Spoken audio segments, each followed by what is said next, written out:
A collection of short stories *******,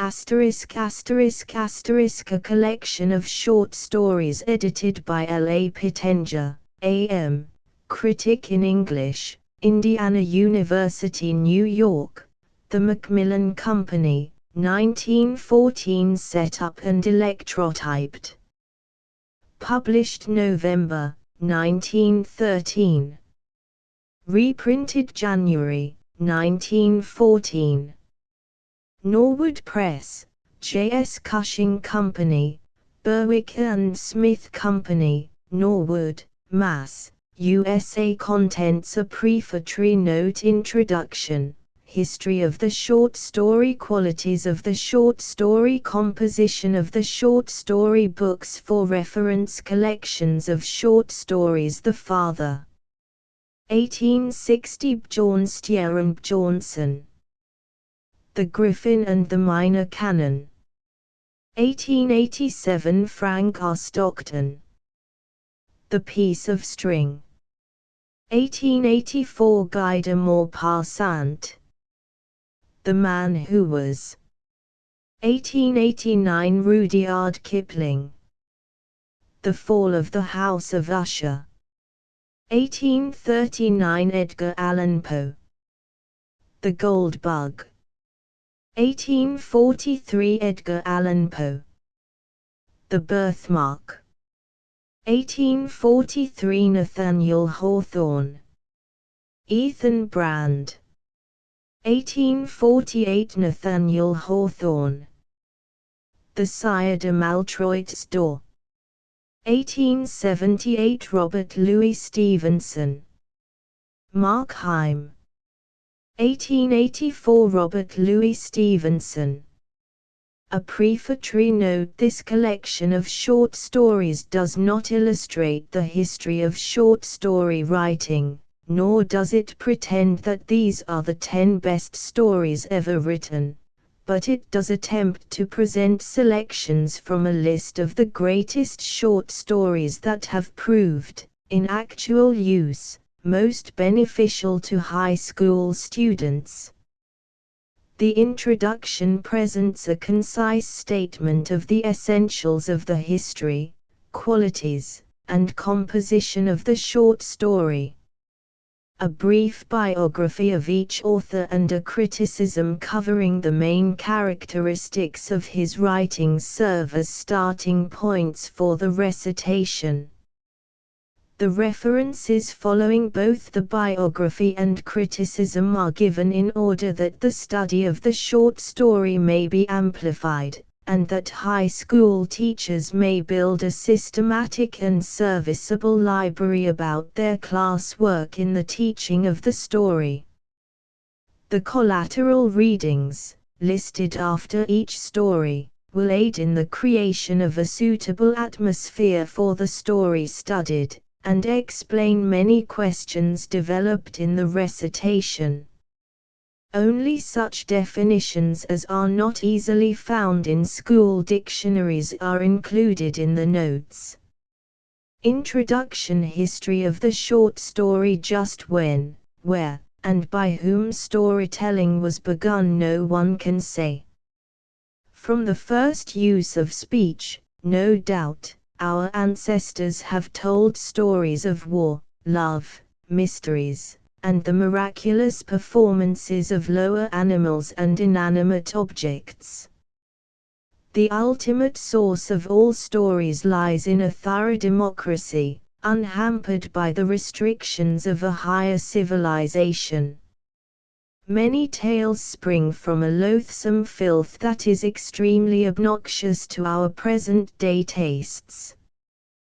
The remarkable and gratifying truth is, however, that the short story, beginning in the crude and brutal stages of man's development, has gradually unfolded to greater and more useful possibilities, until in our own time it is a most flexible and moral literary form.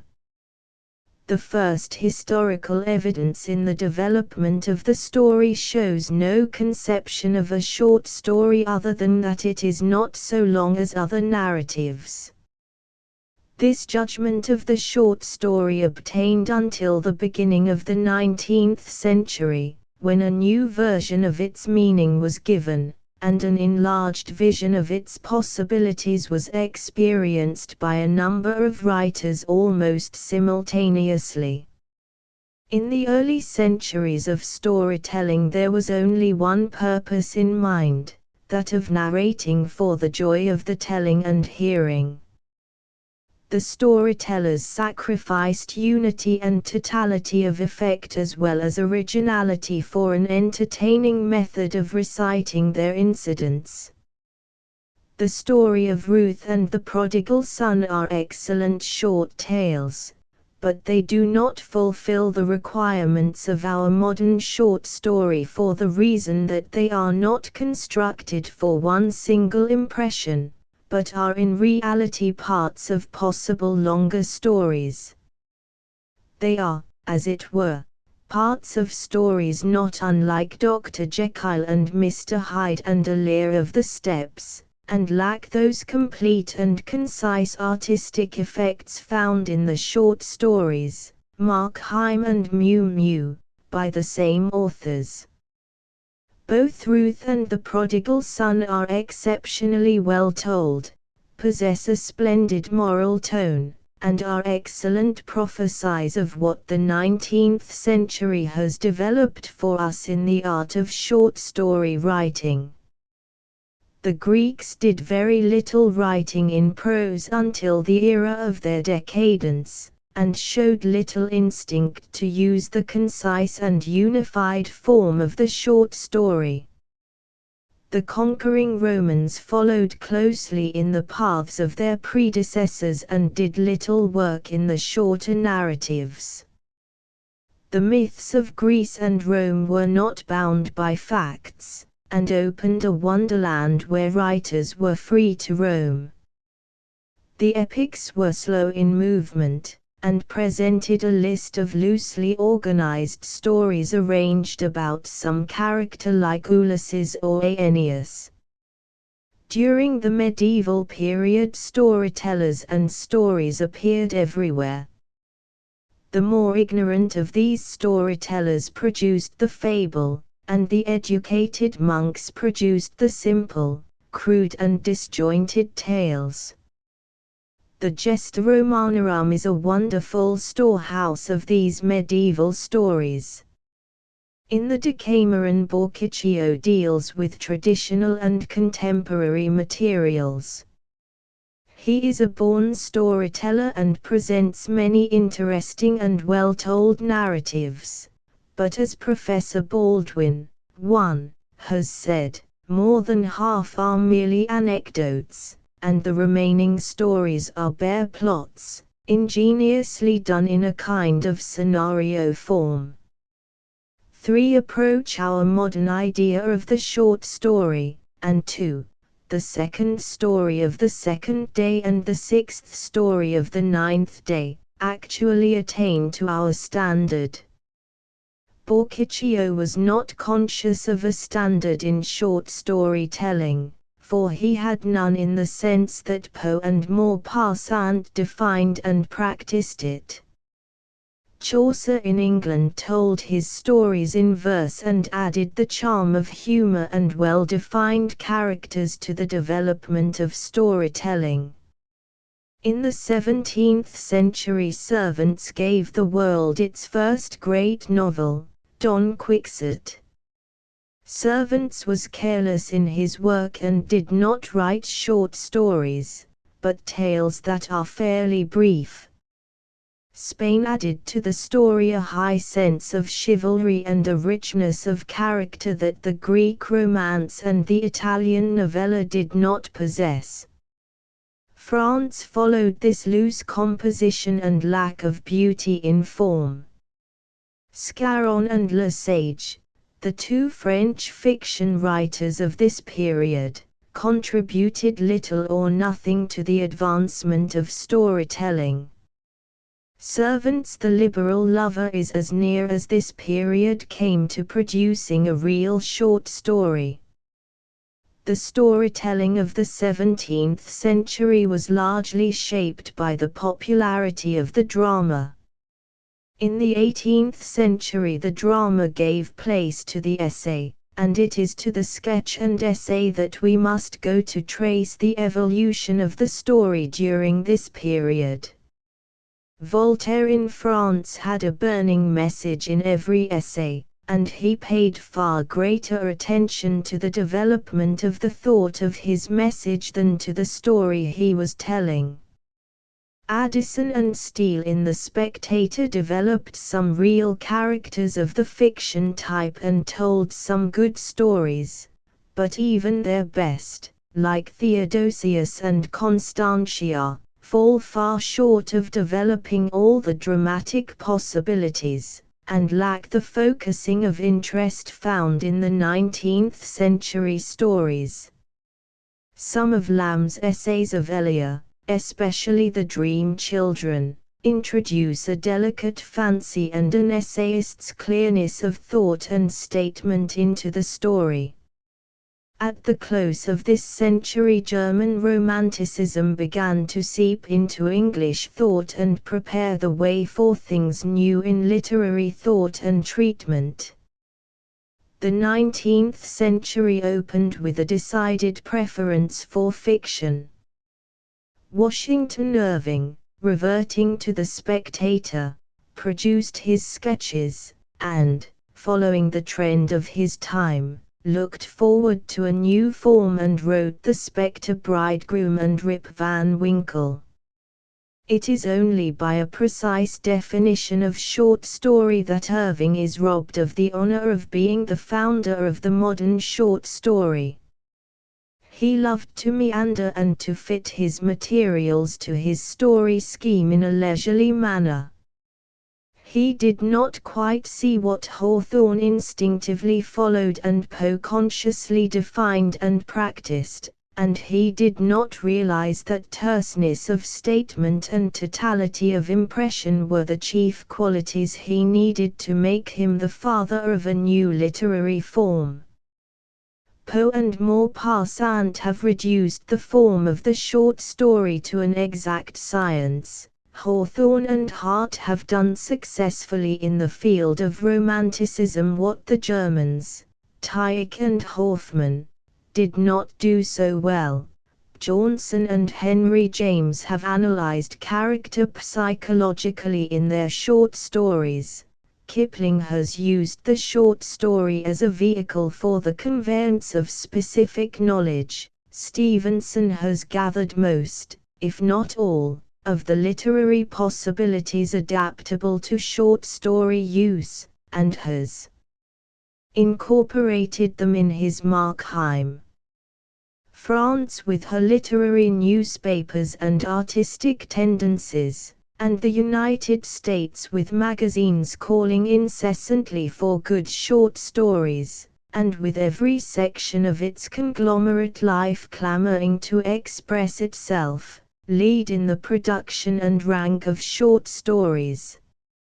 Maupassant and Stevenson and Hawthorne and Poe are the great names in the ranks of short story writers.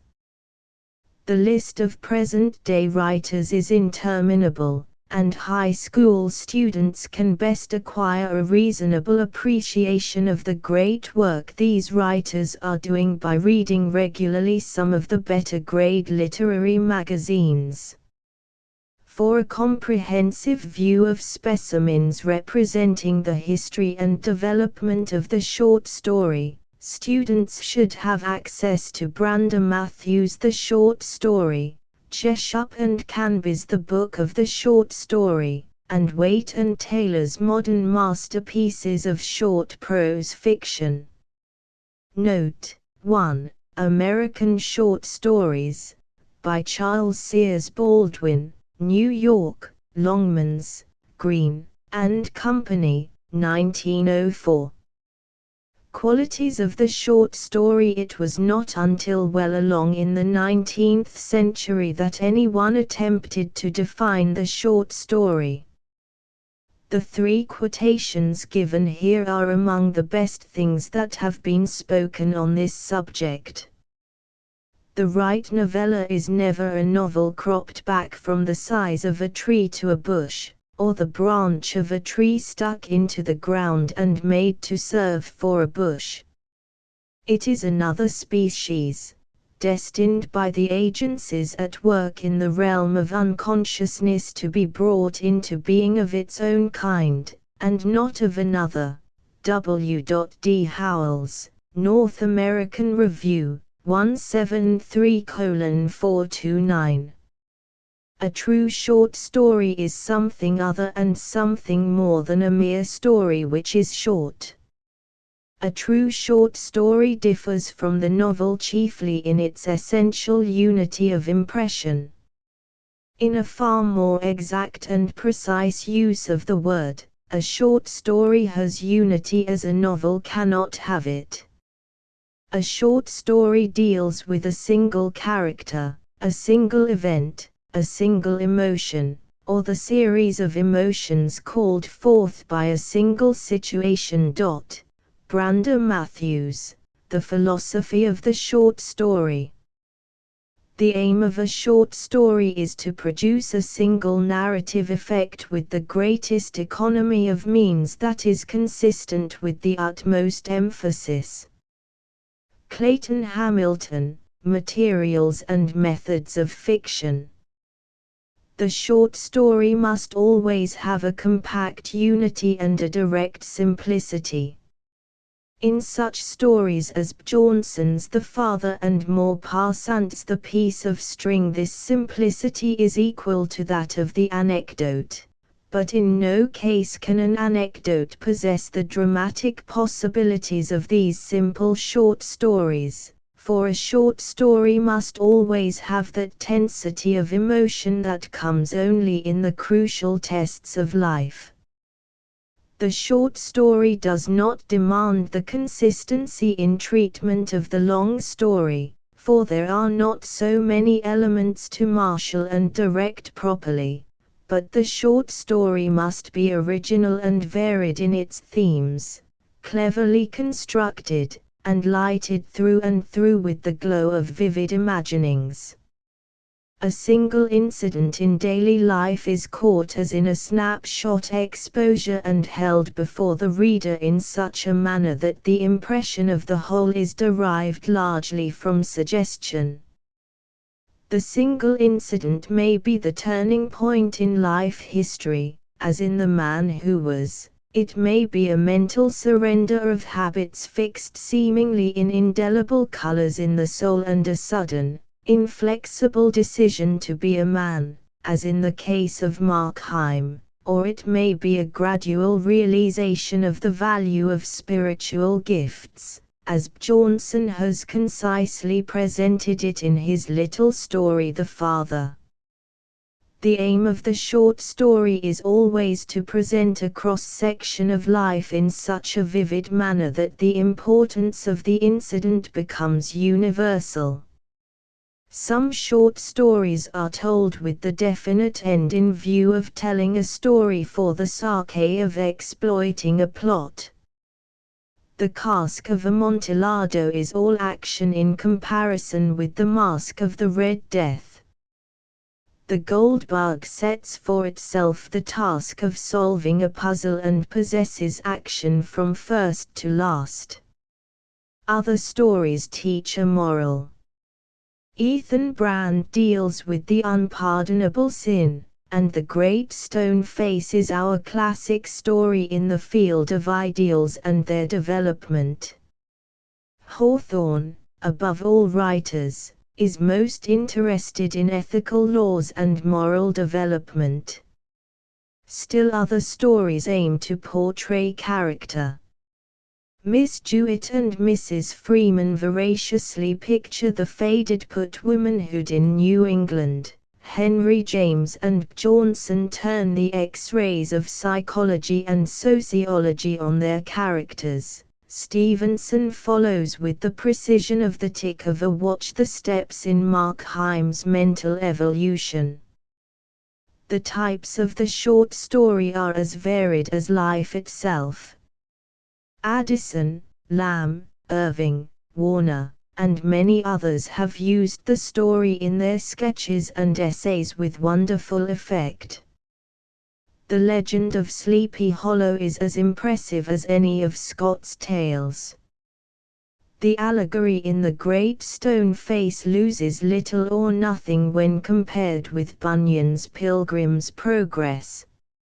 No better type of detective story has been written than the two short stories, The Murders in the Rue Morgue and The Purloined Letter. Every emotion is subject to the call of the short story. Humor with its expansive free air is not so well adapted to the short story as is pathos. There is a sadness in the stories of Dickens, Garland, Page, Mrs. Freeman, Miss Jewett, Maupassant, Poe, and many others that runs the whole gamut from pleasing tenderness in A Child's Dream of a Star to unutterable horror in The Fall of the House of Usher. The short story is stripped of all the incongruities that led Fielding, Scott, and Dickens far afield. All its parts harmonize in the simplest manner to give unity and totality of impression through strict unity of form.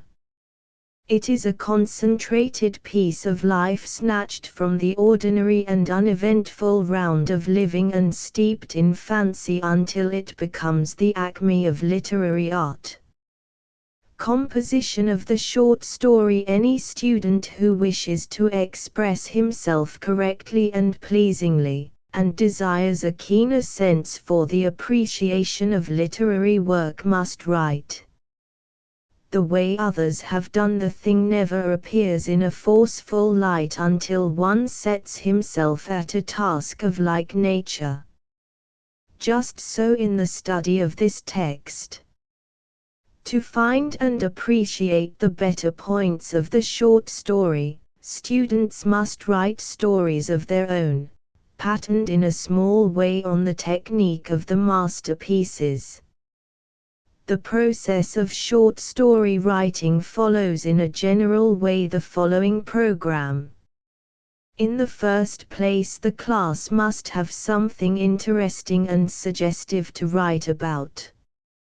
Sometimes the class can suggest a subject. Newspapers almost every day give incidents worthy of story treatment. Happenings in the community often give the very best material for stories, and phases of the literature work may well be used in the development of students' themes. Change the type of character and place, reconstruct the plot, or require a different ending for the story, leaving the plot virtually as it is, and then assign to the class. Boys and girls should invariably be taught to see stories in the life about them, in the newspapers and magazines on their library tables, and in the masterpieces they study in their class work. After the idea that the class wishes to develop has been definitely determined and the material for this development has been gathered and grouped about the idea, the class should select a viewpoint and proceed to write. Sometimes the author should tell the story, sometimes a third person who may be of secondary importance in the story should be given the role of the storyteller, sometimes the whole may be in dialogue. The class should choose a fitting method.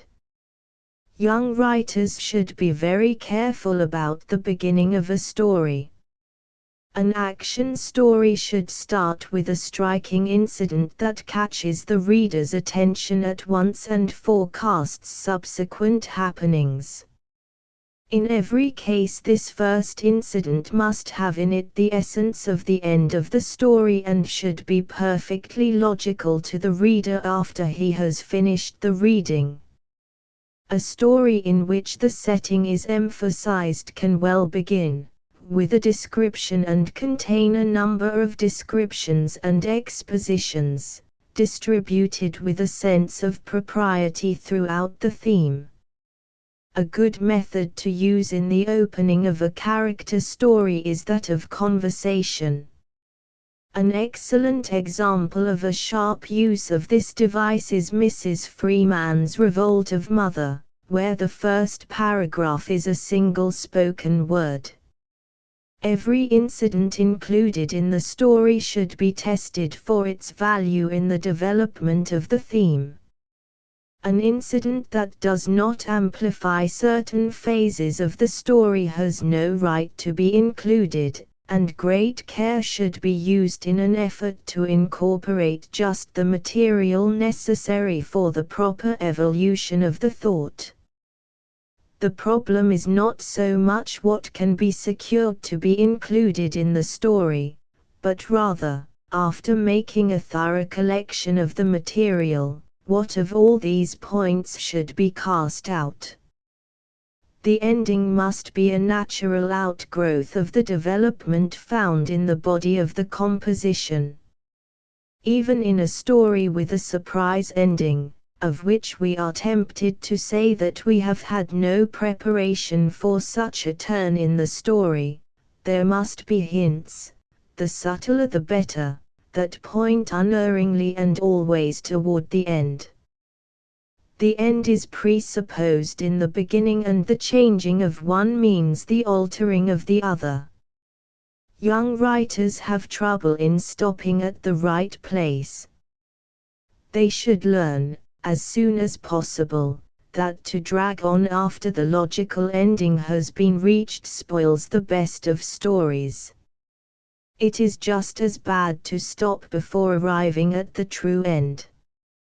In other words, there is only one place for the ending of a story, and in no case can it be shifted without ruining the idea that has obtained throughout the theme. There are certain steps in the development of story writing that should be followed if the best results are to be obtained. The first assignment should require only the writing of straight narrative.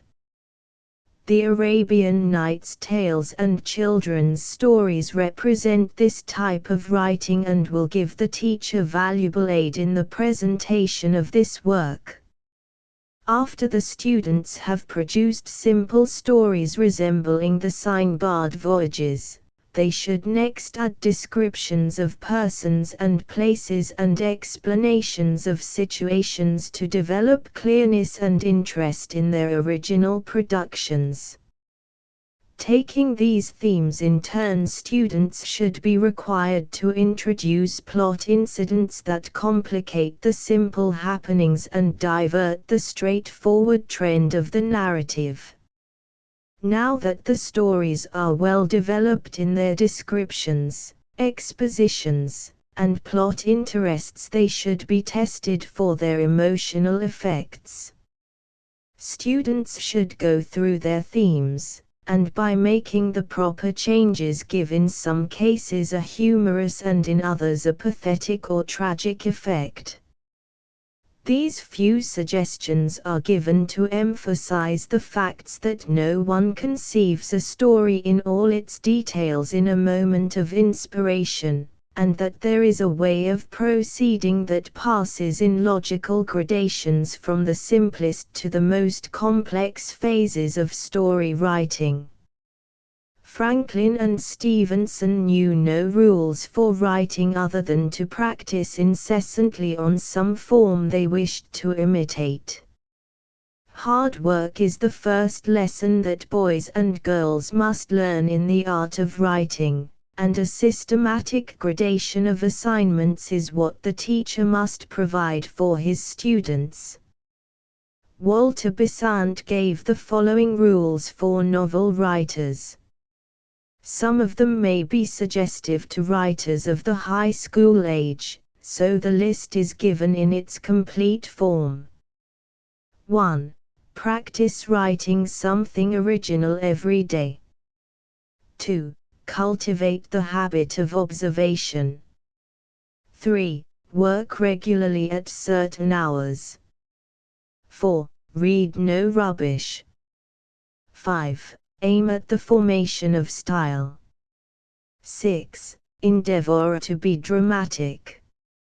7. A great element of dramatic skill is selection. 8. Avoid the sin of writing about a character. 9. Never attempt to describe any kind of life except that with which you are familiar. 10. Learn as much as you can about men and women. 11. For the sake of forming a good natural style, and acquiring command of language, write poetry. Short Story Library Books for Reference, American Short Stories, Charles Baldwin, Longmans, Green, and Company. A Study of Prose Fiction, Chapter 12, Bliss Perry, Houghton, Mifflin Company. Composition Rhetoric, T.C. Blaisdell, American Book Company. Forms of Prose Literature, J.H. Gardner, Charles Scribner's Sons.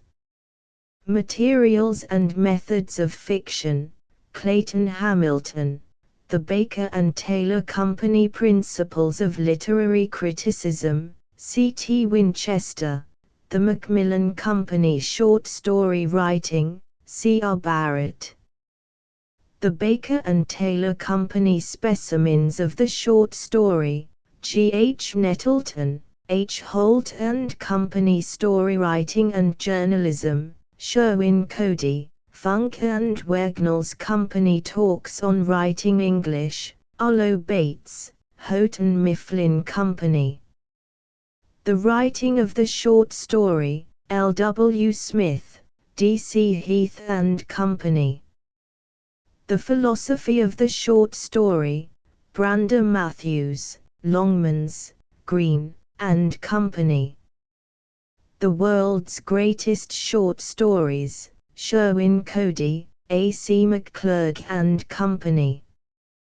The Short Story, Henry Canby, Henry Holt and Company.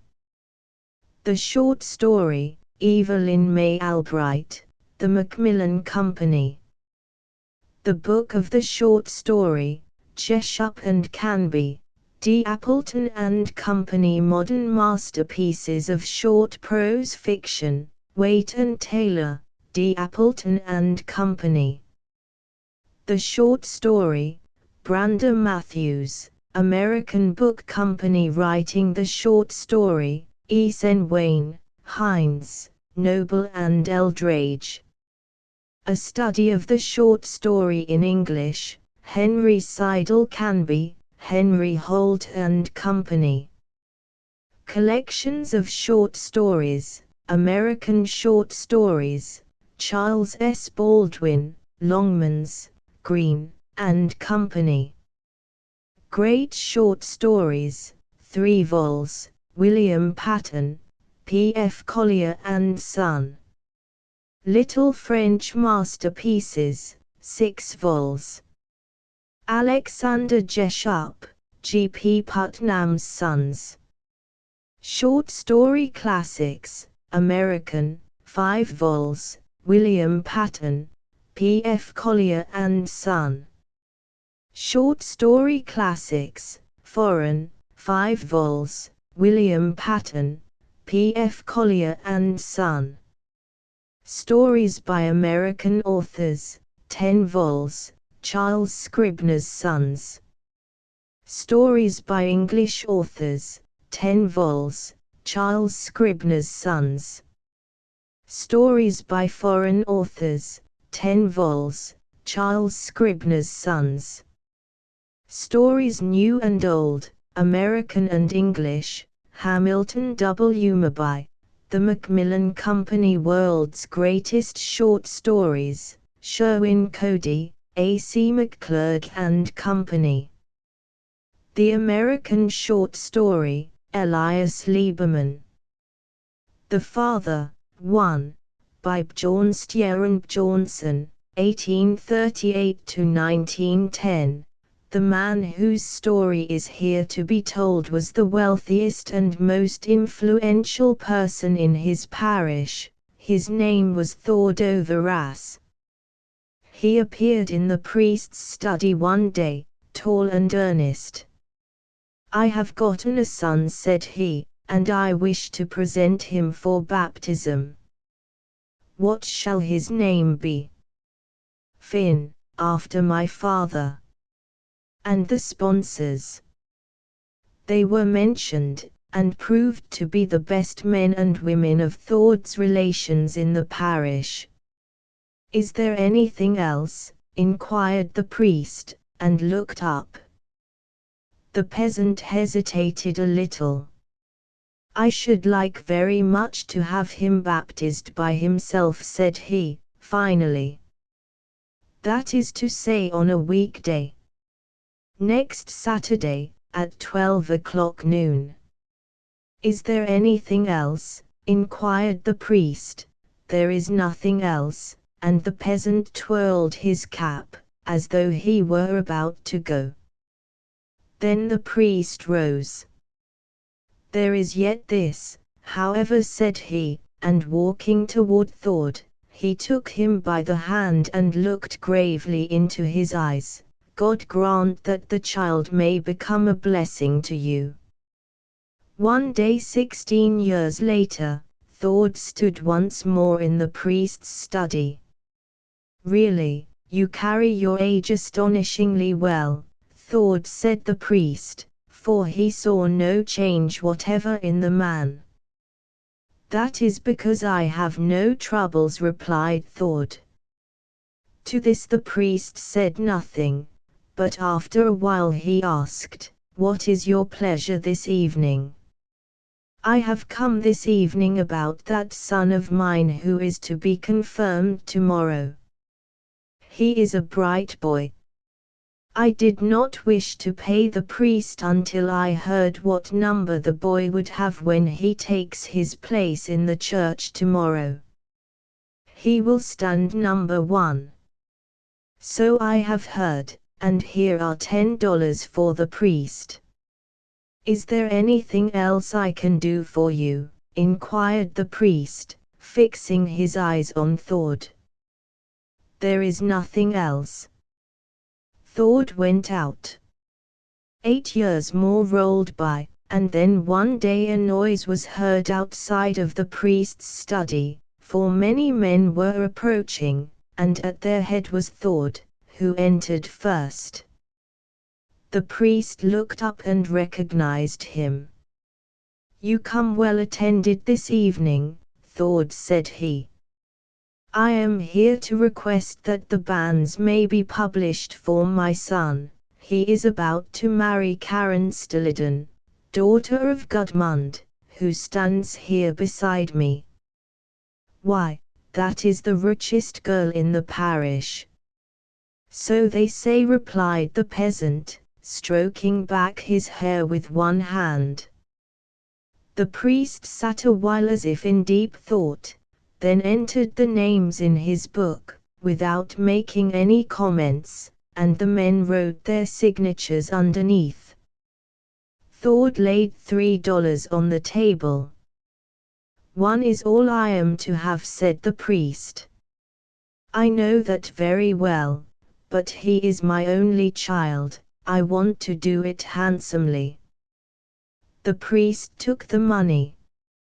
"This is now the 3rd time, Thord, that you have come here on your son's account. But now I am through with him," said Thord, and folding up his pocketbook he said farewell and walked away. The men slowly followed him. A fortnight later, the father and son were rowing across the lake, one calm, still day, to Stilliden to make arrangements for the wedding. "This thwart, too, is not secure," said the son, and stood up to straighten the seat on which he was sitting. At the same moment the board he was standing on slipped from under him. He threw out his arms, uttered a shriek, and fell overboard. "Take hold of the oar," shouted the father, springing to his feet, and holding out the oar. But when the son had made a couple of efforts he grew stiff. "Wait a moment," cried the father, and began to row toward his son. Then the son rolled over on his back, gave his father one long look, and sank. Thord could scarcely believe it. He held the boat still, and stared at the spot where his son had gone down, as though he must surely come to the surface again. There rose some bubbles, then some more, and finally one large one that burst, and the lake lay there as smooth and bright as a mirror again. For 3 days and 3 nights people saw the father rowing round and round the spot, without taking either food or sleep. He was dragging the lake for the body of his son. And toward morning of the 3rd day he found it, and carried it in his arms up over the hills to his God. 3. It might have been about a year from that day, when the priest, late one autumn evening, heard someone in the passage outside of the door, carefully trying to find the latch. The priest opened the door, and in walked a tall, thin man, with bowed form and white hair. The priest looked long at him before he recognized him. It was Thord. "Are you out walking so late?" said the priest, and stood still in front of him. "Ah, yes. It is late," said Thord, and took a seat. The priest sat down also, as though waiting. A long, long silence followed. At last Thord said, "I have something with me that I should like to give to the poor. I want it to be invested as a legacy in my son's name." He rose, laid some money on the table, and sat down again. The priest counted it. "It is a great deal of money," said he. "It is half the price of my God. I sold it today." The priest sat long in silence. At last he asked, but gently, "What do you propose to do now, Thord?" "Something better." They sat there for a while, Thord with downcast eyes, the priest with his eyes fixed on Thord. Presently the priest said, slowly and softly, "I think your son has at last brought you a true blessing." "Yes, I think so myself," said Thord, looking up, while 2 big tears coursed slowly down his cheeks. Notes: 1. This story was written in 1860. Translated from the Norwegian by Professor Rasmus B. Andersen. It is printed by permission of and special arrangement with Houghton Mifflin Company, publishers. 2. 328 thwart. A seat, across a boat, on which the oarsman sits. 3. 421 God. A Norwegian farm. Biography: Bjørnstjerne Bjørnson, Norse poet, novelist, dramatist, orator, and political leader, was born the 8th of December, 1832, and died in Paris, the 26th of April, 1910. From his strenuous father, a Lutheran priest who preached with tongue and fist, he inherited the physique of a Norse god. He possessed the mind of a poet and the arm of a warrior. At the age of 12 he was sent to the Molde Grammar School, where he proved himself a very dull student. In 1852 he entered the university in Christiania. Here he neglected his studies to write poetry and journalistic articles. In politics, Bjornson was a tremendous force. Dr. Brands has said, "To speak the name of Bjornson is like hoisting the colors of Norway." He was honored as a king in his native land. He won this recognition by no party affiliation, but by his natural gifts as a poet. His magnetic eloquence, great message, and sterling character compelled his countrymen to follow and honor him. He says of his success in this field, "The secret with me is that in success as in failure, in the consciousness of my doing as in my habits, I am myself." There are a great many who dare not, or lack the ability, to be themselves. For his views on political issues the following references may well be used. Independent. The 31st of January, 1901, pp. 253 to 257. Current Literature, November, 1906, p. 581, and Independent, the 13th of July, 1905, pp. 92 to 94. Bjornson and Ibsen, the two foremost men of Norway, were very closely associated throughout life. They were schoolmates, and both were interested in writing and producing plays. Ibsen's son, Dr. Sigurd Ibsen, married Bjornson's daughter, Birgilotte. These two great writers were direct contrasts in nearly everything. Bjornson lived among his people, Ibsen was reserved. Bjornson played the role of an optimistic prophet, Ibsen that of a pessimistic judge. The former was always a conciliatory spirit, the latter a revolutionist, and Bjornson proved himself a patriotic Norwegian, Ibsen a man of the entire world. Lack of space forbids the inclusion of a list of Bjornson's writings. High school teachers will find suitable selections in the list of collateral readings that follows. Those who wish a complete bibliography of his works will find it in Bookman, Volume 2, p. 65. Translations of his works by Rasmus B. Anderson, Houghton Mifflin Company, and Edmund Goss, the Macmillan Company, will furnish students extensive and standard readings of this master storyteller. Criticisms. Bjornson, in his masterly character delineations, seldom produces portraits.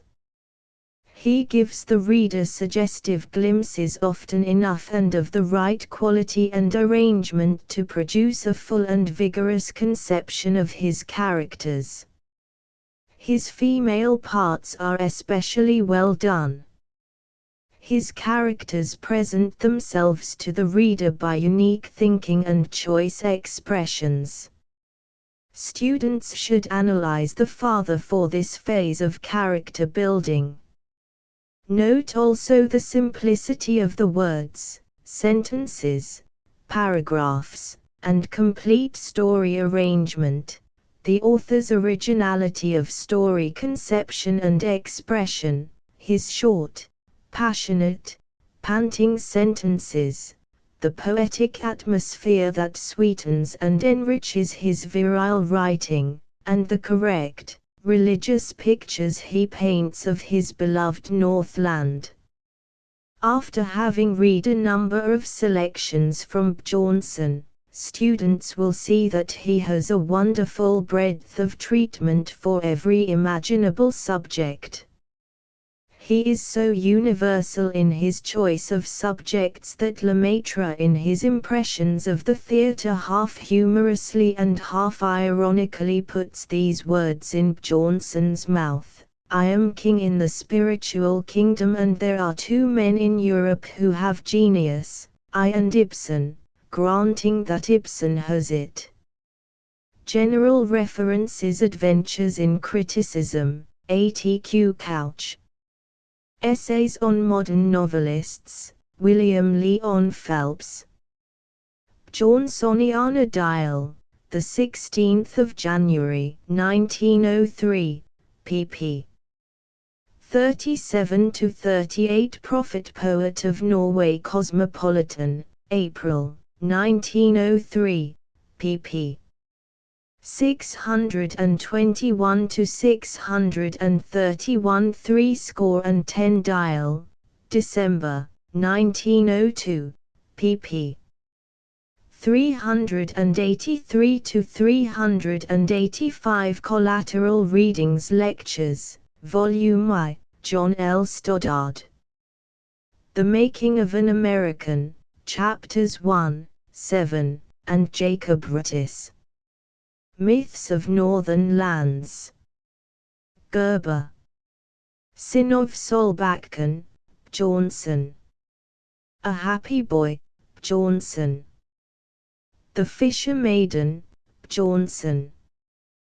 The Bridal March, Bjornson. Magnhild, Bjornson. A Dangerous Wooing, Bjornson. The Eagle's Nest, Bjornson. The Bear Hunter, Bjornson.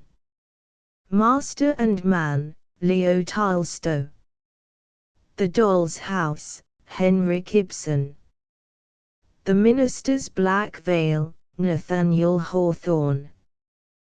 The Ambitious Guest, Nathaniel Hawthorne. The Beeman of Orne, Frank R. Stockton. A Branch Road, Hamlin Garland. Matthew Falcon, Prosper Mérimée. The Death of the Dauphin, Alphonse Dedode. The Bird's Christmas Carol, Kate Douglas Wiggin. Tennessee's Partner, Bret Harte. The Griffin and the Minor Canon, 1, by Frank R. Stockton, 1834 to 1902, over the great door of an old church which stood in a quiet town of a faraway land there was carved in stone the figure of a large griffin. The old-time sculptor had done his work with great care, but the image he had made was not a pleasant one to look at. It had a large head, with enormous open mouth and savage teeth. From its back arose great wings, armed with sharp hooks and prongs. It had stout legs in front, with projecting claws, but there were no legs behind, the body running out into a long and powerful tail, finished off at the end with a barbed point. This tail was coiled up under him, the end sticking up just back of his wings. The sculptor, or the people who had ordered this stone figure, had evidently been very much pleased with it, for little copies of it, also in stone, had been placed here and there along the sides of the church, not very far from the ground, so that people could easily look at them, and ponder on their curious forms.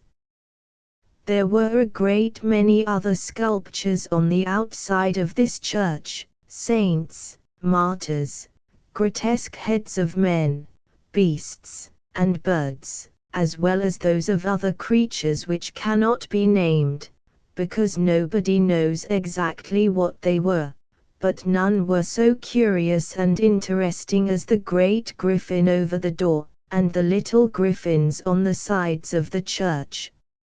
A long, long distance from the town, in the midst of dreadful wilds scarcely known to man, there dwelt the griffin whose image had been put up over the church-goer.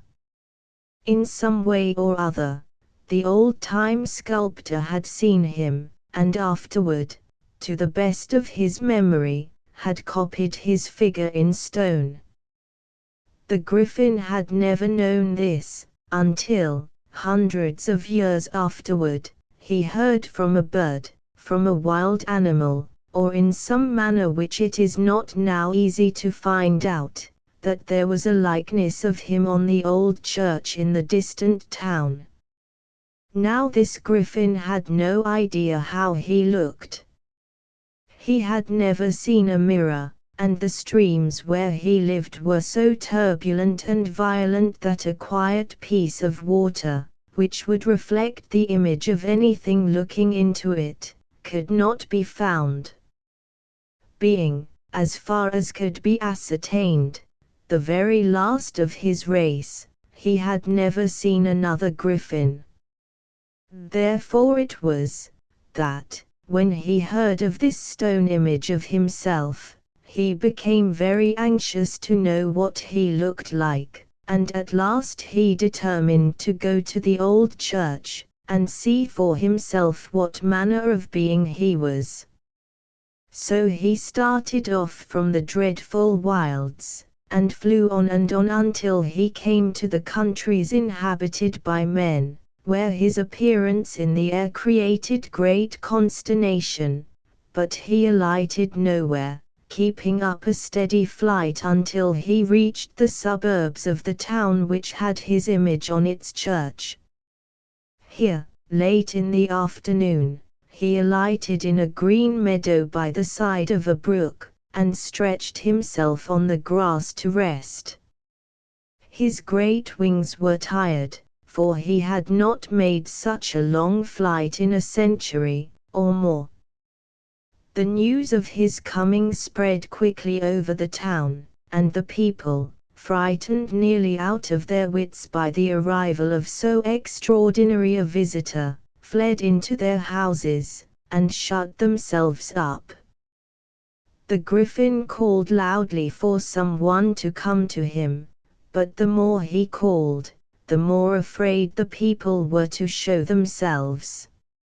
At length he saw two laborers hurrying to their homes through the fields, and in a terrible voice he commanded them to stop. Not daring to disobey, the men stood, trembling.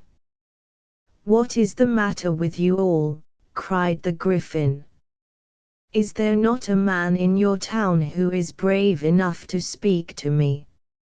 "I think," said one of the laborers, his voice shaking so that his words could hardly be understood, "that, perhaps, the Minor Canon would come." "Go, call him, then," said the Griffin, "I want to see him." The Minor Canon, who filled a subordinate position in the church, had just finished the afternoon services, and was coming out of a side door, with 3 aged women who had formed the weekday congregation. He was a young man of a kind disposition, and very anxious to do good to the people of the town. Apart from his duties in the church, where he conducted services every weekday, he visited the sick and the poor, counseled and assisted persons who were in trouble, and taught a school composed entirely of the bad children in the town with whom nobody else would have anything to do. Whenever the people wanted something difficult done for them, they always went to the Minor Canon. Thus it was that the laborer thought of the young priest when he found that someone must come and speak to the Griffin. The Minor Canon had not heard of the strange event, which was known to the whole town except himself and the 3 old women, and when he was informed of it, and was told that the Griffin had asked to see him, he was greatly amazed, and frightened. "Me," he exclaimed. "He has never heard of me. What should he want with me?" "Oh! You must go instantly," cried the 2 men. "He is very angry now because he has been kept waiting so long, and nobody knows what may happen if you don't hurry to him." The poor Minor Canon would rather have had his hand cut off than go out to meet an angry griffin, but he felt that it was his duty to go, or it would be a woeful thing if injury should come to the people of the town because he was not brave enough to obey the summons of the griffin. So, pale and frightened, he started off. "Well," said the griffin, as soon as the young man came near, "I am glad to see that there is someone who has the courage to come to me." The Minor Canon did not feel very courageous, but he bowed his head. "Is this the town," said the griffin, "where there is a church with a likeness of myself over one of the doors?" The Minor Canon looked at the frightful creature before him and saw that it was, without doubt, exactly like the stone image on the church. "Yes," he said, "you are right." "Well, then," said the griffin, "will you take me to it? I wish very much to see it."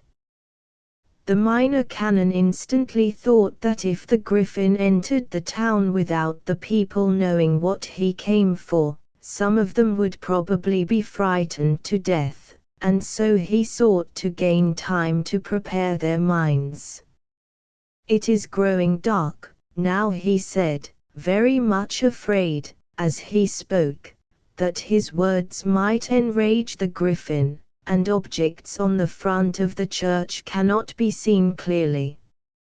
"It will be better to wait until morning, if you wish to get a good view of the stone image of yourself." "That will suit me very well," said the griffin. "I see you are a man of good sense. I am tired, and I will take a nap here on this soft grass, while I cool my tail in the little stream that runs near me. The end of my tail gets red hot when I am angry or excited, and it is quite warm now. So you may go, but be sure and come early tomorrow morning, and show me the way to the church." The Minor Canon was glad enough to take his leave, and hurried into the town. In front of the church he found a great many people assembled to hear his report of his interview with the griffin. When they found that he had not come to spread ruin and devastation, but simply to see his stony likeness on the church, they showed neither relief nor gratification, but began to upbraid the Minor Canon for consenting to conduct the creature into the town. "What could I do?" cried the young man. "If I should not bring him, he would come himself and, perhaps, end by setting fire to the town with his red-hot tail." Still the people were not satisfied, and a great many plans were proposed to prevent the griffin from coming into the town. Some elderly persons urged that the young men should go out and kill him, but the young men scoffed at such a ridiculous idea. Then someone said that it would be a good thing to destroy the stone image so that the griffin would have no excuse for entering the town, and this proposal was received with such favor that many of the people ran for hammers, chisels, and crowbars, with which to tear down and break up the stone griffin. But the Minor Canon resisted this plan with all the strength of his mind and body. He assured the people that this action would enrage the griffin beyond measure, for it would be impossible to conceal from him that his image had been destroyed during the night. But the people were so determined to break up the stone griffin that the Minor Canon saw that there was nothing for him to do but to stay there and protect it. All night he walked up and down in front of the church door, keeping away the men who brought ladders, by which they might mount to the great stone griffin, and knock it to pieces with their hammers and crowbars. After many hours the people were obliged to give up their attempts, and went home to sleep, but the Minor Canon remained at his post till early morning, and then he hurried away to the field where he had left the griffin. The monster had just awakened, and rising to his forelegs and shaking himself, he said that he was ready to go into the town. The Minor Canon, therefore, walked back, the griffin flying slowly through the air, at a short distance above the head of his guide. Not a person was to be seen in the streets, and they proceeded directly to the front of the church, where the Minor Canon pointed out the stone griffin. The real griffin settled down in the little square before the church and gazed earnestly at his sculptured likeness. For a long time he looked at it. First he put his head on one side, and then he put it on the other. Then he shut his right eye and gazed with his left, after which he shut his left eye and gazed with his right. Then he moved a little to one side and looked at the image, then he moved the other way. After a while he said to the Minor Canon, who had been standing by all this time, it must be, an excellent likeness. That breadth between the eyes, that expansive forehead, those massive jaws. I feel that it must resemble me. If there is any fault to find with it, it is that the neck seems a little stiff. But that is nothing. It is an admirable likeness, admirable.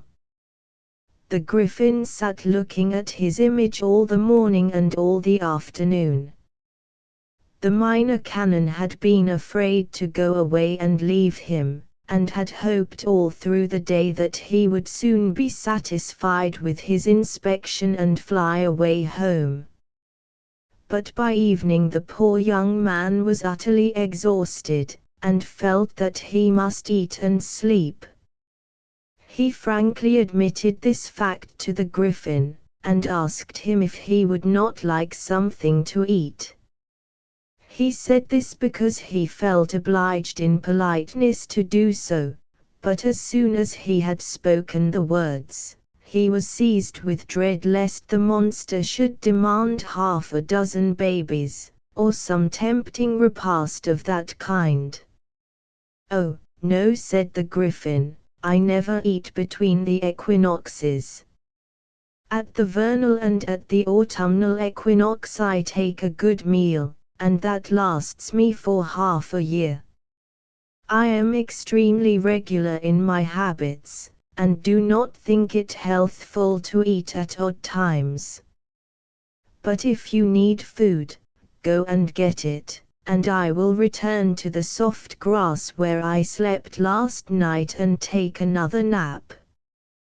The next day the griffin came again to the little square before the church, and remained there until evening, steadfastly regarding the stone griffin over the door.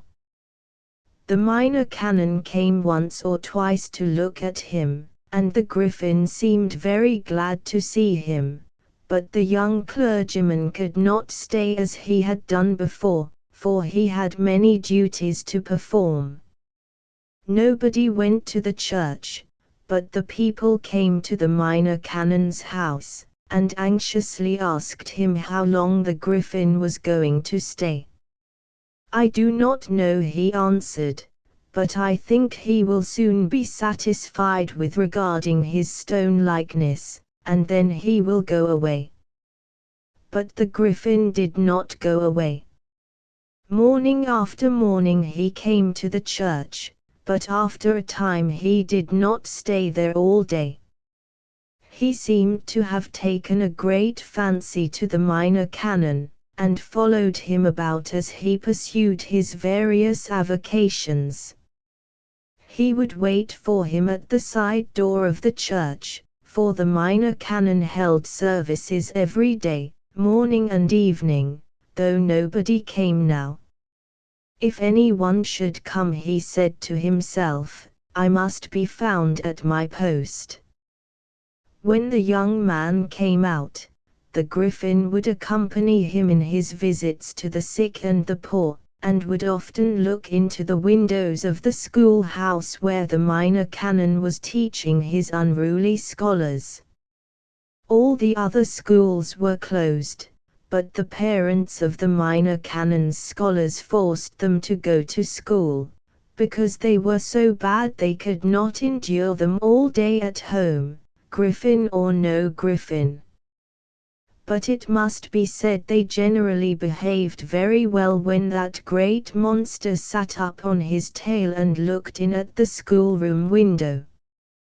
When it was perceived that the griffin showed no signs of going away, all the people who were able to do so left the town. The canons and the higher officers of the church had fled away during the first day of the griffin's visit, leaving behind only the minor canon and some of the men who opened the doors and swept the church.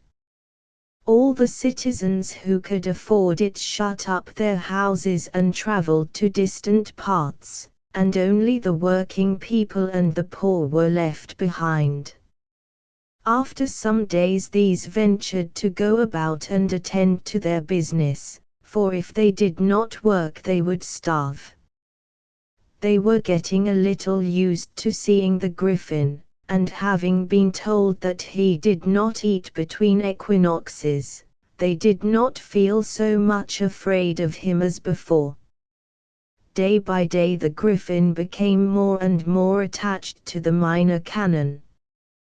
He kept near him a great part of the time, and often spent the night in front of the little house where the young clergyman lived alone.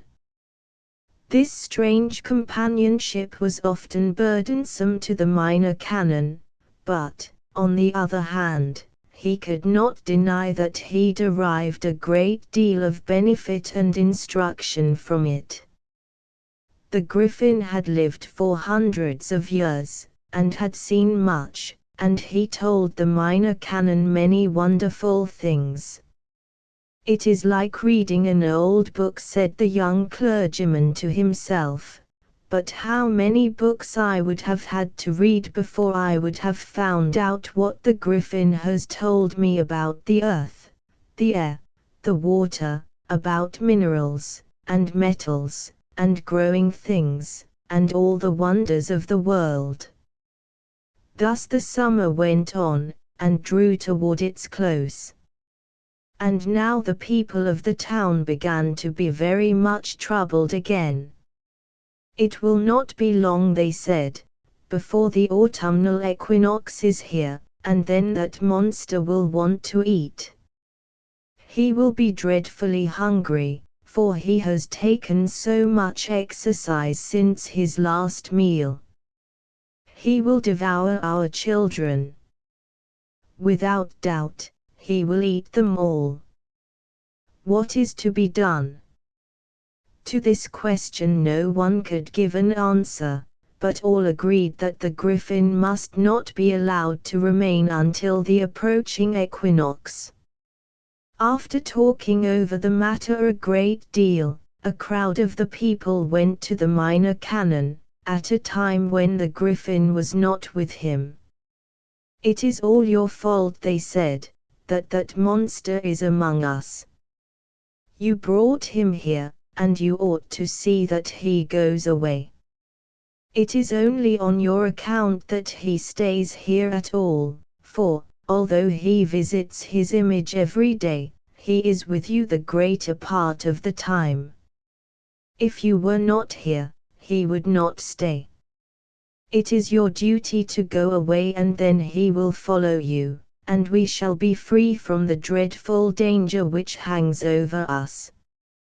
Go away, cried the minor canon, greatly grieved at being spoken to in such a way. Where shall I go? If I go to some other town, shall I not take this trouble there? Have I a right to do that? "No," said the people, "you must not go to any other town. There is no town far enough away. You must go to the dreadful wilds where the griffin lives, and then he will follow you and stay there." They did not say whether or not they expected the Minor Canon to stay there also, and he did not ask them anything about it. He bowed his head, and went into his house, to think. The more he thought, the more clear it became to his mind that it was his duty to go away, and thus free the town from the presence of the griffin. That evening he packed a leathern bag full of bread and meat, and early the next morning he set out on his journey to the dreadful wilds. It was a long, weary, and doleful journey, especially after he had gone beyond the habitations of men, but the Minor Canon kept on bravely, and never faltered. The way was longer than he had expected, and his provisions soon grew so scanty that he was obliged to eat but a little every day, but he kept up his courage, and pressed on, and, after many days of toilsome travel, he reached the dreadful wilds. When the griffin found that the Minor Canon had left the town, he seemed sorry, but showed no disposition to go and look for him. After a few days had passed, he became much annoyed, and asked some of the people where the Minor Canon had gone. But, although the citizens had been anxious that the young clergyman should go to the dreadful wilds, thinking that the griffin would immediately follow him, they were now afraid to mention the Minor Canon's destination, for the monster seemed angry already, and, if he should suspect their trick, he would doubtless become very much enraged. So everyone said he did not know, and the griffin wandered about disconsolate. One morning he looked into the Minor Canon's schoolhouse, which was always empty now, and thought that it was a shame that everything should suffer on account of the young man's absence. "It does not matter so much about the church," he said, "for nobody went there, but it is a pity about the school. I think I will teach it myself until he returns." It was the hour for opening the school, and the griffin went inside and pulled the rope which rang the school bell. Some of the children who heard the bell ran in to see what was the matter, supposing it to be a joke of one of their companions, but when they saw the griffin they stood astonished, and scared. "Go tell the other scholars," said the monster, "that school is about to open, and that if they are not all here in 10 minutes, I shall come after them." In 7 minutes every scholar was in place.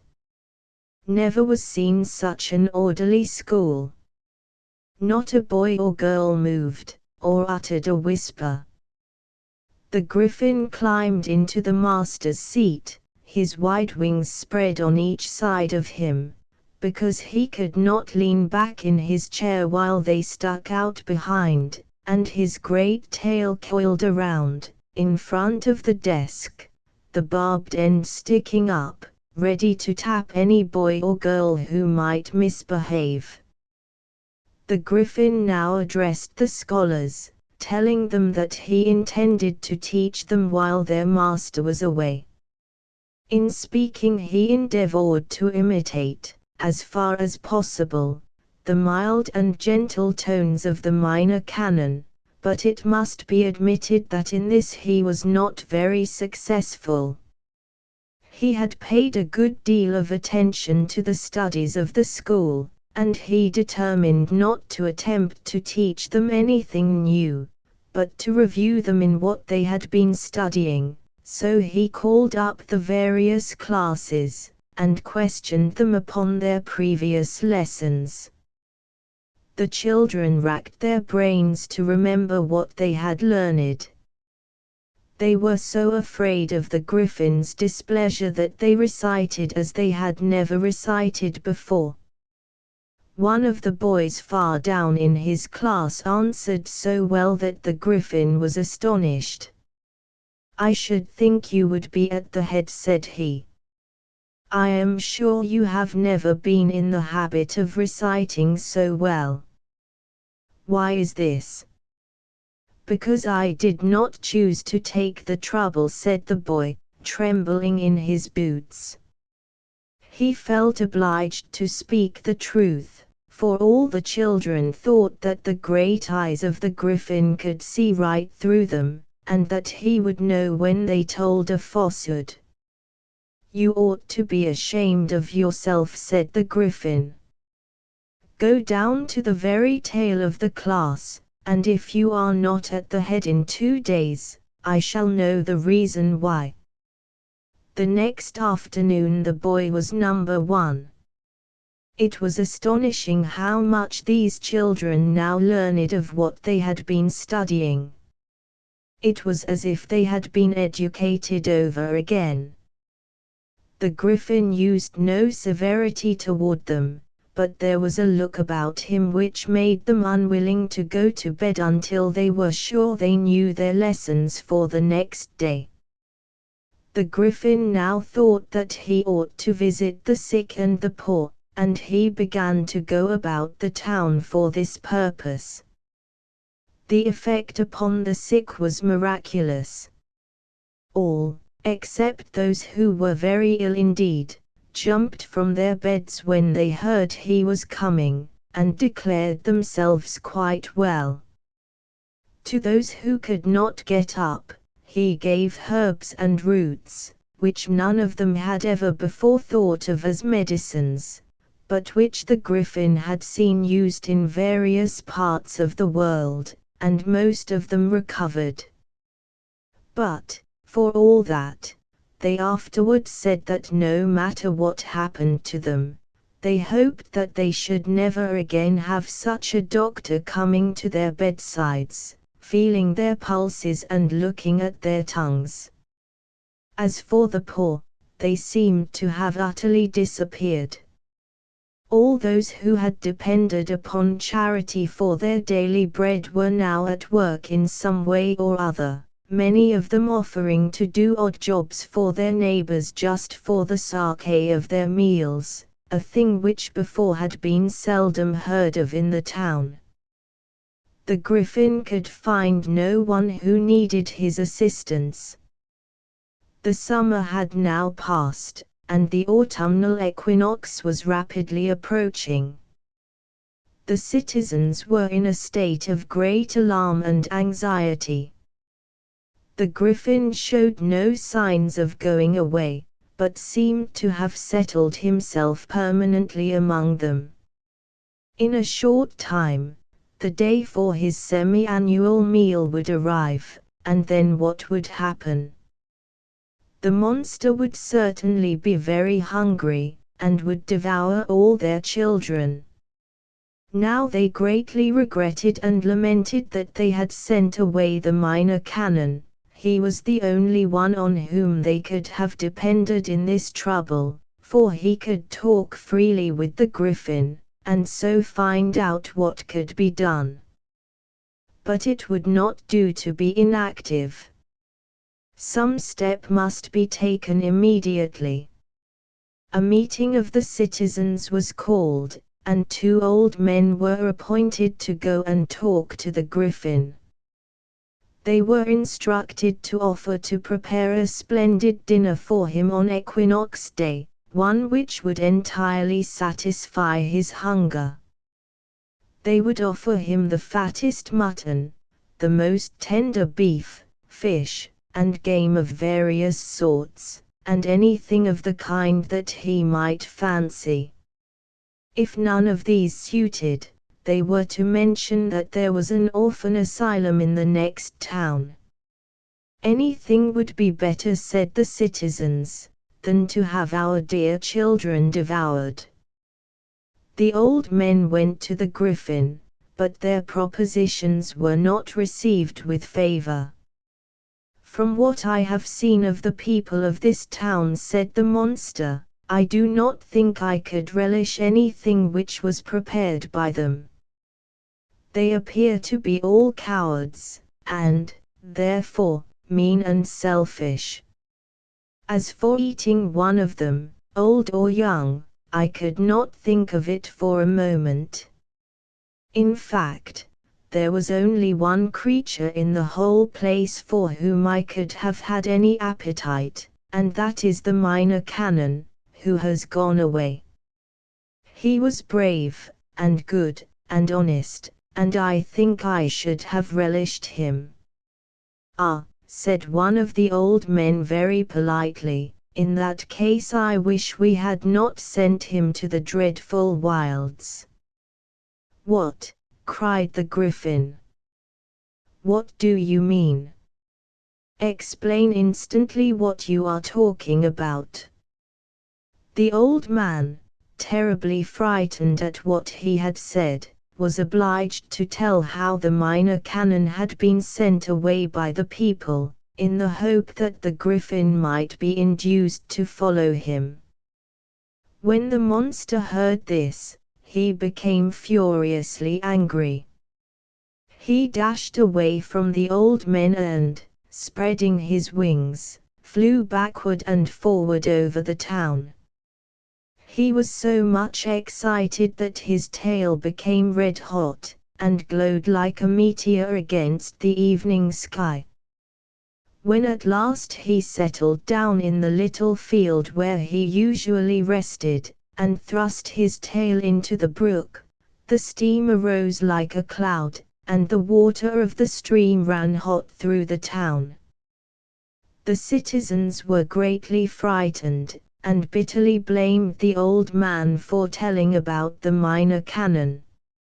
"It is plain," they said, "that the Griffin intended at last to go and look for him, and we should have been saved. Now who can tell what misery you have brought upon us?" The Griffin did not remain long in the little field. As soon as his tail was cool he flew to the town hall and rang the bell.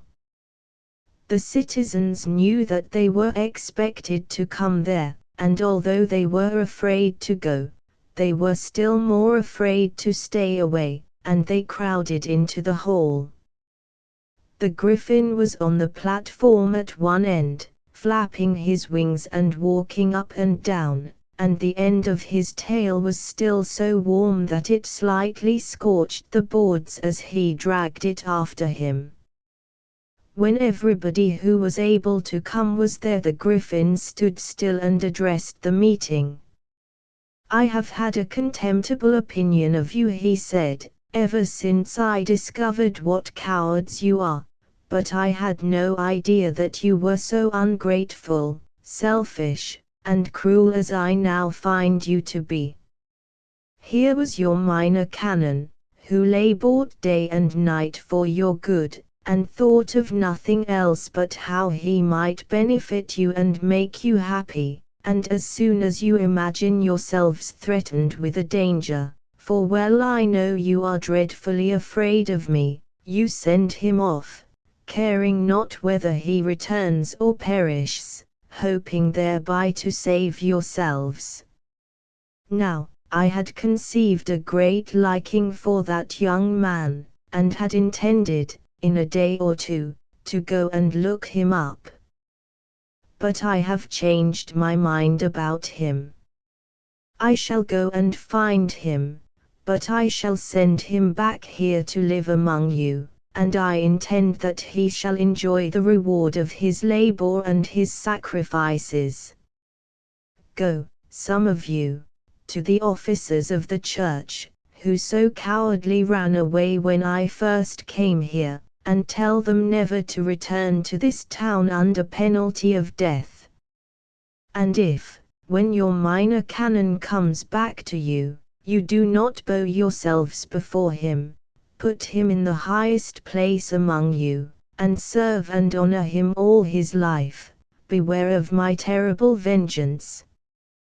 There were only two good things in this town, the minor canon and the stone image of myself over your church door. One of these you have sent away, and the other I shall carry away myself." With these words he dismissed the meeting, and it was time, for the end of his tale had become so hot that there was danger of its setting fire to the building.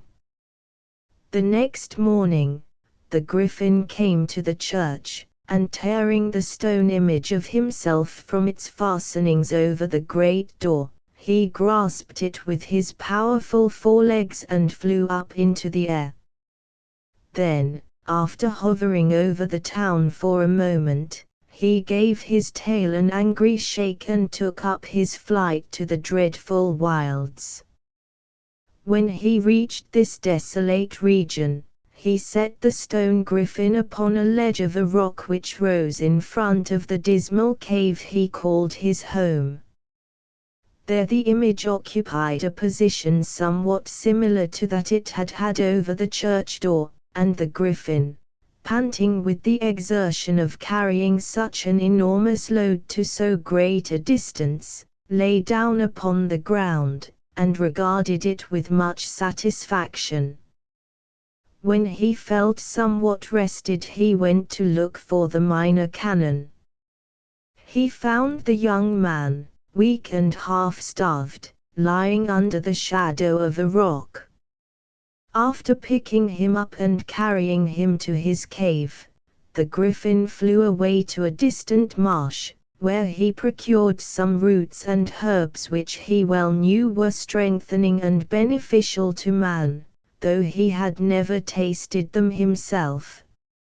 After eating these the minor canon was greatly revived, and sat up and listened while the griffin told him what had happened in the town. "Do you know," said the monster, when he had finished, "that I have had, and still have, a great liking for you?" "I am very glad to hear it," said the minor canon, with his usual politeness. "I am not at all sure that you would be," said the griffin, "if you thoroughly understood the state of the case, but we will not consider that now. If some things were different, other things would be otherwise. I have been so enraged by discovering the manner in which you have been treated that I have determined that you shall at last enjoy the rewards and honors to which you are entitled. Lie down and have a good sleep, and then I will take you back to the town." As he heard these words, a look of trouble came over the young man's face. "You need not give yourself any anxiety," said the griffin, "about my return to the town. I shall not remain there. Now that I have that admirable likeness of myself in front of my cave, where I can sit at my leisure, and gaze upon its noble features and magnificent proportions, I have no wish to see that abode of cowardly and selfish people."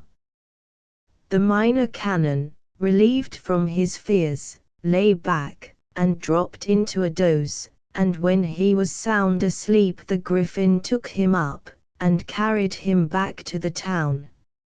He arrived just before daybreak, and putting the young man gently on the grass in the little field where he himself used to rest, the monster, without having been seen by any of the people, flew back to his home. When the minor canon made his appearance in the morning among the citizens, the enthusiasm and cordiality with which he was received were truly wonderful. He was taken to a house which had been occupied by one of the vanished high officers of the place, and every one was anxious to do all that could be done for his health and comfort. The people crowded into the church when he held services, so that the three old women who used to be his weekday congregation could not get to the best seats, which they had always been in the habit of taking, and the parents of the bad children determined to reform them at home, in order that he might be spared the trouble of keeping up his former school. The minor canon was appointed to the highest office of the old church, and before he died, he became a bishop. During the first years after his return from the dreadful wilds, the people of the town looked up to him as a man to whom they were bound to do honor and reverence, but they often, also, looked up to the sky to see if there were any signs of the griffin coming back. However, in the course of time, they learned to honor and reverence their former minor canon without the fear of being punished if they did not do so. But they need never have been afraid of the griffin. The autumnal equinox day came round, and the monster ate nothing. If he could not have the minor canon, he did not care for anything. So, lying down, with his eyes fixed upon the great stone griffin, he gradually declined, and died. It was a good thing for some people of the town that they did not know this. If you should ever visit the old town, you would still see the little griffins on the sides of the church, but the great stone griffin that was over the door is gone. Note 1. Written in 1887. This story is used by permission of and special arrangement with Charles Scribner's Sons, publishers.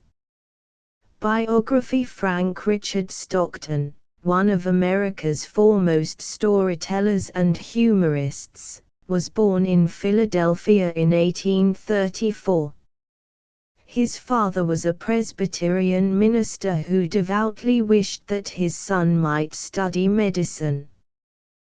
This wish was shattered early, for the son showed symptoms of being a writer while yet in the Central High School of Philadelphia. In competition with many of his schoolmates for a prize offered for the best story, young Stockton won easily. After finishing his high school course, he adopted the profession of wood engraver. Although he earned his living for several years by carving wood, he never lost his desire to write, and practiced, at every spare moment, his favorite avocation. It was this careful and patient training during his apprenticeship that finally made him the expert storyteller that he is. It is very interesting to anyone who cares for the acquirement of an excellent style to note how all the authors contained in this text have had to work with almost a superhuman force to reach the heights of successful short story writing. His first important publication, Kate, appeared in the Southern Literary Messenger in 1859.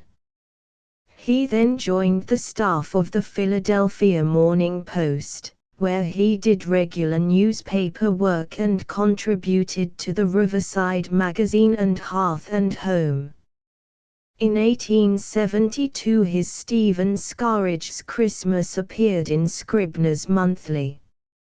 Dr. J. G. Holland, editor of Scribner's, was so impressed with the story that he made Mr. Stockton an assistant editor and persuaded him to move to New York. In 1873 he joined the staff of the St. Nicholas magazine.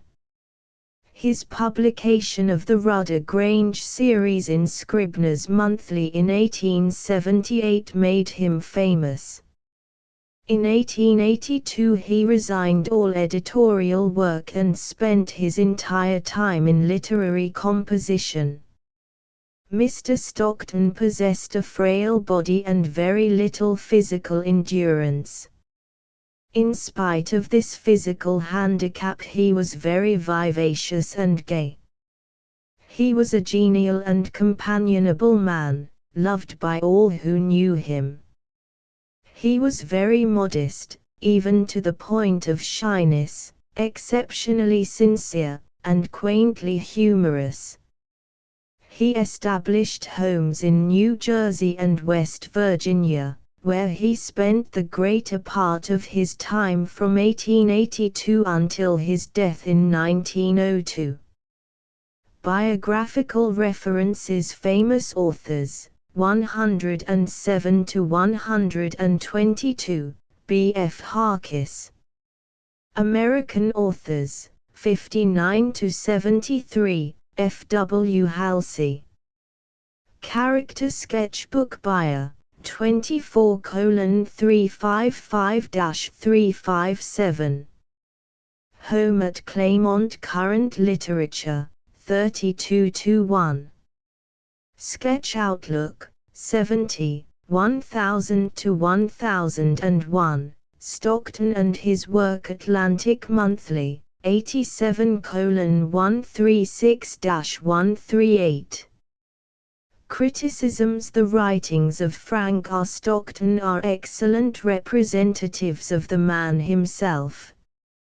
How closely allied writer and writings are is very well stated by Hamilton W. Mabai in the book Buyer for June, 1902. His talk had much of the quality of his writing. It was full of quaint conceits, whimsicalities, impossible suggestions offered with perfect gravity.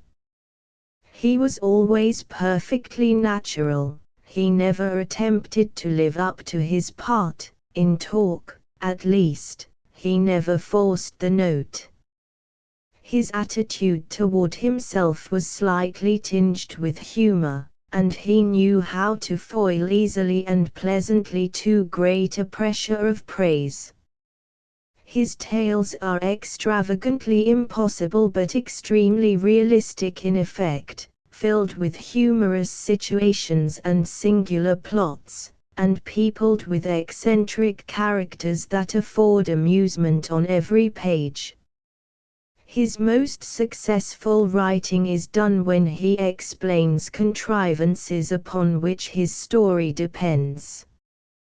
He is an original and inventive expert juggler who moves with careless ease to the most effective ends.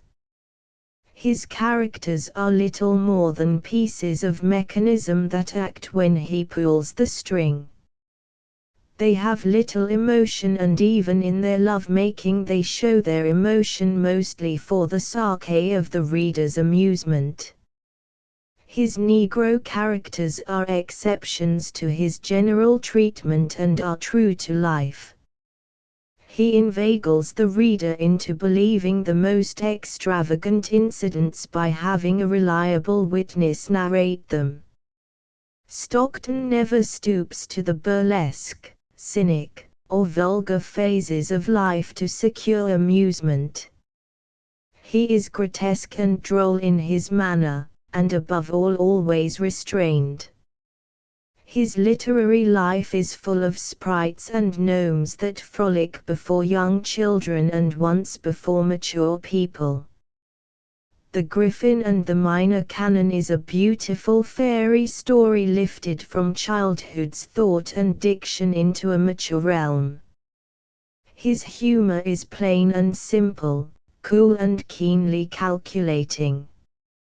A friendly critic has said of one of his stories, with a gentle, ceaseless murmur of amusement, and a flickering twinkle of smiles, the story moves steadily on in the calm triumph of its assured and unassailable absurdity, to its logical and indisputable impossibility.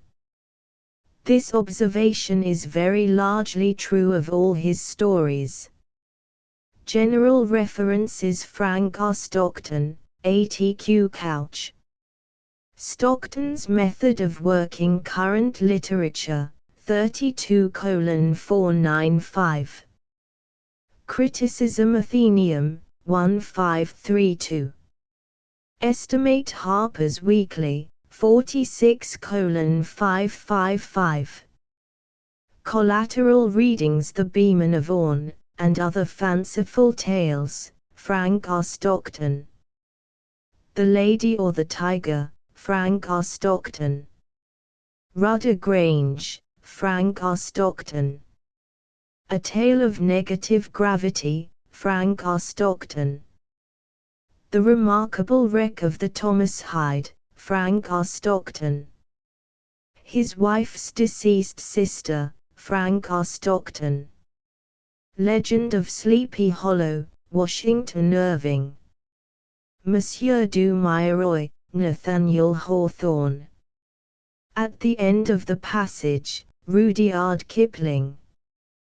The Vacant Lot, Mary Wilkins Freeman. The Princess Porkroy, Margaret Sherwood. What Was It? A Mystery, Fitzjames O'Brien. Wandering Willie's Tale, Walter Scott. The Piece of String, 1, by Guy de Maupassant, 1850–1893. On all the roads about Gaudeville the peasants and their wives were coming toward the town, for it was market day. The men walked at an easy gait, the whole body thrown forward with every movement of their long, crooked legs, misshapen by hard work, by the bearing down on the plough which at the same time causes the left shoulder to rise and the figure to slant, by the mowing of the grain, which makes one hold his knees apart in order to obtain a firm footing, by all the slow and laborious tasks of the fields. Their starched blue blouses, glossy as if varnished, adorned at the neck and wrists with a bit of white stitchwork, puffed out about their bony chests like balloons on the point of taking flight, from which protrude a head, 2 arms, and 2 feet.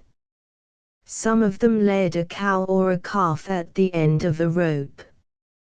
And their wives, walking behind the beast, lashed it with a branch still covered with leaves, to hasten its pace. They carried on their arms great baskets, from which heads of chickens or of ducks were thrust forth. And they walked with a shorter and quicker step than their men, their stiff, lean figures wrapped in scanty shawls pinned over their flat breasts, their heads enveloped in a white linen cloth close to the hair, with a cap over all.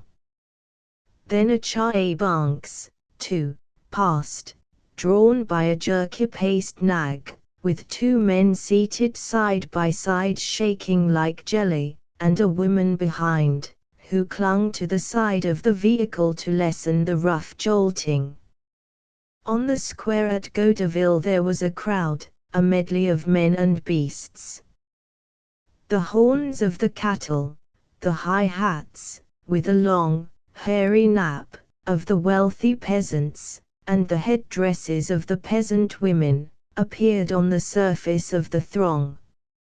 And the sharp, shrill, high-pitched voices formed an incessant, uncivilized uproar, over which soared at times a roar of laughter from the powerful chest of a sturdy yokel, or the prolonged bellow of a cow fastened to the wall of a house.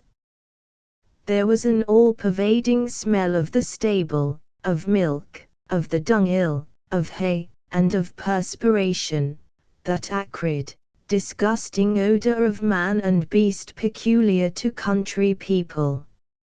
Master Hawcheckhorn, of Breaut, had just arrived at Gaudeville, and was walking toward the square, when he saw a bit of string on the ground. Master Hawcheckhorn, economical like every true Norman, thought that it was well to pick up everything that might be of use, and he stooped painfully, for he suffered with rheumatism. He took the piece of slender cord from the ground, and was about to roll it up carefully, when he saw Master Mallandane, the harness maker, standing in his doorway and looking at him. They had formerly had trouble on the subject of a halter, and had remained at odds, being both inclined to bear malice. Master Horchehorn felt a sort of shame at being seen thus by his enemy, fumbling in the mud for a bit of string. He hurriedly concealed his treasure in his blouse, then in his breeches pocket, then he pretended to look on the ground for something else, which he did not find, and finally he went on toward the market, his head thrust forward, bent double by his pains. He lost himself at once in the slow-moving, shouting crowd, kept in a state of excitement by the interminable bargaining.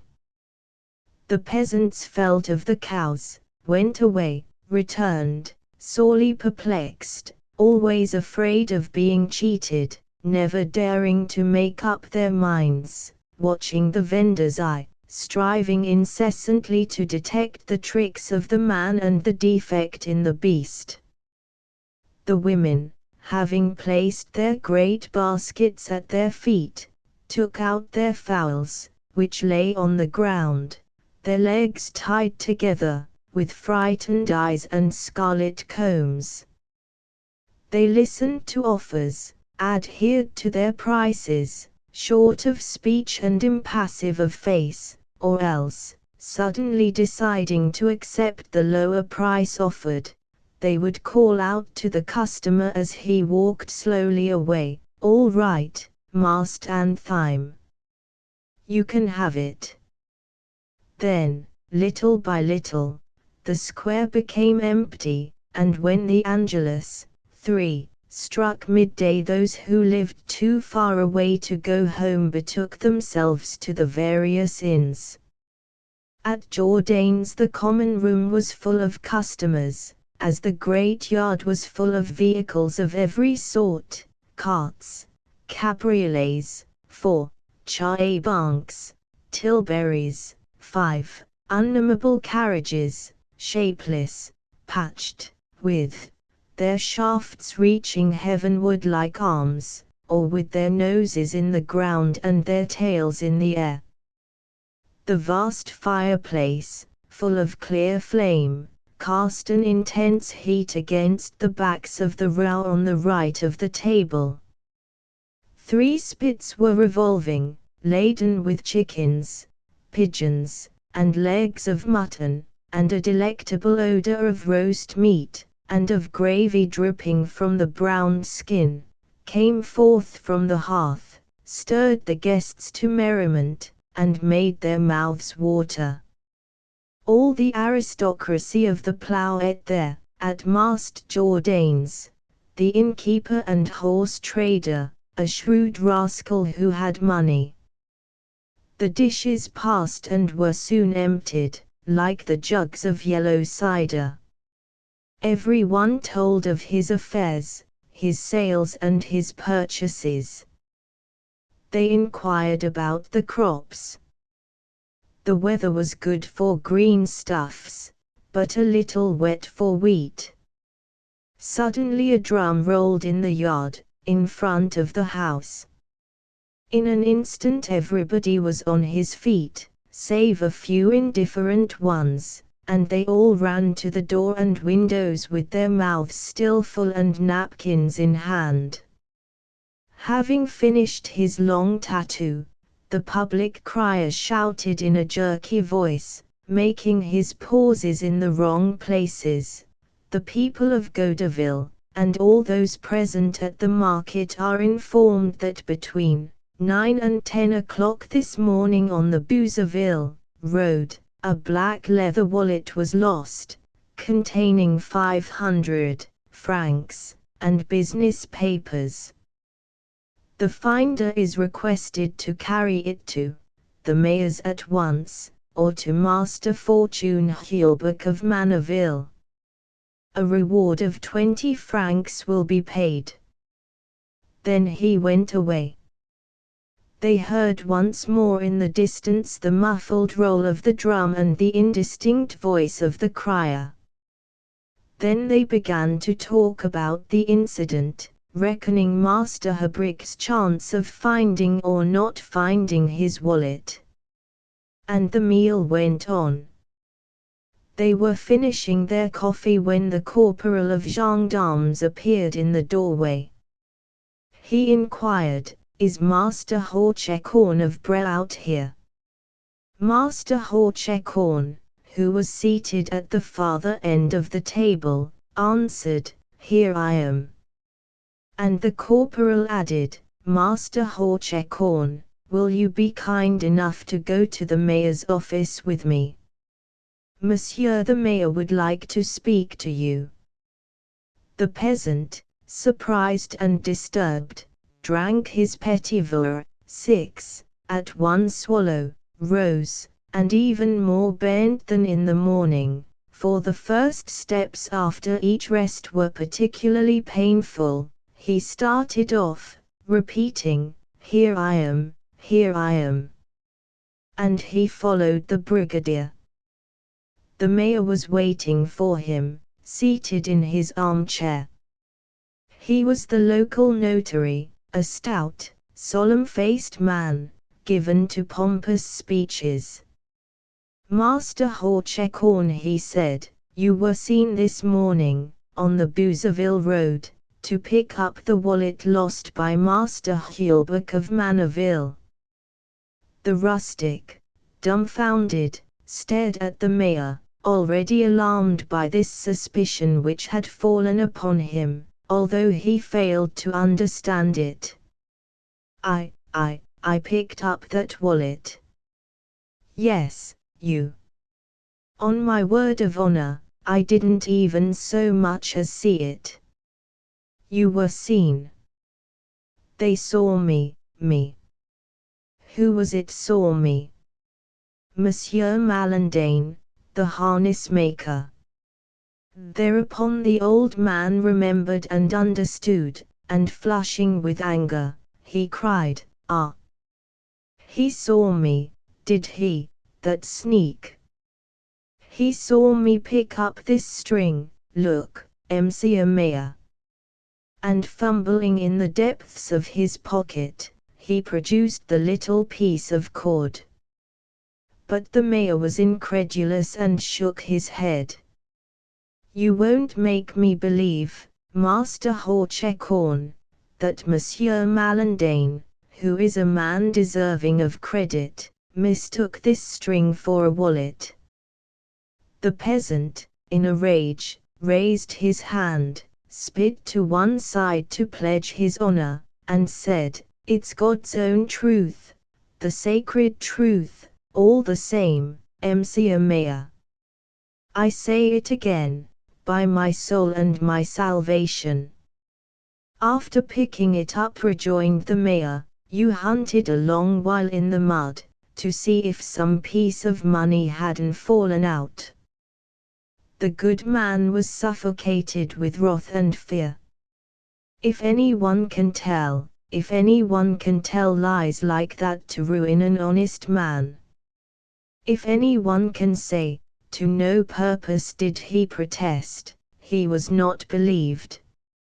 He was confronted with Monsieur Malandain, who repeated and maintained his declaration. They insulted each other for a whole hour. At his own request, Master Horcheckhorn was searched. They found nothing on him.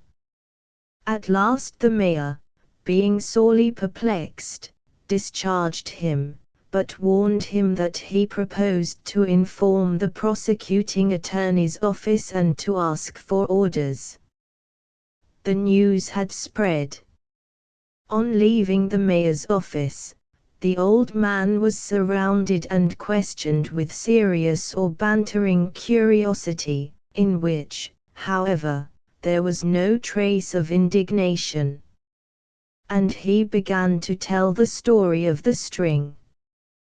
They did not believe him. They laughed.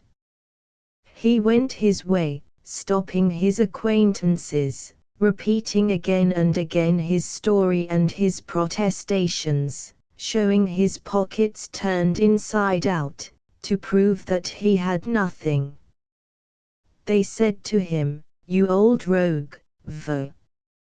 And he lost his temper, lashing himself into a rage, feverish with excitement, desperate because he was not believed, at a loss what to do, and still telling his story. Night came. He must needs go home. He started with 3 neighbors, to whom he pointed out the place where he had picked up the bit of string, and all the way he talked of his misadventure. During the evening he made a circuit of the village of Breaut, in order to tell everybody about it. He found none but incredulous listeners. He was ill over it all night. The next afternoon, about 1 o'clock, Marius Paumel, a farm hand employed by Master Breton, a farmer of Yamorphil, restored the wallet and its contents to Master Hulbert of Manaville.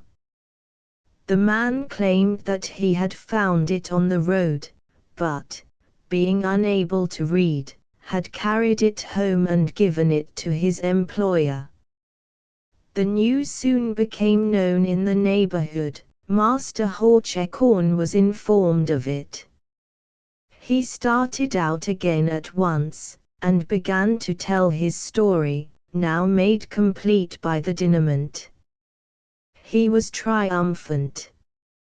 "What made me feel bad," he said, "wasn't so much the thing itself, you understand, but the lying.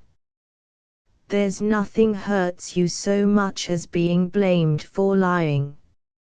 All day long he talked of his adventure. He told it on the roads to people who passed, at the wine shop to people who were drinking, and after church on the following Sunday.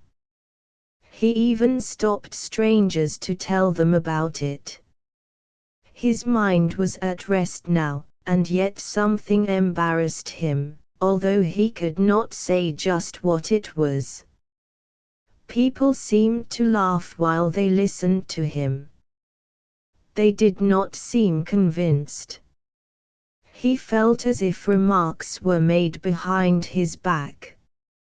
On Tuesday of the next week, he went to market at Godeville, impelled solely by the longing to tell his story. Malandain, standing in his doorway, began to laugh when he saw him coming. "Why?" He accosted a farmer from Criquetot, who did not let him finish, but poked him in the pit of his stomach, and shouted in his face, "Go on, you old fox." Then he turned on his heel. Master Horcheckhorn was speechless, and more disturbed. Why did he call him old fox? When he was seated at the table, in Jourdain's inn, he set about explaining the affair once more. A horse trader from Montvilliers called out to him, "Nonsense, nonsense, you old dodger. I know all about your string." "But they've found the wallet," faltered Horcheckhorn. "None of that, old boy, there's one who finds it, and there's one who carries it back. I don't know just how you did it, but I understand you." The peasant was fairly stunned. He understood at last. He was accused of having sent the wallet back by a confederate, an accomplice. He tried to protest. The whole table began to laugh. He could not finish his dinner, but left the inn amid a chorus of jeers.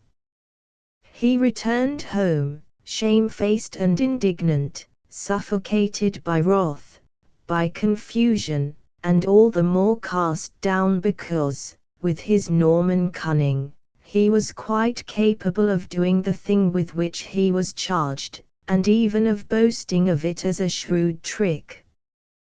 He had a confused idea that his innocence was impossible to establish, his craftiness being so well known. And he was cut to the heart by the injustice of the suspicion. Thereupon he began once more to tell of the adventure, making the story longer each day, adding each time new arguments, more forcible protestations, more solemn oaths, which he devised and prepared in his hours of solitude, his mind being wholly engrossed by the story of the string. The more complicated his defense and the more subtle his reasoning, the less he was believed. Those are a liar's reasons, people said behind his back. He realized it, he gnawed his nails, and exhausted himself in vain efforts. He grew perceptibly thinner. Now the jokers asked him to tell the story of the piece of string for their amusement, as a soldier who has seen service is asked to tell about his battles. His mind, attacked at its source, grew feebler. Late in December he took to his bed. In the first days of January he died, and in his delirium, of the death agony, he protested his innocence, repeating, "A little piece of string, a little piece of string, see, here it is, MC Amaya." Notes: 1. The piece of string was written in 1884. Reprinted from Little French Masterpieces, by permission of the publishers, G. P. Putnam's Sons. 2. 34:5 Chae Banks. A Pleasure Car. 3. 35 hours 26 minutes Angelus. A bell tolled at morning, noon, and night, according to the Roman Catholic Church custom, to indicate the time of the service of song and recitation in memory of the Virgin Mary. The name is taken from the first word of the recitation. 4. 35 hours 30 minutes Cabriolet. A cab. Originally a light, one-horse pleasure carriage with 2 seats. 5. 35 hours 30 minutes Tilbury. An old form of gig, seating 2 persons. 6. 37 hours 20 minutes Petitvour. Little Glass. Biography: Henry René Albert Guy de Maupassant, French novelist, dramatist, and short story writer, was born in 1850. Until he was 13 years old he had no teacher except his mother, who personally superintended the training of her 2 sons. Life for the 2 boys, during these early years, was free and happy. Guy was a strong and robust Norman, overflowing with animal spirits and exuberant with the joy of youthful life. When 13 years of age Maupassant attended the seminary at Yvetot, where he found school life irksome and a most distasteful contrast to his former free life. Later he became a student in the Lycée in Rouen. His experience as a student here was very pleasant, and he easily acquired his degree. In 1870 he was appointed to a clerkship in the Navy, and a little later to a more lucrative position in the Department of Public Instruction. His work in these 2 positions suffered very materially because of his negligence and daily practice in writing verses and essays for Flaubert, the most careful literary technicist in the history of literature, to criticize. For 7 years Maupassant served this severe taskmaster, always writing, receiving criticisms, and publishing nothing. Immediately after the publication of his first story, Maupassant was hailed as a finished master artist. From 1880 to 1890 he published 6 novels, 16 volumes of short stories, 3 volumes of travels, and many newspaper articles. This gigantic task was performed only because of his regular habits and splendid physique. He wrote regularly every morning from 7 o'clock until noon, and at night always wrote out notes on the impressions from his experiences of the day. Maupassant was a natural artist deeply in love with the technique of his work. He did not write for money, although he believed that a writer should have plenty of this world's possessions, nor did he write for art's sake. In fact, he avoided talking on the subject of writing and to all appearances seemed to despise his profession. He wrote because the restless, immitigable force within him compelled him to work like a slave. He thought little of morals, or religion, but was enamored with physical life and its insolvable problems. He was, above everything else, a truthful man. Sometimes his subjects are unclean and he treats them as such, but, if his subject is clean, his treatment is undefiled. In 1887 the shadows of insanity began to creep athwart his life. Even in 1884 he seemed to feel a premonition of his coming catastrophe when he wrote, "I am afraid of the walls, of the furniture, of the familiar objects which seem to me to assume a kind of animal life. Above all, I fear the horrible confusion of my thought, of my reason escaping, entangled and scattered by an invisible and mysterious anguish." The dreaded disease developed until, in 1890, he had to suspend his writing. In 1892 he became wholly insane and had to be committed to an insane asylum where he died in a padded cell 1 year later. Biographical references: The New International Encyclopedia, Encyclopedia Britannica. Bookman, 25:290-294_. Criticisms: Maupassant's short stories are generally conceded to be the best in French literature. He handles his materials with great care, and his descriptions of scenes and characters are unequaled. In his first writings he seems impassive to the point of frigidity. He is a recorder who sets down exactly the life before him. This is one of the lessons he learned from Flaubert. He was not interested in what a character thought or felt, but he noted and fondled every action of his characters. He loved life, despite the lack of solutions. At times his fondness for mere physical life leads him to the brutal stage.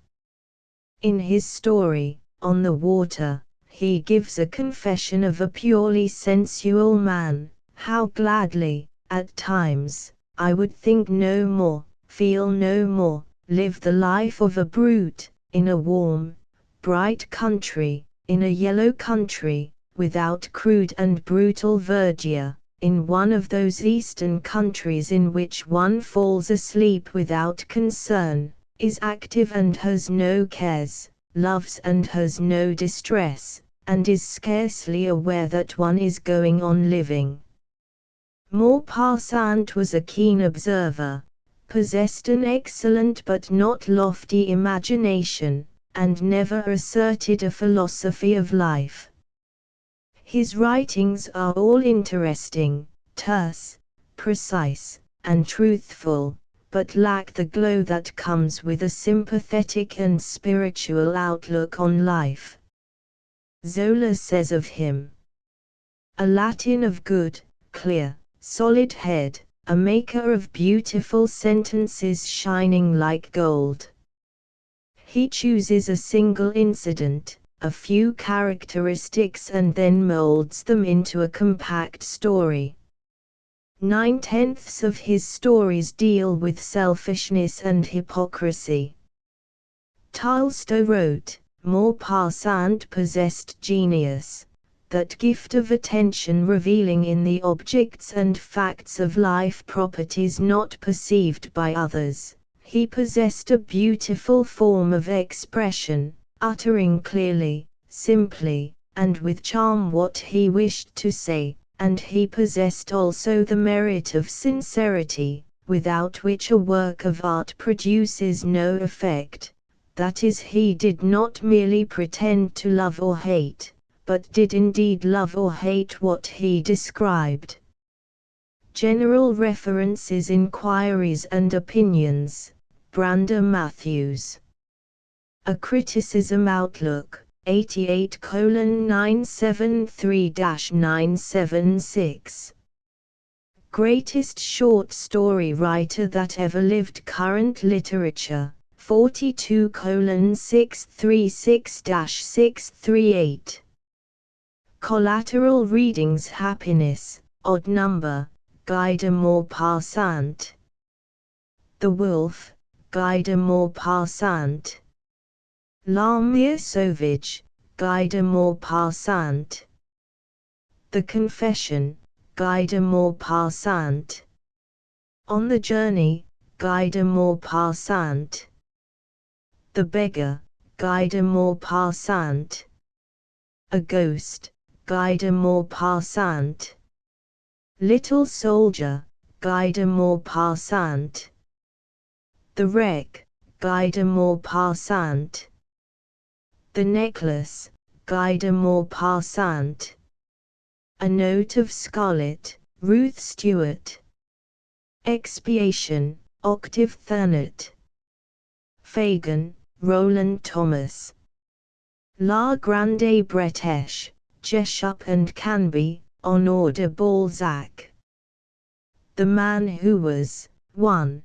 By Rudyard Kipling, 1865. Let it be clearly understood that the Russian is a delightful person till he tucks his shirt in. As an Oriental he is charming. It is only when he insists upon being treated as the most easterly of Western peoples, instead of the most westerly of Easterns, that he becomes a racial anomaly, too, extremely difficult to handle. The host never knows which side of his nature is going to turn up next. Durkovich was a Russian of the Russians, as he said, who appeared to get his bread by serving the Tsar as an officer in a Cossack regiment, and corresponding for a Russian newspaper with a name that was never twice the same. He was a handsome young Oriental, with a taste for wandering through unexplored portions of the earth, and he arrived in India from nowhere in particular. At least no living man could ascertain whether it was by way of Balkh, Budukshan, Chitral, Baluchistan, Nepal, or anywhere else. The Indian government, being in an unusually affable mood, gave orders that he was to be civilly treated, and shown everything that was to be seen, so he drifted, talking bad English and worse French, from one city to another till he forgathered with Her Majesty's White Hussars, 3, in the city of Peshawar, 4, which stands at the mouth of that narrow sword cut in the hills that men call the Khyber Pass. He was undoubtedly an officer, and he was decorated, after the manner of the Russians, with little enameled crosses, and he could talk, and, though this has nothing to do with his merits, He had been given up as a hopeless task or case by the Black Tyrones, 5, who, individually and collectively, with hot whiskey and honey, mulled brandy and mixed spirits of all kinds, had striven in all hospitality to make him drunk. And when the Black Tyrones, who are exclusively Irish, fail to disturb the peace of head of a foreigner, that foreigner is certain to be a superior man. This was the argument of the Black Tyrones, but they were ever an unruly and self-opinionated regiment, and they allowed junior subalterns of 4 years' service to choose their wines. The spirits were always purchased by the colonel and a committee of majors. And a regiment that would so behave may be respected but cannot be loved. The White Hussars were as conscientious in choosing their wine as in charging the enemy. There was a brandy that had been purchased by a cultured colonel a few years after the Battle of Waterloo. It has been maturing ever since, and it was a marvelous brandy at the purchasing. The memory of that liquor would cause men to weep as they lay dying in the teak forests of Upper Burma, 6, or the slime of the Irrawaddy, 7. And there was a port which was notable, and there was a champagne of an obscure brand, which always came to mess without any labels, because the White Hussars wished none to know where the source of supply might be found. The officer on whose head the champagne choosing lay was forbidden the use of tobacco for 6 weeks previous to sampling. This particularity of detail is necessary to emphasize the fact that champagne, that port, and above all, that brandy, the green and yellow and white liqueurs did not count, was placed at the absolute disposition of Durkovich, and he enjoyed himself hugely, even more than among the Black Tyrones. But he remained distressingly European through it all. The White Hussars were, my dear true friends, fellow soldiers, glorious and brothers inseparable. He would unburden himself by the hour on the glorious future that awaited the combined arms of England and Russia when their hearts and their territories should run side by side, and the great mission of civilizing Asia should begin. That was unsatisfactory, because Asia is not going to be civilized after the methods of the West. There is too much Asia, and she is too old. You cannot reform a lady of many lovers, and Asia has been insatiable in her flirtations aforetime. She will never attend Sunday school, or learn to vote save with swords for tickets. Durkovich knew this as well as anyone else, but it suited him to talk special correspondently and to make himself as genial as he could. Now and then he volunteered a little, a very little, information about his own Sotnia, 8, of Cossacks, left apparently to look after themselves somewhere at the back of beyond. He had done rough work in Central Asia, and had seen rather more help-yourself fighting than most men of his years. But he was careful never to betray his superiority, and more than careful to praise on all occasions the appearance, drill, uniform, and organization of Her Majesty's White Hussars. And, indeed, they were a regiment to be admired. When Mrs. Durgan, widow of the late Sir John Durgan, arrived in their station, and after a short time had been proposed to by every single man at mess, she put the public sentiment very neatly when she explained that they were all so nice that unless she could marry them all, including the colonel and some majors who were already married. She was not going to content herself with one of them.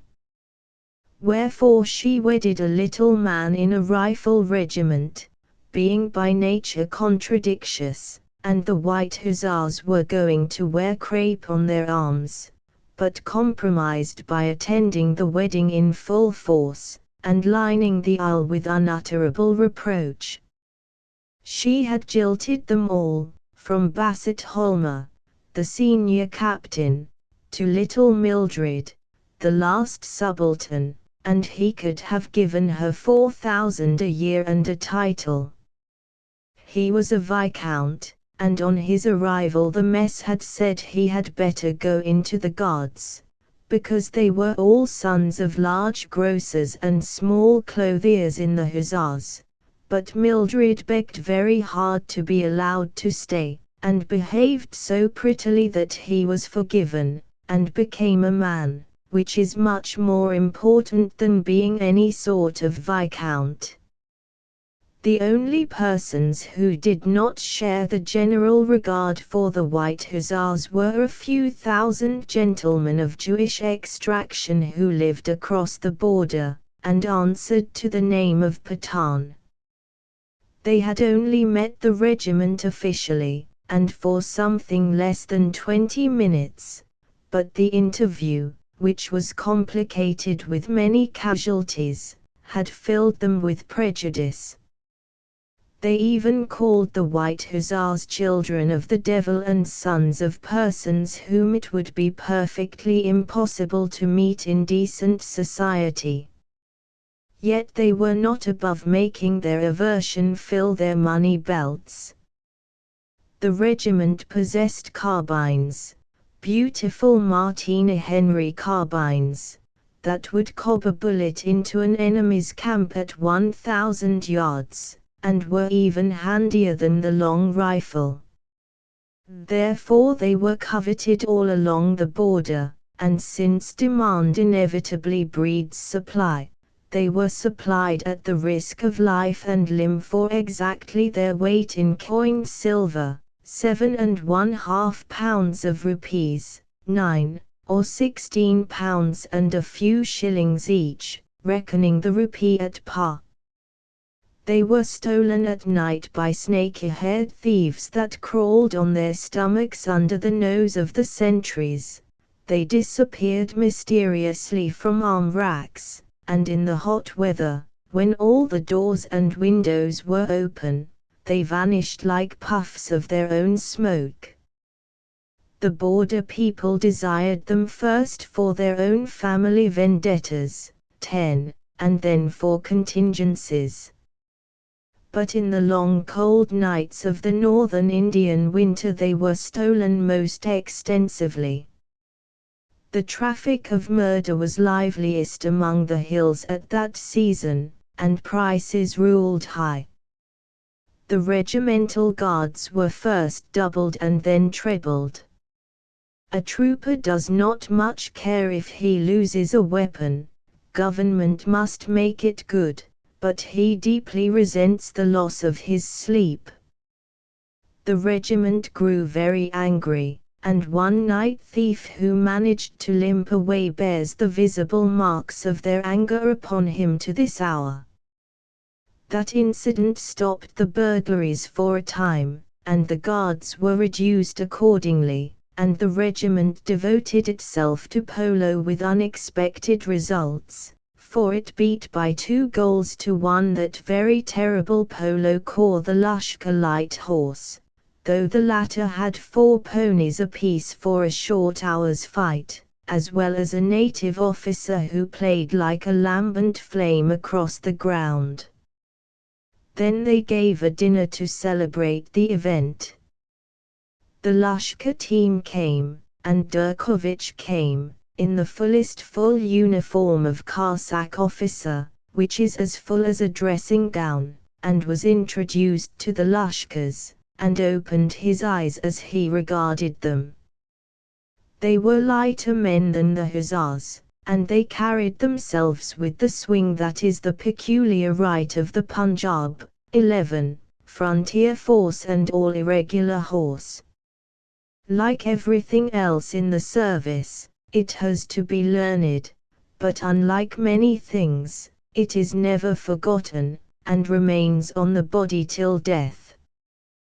The great beam-roofed mess room of the White Hussars was a sight to be remembered.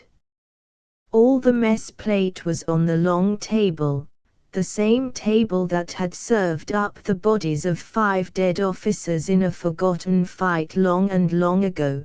The dingy, battered standards faced the door of entrance, clumps of winter roses lay between the silver candlesticks, the portraits of eminent officers deceased looked down on their successors from between the heads of Samher, 12, Nilgai, 13, Makehaw, and, pride of all the mess, 2 grinning snow leopards that had cost Bassett Holmer 4 months. Leave that he might have spent in England instead of on the road to Thibay, and the daily risk of his life on ledge, snowslide, and glassy grass slope. The servants, in spotless white muslin and the crest of their regiments on the brow of their turbans, waited behind their masters, who were clad in the scarlet and gold of the White Hussars and the cream and silver of the Lashkar Light Horse. Durkovich's dull green uniform was the only dark spot at the board, but his big onyx eyes made up for it.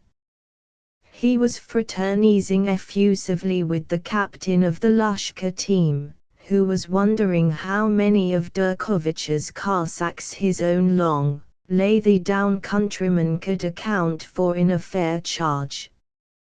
But one does not speak of these things openly.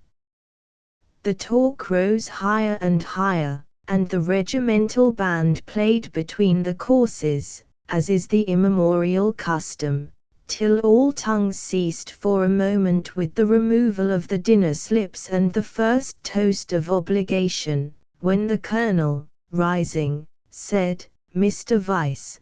The Queen and little Mildred from the bottom of the table answered, "The Queen, God bless her," and the big spurs clanked as the big men heaved themselves up and drank the Queen, upon whose pay they were falsely supposed to pay their mess bills.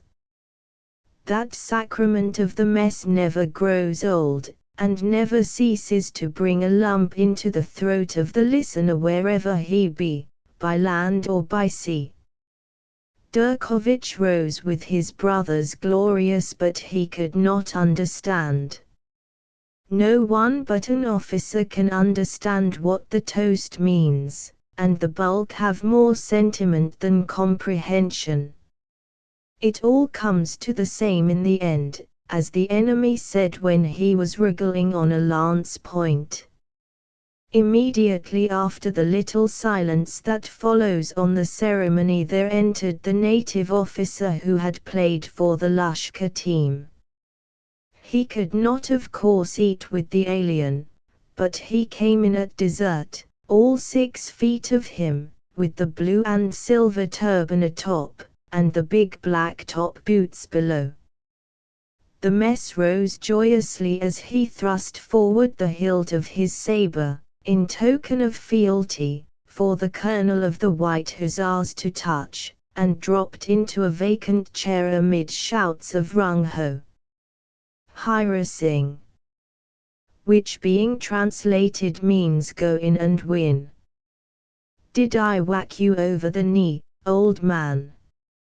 "Reseda Sahib, what the devil made you play that kicking pig of a pony in the last 10 minutes? "Shabash, Reseda Sahib." Then the voice of the colonel, "The health of Reseda Hira Singh." After the shouting had died away, Hira Singh rose to reply, for he was the cadet of a royal house, the son of a king's son, and knew what was due on these occasions. Thus he spoke in the vernacular: "Colonel Sahib and officers of this regiment, much honor have you done me. This will I remember. We came down from afar to play you, but we were beaten. No fault of yours, said a Sahib. Played on our own ground, why no? Your ponies were cramped from the railway. Don't apologize. Therefore perhaps we will come again if it be so ordained. Here. Here, here, indeed. Bravo. HSH. Then we will play you afresh, happy to meet you, till there are left no feet upon our ponies. Thus far for sport. He dropped one hand on his sword hilt and his eye wandered to Durkovich lolling back in his chair. But if by the will of God there arises any other game which is not the polo game, then be assured, Colonel Sahib and officers, that we shall play it out side by side, though they, again his eye sought Durkovich, though they, I say, have 50 ponies to our 1 horse. And with a deep-mouthed rung-ho that rang like a musket butt on flagstones, he sat down amid shoutings. Durkovich, who had devoted himself steadily to the brandy, the terrible brandy aforementioned, did not understand, nor did the expurgated 14 translations offered to him at all convey the point. Decidedly the native officers was the speech of the evening, and the clamour might have continued to the dawn had it not been broken by the noise of a shot without that sent every man feeling at his defenceless left side. It is notable that Durkovich reached back after the American fashion, a gesture that set the captain of the Lushkar team wondering how Cossack officers were armed at mess. Then there was a scuffle, and a yell of pain. "Carbine stealing again," said the adjutant, calmly sinking back in his chair. "This comes of reducing the guards. I hope the sentries have killed him." The feet of armed men pounded on the veranda flags, and it sounded as though something was being dragged. "Why don't they put him in the cells till the morning?" said the colonel, testily. "See if they've damaged him, sergeant." The mess sergeant fled out into the darkness, and returned with 2 troopers and a corporal, all very much perplexed. "Caught a man stealing carbines, sir," said the corporal. "Leastways he was crawling toward the barracks, sir, past the main road sentries, and the sentry he says, sir," the limp heap of rags upheld by the 3 men groaned.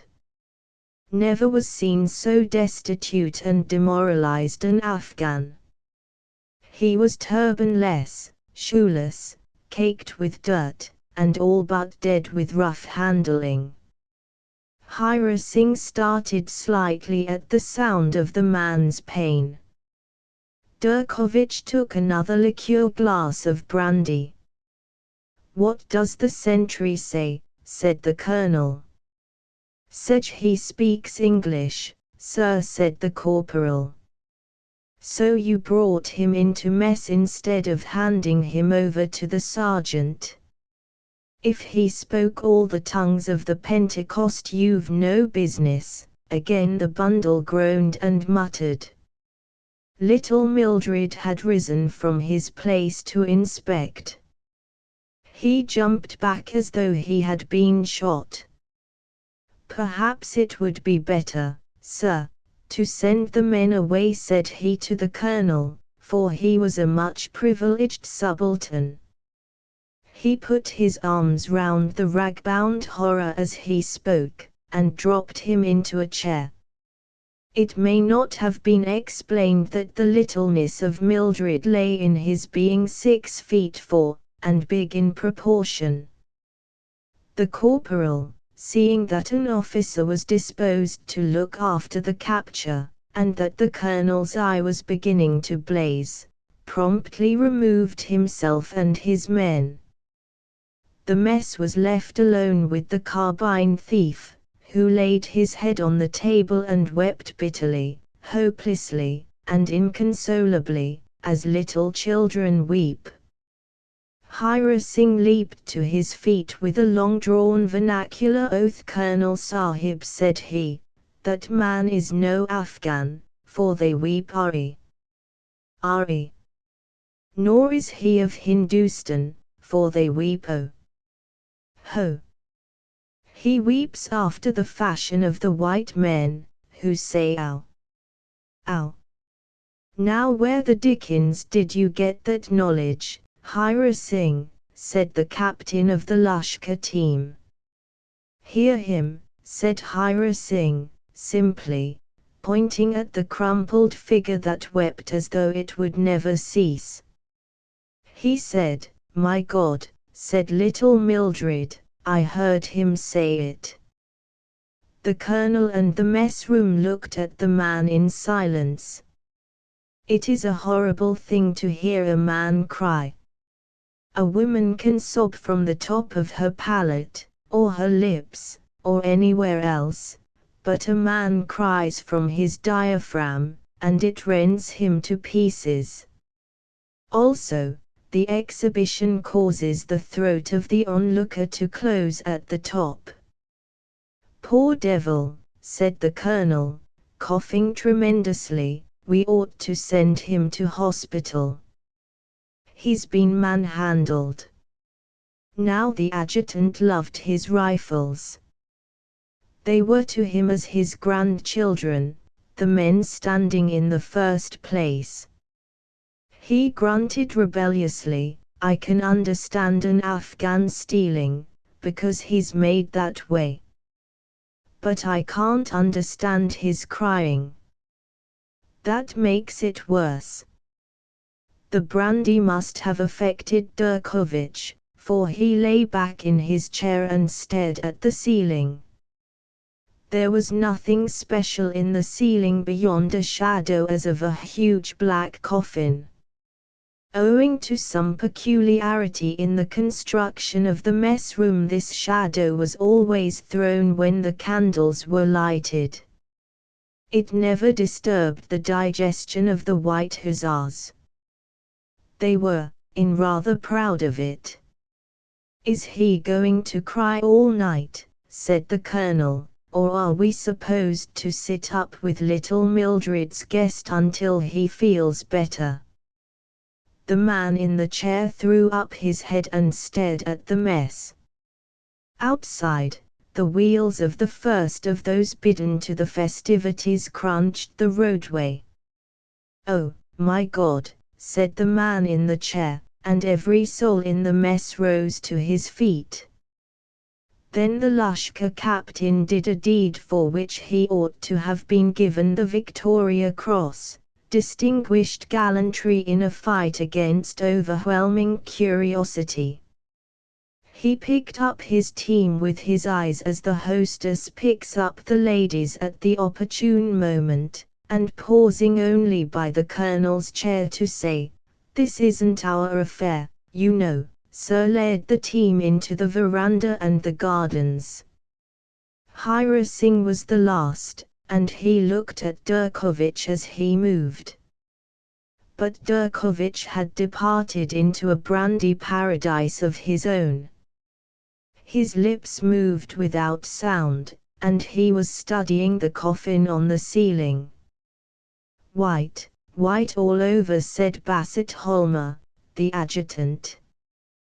"What a pernicious renegade, 15, he must be. I wonder where he came from." The colonel shook the man gently by the arm. "And who are you?" said he. There was no answer. The man stared round the mess room and smiled in the colonel's face.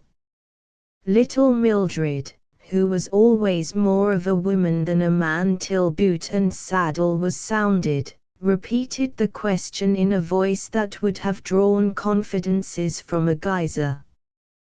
The man only smiled.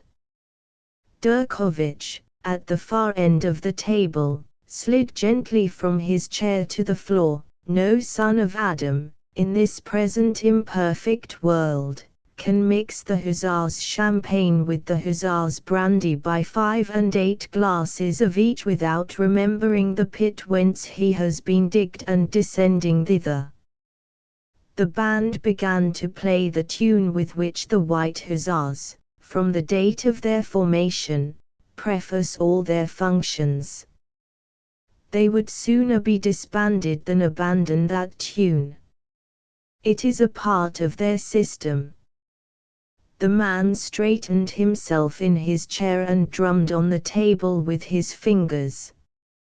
"I don't see why we should entertain lunatics," said the colonel. "Call a guard and send him off to the cells. We'll look into the business in the morning. Give him a glass of wine first, though." Little Mildred filled a sherry glass with the brandy and thrust it over to the man. He drank, and the tune rose louder, and he straightened himself yet more. Then he put out his long taloned hands to a piece of plate opposite and fingered it lovingly. There was a mystery connected with that piece of plate in the shape of a spring, which converted what was a 7-branched candlestick, 3 springs each side and 1 on the middle, into a sort of wheel-spoke candelabrum. 16. He found the spring, pressed it, and laughed weakly. He rose from his chair and inspected a picture on the wall, then moved on to another picture, the mess watching him without a word. When he came to the mantelpiece he shook his head and seemed distressed.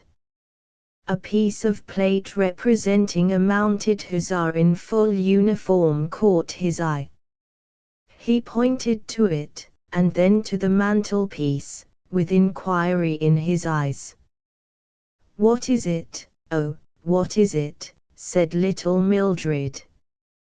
Then, as a mother might speak to a child, "That is a horse, yes, a horse." Very slowly came the answer, in a thick, passionless guttural, "Yes, I have seen." "But, where is the horse?" You could have heard the hearts of the mess beating as the men drew back to give the stranger full room in his wanderings. There was no question of calling the guard. Again he spoke, very slowly, "Where is our horse?" There is no saying what happened after that. There is but one horse in the White Hussars, and his portrait hangs outside the door of the mess room. He is the piebald drum horse, the king of the regimental band, that served the regiment for 37 years, and in the end was shot for old age. Half the mess tore the thing down from its place and thrust it into the man's hands. He placed it above the mantelpiece. It clattered on the ledge, as his poor hands dropped it, and he staggered toward the bottom of the table, falling into Mildred's chair. The band began to play the River of Years waltz, and the laughter from the gardens came into the tobacco-scented mess room. But nobody, even the youngest, was thinking of waltzes. They all spoke to one another something after this fashion: "The drum horse hasn't hung over the mantelpiece since '67. How does he know? Mildred, go and speak to him again." "Colonel, what are you going to do?" "Oh, dry up, and give the poor devil a chance to pull himself together. It isn't possible, anyhow." The man's a lunatic. Little Mildred stood at the colonel's side talking into his ear. "Will you be good enough to take your seats, please, gentlemen," he said, and the mess dropped into the chairs. Only Durkovich's seat, next to little Mildred's, was blank, and little Mildred himself had found Hira Singh's place. The wide-eyed mess sergeant filled the glasses in dead silence. Once more the colonel rose, but his hand shook, and the port spilled on the table as he looked straight at the man in little Mildred's chair and said, hoarsely, "Mr. Vice, the Queen." There was a little pause, but the man sprang to his feet and answered, without hesitation, "The Queen, God bless her," and as he emptied the thin glass he snapped the shank between his fingers. Long and long ago, when the Empress of India was a young woman, and there were no unclean ideals in the land, it was the custom in a few messes to drink the Queen's toast in broken glass, to the huge delight of the mess contractors. The custom is now dead, because there is nothing to break anything for, except now and again the word of a government, and that has been broken already. "That settles it," said the colonel, with a gasp. "He's not a sergeant." "What in the world is he?"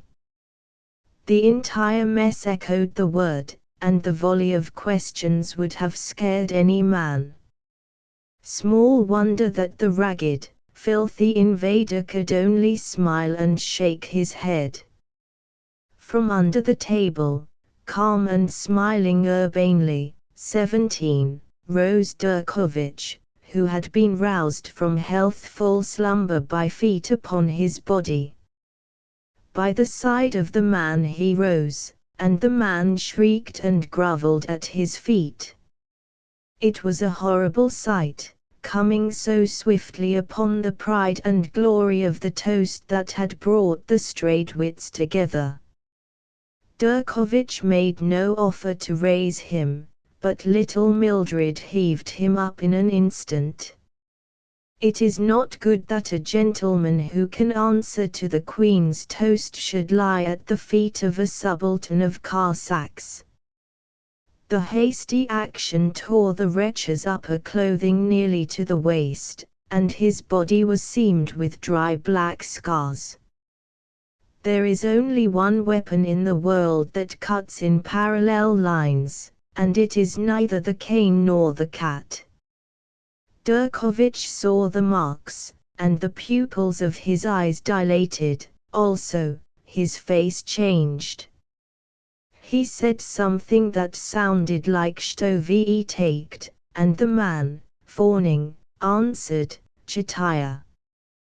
"What's that?" said everybody together. "His number." "That is number 4, you know." Durkovich spoke very thickly. "What has a Queen's officer to do with a qualified number?" said the colonel, and there rose an unpleasant growl round the table. "How can I tell?" said the affable Oriental, with a sweet smile. "He is a, how you have it, escape, runaway, from over there." He nodded toward the darkness of the night.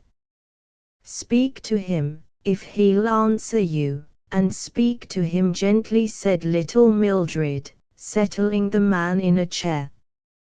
It seemed most improper to all present that Durkovich should sip brandy as he talked in purring, spitting Russian to the creature who answered so feebly and with such evident dread. But since Durkovich appeared to understand, no man said a word. They breathed heavily, leaning forward, in the long gaps of the conversation. The next time that they have no engagements on hand, the White Hussars intend to go to St. Petersburg and learn Russian. He does not know how many years ago, said Durkovich, facing the mess, but he says it was very long ago, in a war. I think that there was an accident.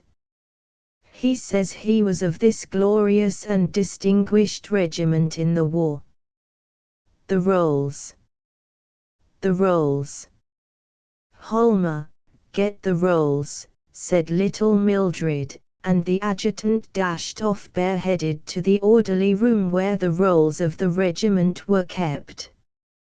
He returned just in time to hear Durkovich conclude, "Therefore I am most sorry to say there was an accident, which would have been reparable if he had apologized to our colonel, whom he had insulted." Another growl, which the colonel tried to beat down. The mess was in no mood to weigh insults to Russian colonels just then. He does not remember, but I think that there was an accident, and so he was not exchanged among the prisoners, but he was sent to another place, how do you say, the country. So, he says, he came here. He does not know how he came. He was at Chbany, 18. The man caught the word, nodded, and shivered, at Gigansk, 19, and Irkutsk, 20. I cannot understand how he escaped. He says, too, that he was in the forests for many years, but how many years he has forgotten, that with many things. It was an accident, done because he did not apologize to our colonel. Instead of echoing Durkovich's sigh of regret, it is sad to record that the White Hussars livelily exhibited unchristian delight and other emotions, hardly restrained by their sense of hospitality. Holmer flung the frayed and yellow regimental rolls on the table, and the men flung themselves atop of these. Steady. 56, 55, 54, said Holmer. Here we are. Lieutenant Austin Limerson, missing. That was before Sebastopol, 21. What an infernal shame. Insulted one of their colonels, and was quietly shipped off. 30 years of his life wiped out. But he never apologized. Said he'd see him, first chorused the mess. Poor devil. I suppose he never had the chance afterward. How did he come here, said the colonel. The dingy heap in the chair could give no answer. Do you know who you are? It laughed weakly. Do you know that you are Limerson, Lieutenant Limerson, of the White Hussars? Swift as a shot came the answer, in a slightly surprised tone, yes, I'm Limerson, of course. The light died out in his eyes, and he collapsed afresh, watching every motion of Durkovich with terror. A flight from Siberia may fix a few elementary facts in the mind, but it does not lead to continuity of thought. The man could not explain how, like a homing pigeon, he had found his way to his own old mess again. Of what he had suffered or seen he knew nothing. He cringed before Durkovich as instinctively as he had pressed the spring of the candlestick, sought the picture of the drum horse, and answered to the Queen's toast. The rest was a blank that the dreaded Russian tongue could only in part remove. His head bowed on his breast, and he giggled and cowered alternately. The devil that lived in the brandy prompted Durkovich at this extremely inopportune moment to make a speech. He rose, swaying slightly, gripped the table edge, while his eyes glowed like opals, and began, "Fellow soldiers glorious, true friends and hospitables. It was an accident, and deplorable, most deplorable." Here he smiled sweetly all round the mess. "But you will think of this little thing. So little, is it not? The Posh. I slap my fingers, I snap my fingers at him. Do I believe in him? No. But the Slav who has done nothing, him I believe. 70, how much, millions that have done nothing, not one thing. Napoleon was an episode." He banged a hand on the table. "Hear you, old peoples, we have done nothing in the world, out here. All our work is to do, and it shall be done, old peoples. Get away." He waved his hand imperiously, and pointed to the man. "You see him. He is not good to see.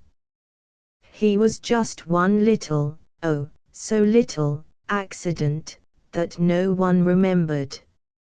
Now he is that. So will you be, brother soldiers so brave, so will you be. But you will never come back. You will all go where he has gone, or," he pointed to the great coffin shadow on the ceiling, and muttering, 70 millions, "get away, you old people fell asleep." "Sweet, and to the point," said little Mildred. "What's the use of getting wroth? Let's make the poor devil comfortable." But that was a matter suddenly and swiftly taken from the loving hands of the White Hussars. The lieutenant had returned only to go away again 3 days later, when the wail of the dead march and the tramp of the squadrons told the wondering station, that saw no gap in the table, an officer of the regiment had resigned his new-found commission. And Durkovich, bland, supple, and always genial, went away too by a night train. Little Mildred and another saw him off, for he was the guest of the mess, and even had he smitten the colonel with the open hand, the law of the mess allowed no relaxation of hospitality. "Goodbye, Durkovich, and a pleasant journey," said little Mildred. "Au revoir, 22, my true friends," said the Russian. "Indeed. But we thought you were going home." "Yes, but I will come again." "My friends, is that road shut?" He pointed to where the North Star burned over the Khyber Pass. "By Jove! I forgot. Of course. Happy to meet you, old man, any time you like. Got everything you want, cheroots, ice, bedding?" "That's all right." "Well, au revoir, Durkovich." Said the other man, as the tail lights of the train grew small.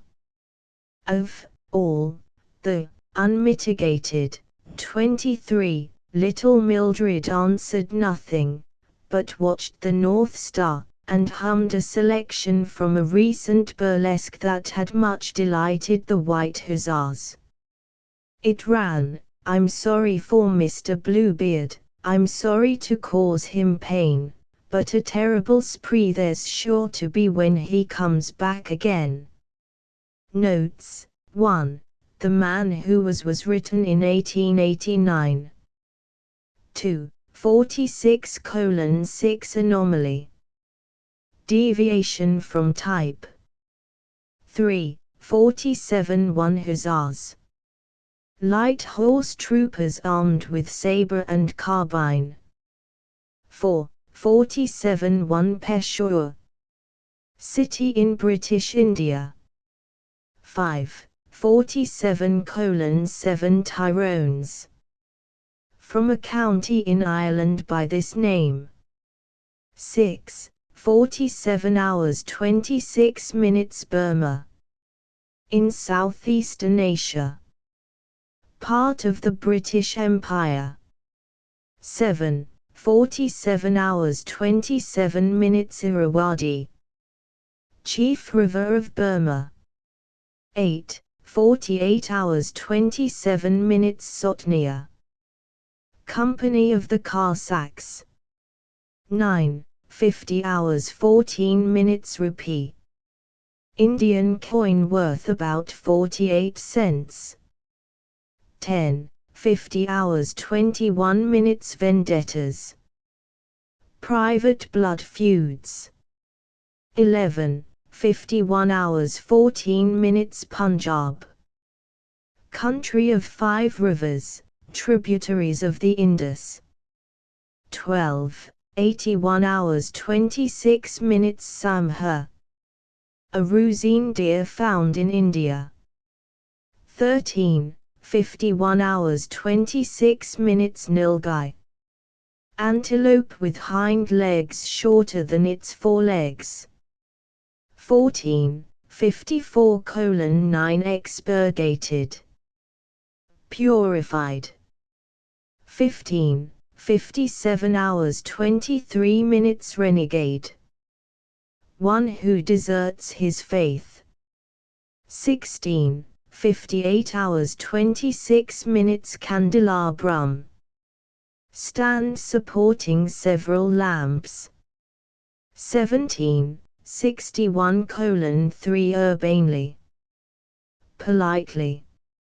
18. 63:2 Chbani. Town in Siberia. 19. 63:4 Gigansk. Town in Siberia. 20. 63:4 Irkutsk. Province and city in Siberia. 21. 63 hours 17 minutes Sebastopol. Seaport in Russia. 22. 65 hours 26 minutes Orevoy. Till we meet again. 23. 66:6 Unmitigated. As bad as can be. Biographical references Essays on Modern Novelists, William Leon Phelps. A Kipling Primer, Knowles. Rudyard Kipling, Richard Le Gallienne. Kipling to Franchise Bookman, 26, 584. Life of Kipling _Encyclopedia Britannica. Life of Kipling, the Universal Encyclopedia. Biography Rudyard Kipling, the most vigorous, versatile, and highly endowed of the present-day writers of fiction, was born in Bombay, India, the 30th of December, 1865. His place of birth and extensive travelling make him more Anglo-Saxon than British. His father was for many years connected with the schools of art at Bombay and Lahore in India. His mother, Alice MacDonald, was the daughter of a Methodist clergyman. Kipling was brought to England when he was 5 years old to be educated. While in college at Westward Ho, he edited the College Chronicle. For this paper he contributed regularly, poetry and stories. After his school days and on his return to India, he served on the editorial staff of the Lahore Civil and Military Gazette from 1882 to 1887, and was assistant editor of the Pioneer at Allahabad from 1887 to 1889. Kipling has travelled extensively. He is at home in India, China, Japan, Africa, Australia, England, and America. The odd part about his realistic observations, however, is that his notes, whether written about California or India, are often repudiated by the people whom he has visited. After visiting England and the United States in a vain effort to find a publisher for his writings, he returned to India and published in the Pioneer his American notes, which were immediately reproduced in book form in New York in 1891. He married Miss Balestier of New York in 1892. They settled at Brattleboro, Vermont, immediately after their marriage and lived there until 1896. Kipling revisited the United States in 1899.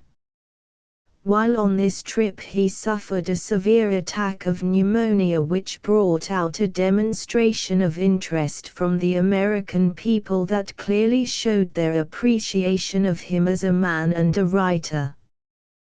Criticisms. Kipling is journalistic in all his writings. Oftentimes his material is very thin, flippant, and sensational, but he always is interesting, for he possesses the expert reporter's unerring judgment for choosing the essentials of his situation, character, or description, that catch and hold the reader's attention.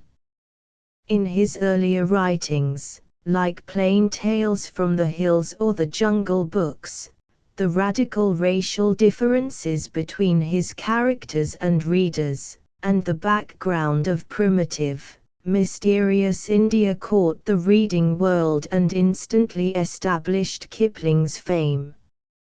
His technique is brilliant, his wit keen, and his energy of the bold and dashing military type. This audacious energy leads him very often into sprawling situations, a worship of imperialism, and reckless statements concerning moral and spiritual laws. Unlike Bret Harte, who was in many respects one of Kipling's ideals, he leaves his bad and coarse characters disreputable to the end. This is due in a large measure to the lack of warmth and light in his writings. In contradiction to this type of his works, his William the Conqueror and An Habitation in Faust are filled with a gentle human sympathy that causes us to forget and forgive any vulgarity he may have used in his more primitive and coarse characters.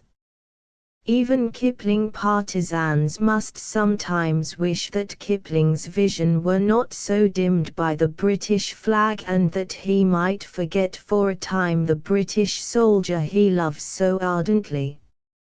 His writings since 1899 are much more mechanical than his earlier works. He seems, at times, to resort to the orator's superficial tricks in his attempts to attract readers. The Athenaeum, a friendly organ, says of his later work, in his new part, The Missionary of Empire, Mr. Kipling is living the strenuous life. He has frankly abandoned storytelling, and is using his complete and powerful armory in the interests of patriotic zeal. Whatever may be the final judgment of the world concerning Kipling's claim to literary genius, the young student may rest assured that there is no one in England who can compare with this strenuous and versatile writer. He is original and powerful, interesting and realistic. He is a lover of the men who earn their bread by the sweat of their faces and a despiser of flannelled fools. He lacks the daydreams of Stevenson and preaches from every housetop the gospel of virile, acting morality. Many of his readers have criticized adversely his spiritual teachings, because of the furious energy with which he denounces an apathetic religion and eulogizes the person who works with all his might, day after day, for the highest he knows and never fears the day of death and judgment. General reference is the book of the short story, Alexander Jessup. The short story in English, Henry Seidel Canby. Bibliography of Kipling's works, Eugene P. Saxton.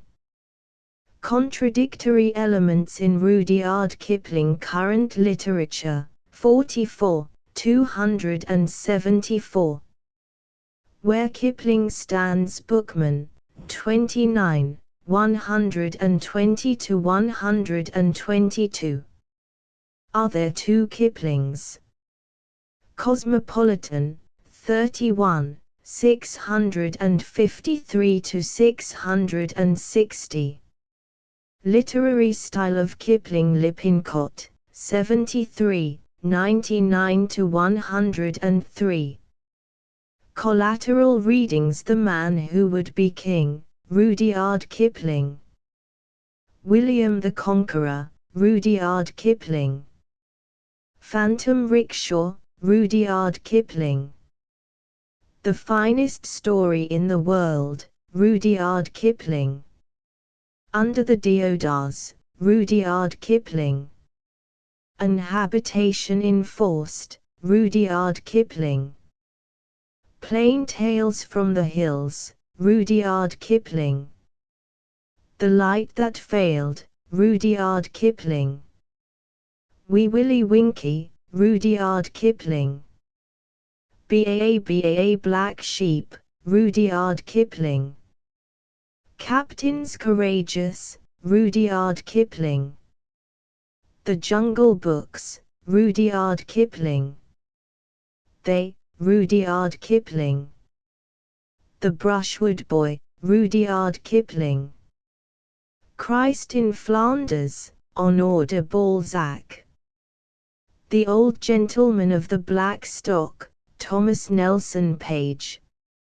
A New England Nun, Mary Wilkins Freeman. Outcasts of Poker Flat, Bret Harte. The Siege of Berlin, Alphonse Daudet. The Prisoner of Ushant, Grant Allen. A Terribly Strange Bed, Wilkie Collins. The Prisoners, Guy de Maupassant. Mr. Isaacs, F. Marion Crawford.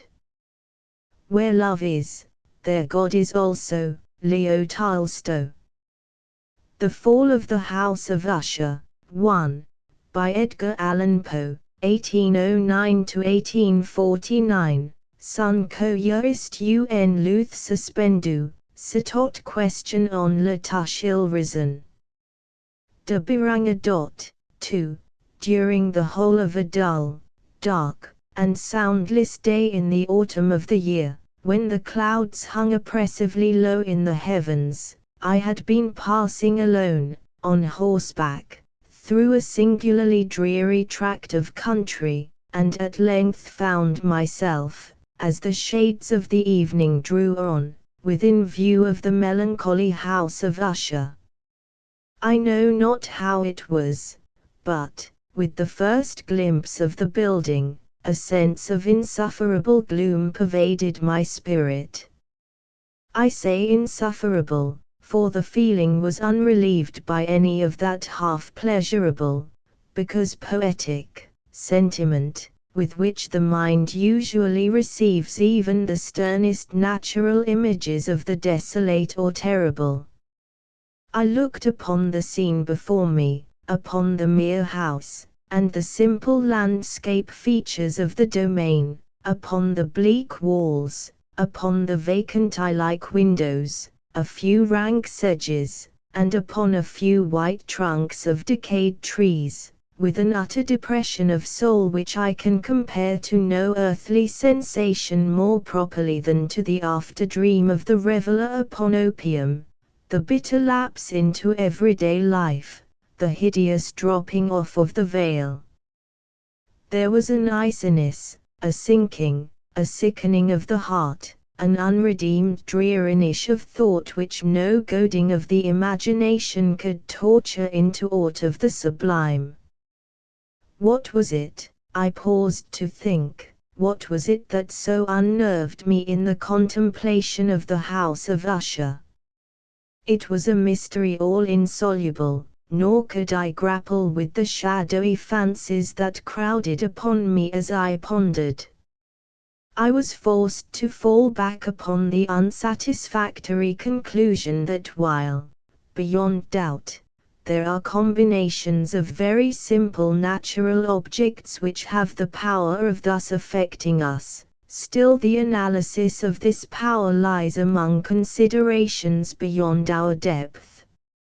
It was possible, I reflected, that a mere different arrangement of the particulars of the scene, of the details of the picture, would be sufficient to modify, or perhaps to annihilate its capacity for sorrowful impression, and, acting upon this idea, I reined my horse to the precipitous brink of a black and lurid tarn, 3, that lay in unruffled luster by the dwelling, and gazed down, but with a shudder even more thrilling than before, upon the remodelled and inverted images of the grey sedge, and the ghastly tree stems, and the vacant and eye-like windows.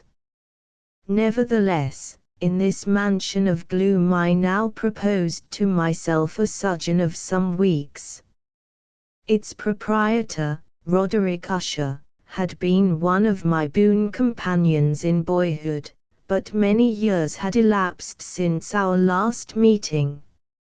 A letter, however, had lately reached me in a distant part of the country, a letter from him, which, in its wildly importunate nature, had admitted of no other than a personal reply.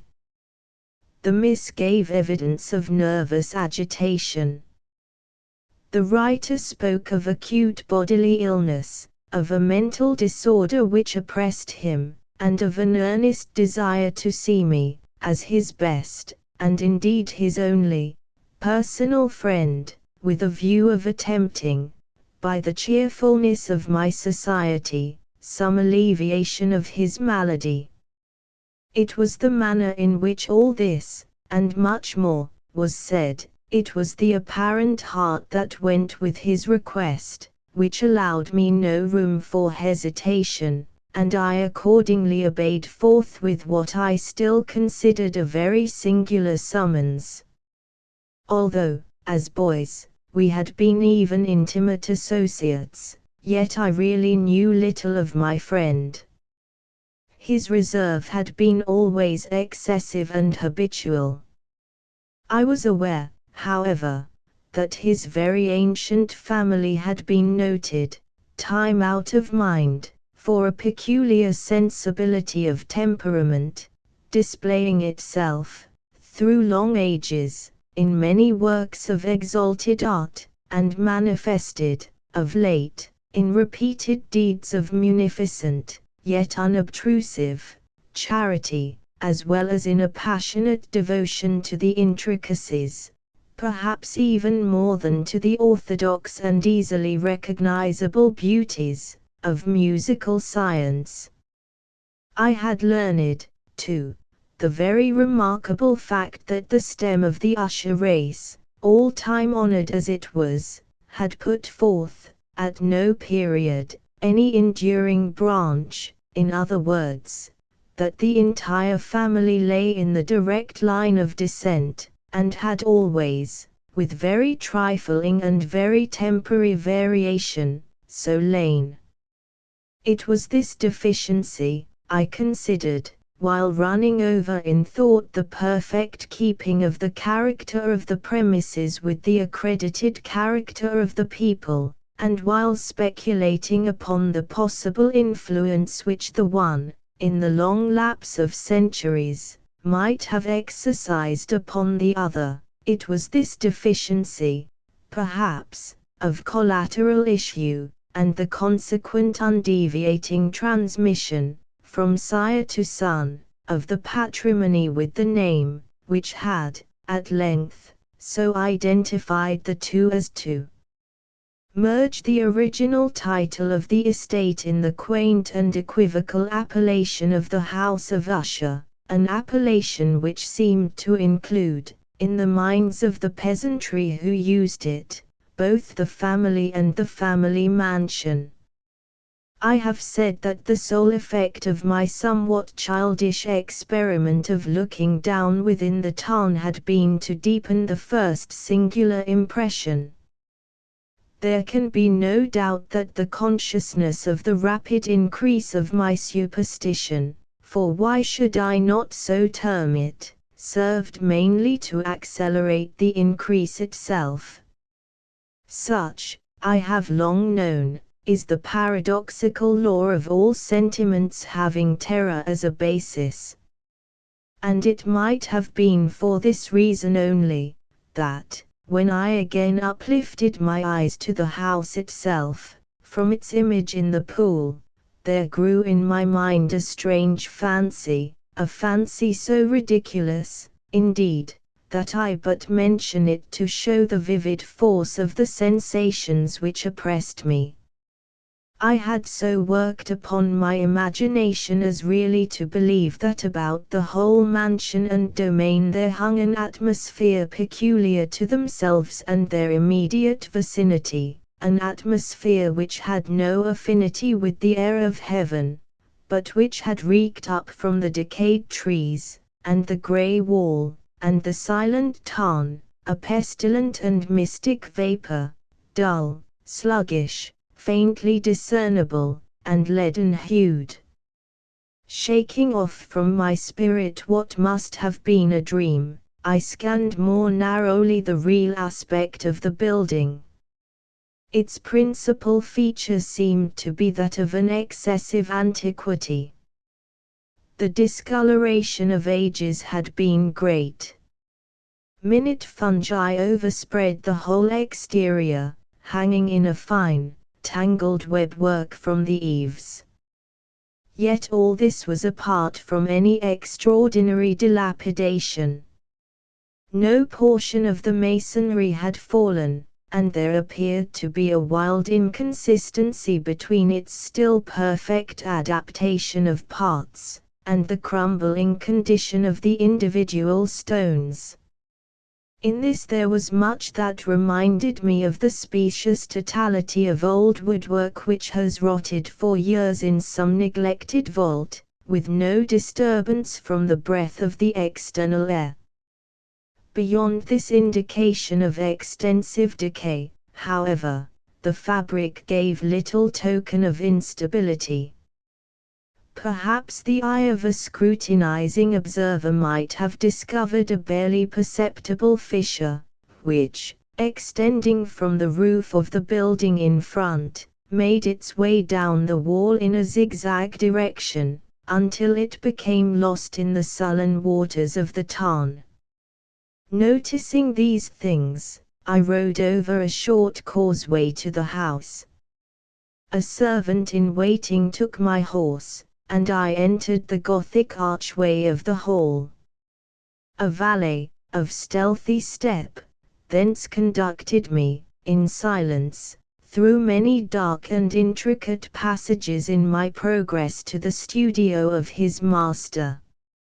Much that I encountered on the way contributed, I know not how, to heighten the vague sentiments of which I have already spoken. While the objects around me, while the carvings of the ceilings, the somber tapestries of the walls, the ebon blackness of the floors, and the phantasmagoric armorial trophies which rattled as I strode, were but matters to which, or to such as which, I had been accustomed from my infancy, while I hesitated not to acknowledge how familiar was all this, I still wondered to find how unfamiliar were the fancies which ordinary images were stirring up.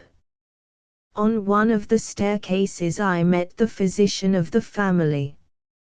His countenance, I thought, wore a mingled expression of low cunning and perplexity. He accosted me with trepidation and passed on. The valet now threw open a door and ushered me into the presence of his master. The room in which I found myself was very large and lofty. The windows were long, narrow, and pointed, and at so vast a distance from the black oaken floor as to be altogether inaccessible from within. Feeble gleams of encrimsoned light made their way through the trellised panes, and served to render sufficiently distinct the more prominent objects around. The eye, however, struggled in vain to reach the remoter angles of the chamber, or the recesses of the vaulted and fretted ceiling. Dark draperies hung upon the walls. The general furniture was profuse, comfortless, antique, and tattered. Many books and musical instruments lay scattered about, but failed to give any vitality to the scene. I felt that I breathed an atmosphere of sorrow. An air of stern, deep, and irredeemable gloom hung over and pervaded all. Upon my entrance, Usher arose from a sofa on which he had been lying at full length, and greeted me with a vivacious warmth which had much in it, I at first thought, of an overdone cordiality, of the constrained effort of the ennuyé, for man of the world. A glance, however, at his countenance convinced me of his perfect sincerity. We sat down, and for some moments, while he spoke not, I gazed upon him with a feeling half of pity, half of awe. Surely, man had never before so terribly altered, in so brief a period, as had Roderick Usher. It was with difficulty that I could bring myself to admit the identity of the one being before me with the companion of my early boyhood. Yet the character of his face had been at all times remarkable. A cadaverousness of complexion, an eye large, liquid, and luminous beyond comparison, lips somewhat thin and very pallid, but of a surpassingly beautiful curve, a nose of a delicate Hebrew model, but with a breadth of nostril unusual in similar formations, a finely moulded chin, speaking, in its want of prominence, of a want of moral energy, hair of a more than web-like softness and tenuity. These features, with an inordinate expansion above the regions of the temple, made up altogether a countenance not easily to be forgotten. And now in the mere exaggeration of the prevailing character of these features, and of the expression they were wont to convey, lay so much of change that I doubted to whom I spoke. The now ghastly pallor of the skin, and the now miraculous luster of the eye, above all things startled, and even awed me. The silken hair, too, had been suffered to grow all unheeded, and as, in its wild gossamer texture, it floated rather than fell about the face, I could not, even with effort, connect its arabesque expression with any idea of simple humanity. In the manner of my friend I was at once struck with an incoherence, an inconsistency, and I soon found this to arise from a series of feeble and futile struggles to overcome an habitual trepidancy, an excessive nervous agitation. For something of this nature I had indeed been prepared, no less by his letter than by reminiscences of certain boyish traits, and by conclusions deduced from his peculiar physical conformation and temperament. His action was alternately vivacious and sullen. His voice varied rapidly from a tremulous indecision, when the animal spirits seemed utterly in abeyance, to that species of energetic concision, that abrupt, weighty, unhurried, and hollow-sounding enunciation, that leaden, self-balanced, and perfectly modulated guttural utterance, which may be observed in the lost drunkard, or the irreclaimable eater of opium, during the periods of his most intense excitement. It was thus that he spoke of the object of my visit, of his earnest desire to see me, and of the solace he expected me to afford him. He entered, at some length, into what he conceived to be the nature of his malady.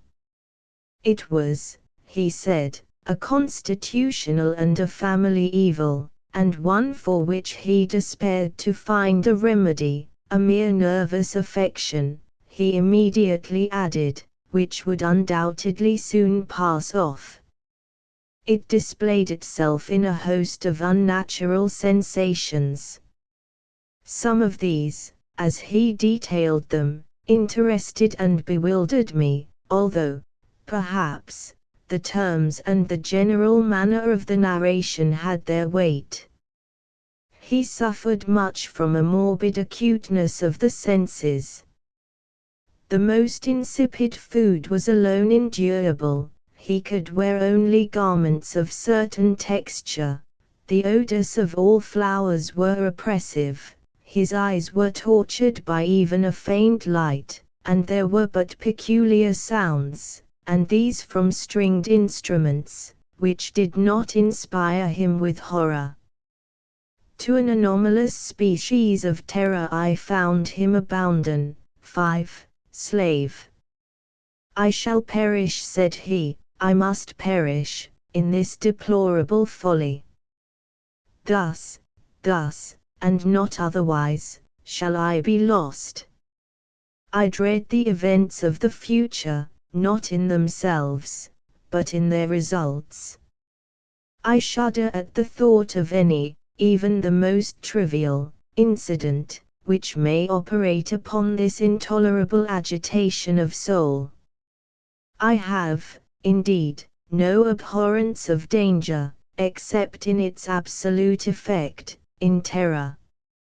In this unnerved, in this pitiable condition, I feel that the period will sooner or later arrive when I must abandon life and reason together, in some struggle with the grim phantasm, fear. I learned, moreover, at intervals, and through broken and equivocal hints, another singular feature of his mental condition.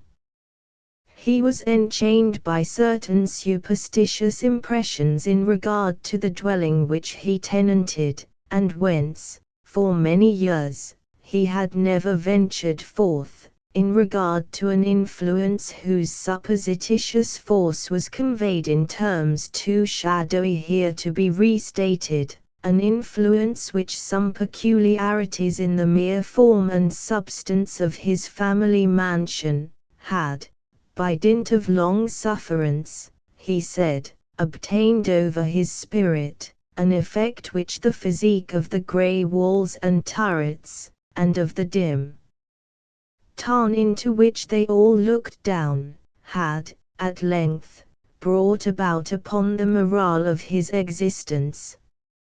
He admitted, however, although with hesitation, that much of the peculiar gloom which thus afflicted him could be traced to a more natural and far more palpable origin, to the severe and long-continued illness, indeed to the evidently approaching dissolution, of a tenderly beloved sister, his sole companion for long years, his last and only relative on earth. Her decease, he said, with a bitterness which I can never forget, would leave him the hopeless and the frail, the last of the ancient race of the Ushers. While he spoke, the Lady Madeline, for so was she called, passed slowly through a remote portion of the apartment, and, without having noticed my presence, disappeared. I regarded her with an utter astonishment not unmingled with dread. 6. And yet I found it impossible to account for such feelings. A sensation of stupor oppressed me, as my eyes followed her retreating steps. When a door, at length, closed upon her, my glance sought instinctively and eagerly the countenance of the brother, but he had buried his face in his hands, and I could only perceive that a far more than ordinary wanness had overspread the emaciated fingers through which trickled many passionate tears. The disease of the Lady Madeline had long baffled the skill of her physicians. A settled apathy, a gradual wasting away of the person, and frequent although transient affections of a partially cataleptical character, were the unusual diagnosis. Hitherto she had steadily borne up against the pressure of her malady, and had not betaken herself finally to bed, but on the closing in of the evening of my arrival at the house, she succumbed, as her brother told me at night with inexpressible agitation, to the prostrating power of the destroyer, and I learned that the glimpse I had obtained of her person would thus probably be the last I should obtain, that the lady, at least while living, would be seen by me no more.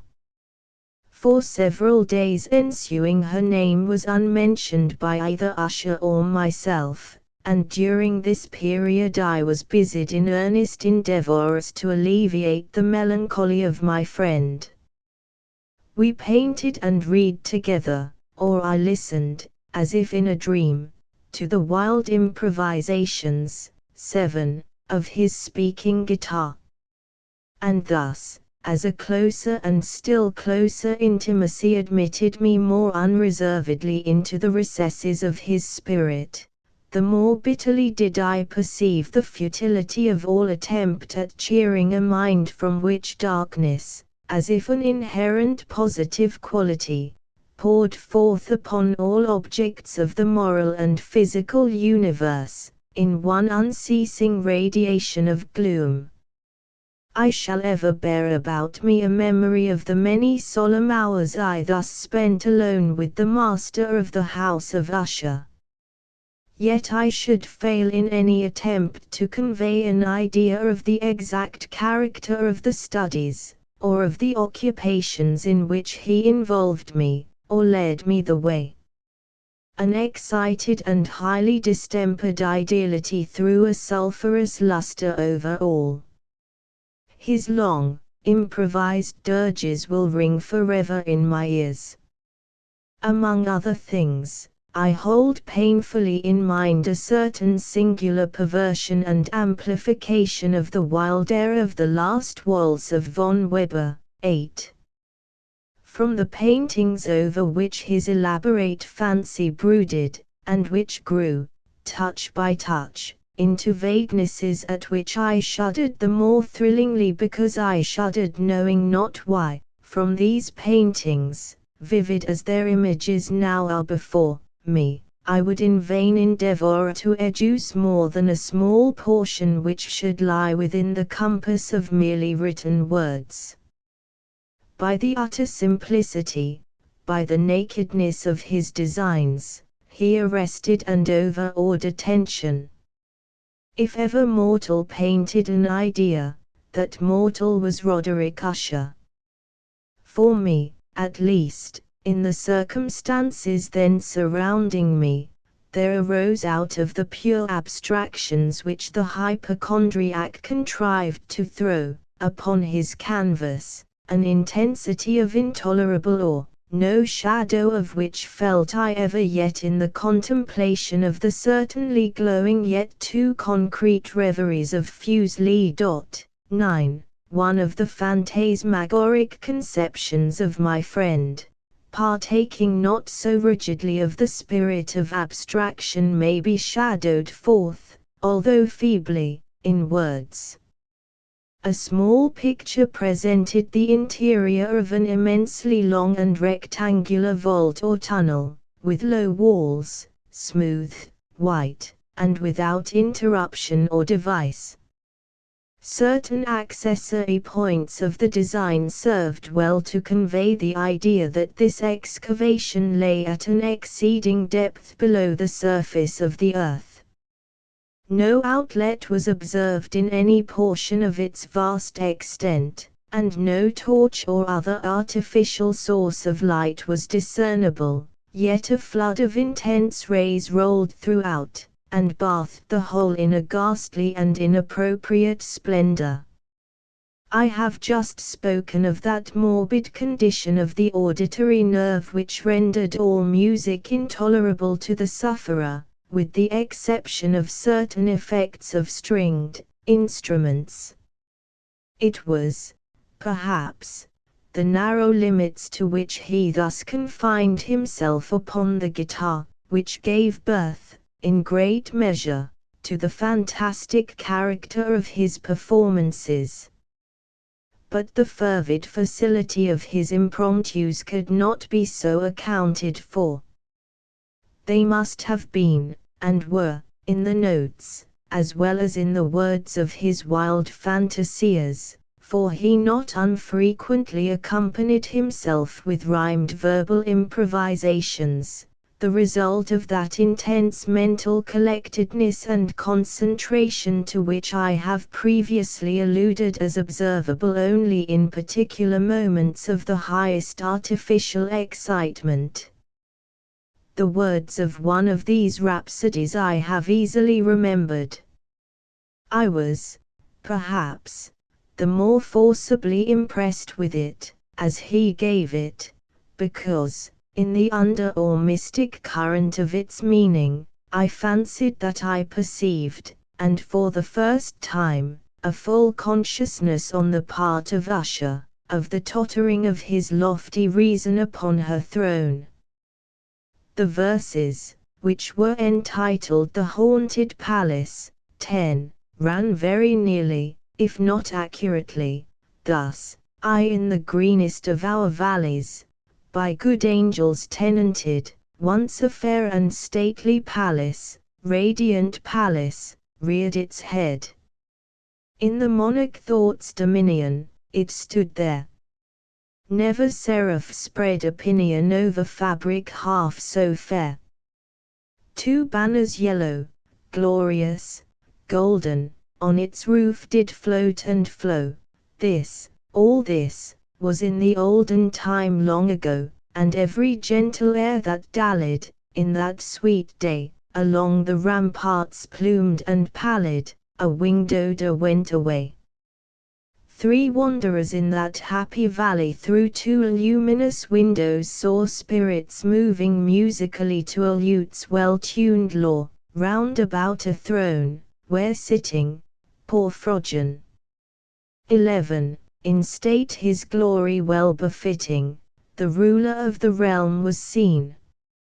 Four and all with pearl and ruby glowing was the fair palace door, through which came flowing, and sparkling evermore, a troop of echoes whose sweet duty was but to sing, in voices of surpassing beauty, the wit and wisdom of their king. But evil things, in robes of sorrow, assailed the monarch's high estate. Ah, let us mourn, for never morrow shall dawn upon him, desolate, and, round about his home, the glory that blushed and bloomed is but a dim remembered story of the old time entombed. 6 And travelers now within that valley, through the red litten windows, see vast forms that move fantastically to a discordant melody, while, like a rapid ghastly river, through the pale door, a hideous throng rush out forever, and laugh, but smile no more. I well remember that suggestions arising from this ballad led us into a train of thought wherein there became manifest an opinion of Usher's which I mention not so much on account of its novelty, for other men, 12, have thought thus, as on account of the pertinacity with which he maintained it. This opinion, in its general form, was that of the sentience of all vegetable things. But, in his disordered fancy, the idea had assumed a more daring character, and trespassed, under certain conditions, upon the kingdom of inorganization. I lack words to express the full extent or the earnest abandon of his persuasion. The belief, however, was connected, as I have previously hinted, with the grey stones of the home of his forefathers. The conditions of the sentience had been here, he imagined, fulfilled in the method of collocation of these stones, in the order of their arrangement, as well as in that of the many fungi which overspread them, and of the decayed trees which stood around, above all, in the long undisturbed endurance of this arrangement, and in its reduplication in the still waters of the Tarn. Its evidence, the evidence of the sentience, was to be seen, he said, and I here started as he spoke, in the gradual yet certain condensation of an atmosphere of their own about the waters and the walls. The result was discoverable, he added, in that silent, yet importunate and terrible influence which for centuries had molded the destinies of his family, and which made him what I now saw him, what he was. Such opinions need no comment, and I will make none. Our books, the books which, for years, had formed no small portion of the mental existence of the invalid, were, as might be supposed, in strict keeping with this character of phantasm.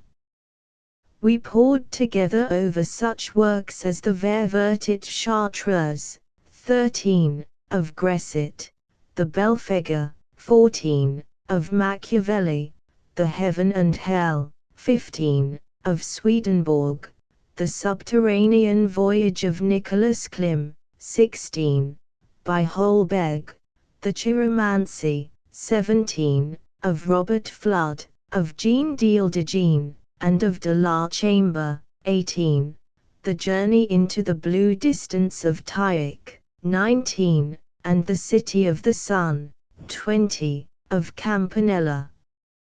One favorite volume was a small octavo edition of the Directorum Inquisitorium, 21, by the Dominican Emeric de Sion, and there were passages in Pomponius Mela, 22, about the old African satyrs and Japans, 23, over which Usher would sit dreaming for hours.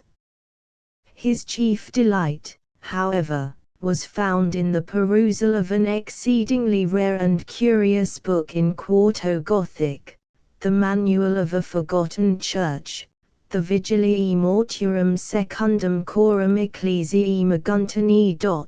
24. I could not help thinking of the wild ritual of this work, and of its probable influence upon the hypochondriac, when, one evening, having informed me abruptly that the Lady Madeline was no more, he stated his intention of preserving her corpse for a fortnight, previously to its final interment, in one of the numerous vaults within the main walls of the building.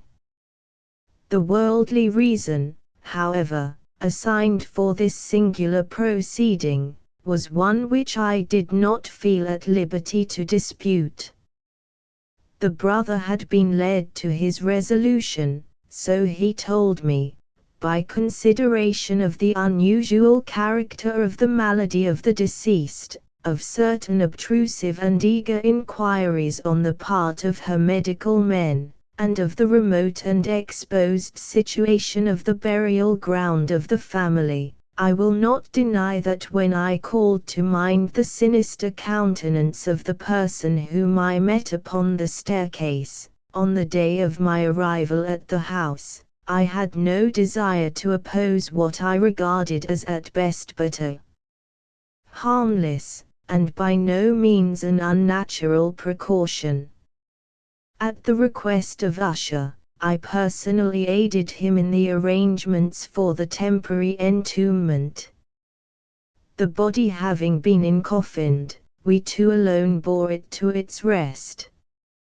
The vault in which we placed it, and which had been so long unopened that our torches, half smothered in its oppressive atmosphere, gave us little opportunity for investigation, was small, damp, and entirely without means of admission for light, lying, at great depth, immediately beneath that portion of the building in which was my own sleeping apartment.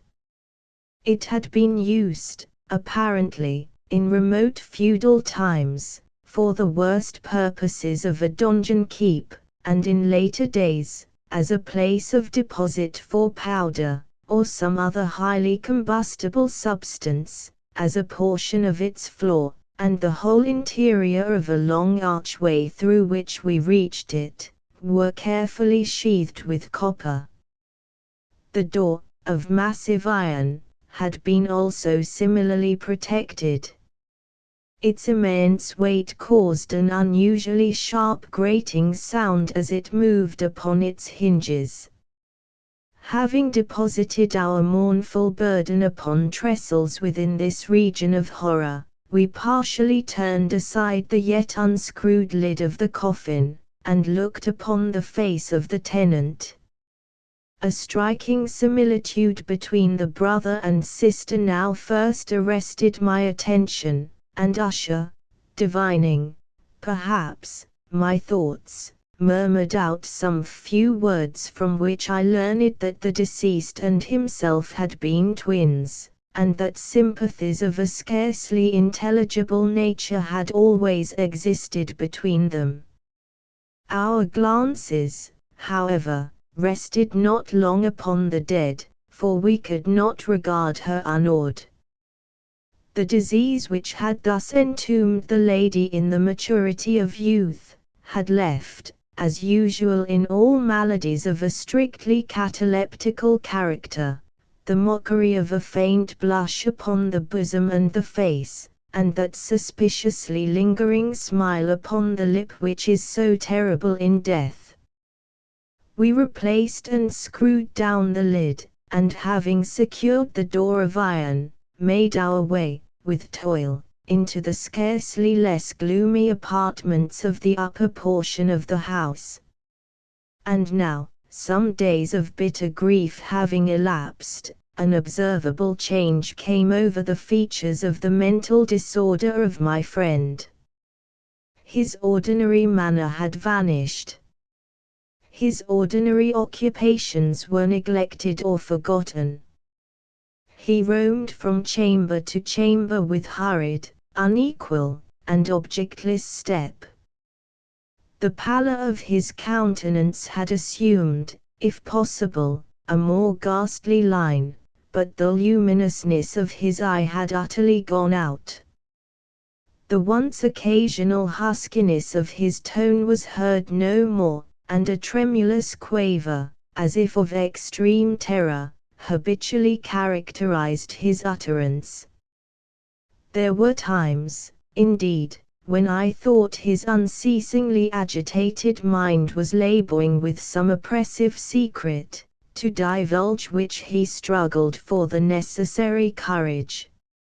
At times, again, I was obliged to resolve all into the mere inexplicable vagaries of madness, for I beheld him gazing upon vacancy for long hours, in an attitude of the profoundest attention, as if listening to some imaginary sound. It was no wonder that his condition terrified, that it infected me. I felt creeping upon me, by slow yet certain degrees, the wild influence of his own fantastic yet impressive superstitions. It was, especially, upon retiring to bed late in the night of the 7th or 8th day after the placing of the Lady Madeline within the donjon, that I experienced the full power of such feelings. Sleep came not near my couch, while the hours waned and waned away. I struggled to reason off the nervousness which had dominion over me. I endeavored to believe that much, if not all of what I felt, was due to the bewildering influence of the gloomy furniture of the room, of the dark and tattered draperies, which, tortured into motion by the breath of a rising tempest, swayed fitfully to and fro upon the walls, and rustled uneasily about the decorations of the bed. But my efforts were fruitless. An irrepressible tremor gradually pervaded my frame, and, at length, there sat upon my very heart an incubus of utterly causeless alarm. Shaking this off with a gasp and a struggle, I uplifted myself upon the pillows, and peering earnestly within the intense darkness of the chamber, hearkened, I know not why, except that an instinctive spirit prompted me, to certain low and indefinite sounds which came, through the pauses of the storm, at long intervals, I knew not whence. Overpowered by an intense sentiment of horror, unaccountable yet unendurable, I threw on my clothes with haste, for I felt that I should sleep no more during the night, and endeavored to arouse myself from the pitiable condition into which I had fallen, by pacing rapidly to and fro through the apartment. I had taken but few turns in this manner, when a light step on an adjoining staircase arrested my attention. I presently recognized it as that of Usher. In an instant afterward he rapped, with a gentle touch, at my door, and entered, bearing a lamp. His countenance was, as usual, cadaverously wan, but, moreover, there was a species of mad hilarity in his eyes, and evidently restrained hysteria in his whole demeanor. His air appalled me, but anything was preferable to the solitude which I had so long endured, and I even welcomed his presence as a relief. "And you have not seen it," he said abruptly, after having stared about him for some moments in silence. "You have not then seen it, but stay. You shall."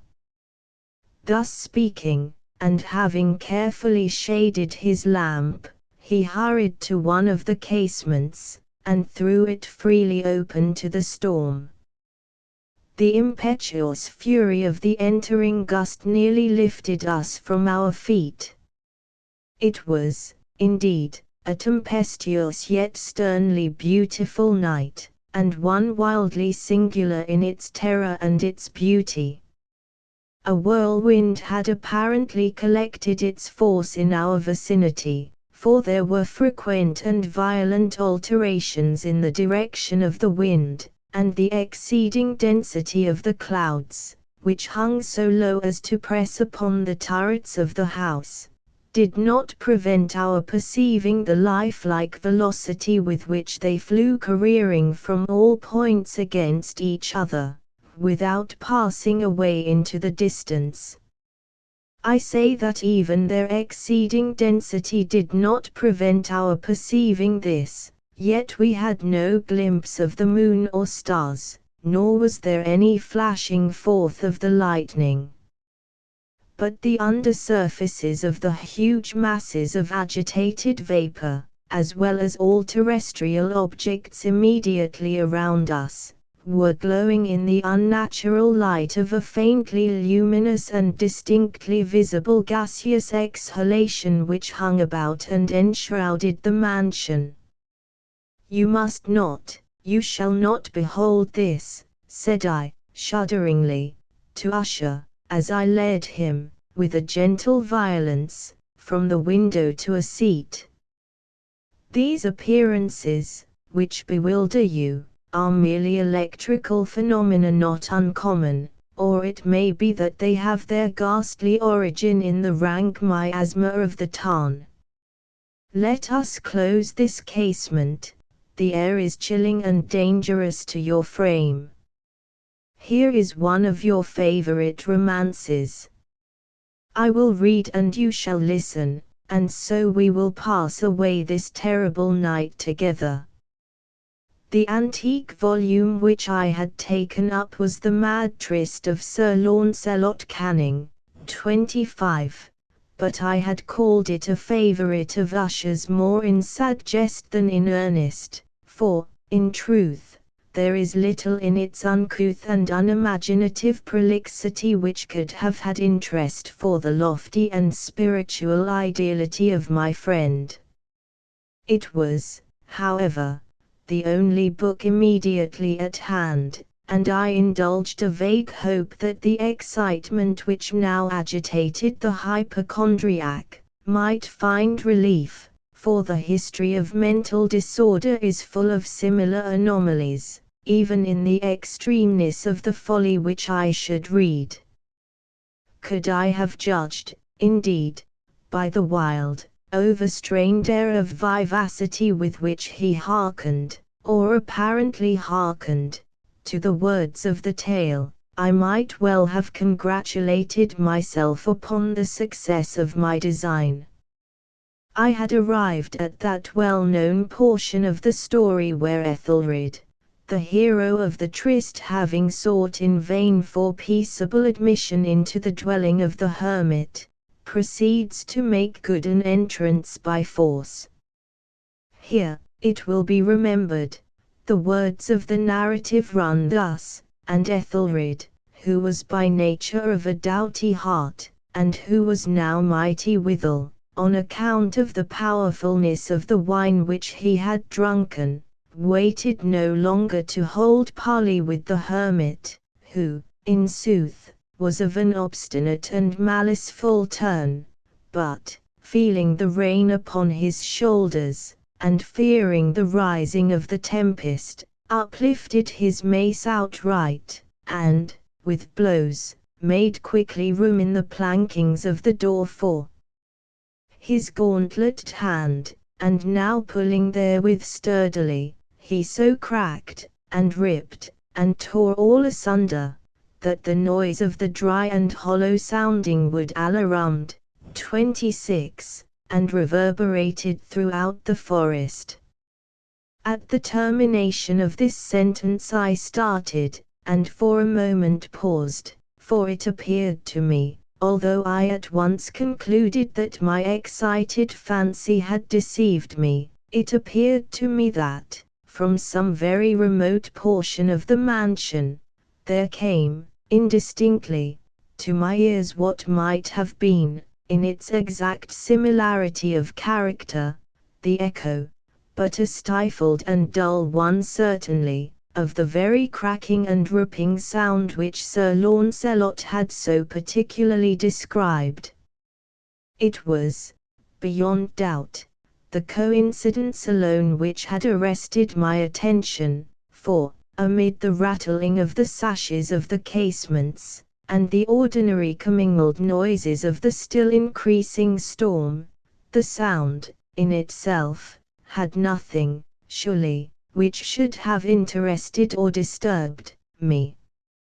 I continued the story, but the good champion Ethelred, now entering within the door, was sore enraged and amazed to perceive no signal of the maliceful hermit, but, in the stead thereof, a dragon of a scaly and prodigious demeanour, and of a fiery tongue, which sate in guard before a palace of gold, with a floor of silver, and upon the wall there hung a shield of shining brass with this legend inwritten: Who entereth herein, a conqueror hath been, who slayeth the dragon, the shield he shall win.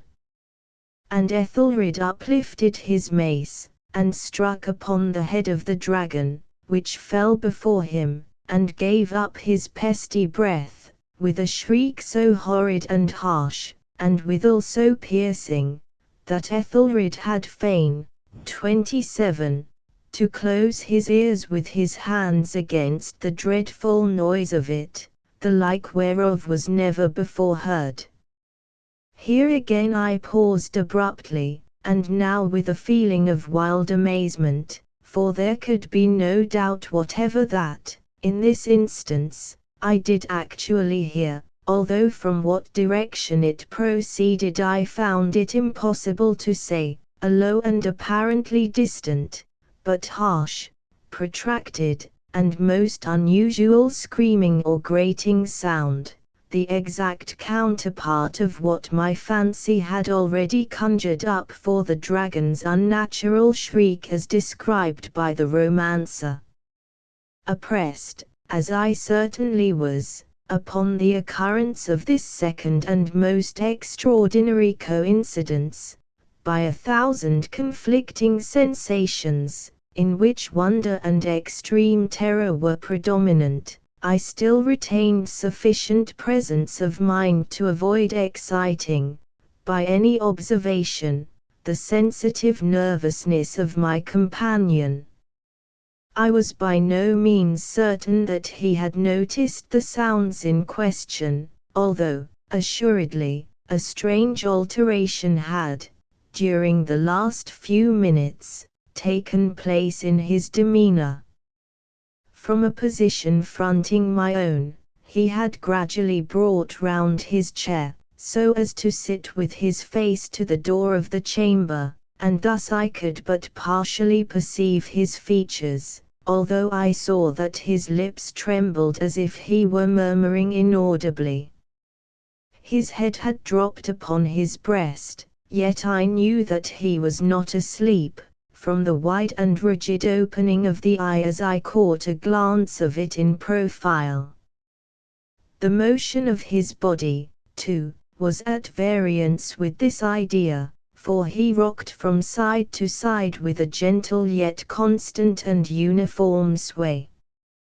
Having rapidly taken notice of all this, I resumed the narrative of Sir Launcelot, which thus proceeded: And now the champion, having escaped from the terrible fury of the dragon, bethinking himself of the brazen shield, and of the breaking up of the enchantment which was upon it, removed the carcass from out of the way before him, and approached valorously over the silver pavement of the castle to where the shield was upon the wall, which in sooth tarried not for his full coming, but fell down at his feet upon the silver floor, with a mighty, great and terrible ringing sound.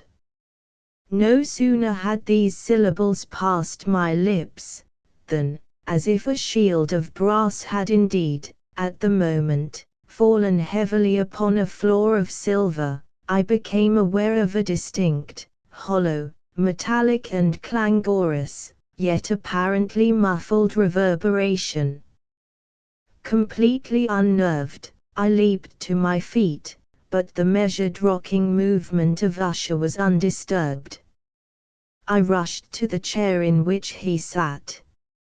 His eyes were bent fixedly before him, and throughout his whole countenance there reigned a stony rigidity. But, as I placed my hand upon his shoulder, there came a strong shudder over his whole person, a sickly smile quivered about his lips, and I saw that he spoke in a low, hurried, and gibbering murmur, as if unconscious of my presence. Bending closely over him, I at length drank in the hideous import of his words. Not hear it, yes, I hear it, and have heard it.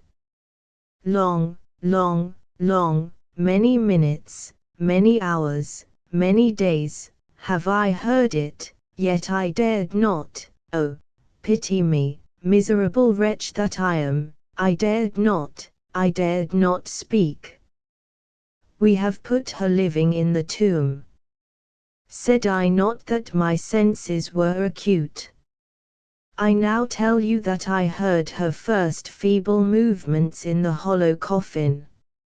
I heard them, many, many days ago, yet I dared not speak. And now, tonight, Ethelred, ha! Ha! The breaking of the hermit's door, and the death cry of the dragon, and the clangor of the shield, say, rather, the rending of her coffin, and the grating of the iron hinges of her prison, and her struggles within the coppered archway of the vault. Oh, whither shall I fly? Will she not be here anon? Is she not hurrying to upbraid me for my haste? Have I not heard her footstep on the stair? Do I not distinguish that heavy and horrible beating of her heart? Madman! Here he sprang furiously to his feet, and shrieked out his syllables, as if in the effort he were giving up his soul. Madman! I tell you that she now stands without the door. As if in the superhuman energy of his utterance there had been found the potency of a spell. The huge antique panels to which the speaker pointed threw slowly back, upon the instant, their ponderous and ebony jaws. It was the work of the rushing gust, but then without those doors there did stand the lofty and enshrouded figure of the Lady Madeline of Usher. There was blood upon her white robes, and the evidence of some bitter struggle upon every portion of her emaciated frame. For a moment she remained trembling and reeling to and fro upon the threshold, then, with a low, moaning cry, fell heavily inward upon the person of her brother, and in her violent and now final death agonies, bore him to the floor a corpse, and a victim to the terrors he had anticipated. From that chamber, and from that mansion, I fled aghast. The storm was still abroad in all its wrath as I found myself crossing the old causeway. Suddenly there shot along the path a wild light, and I turned to see whence a gleam so unusual could have issued, for the vast house and its shadows were alone behind me. The radiance was that of the full, setting, and blood-red moon, which now shone vividly through that once barely discernible fissure, of which I have before spoken as extending from the roof of the building, in a zigzag direction, to the base. While I gazed, this fissure rapidly widened. There came a fierce breath of the whirlwind. The entire orb of the satellite burst at once upon my sight. My brain reeled as I saw the mighty walls rushing asunder. There was a long tumultuous shouting sound like the voice of 1,000 waters, and the deep and dank tarn at my feet closed sullenly and silently over the fragments of the House of Usher. Notes 1.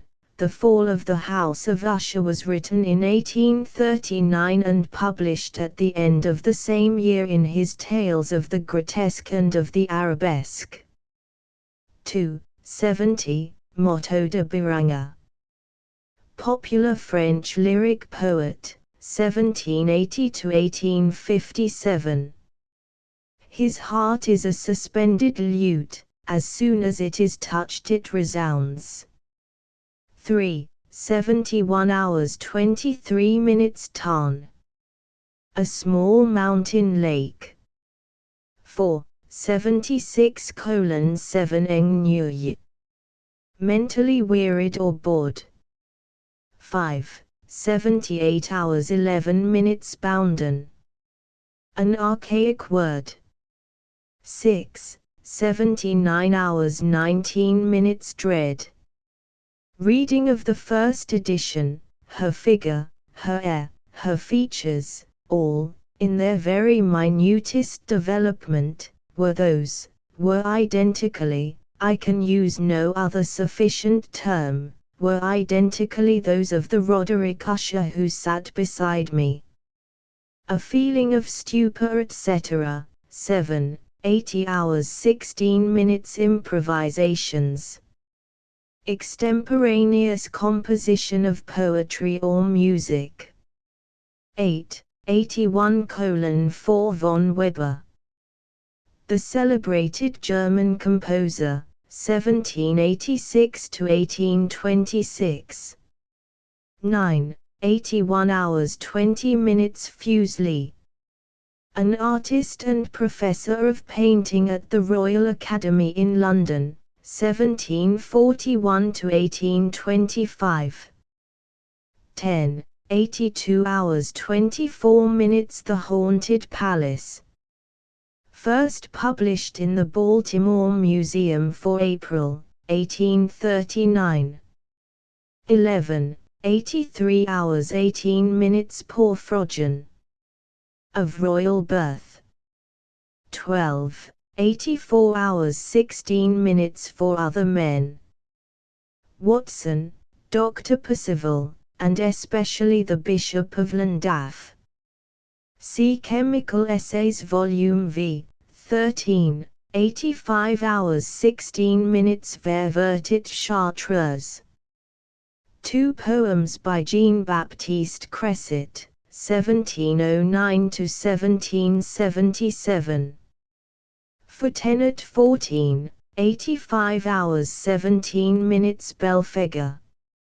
Satire on Marriage by Machiavelli, 1469 to 1527. 15. 85 hours 17 minutes Heaven and Hell.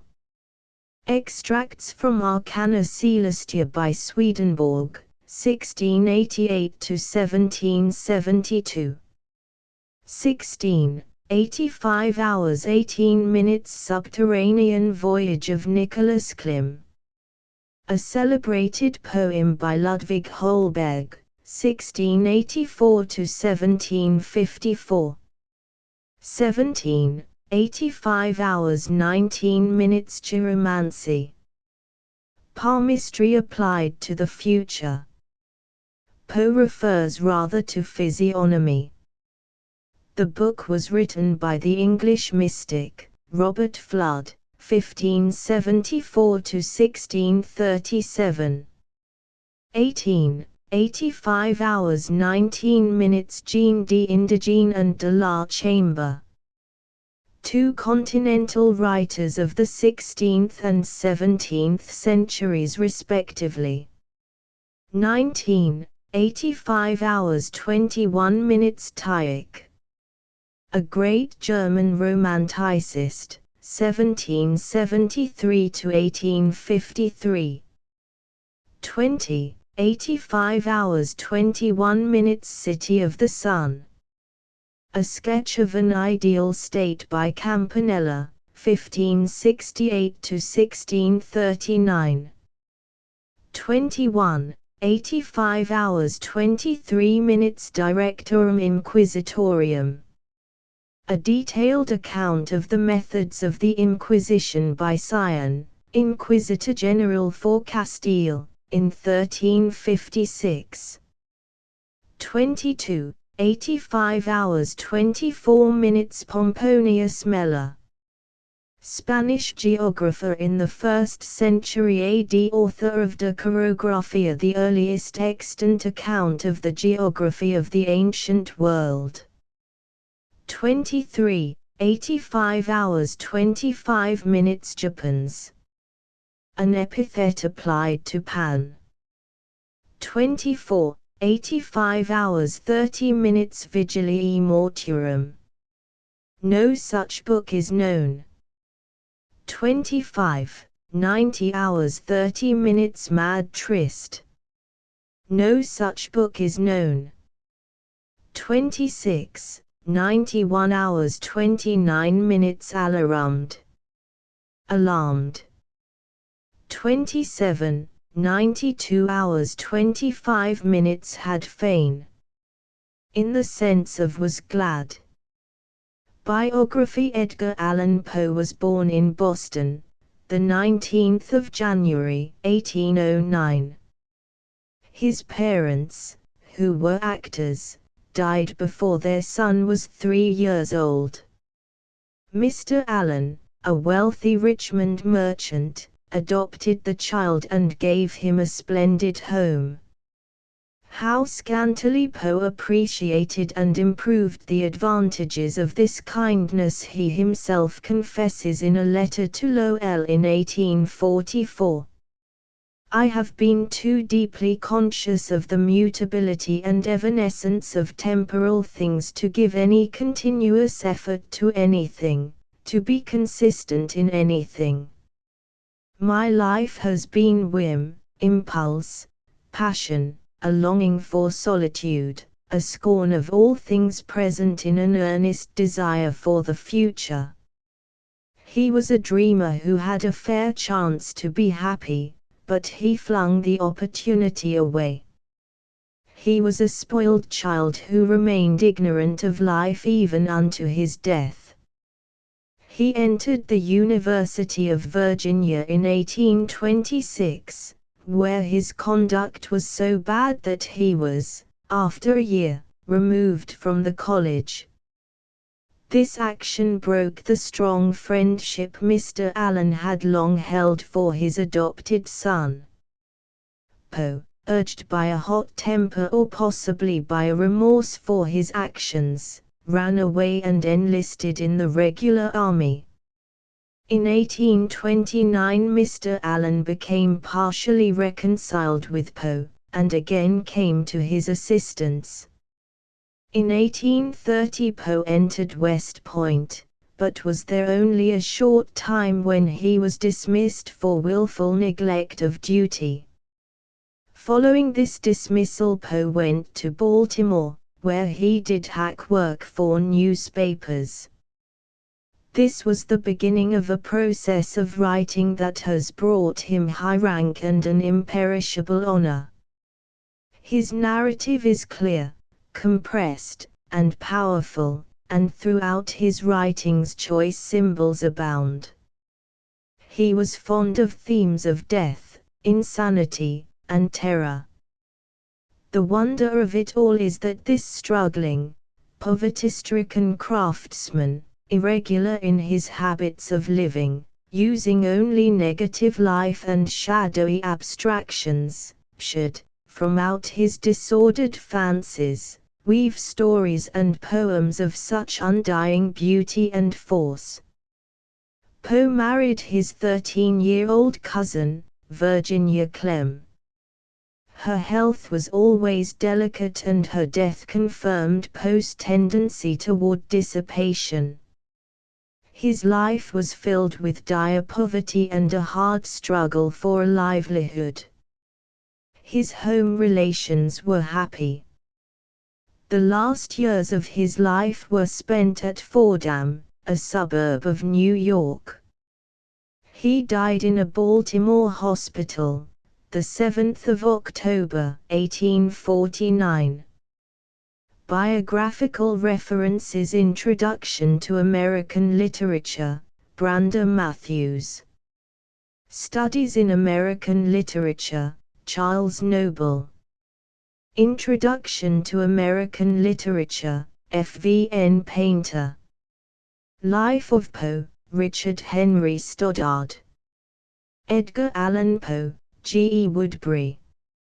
Makers of English Fiction, W. J. Dawson. Art of Poe, Independent, 66, 157-8. The 21st of January, 1909. Dual Personality Current Literature, 43, 287–8. Criticisms. Some critics have maintained that Poe is our only original genius in American literature. Lowell wrote in his Fable for Critics, "There comes Poe with his raven, like Barnaby Rudge, 3/5 of him genius, and 2/5 sheer fudge." Whatever judgments the various critics may give of Poe and his writings, they must all agree that he is original. He is a clever writer in a limited field. His writings have a glow and burnish that have their origin in his fondness for sensations, color, and vividness of details. He loves mystery and terror, not the fancies and fears of a child, but overwrought nerves. His material is unreal, and remote from ordinary life. His characters are abnormal, and the world they live in is exceptional. He is inventive, original in arranging his material, and shallow but keen in his thinking.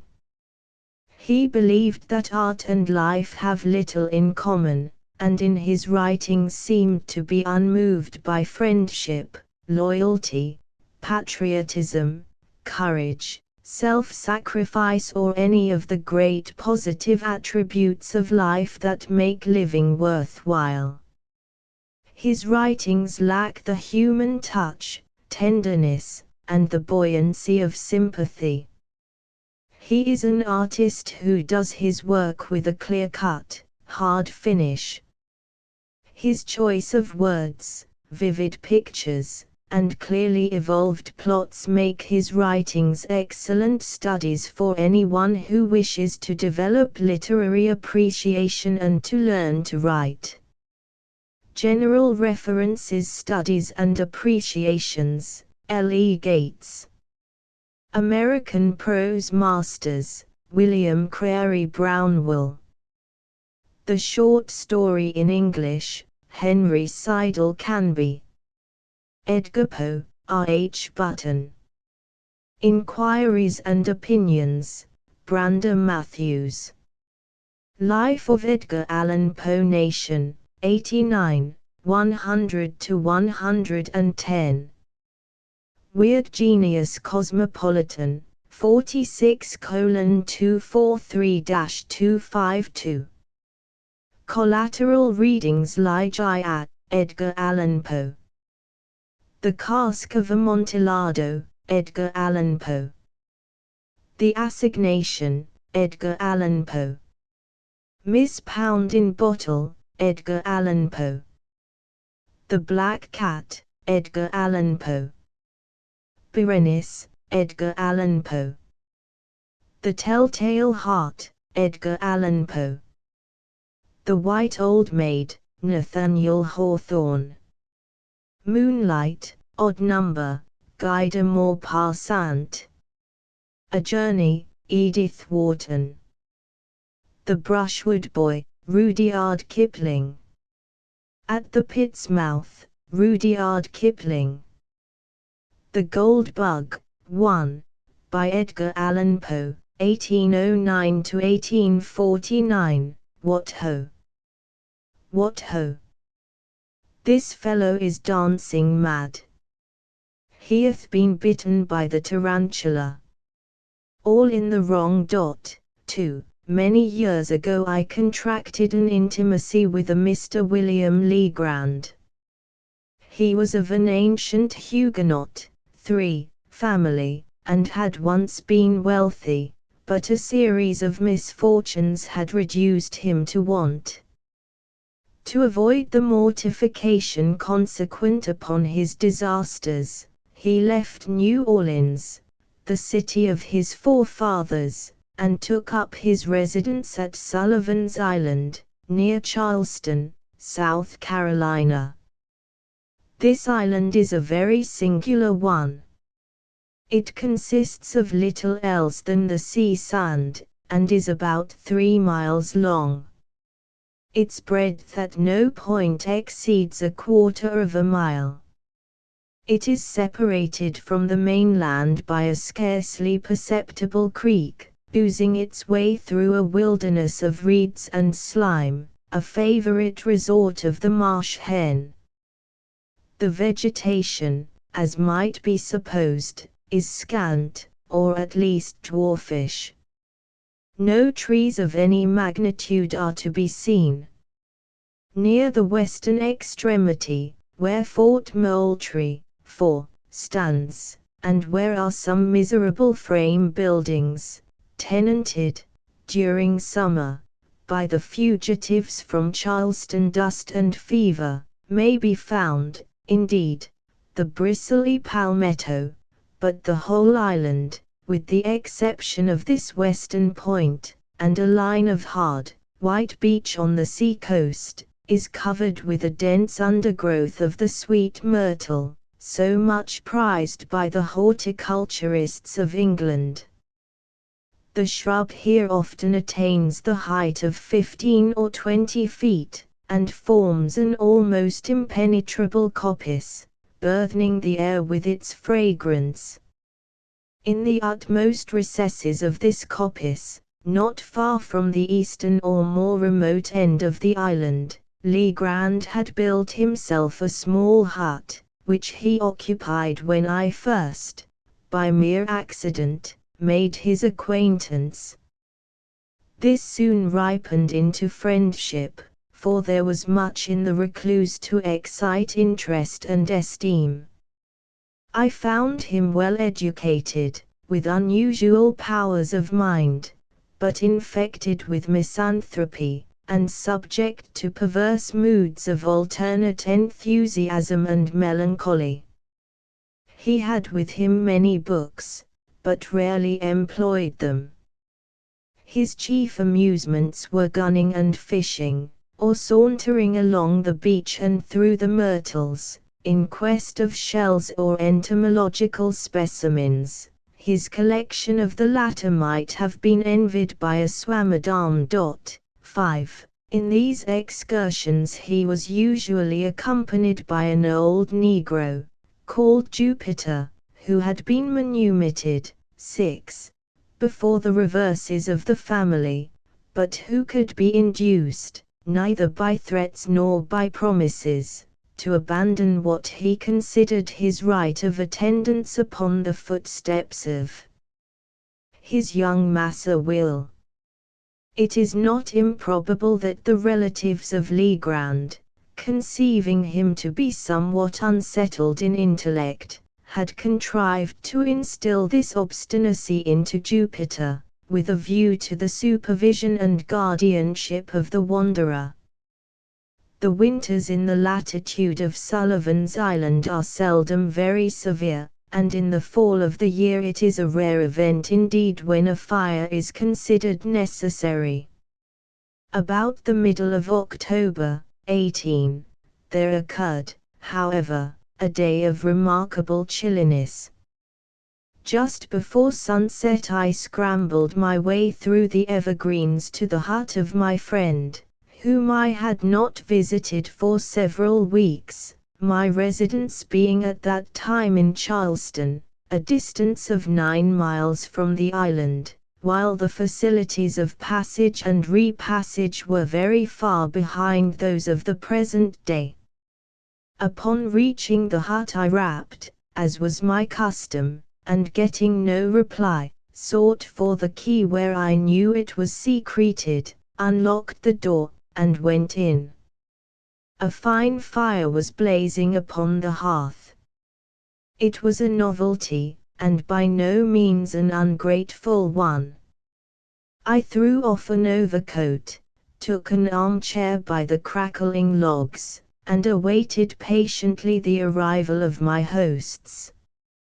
Soon after dark they arrived, and gave me a most cordial welcome. Jupiter, grinning from ear to ear, bustled about to prepare some marsh hens for supper. Legrand was in one of his fits, how else shall I term them, of enthusiasm. He had found an unknown bivalve, forming a new genus, and, More than this, he had hunted down and secured, with Jupiter's assistance, a Scarabaeus, 7, which he believed to be totally new, but in respect to which he wished to have my opinion on the morrow. And why not tonight? I asked, rubbing my hands over the blaze, and wishing the whole tribe of Scarabaea at the devil. Ah, if I had only known you were here, said Legrand, but it's so long since I saw you, and how could I foresee that you would pay me a visit this very night of all others? As I was coming home I met Lieutenant G, from the fort, and, very foolishly, I lent him the bug, so it will be impossible for you to see it until the morning. Stay here tonight, and I will send Jup down for it at sunrise. It is the loveliest thing in creation. What, sunrise? Nonsense. No, the bug. It is of a brilliant gold color, about the size of a large hickory nut, with 2 jet-black spots near one extremity of the back, and another, somewhat longer, at the other. The antennae, 8, are. Dey ain't no tin in him, Massa Will, I keep a-telling on you here, interrupted Jupiter. De bug is a ghoul bug, solid, every bit of him, inside and all, seep him wing, never feel half so heavy a bug in my life. Well, suppose it is, Jup, replied Legrand, somewhat more earnestly. It seemed to me, than the case demanded, is that any reason for your letting the birds burn? The color, here he turned to me, is really almost enough to warrant Jupiter's idea.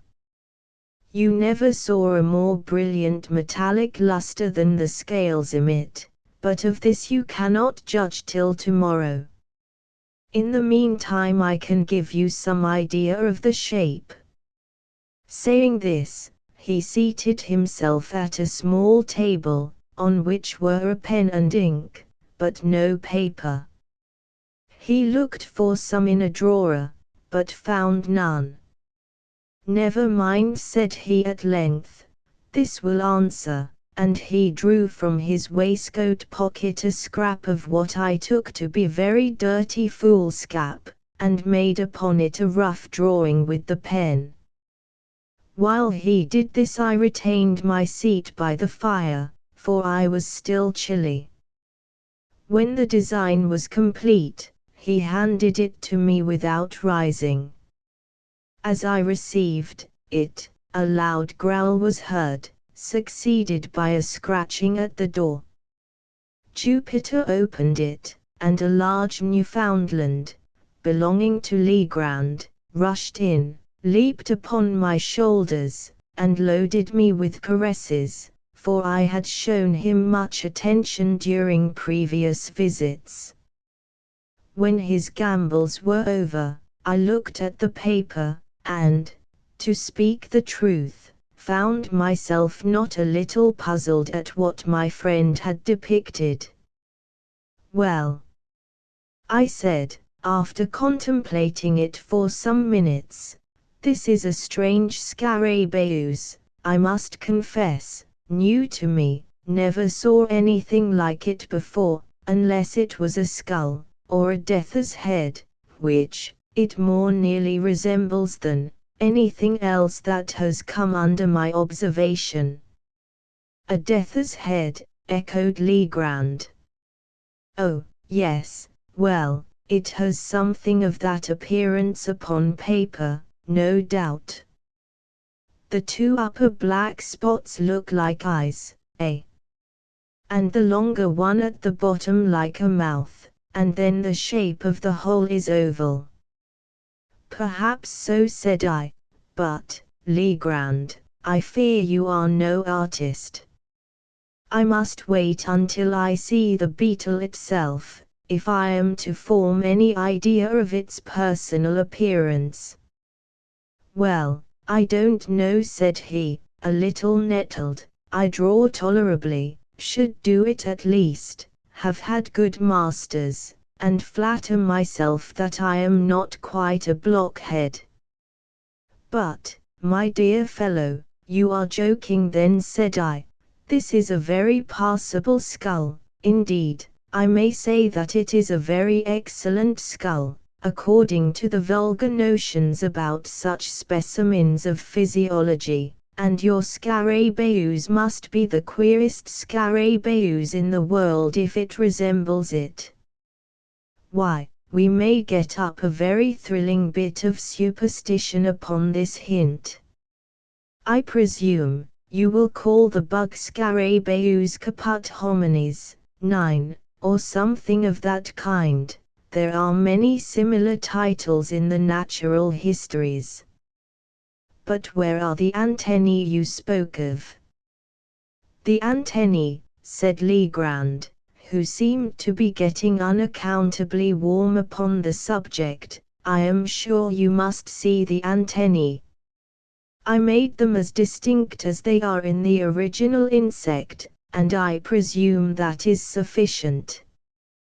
Well, I said, perhaps you have, still I don't see them, and I handed him the paper without additional remark, not wishing to ruffle his temper, but I was much surprised at the turn affairs had taken. His ill humor puzzled me, and, as for the drawing of the beetle, there were positively no antennae visible, and the whole did bear a very close resemblance to the ordinary cuts of a death's head.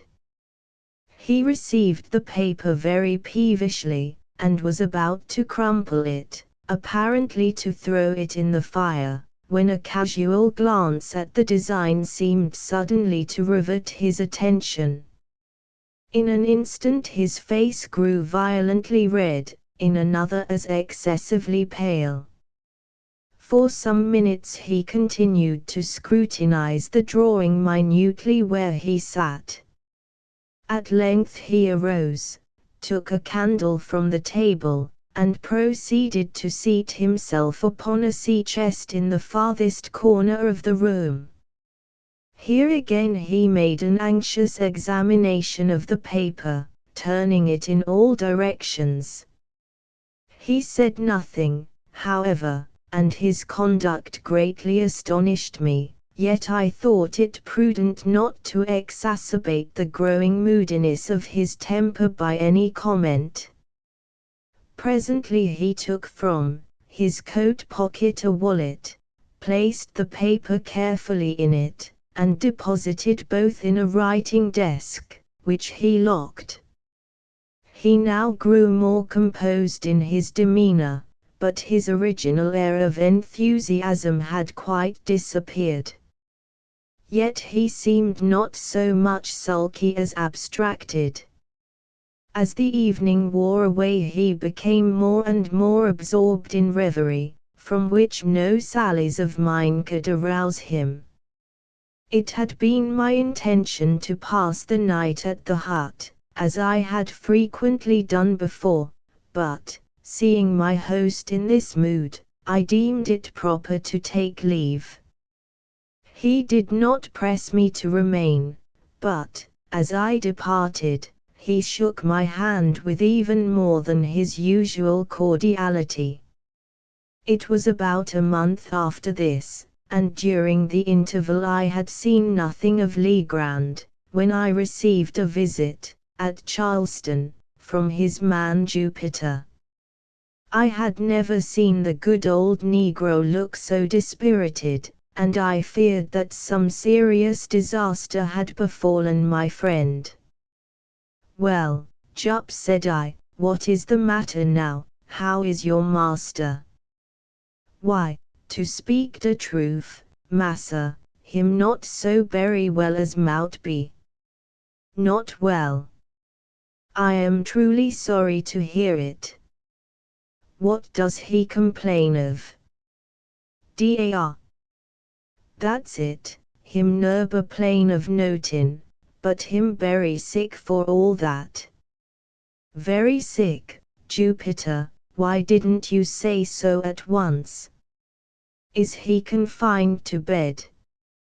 No, that he ain't fine now or, that's just how the shoe pinch. My mind is got to be very heavy bout poor Massa Will. Jupiter, I should like to understand what it is you are talking about. You say your master is sick. Hasn't he told you what ails him? Why, Massa, tain't worthwhile for to git mad bout the matter. Massa will say novin at all ain't the matter wid him, but then what make him go about looking dis here way, wid he head down and he soldiers up, and as white as a ghost. And then he keep a siphon all the time. Keeps a what, Jupiter? Keeps a siphon with the figures on the slate, the queerest figures I ever did see. I's gettin' to be scared, I tell you. Hab for to keep mighty tight upon him nouvers. 10. Todder day he give me slip for the sun up, and was gone the whole of the blessed day. I had a big stick ready cut for to give him d good beating when he did come, but I's sick a fool that I hadn't a heart after all, he looked so very poorly.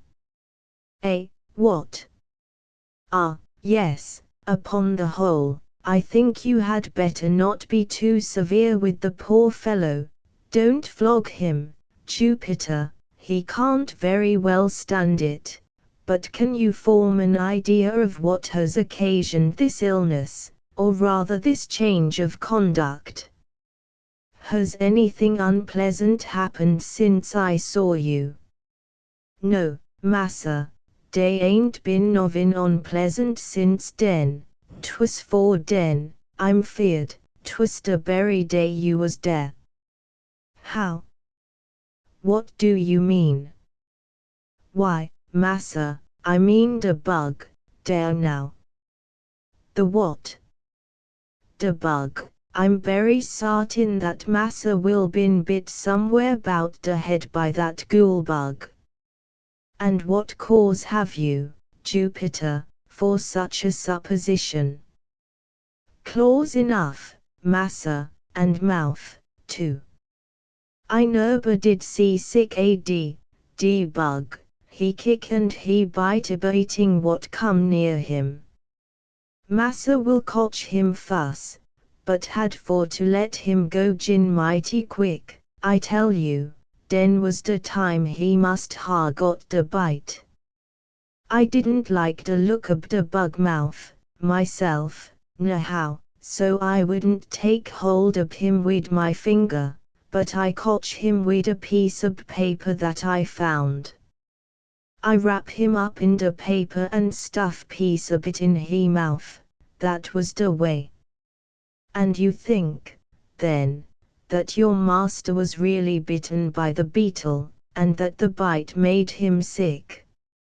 I don't think novin bout it, I knows it.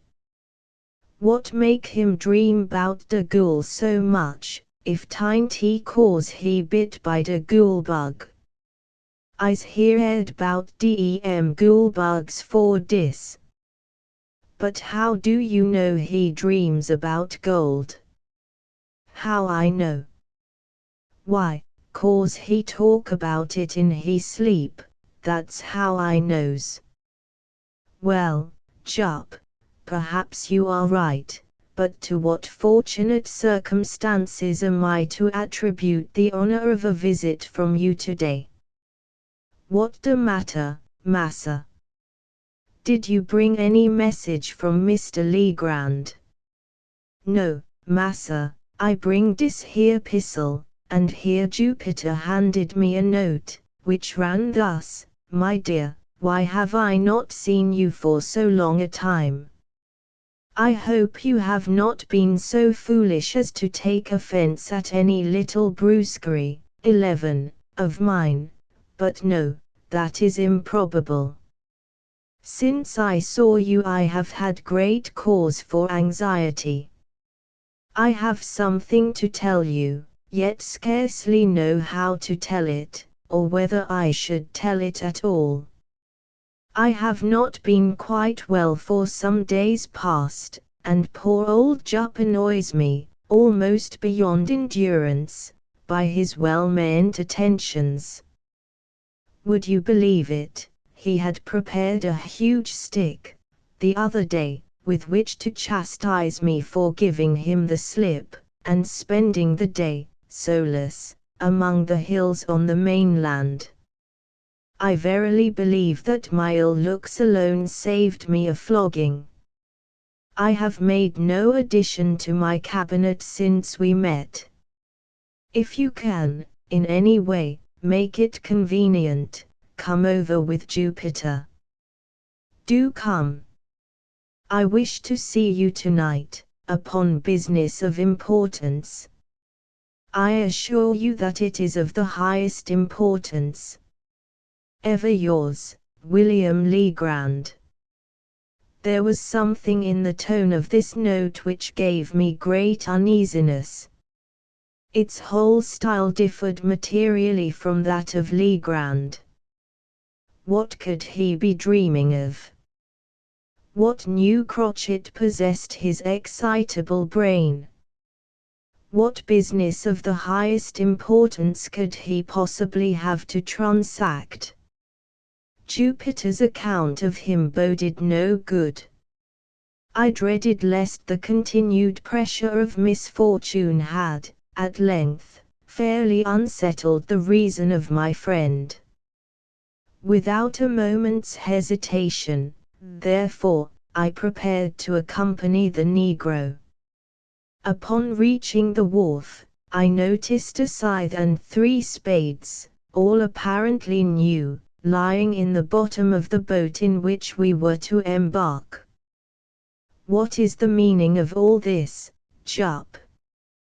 I inquired. Him scythe, massa, and spade. Very true, but what are they doing here?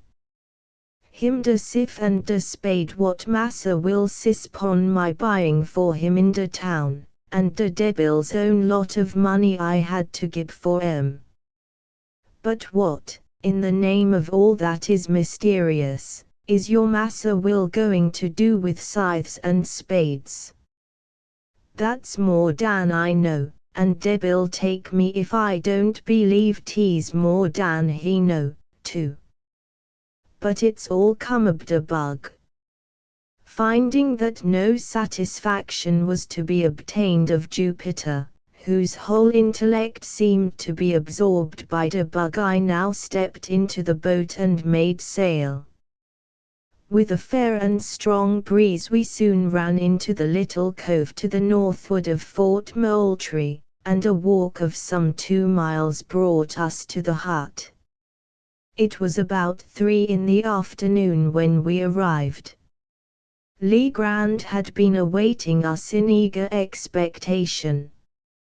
He grasped my hand with a nervous empressement, 12, which alarmed me and strengthened the suspicions already entertained. His countenance was pale even to ghastliness, and his deep-set eyes glared with unnatural luster. After some inquiries respecting his health, I asked him, not knowing what better to say, if he had yet obtained the Scarabaeus from Lieutenant G. "Oh, yes," he replied, coloring violently, "I got it from him the next morning. Nothing could tempt me to part with that Scarabaeus."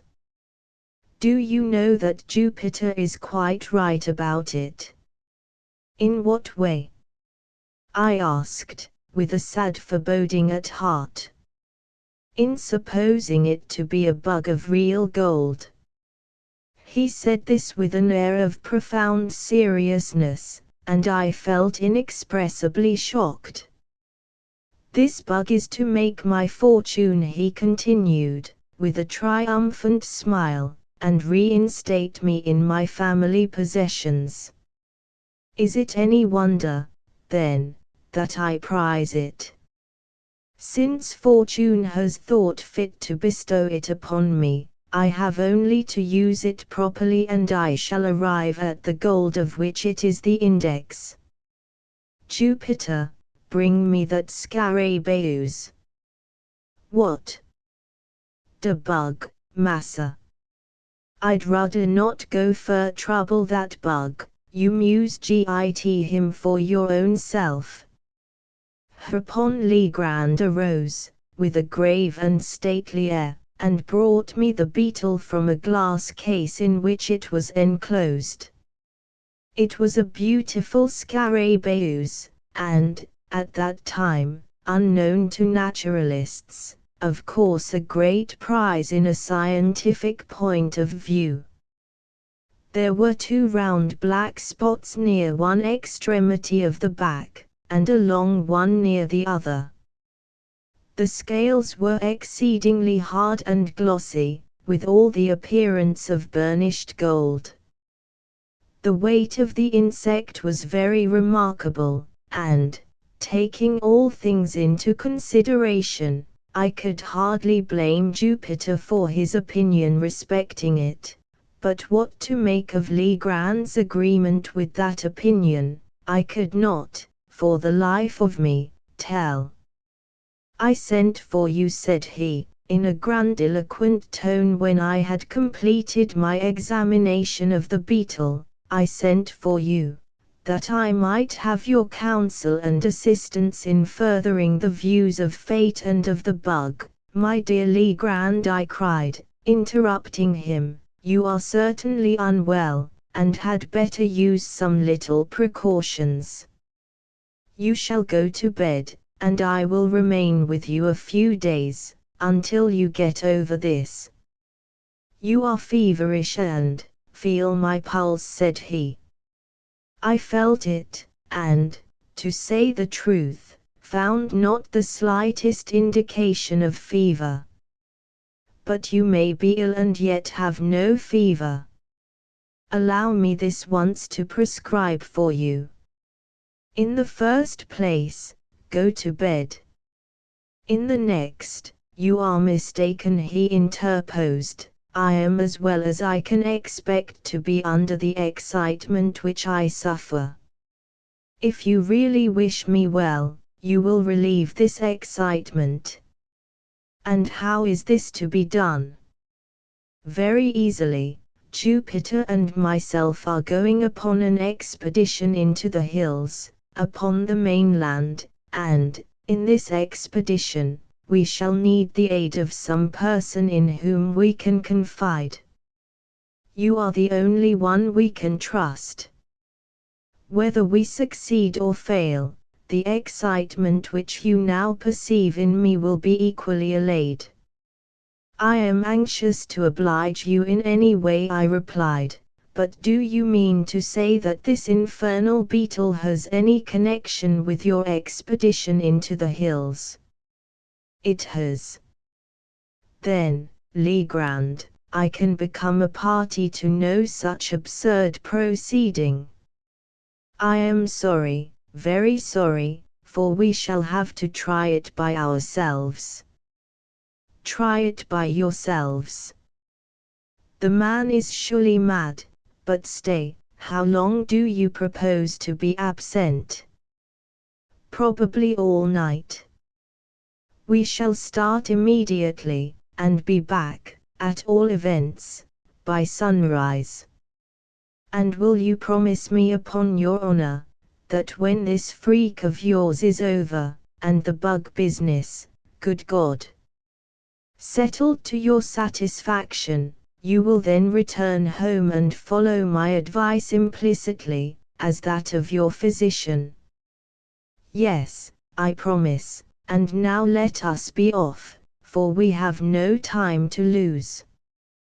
With a heavy heart I accompanied my friend. We started about 4 o'clock, Legrand, Jupiter, the dog, and myself.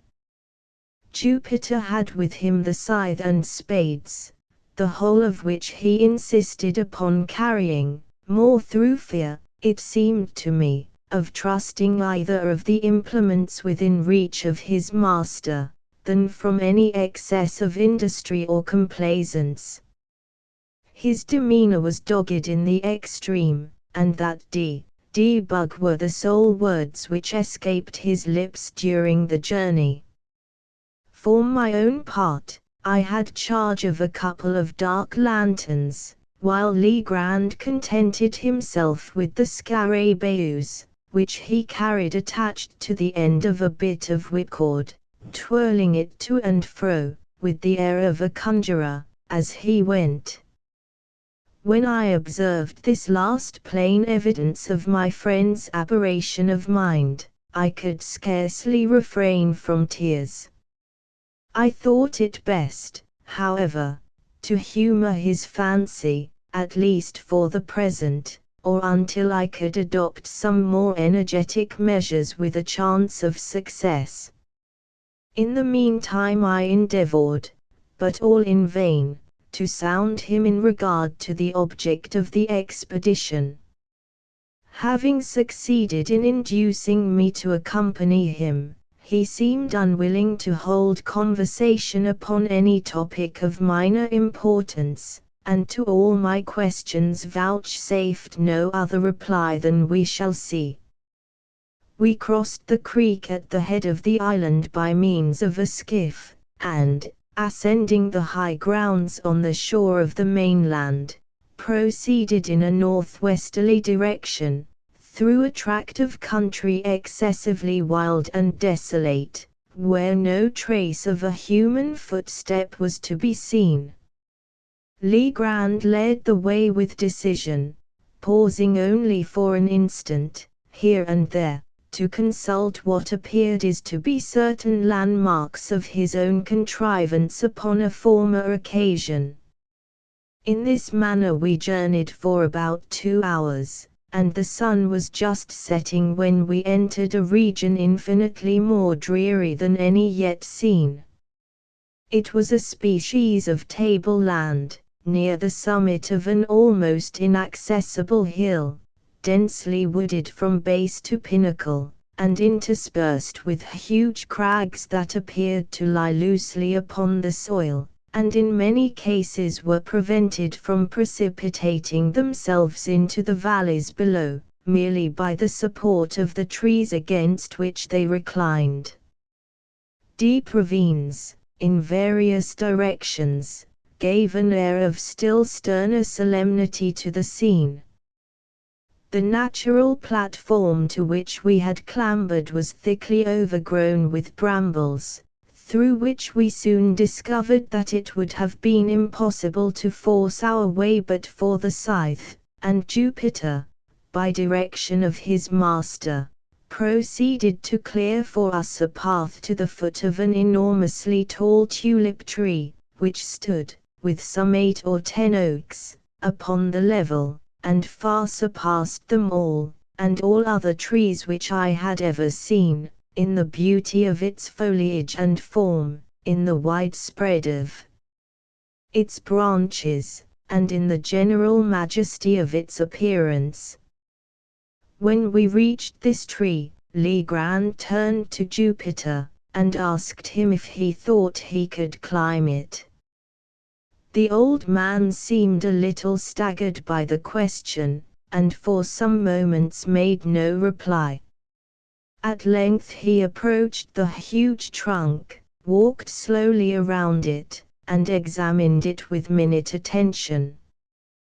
When he had completed his scrutiny, he merely said, "Yes, massa, Jup climb any tree he eber see in he life. Then up with you as soon as possible, for it will soon be too dark to see what we are about." "How far muse go up, massa?" inquired Jupiter. "Get up the main trunk first, and then I will tell you which way to go, and here, stop. Take this beetle with you." "De bug, Massa Will." "De ghoul bug!" cried the negro, drawing back in dismay. "What form you's tote de bug way up de tree, and if I do?" "If you are afraid, Jup, a great big negro like you, to take hold of a harmless little dead beetle, why, you can carry it up by this string, but if you do not take it up with you in some way, I shall be under the necessity of breaking your head with this shovel." "What the matter, now, massa?" said Jup, evidently shamed into compliance. "Always want fur to raise fuss wid old nigger. Was only funnin' anyhow. Me feared de bug." "What I care for de bug." Here he took cautiously hold of the extreme end of the string, and, maintaining the insect as far from his person as circumstances would permit, prepared to ascend the tree. In youth the tulip tree, or Liriodendron tulipifera, the most magnificent of American foresters, has a trunk peculiarly smooth, and often rises to a great height without lateral branches, but, in its riper age, the bark becomes gnarled and uneven, while many short limbs make their appearance on the stem. Thus the difficulty of ascension, in the present case, lay more in semblance than in reality. Embracing the huge cylinder as closely as possible with his arms and knees, seizing with his hands some projections, and resting his naked toes upon others, Jupiter, after one or two narrow escapes from falling, at length wriggled himself into the first great fork, and seemed to consider the whole business as virtually accomplished. The risk of the achievement was, in fact, now over, although the climber was some 60 or 70 feet from the ground. "Which way mews go now, Massa Will?" he asked. "Keep up the largest branch, the one on this side," said Legrand. The negro obeyed him promptly, and apparently with but little trouble, ascending higher and higher, until no glimpse of his squat figure could be obtained through the dense foliage which enveloped it. Presently his voice was heard in a sort of halloo. "How much fudder I's got for go?" "How high up are you?" asked Legrand. "Ebber so fur," replied the negro, "can see de sky through de top ob de tree." "Never mind the sky, but attend to what I say. Look down the trunk and count the limbs below you on this side." "How many limbs have you passed?" "1, 2, 3, 4, 5. I done pass 5 big limb, massa, pon dis side." "Then go 1 limb higher." In a few minutes the voice was heard again, announcing that the 7th limb was attained. "Now, Jup," cried Legrand, evidently much excited, "I want you to work your way out upon that limb as far as you can. If you see anything strange, let me know." By this time what little doubt I might have entertained of my poor friend's insanity was put finally at rest. I had no alternative but to conclude him stricken with lunacy, and I became seriously anxious about getting him home. While I was pondering upon what was best to be done, Jupiter's voice was again heard. "Mose feared for to venture pon dis limb berry far, tease dead limb putty much older way." "Did you say it was a dead limb, Jupiter?" cried Legrand, in a quavering voice. "Yes, massa, him dead as de doornail, done up for sartin, done departed dis here life." "What in the name of heaven shall I do?" asked Legrand, seemingly in the greatest distress. Do, said I, glad of an opportunity to interpose a word. Why, come home and go to bed. Come now, that's a fine fellow. It's getting late, and, besides, you remember your promise. Jupiter, cried he, without heeding me in the least, do you hear me? Yes, Massa Will, hear you ever so plain. Try the wood well, then, with your knife, and see if you think it very rotten. Him rotten, massa, sure enough, replied the negro in a few moments, but not so very rotten as mout be. Mout venture out leetle way ponderlim by myself, that's true. By yourself? What do you mean? Why, I mean de bug. Te's very heavy bug. S'pose I drop him down fust, and den de limb won't break with just the weight of one nigger. You infernal scoundrel, cried Legrand, apparently much relieved, what do you mean by telling me such nonsense as that? As sure as you drop that beetle, I'll break your neck. Look here, Jupiter, do you hear me? Yes, massa, needn't hollow at poor nigger that style. Well, now listen. If you will venture out on the limb as far as you think safe, and not let go the beetle, I'll make you a present of $1 as soon as you get down. I'm gwine, Massa Will, deed I is, replied the negro very promptly. Mo's out to de eed now. Out to the end, here fairly screamed Legrand. Do you say you are out to the end of that limb? Soon be to de eed, massa, oh. Law golly marcy. What is dis here ponder tree? Well, cried Legrand, highly delighted, what is it? Why, 'tain't novin but a skull, somebody bin lef him head up de tree, and de crows done gobble a bit of de meat off. A skull, you say? Very well, how is it fastened to the limb? What holds it on? Sure enough, massa, Muse look. Why, dis very curious circumstance, 'pon my word, dere's a great big nail in do skull, what fastens a bit onto de tree. Well now, Jupiter, do exactly as I tell you, do you hear? Yes, massa. Pay attention, then, find the left eye of the skull. Who? That's good. Why, there ain't no eye left at all. Curse your stupidity. Do you know your right hand from your left?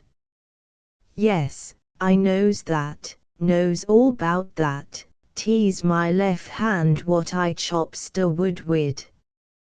To be sure. You are left-handed, and your left eye is on the same side as your left hand.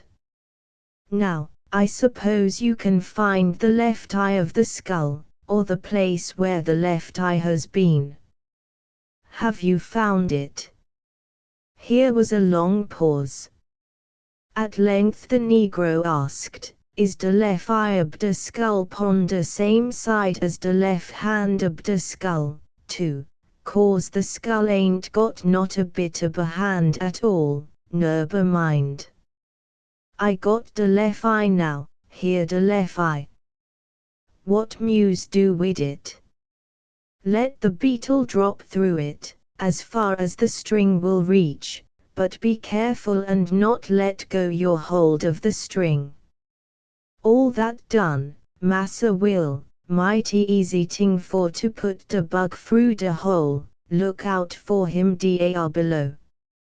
During this colloquy no portion of Jupiter's person could be seen, but the beetle, which he had suffered to descend, was now visible at the end of the string, and glistened, like a globe of burnished gold, in the last rays of the setting sun, some of which still faintly illumined the eminence upon which we stood.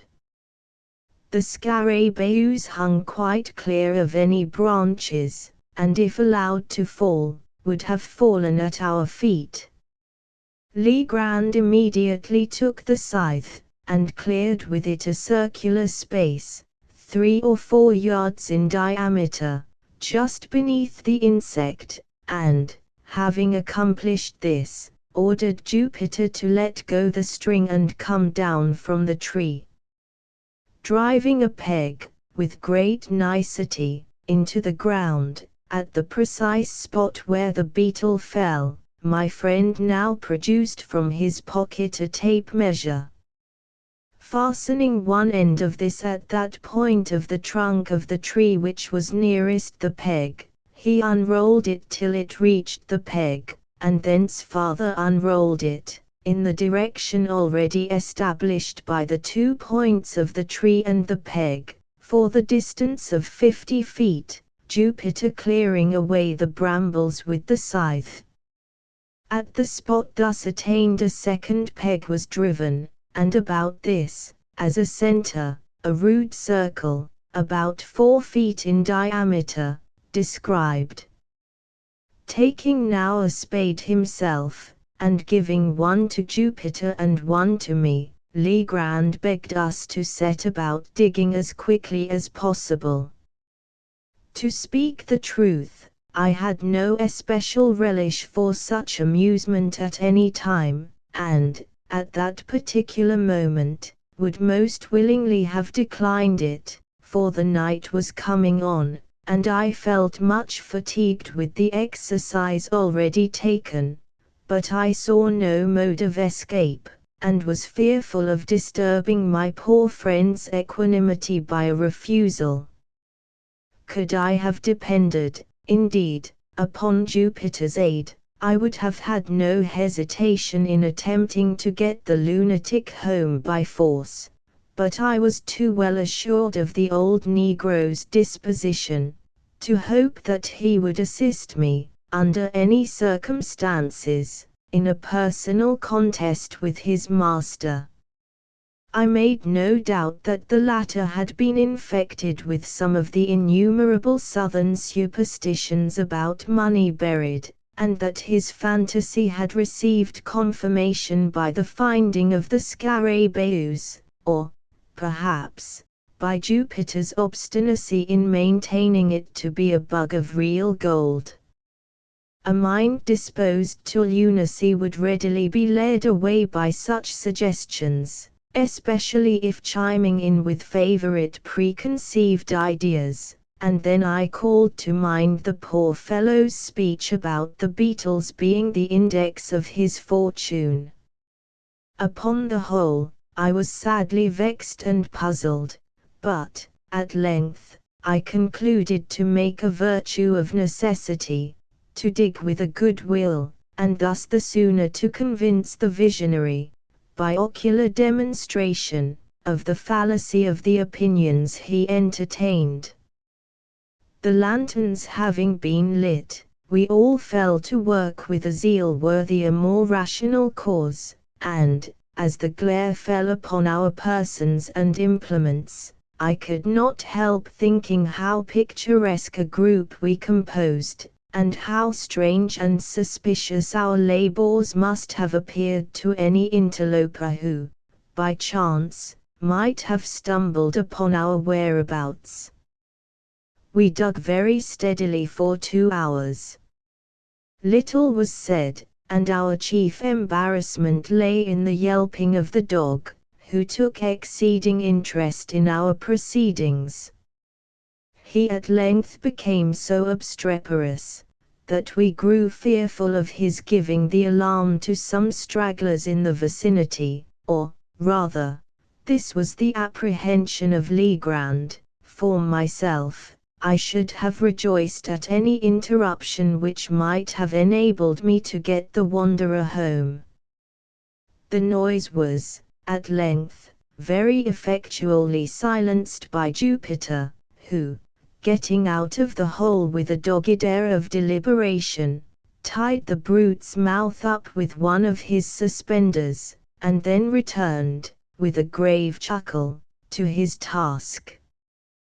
When the time mentioned had expired, we had reached a depth of 5 feet, and yet no signs of any treasure became manifest.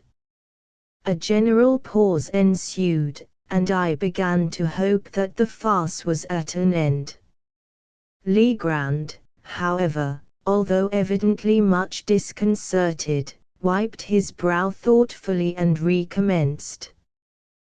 We had excavated the entire circle of 4 feet diameter, and now we slightly enlarged the limit, and went to the farther depth of 2 feet. Still nothing appeared. The gold seeker, whom I sincerely pitied, at length clambered from the pit, with the bitterest disappointment imprinted upon every feature, and proceeded, slowly and reluctantly, to put on his coat, which he had thrown off at the beginning of his labor.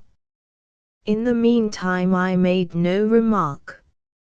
Jupiter, at a signal from his master, began to gather up his tools. This done, and the dog having been unmuzzled, we turned in profound silence towards home. We had taken, perhaps, a dozen steps in this direction, when, with a loud oath, Legrand strode up to Jupiter and seized him by the collar. The astonished Negro opened his eyes and mouth to the fullest extent, let fall the spades, and fell upon his knees. "You scoundrel," said Legrand, hissing out the syllables from between his clenched teeth, "you infernal black villain! Speak, I tell you. Answer me this instant, without prevarication. Which is your left eye?" "Oh, my golly, Massa Will! Ain't dis here my left eye for sartin?" roared the terrified Jupiter, placing his hand upon his right organ of vision, and holding it there with a desperate pertinacity, as if in immediate dread of his master's attempt at a gouge. "I thought so. I knew it."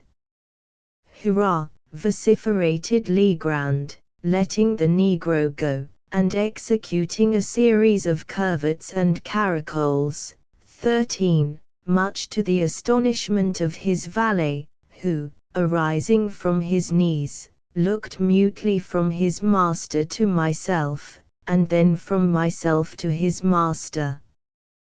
"Come. We must go back," said the latter.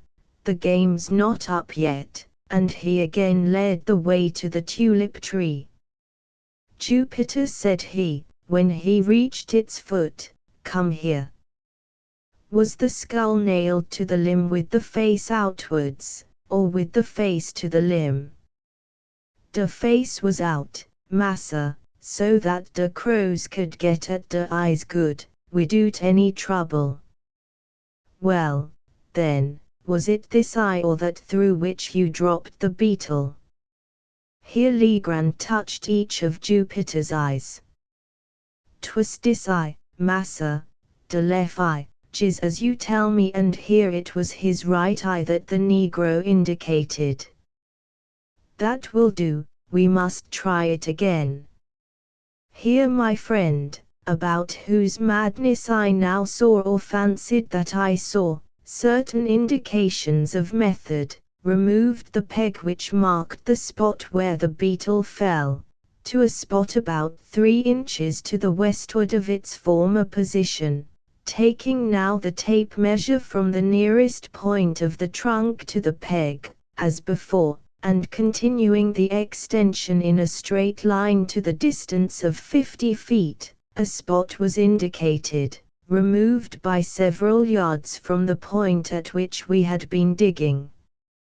Around the new position a circle, somewhat larger than in the former instance, was now described, and we again set to work with the spades. I was dreadfully weary, but scarcely understanding what had occasioned the change in my thoughts, I felt no longer any great aversion from the labor imposed. I had become most unaccountably interested, nay, even excited. Perhaps there was something, amid all the extravagant demeanor of Legrand, some air of forethought, or of deliberation, which impressed me. I dug eagerly, and now and then caught myself actually looking, with something that very much resembled expectation, for the fancied treasure, the vision of which had demented my unfortunate companion. At a period when such vagaries of thought most fully possessed me, and when we had been at work perhaps an hour and a half, we were again interrupted by the violent howlings of the dog.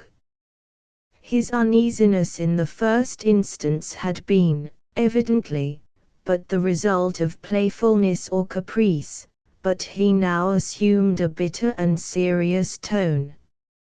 Upon Jupiter's again attempting to muzzle him, he made furious resistance, and, leaping into the hole, tore up the mold frantically with his claws. In a few seconds he had uncovered a mass of human bones, forming two complete skeletons, intermingled with several buttons of metal, and what appeared to be the dust of decayed woolen. One or two strokes of a spade upturned the blade of a large Spanish knife, and, as we dug farther, 3 or 4 pieces of gold and silver coin came to light. At sight of these the joy of Jupiter could scarcely be restrained, but the countenance of his master wore an air of extreme disappointment. He urged us, however, to continue our exertions, and the words were hardly uttered when I stumbled and fell forward, having caught the toe of my boot in a large ring of iron that lay half buried in the loose earth. We now worked in earnest, and never did I pass 10 minutes of more intense excitement. During this interval we had fairly unearthed an oblong chest of wood which, from its perfect preservation and wonderful hardness, had plainly been subjected to some mineralizing process, perhaps that of the bichloride of mercury. This box was 3 feet and a half long, 3 feet broad, and 2.5 feet deep. It was firmly secured by bands of wrought iron, riveted, and forming a kind of trellis work over the whole. On each side of the chest, near the top, were 3 rings of iron, 6 in all, by means of which a firm hold could be obtained by 6 persons. Our utmost united endeavor served only to disturb the coffer very slightly in its bed. We at once saw the impossibility of removing so great a weight. Luckily, the sole fastenings of the lid consisted of 2 sliding bolts. These we drew back, trembling and panting with anxiety. In an instant, a treasure of incalculable value lay gleaming before us. As the rays of the lanterns fell within the pit, there flashed upwards a glow and a glare, from a confused heap of gold and of jewels, that absolutely dazzled our eyes. I shall not pretend to describe the feelings with which I gazed. Amazement was, of course, predominant. Legrand appeared exhausted with excitement, and spoke very few words. Jupiter's countenance wore, for some minutes, as deadly a pallor as it is possible, in the nature of things, for any Negro's visage to assume. He seemed stupefied, thunderstricken. Presently he fell upon his knees in the pit, and, burying his naked arms up to the elbows in gold, let them there remain, as if enjoying the luxury of a bath. At length, with a deep sigh, he exclaimed, as if in a soliloquy, "And dis all come ob de Goolbug.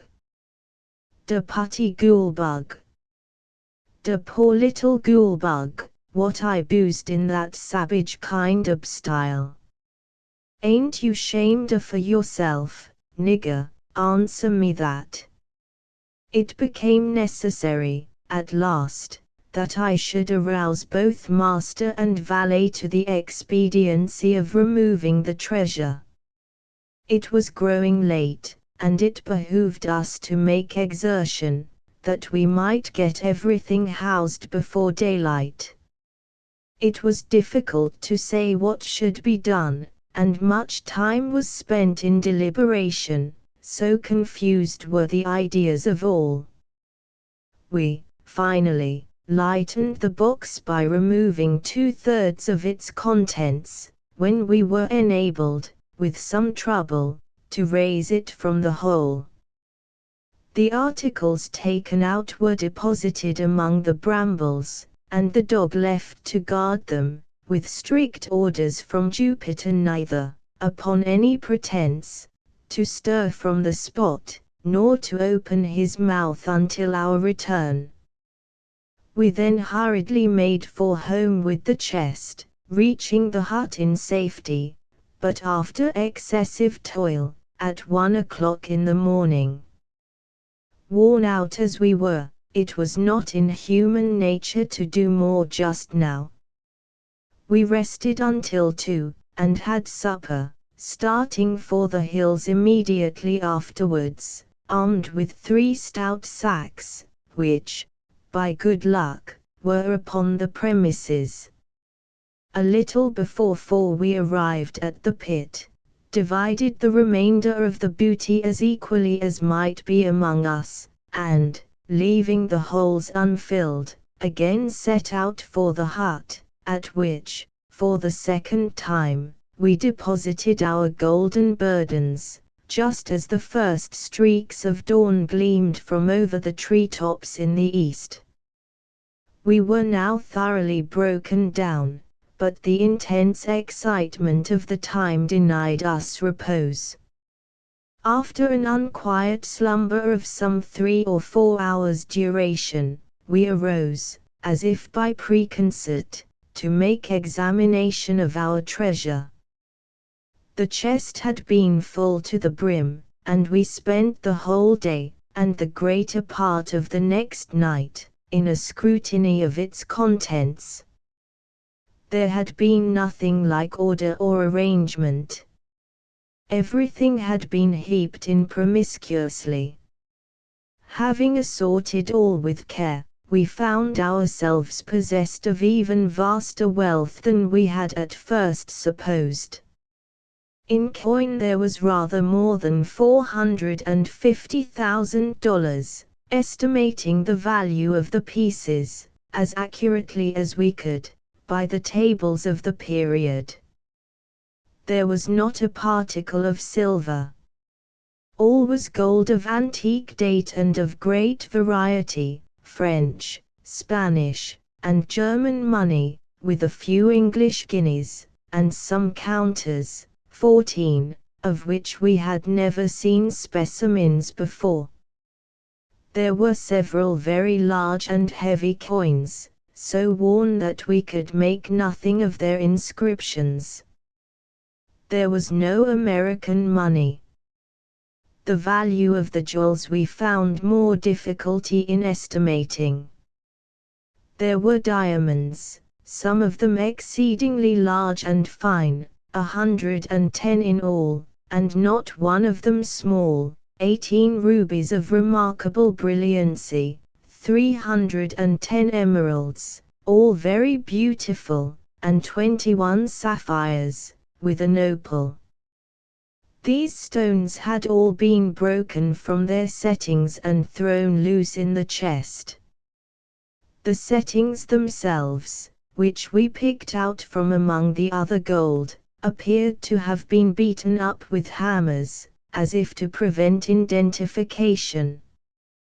Besides all this, there was a vast quantity of solid gold ornaments, nearly 200 massive finger and earrings, rich chains, 30 of these, if I remember, 83 very large and heavy crucifixes, 5 gold censers of great value, a prodigious golden punch bowl, ornamented with richly chased vine leaves and bacchanalian, 15 figures, with 2 sword handles exquisitely embossed, and many other smaller articles which I cannot recollect.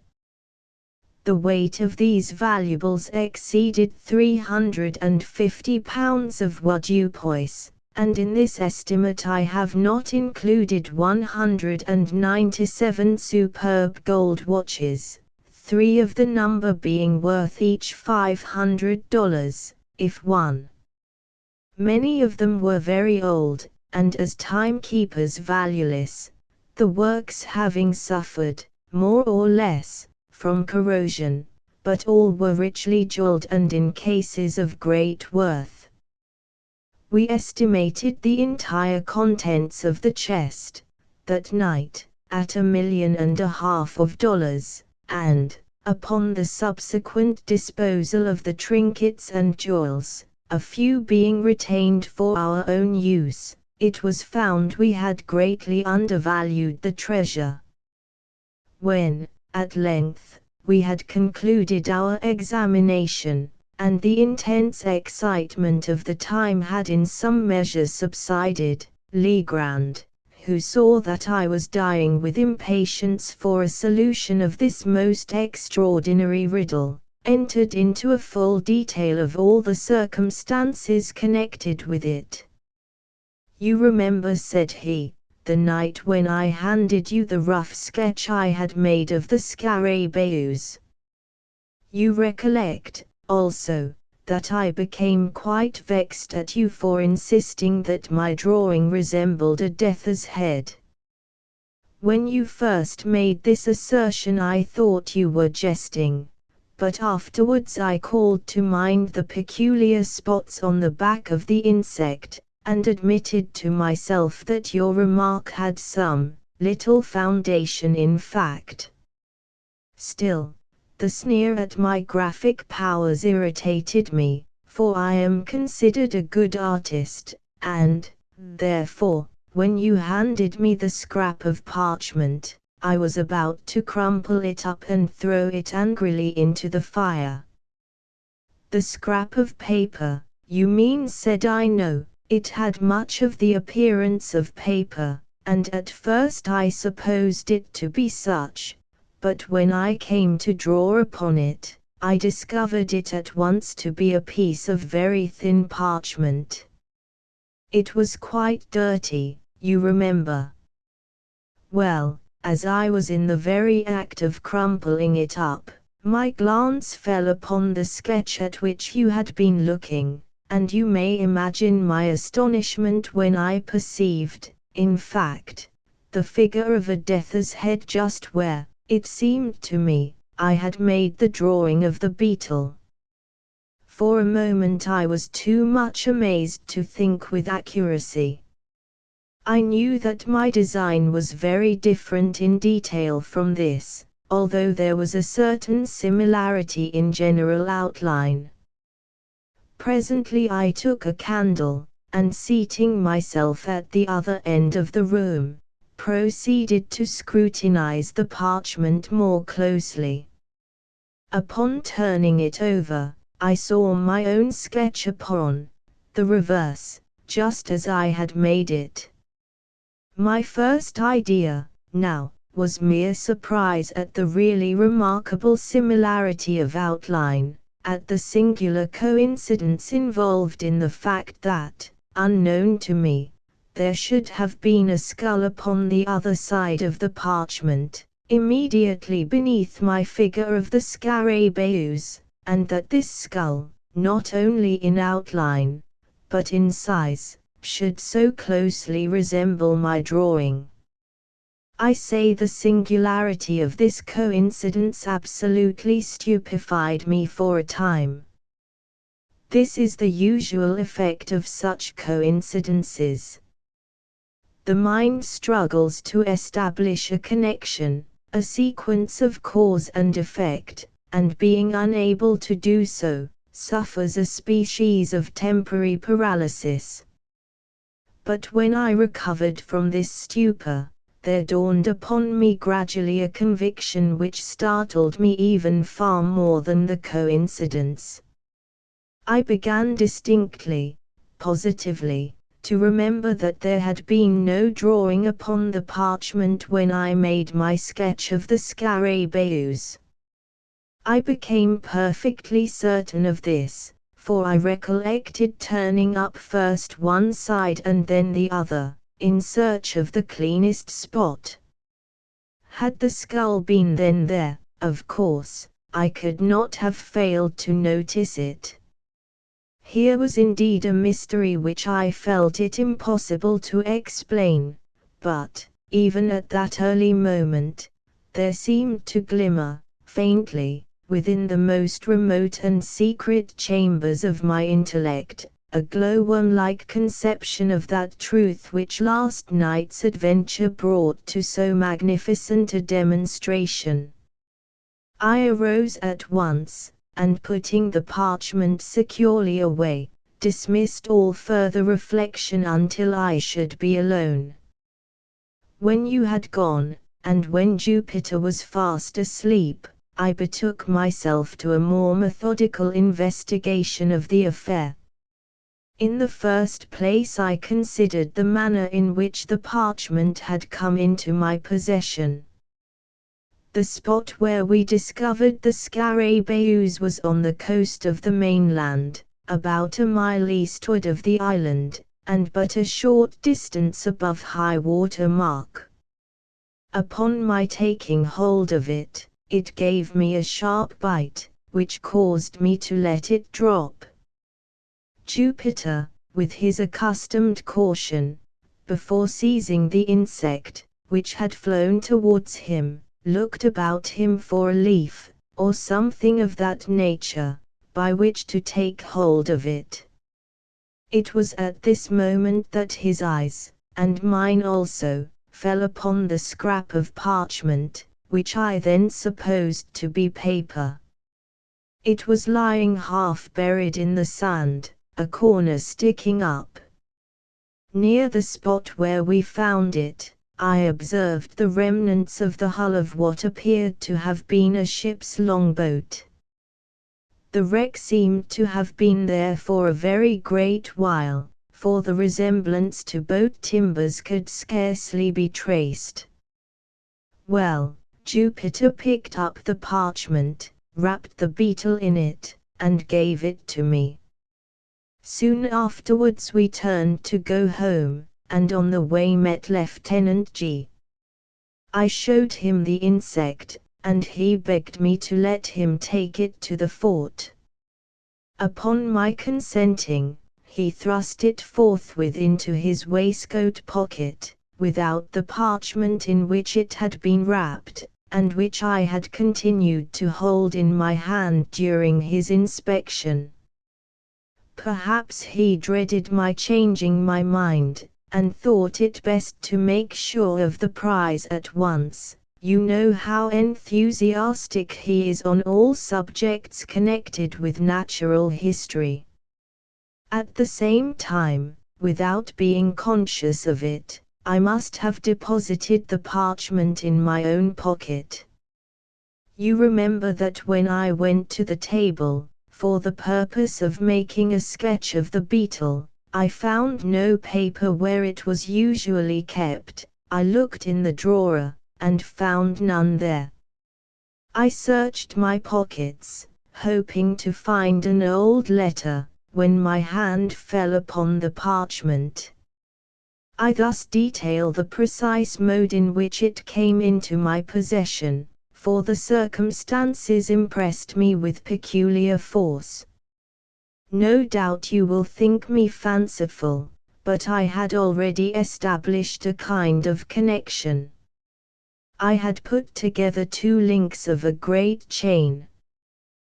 There was a boat lying upon a sea coast, and not far from the boat was a parchment, not a paper, with a skull depicted upon it. You will, of course, ask, where is the connection? I reply that the skull, or Death's head, is the well-known emblem of the pirate. The flag of the Death's head is hoisted in all engagements. I have said that the scrap was parchment, and not paper. Parchment is durable, almost imperishable. Matters of little moment are rarely consigned to parchment, since, for the mere ordinary purposes of drawing or writing, it is not nearly so well adapted as paper. This reflection suggested some meaning, some relevancy, in the Death's head. I did not fail to observe, also, the form of the parchment. Although one of its corners had been, by some accident, destroyed, it could be seen that the original form was oblong. It was just such a slip, indeed, as might have been chosen for a memorandum, for a record of something to be long remembered and carefully preserved.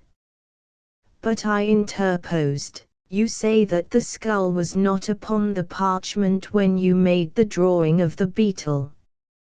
How, then, do you trace any connection between the boat and the skull, since this latter, according to your own admission, must have been designed, God only knows how or by whom, at some period subsequent to your sketching the Scarabaeus? Hereupon turns the whole mystery, although the secret, at this point, I had comparatively little difficulty in solving. My steps were sure, and could afford but a single result. I reasoned, for example, thus: when I drew the Scarabaeus, there was no skull apparent upon the parchment. When I had completed the drawing I gave it to you, and observed you narrowly until you returned it. You, therefore, did not design the skull, and no one else was present to do it. Then it was not done by human agency. And nevertheless it was done. At this stage of my reflections I endeavored to remember, and did remember, with entire distinctness, every incident which occurred about the period in question. The weather was chilly, oh, rare and happy accident, and a fire was blazing upon the hearth. I was heated with exercise, and sat near the table. You, however, had drawn a chair close to the chimney. Just as I placed the parchment in your hand, and as you were in the act of inspecting it, Wolf, the Newfoundland, entered, and leaped upon your shoulders. With your left hand you caressed him and kept him off, while your right, holding the parchment, was permitted to fall listlessly between your knees, and in close proximity to the fire. At one moment I thought the blaze had caught it, and was about to caution you, but before I could speak you had withdrawn it, and were engaged in its examination. When I considered all these particulars, I doubted not for a moment that heat had been the agent in bringing to light, upon the parchment, the skull which I saw designed upon it. You are well aware that chemical preparations exist, and have existed time out of mind, by means of which it is possible to write upon either paper or vellum, so that the characters shall become visible only when subjected to the action of fire. Zafra, 16. Digested in aqua regia, 17, and diluted with 4 times its weight of water, is sometimes employed, a green tint results. The regulus, 18, of cobalt, dissolved in spirit of nitra, gives a red. These colors disappear at longer or shorter intervals after the material written upon cools, but again become apparent upon the reapplication of heat. I now scrutinized the death's head with care. Its outer edges, the edges of the drawing nearest the edge of the vellum, were far more distinct than the others. It was clear that the action of the caloric had been imperfect or unequal. I immediately kindled a fire, and subjected every portion of the parchment to a glowing heat. At first, the only effect was the strengthening of the faint lines in the skull, but, upon persevering in the experiment, there became visible, at the corner of the slip diagonally opposite to the spot in which the death's head was delineated, the figure of what I at first supposed to be a goat. A closer scrutiny, however, satisfied me that it was intended for a kid. "Ha! Ha!" said I, "to be sure I have no right to laugh at you. $1.5 million of money is too serious a matter for mirth, but you are not about to establish a third link in your chain. You will not find any especial connection between your pirates and a goat. Pirates, you know, have nothing to do with goats, they appertain to the farming interests. But I have said that the figure was not that of a goat. Well, a kid, then, pretty much the same thing."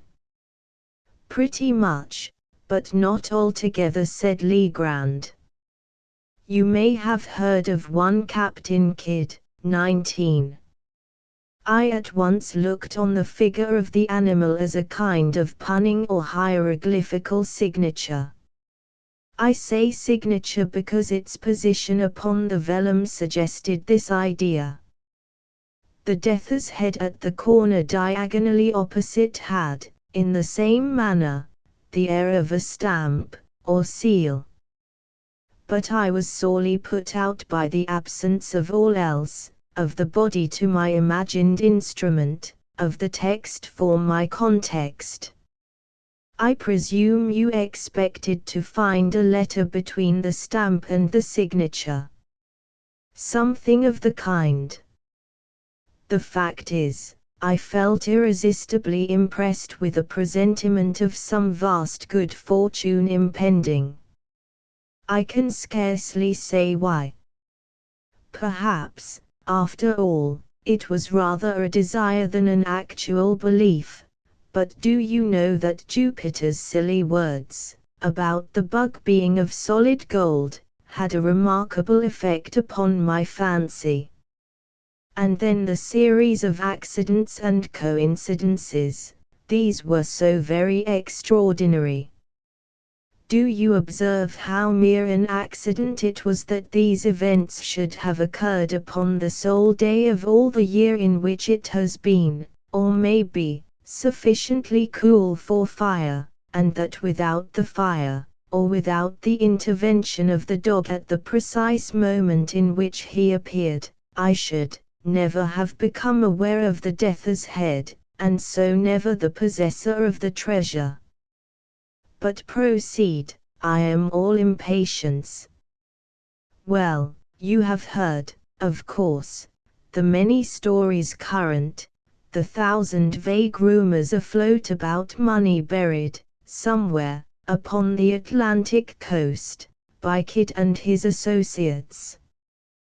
These rumors must have had some foundation in fact.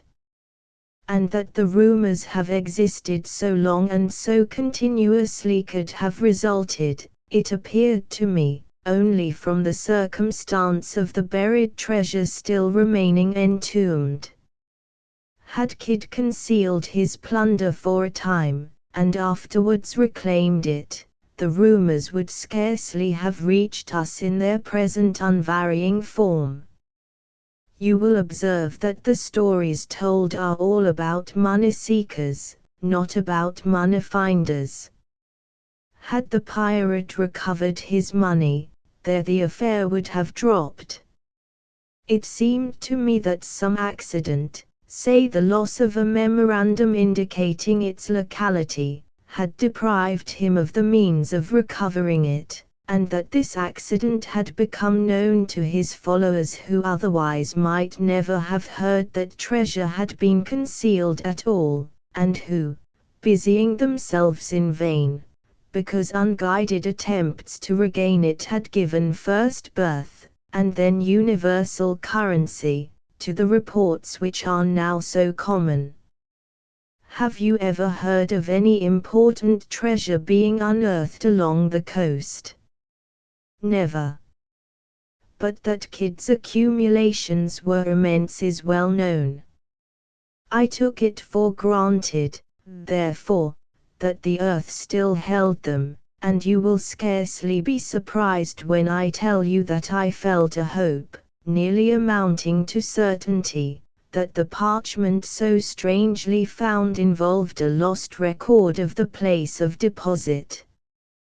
But how did you proceed? I held the vellum again to the fire, after increasing the heat, but nothing appeared. I now thought it possible that the coating of dirt might have something to do with the failure, so I carefully rinsed the parchment by pouring warm water over it, and, having done this, I placed it in a tin pan, with the skull downwards, and put the pan upon a furnace of lighted charcoal. In a few minutes, the pan having become thoroughly heated, I removed the slip, and to my inexpressible joy, found it spotted, in several places, with what appeared to be figures arranged in lines. Again I placed it in the pan, and suffered it to remain another minute. Upon taking it off, the whole was just as you see it now. Here Legrand, having reheated the parchment, submitted it to my inspection.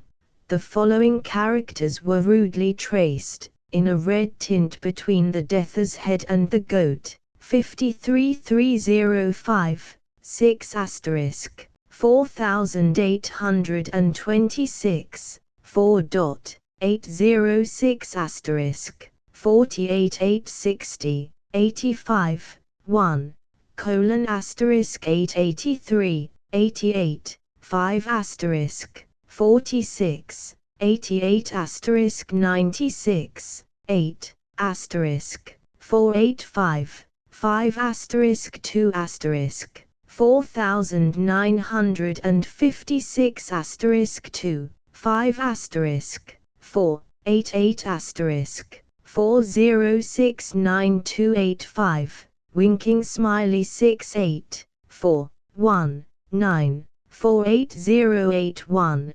8:81, 4885, 4, 485528806 * 81, 9, 48 winking sad smiley 88, 4, 34, 48, 4, 161, 188. But said I, returning him the slip, I am as much in the dark as ever. Were all the jewels of Golconda, 20, awaiting me on my solution of this enigma, I am quite sure that I should be unable to earn them. And yet, said Legrand, the solution is by no means so difficult as you might be led to imagine from the first hasty inspection of the characters. These characters, as any one might readily guess, form a cipher, that is to say, they convey a meaning, but then, from what is known of Kidd, I could not suppose him capable of constructing any of the more abstruse cryptographs. 21. I made up my mind, at once, that this was of a simple species, such, however, as would appear, to the crude intellect of the sailor, absolutely insoluble without the key. And you really solved it? Readily. I have solved others of an abstruseness 10,000 times greater. Circumstances, and a certain bias of mind, have led me to take interest in such riddles, and it may well be doubted whether human ingenuity can construct an enigma of the kind which human ingenuity may not, by proper application, resolve. In fact, having once established connected and legible characters, I scarcely gave a thought to the mere difficulty of developing their import.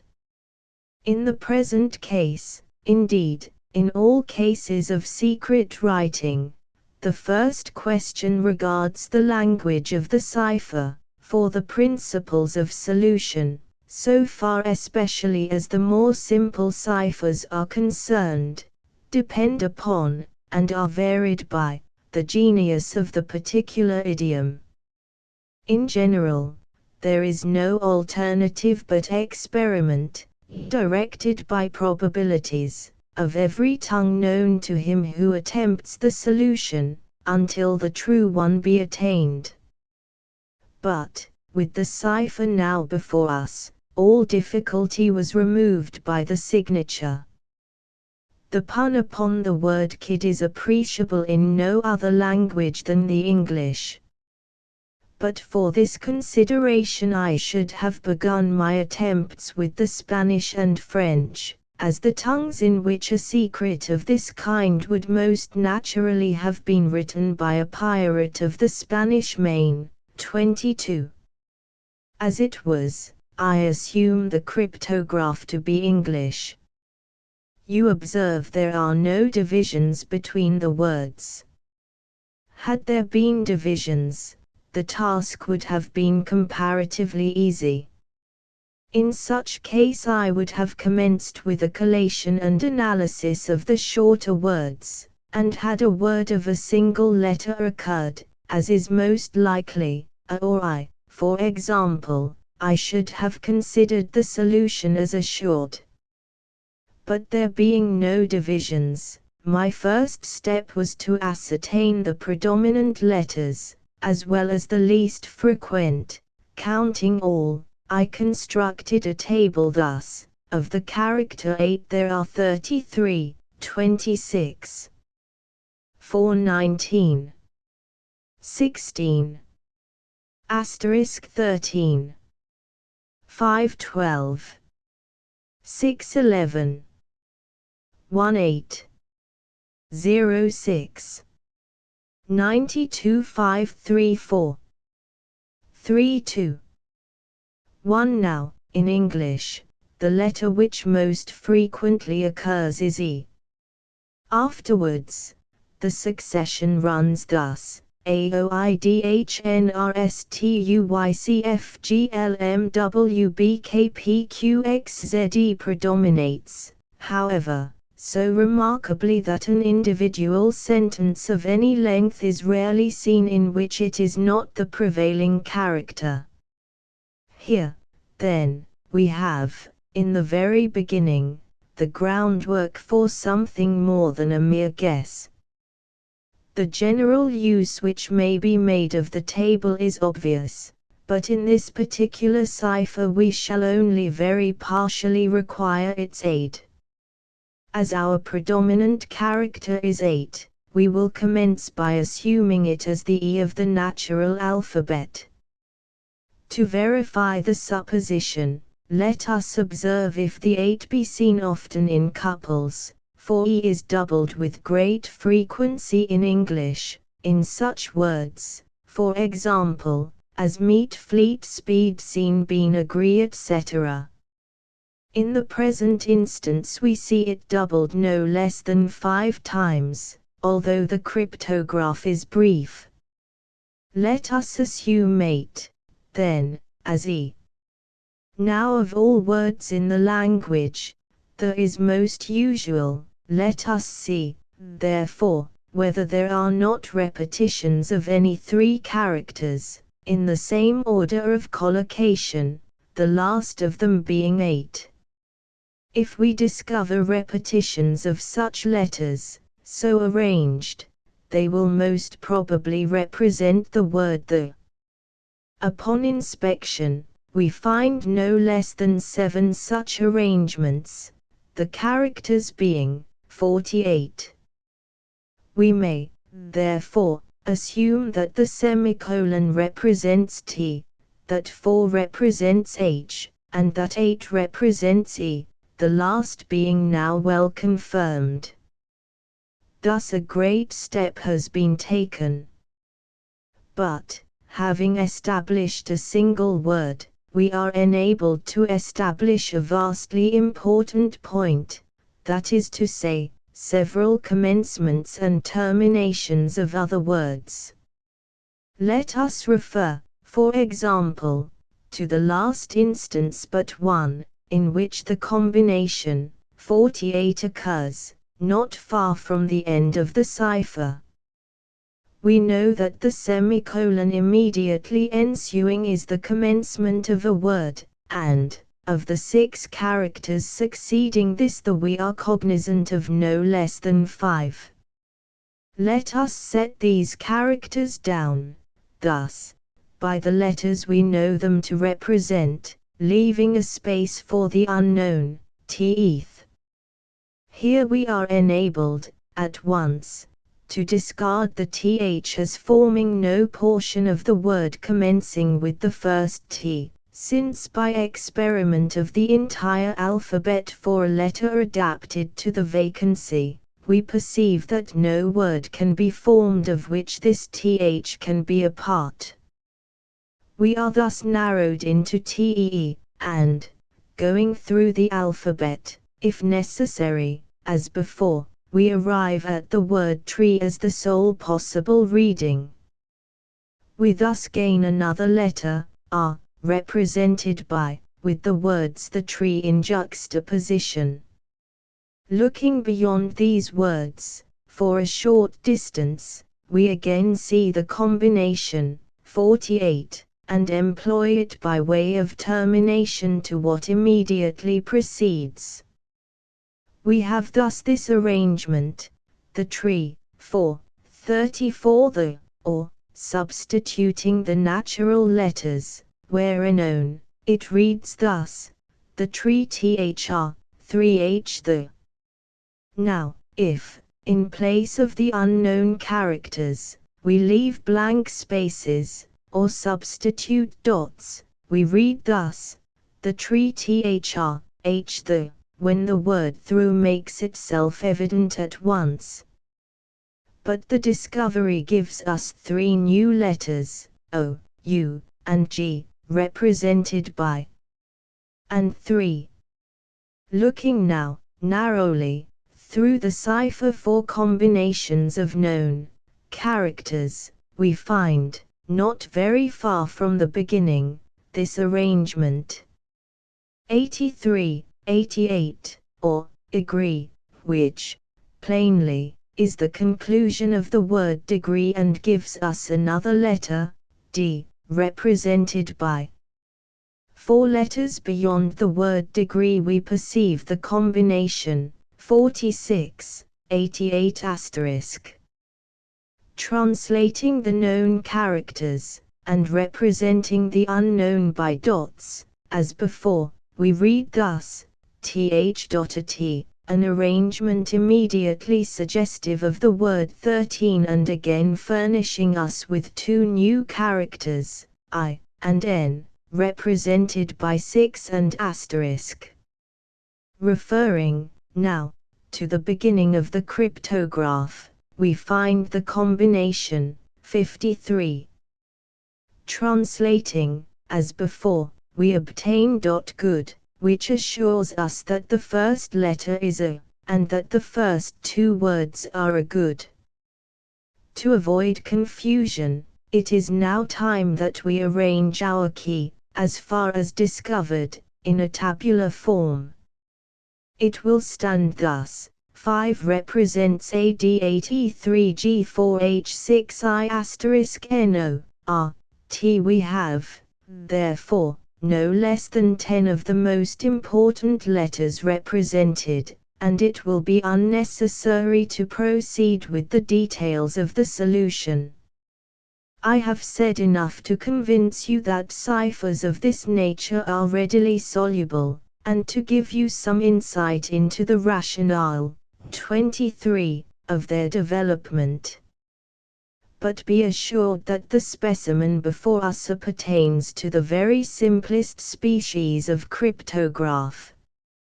It now only remains to give you the full translation of the characters upon the parchment, as unriddled. Here it is: a good glass in the bishop's hostel in the Devil's Seat, 21 degrees and 13 minutes northeast and by north, main branch 7th limb east side, shoot from the left eye of the Death's Head, a beeline from the tree through the shot 50 feet out. But, said I, the enigma seems still in as bad a condition as ever. How is it possible to extort a meaning from all this jargon about devil's seats, death's heads and bishops' hotels? I confess, replied Legrand, that the matter still wears a serious aspect, when regarded with a casual glance. My first endeavor was to divide the sentence into the natural divisions intended by the cryptographist. You mean to punctuate it? Something of that kind. But how was it possible to effect this? I reflected that it had been a point with the writer to run his words together without divisions, so as to increase the difficulty of solution. Now, a not over-acute man, in pursuing such an object, would be nearly certain to overdo the matter. When, in the course of his composition, he arrived at a break in his subject which would naturally require a pause, or a point, he would be exceedingly apt to run his characters, at this place, more than usually close together. If you will observe the miss in the present instance, you will easily detect 5 such cases of unusual crowding. Acting on this hint, I made the division thus: a good glass in the bishop's hostel in the Devil's Seat, 21 degrees and 13 minutes, northeast and by north, main branch 7th limb east side, shoot from the left eye of the Death's Head, a beeline from the tree through the shot 50 feet out. Even this division, said I, leaves me still in the dark.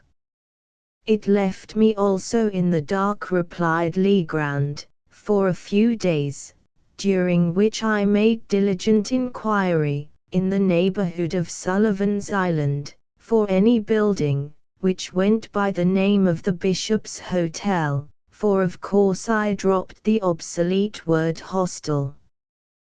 Gaining no information on the subject, I was on the point of extending my sphere of search, and proceeding in a more systematic manner, when, one morning, it entered into my head, quite suddenly, that this bishop's hostel might have some reference to an old family, of the name of Bishop, which, time out of mind, had held possession of an ancient manor house, about 4 miles to the northward of the island.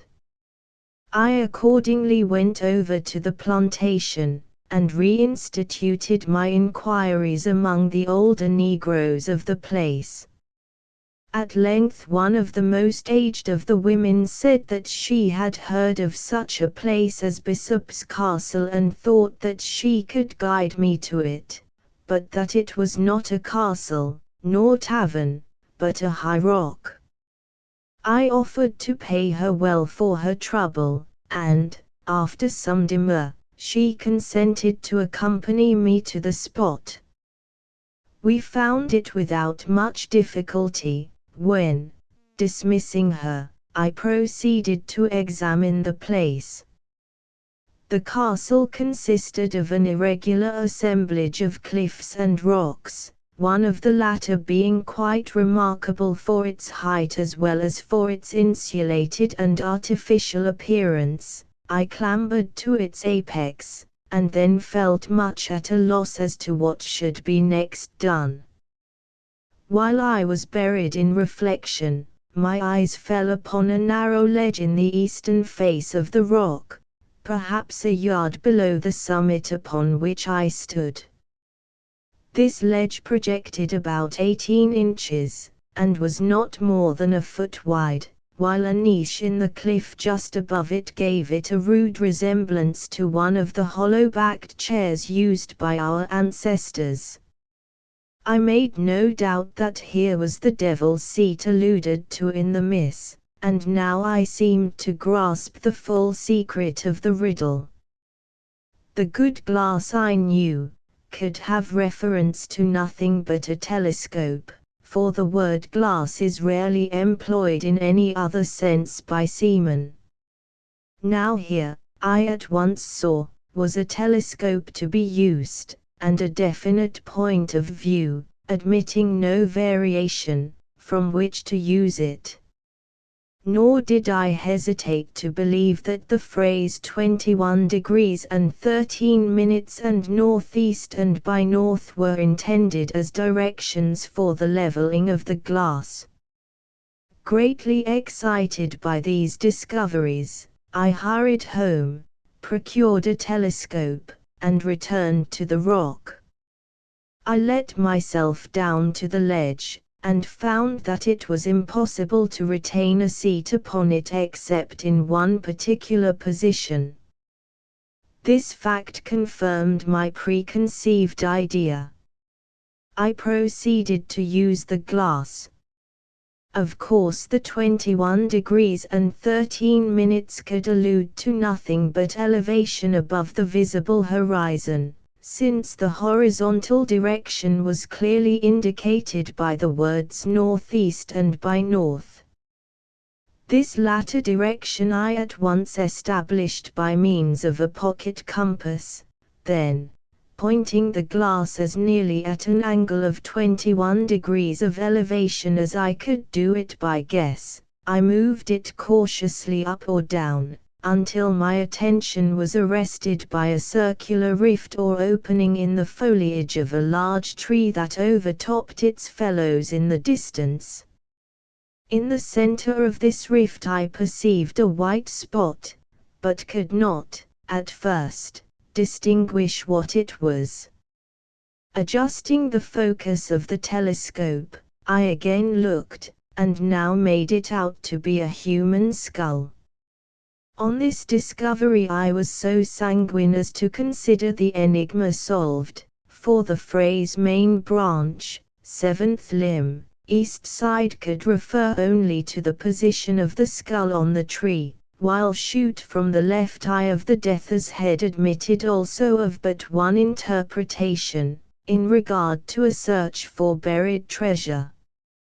I perceived that the design was to drop a bullet from the left eye of the skull, and that a bee-line, or in other words, a straight line, drawn from the nearest point of the trunk through the shot, or the spot where the bullet fell, and thence extended to a distance of 50 feet, would indicate a definite point, and beneath this point I thought it at least possible that a deposit of value lay concealed. All this, I said, is exceedingly clear, and, although ingenious, still simple and explicit. When you left the Bishop's Hotel, what then? Why, having carefully taken the bearings of the tree, I turned homewards. The instant that I left the Devil's Seat, however, the circular rift vanished, nor could I get a glimpse of it afterwards, turn as I would.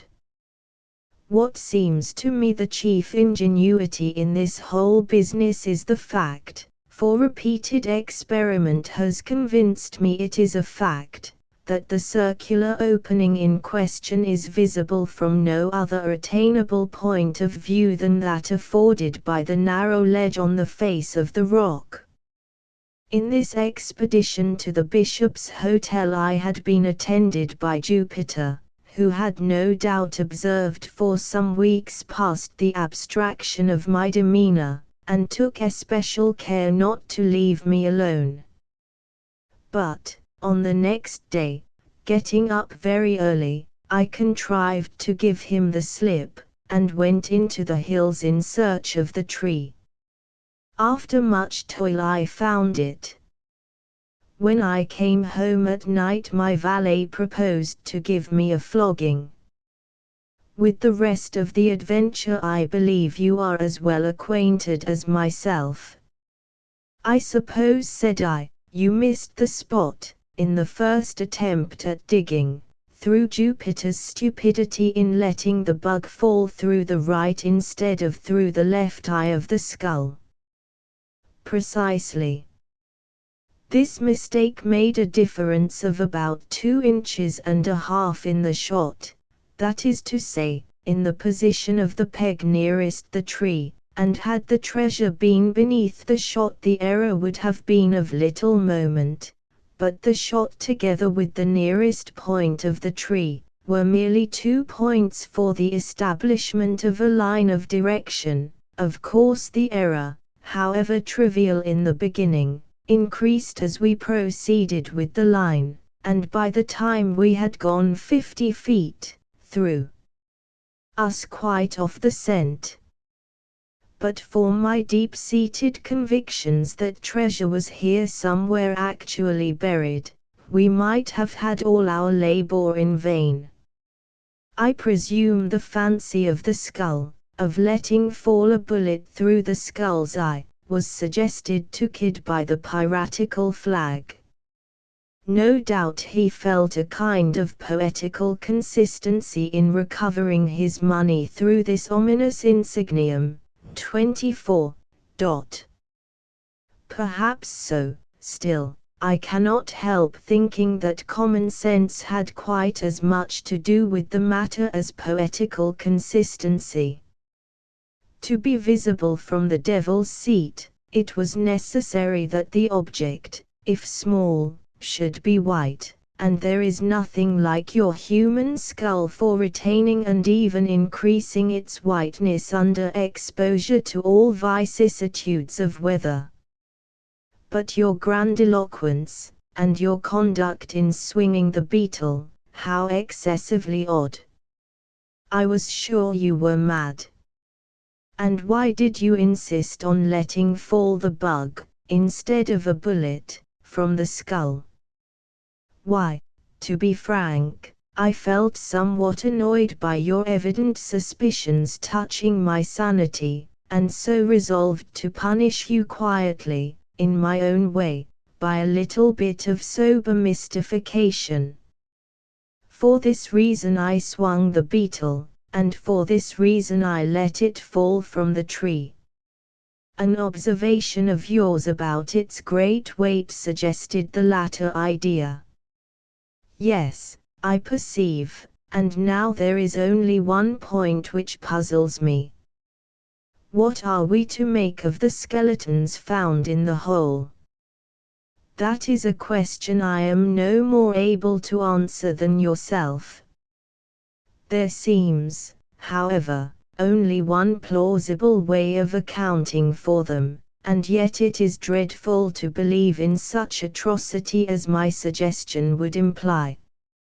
It is clear that Kidd, if Kidd indeed secreted this treasure, which I doubt not, it is clear that he must have had assistance in the labor. But this labor concluded, he may have thought it expedient to remove all participants in his secret. Perhaps a couple of blows with a mattock were sufficient, while his coadjutors were busy in the pit. Perhaps it required a dozen, who shall tell? Notes 1. The Goldbug was first published in the Dollar magazine in 1843. The story won a prize of $100. 2. 100:3 All in the Wrong. The title of an amusing comedy by Arthur Murphy, 1730–1805. 3. 100:4 Huguenot. French Protestants, many of whom settled in South Carolina. 4. 118 Fort Moultrie. Erected in 1776, defended against the British by Colonel William Moultrie. 5. 101:23 Swammerdam. A famous Dutch naturalist, 1637–1680. 6. 101:25 Manumitted. Freed from slavery. 7. 102:27 Scarabaeus. The Latin for beetle. 8. 103:15 Antennae. The feelers. 9. 105:8 Scarabaeus caput homines. Man's head beetle. 10. 107:20 Nuvas. Maneuvers. 11. 109:10 Brusquerie. Lack of cordiality. 12. 110:26 Empressement. Demonstrativeness. 13. 123:20 Curvets and caracoles. Leaping and prancing of a horse. 14. 128:9 Counters. Various coins. 15. 128:28 Bacchanalian. Reveling like the worshippers of Bacchus, the god of wine. 16. 134:28 Zafra. An oxide of cobalt. See dictionary. 17. 134:28 Aqua Regia. Royal water, a mixture of nitric and hydrochloric acids. 18. 134:30 Regulus. An old chemical term. 19. 135:28 Captain Kidd. A Scottish sea captain who lived in New York in the 17th century. 20. 138:19 Golconda. A town in India noted for its diamond market. 21. 138:28 Cryptographs. Secret forms of writing. 22. 139:27 Spanish Main. The northeastern portion of South America, the Caribbean Sea, and the coast of North America to the Carolinas were harassed by the Spaniards. 23. 144:6 Rationale. Reasonable basis. 24. 149:19 Insignium. Sign. Collateral readings. The Murders in the Rue Morgue, Edgar Allan Poe. The Mystery of Marie Roget, Edgar Allan Poe. The Purloined Letter, Edgar Allan Poe. The Sign of the Four, a Conan Doyle. A Scandal in Bohemia, a Conan Doyle. The Chronicles of Addington, B. Fletcher Robinson. The Mystery of the Steel Disc, Broughton Brandenburg. The Rogers Diamond, R. L. Stevenson. The Doctor, His Wife, and the Clock, Anna Catherine Green. The Adventures of Sherlock Holmes, a Conan Doyle. The Hound of the Baskervilles, a Conan Doyle. A Double-Barreled Detective Story, Mark Twain. Galileo, Richard Harding Davis. The Birthmark, 1, by Nathaniel Hawthorne, 1804–1862. In the latter part of the last century there lived a man of science, an eminent proficient in every branch of natural philosophy, who not long before our story opens had made experience of a spiritual affinity more attractive than any chemical one. He had left his laboratory to the care of an assistant, cleared his fine countenance from the furnace smoke, washed the stain of acids from his fingers, and persuaded a beautiful woman to become his wife. In those days, when the comparatively recent discovery of electricity and other kindred mysteries of nature seemed to open paths into the region of miracle, it was not unusual for the love of science to rival the love of women in its depth and absorbing energy. The higher intellect, the imagination, the spirit, and even the heart might all find their congenial aliment in pursuits which, as some of their ardent votaries believed, would ascend from one step of powerful intelligence to another, until the philosopher should lay his hand on the secret of creative force and perhaps make new worlds for himself. We know not whether Aylmer possessed this degree of faith in man's ultimate control over nature. He had devoted himself, however, too unreservedly to scientific studies ever to be weakened from them by any second passion. His love for his young wife might prove the stronger of the two, but it could only be by intertwining itself with his love of science and uniting the strength of the latter to his own. Such a union accordingly took place, and was attended with truly remarkable consequences and a deeply impressive moral. One day, very soon after their marriage, Aylmer sat gazing at his wife with a trouble in his countenance that grew stronger until he spoke. "Georgiana," said he, "has it never occurred to you that the mark upon your cheek might be removed?" "No, indeed," said she, smiling, but, perceiving the seriousness of his manner, she blushed deeply. "To tell you the truth, it has been so often called a charm, that I was simple enough to imagine it might be so." "Ah, upon another face perhaps it might," replied her husband, "but never on yours." "No, dearest Georgiana, you came so nearly perfect from the hand of nature that this slightest possible defect, which we hesitate whether to term a defect or a beauty, shocks me, as being the visible mark of earthly imperfection." "Shocks you, my husband?" cried Georgiana, deeply hurt, at first reddening with momentary anger, but then bursting into tears.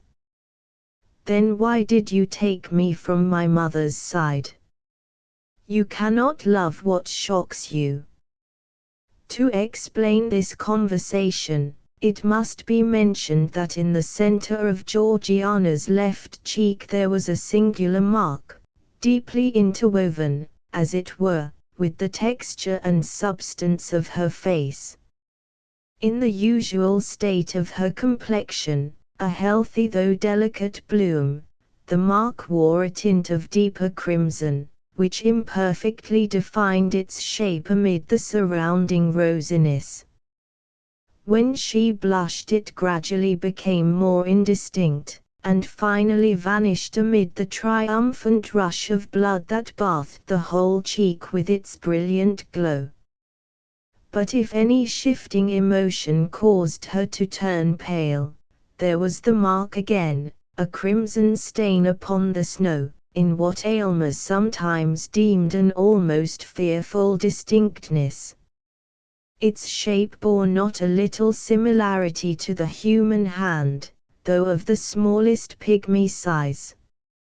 Georgiana's lovers were wont to say that some fairy at her birth hour had laid her tiny hand upon the infant's cheek, and left this impress there in token of the magic endowments that were to give her such sway over all hearts.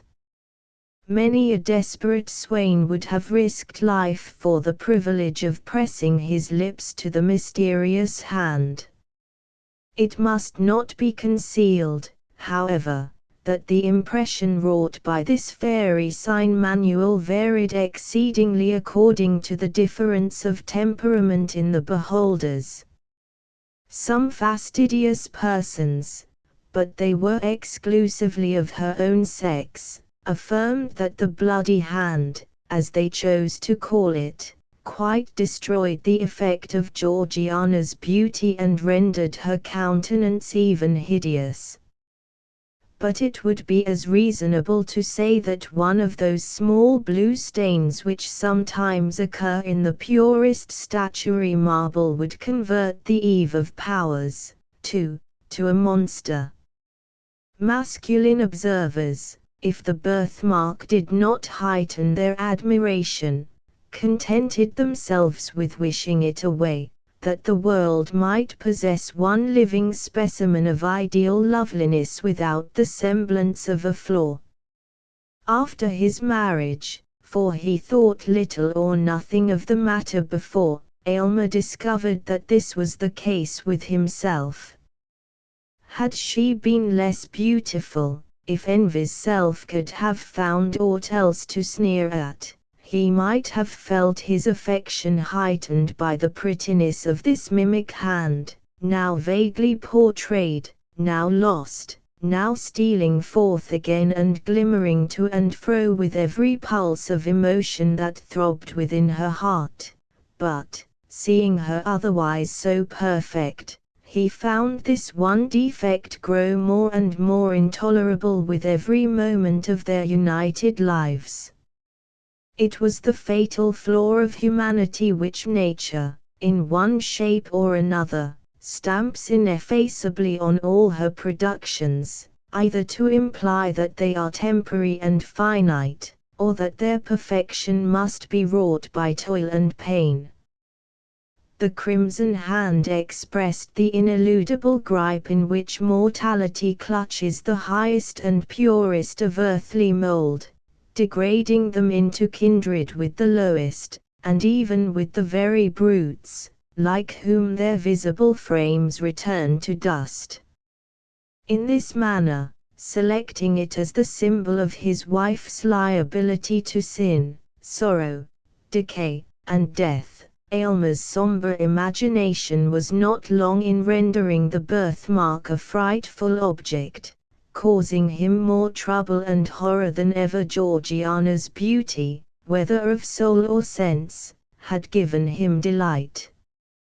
At all the seasons which should have been their happiest he invariably, and without intending it, nay, in spite of a purpose to the contrary, reverted to this one disastrous topic. Trifling as it at first appeared, it so connected itself with innumerable trains of thought and modes of feeling that it became the central point of all.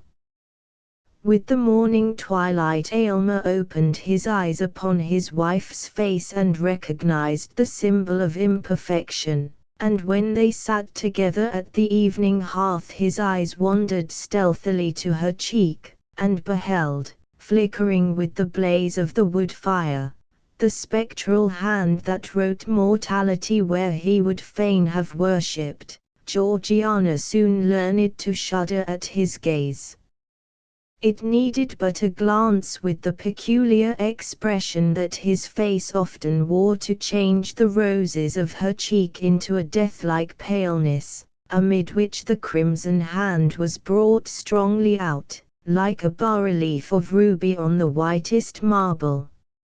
Late one night, when the lights were growing dim so as hardly to betray the stain on the poor wife's cheek, she herself, for the first time, voluntarily took up the subject. "Do you remember, my dear Aylmer," said she, with a feeble attempt at a smile, "have you any recollection of a dream last night about this odious hand?" "None. None whatever," replied Aylmer, starting, but then he added, in a dry, cold tone, affected for the sake of concealing the real depth of his emotion, "I might well dream of it, for, before I fell asleep, it had taken a pretty firm hold of my fancy." "And you did dream of it," continued Georgiana, hastily, for she dreaded lest a gush of tears should interrupt what she had to say. "A terrible dream. I wonder that you can forget it. Is it possible to forget this one expression? It is in her heart now, we must have it out.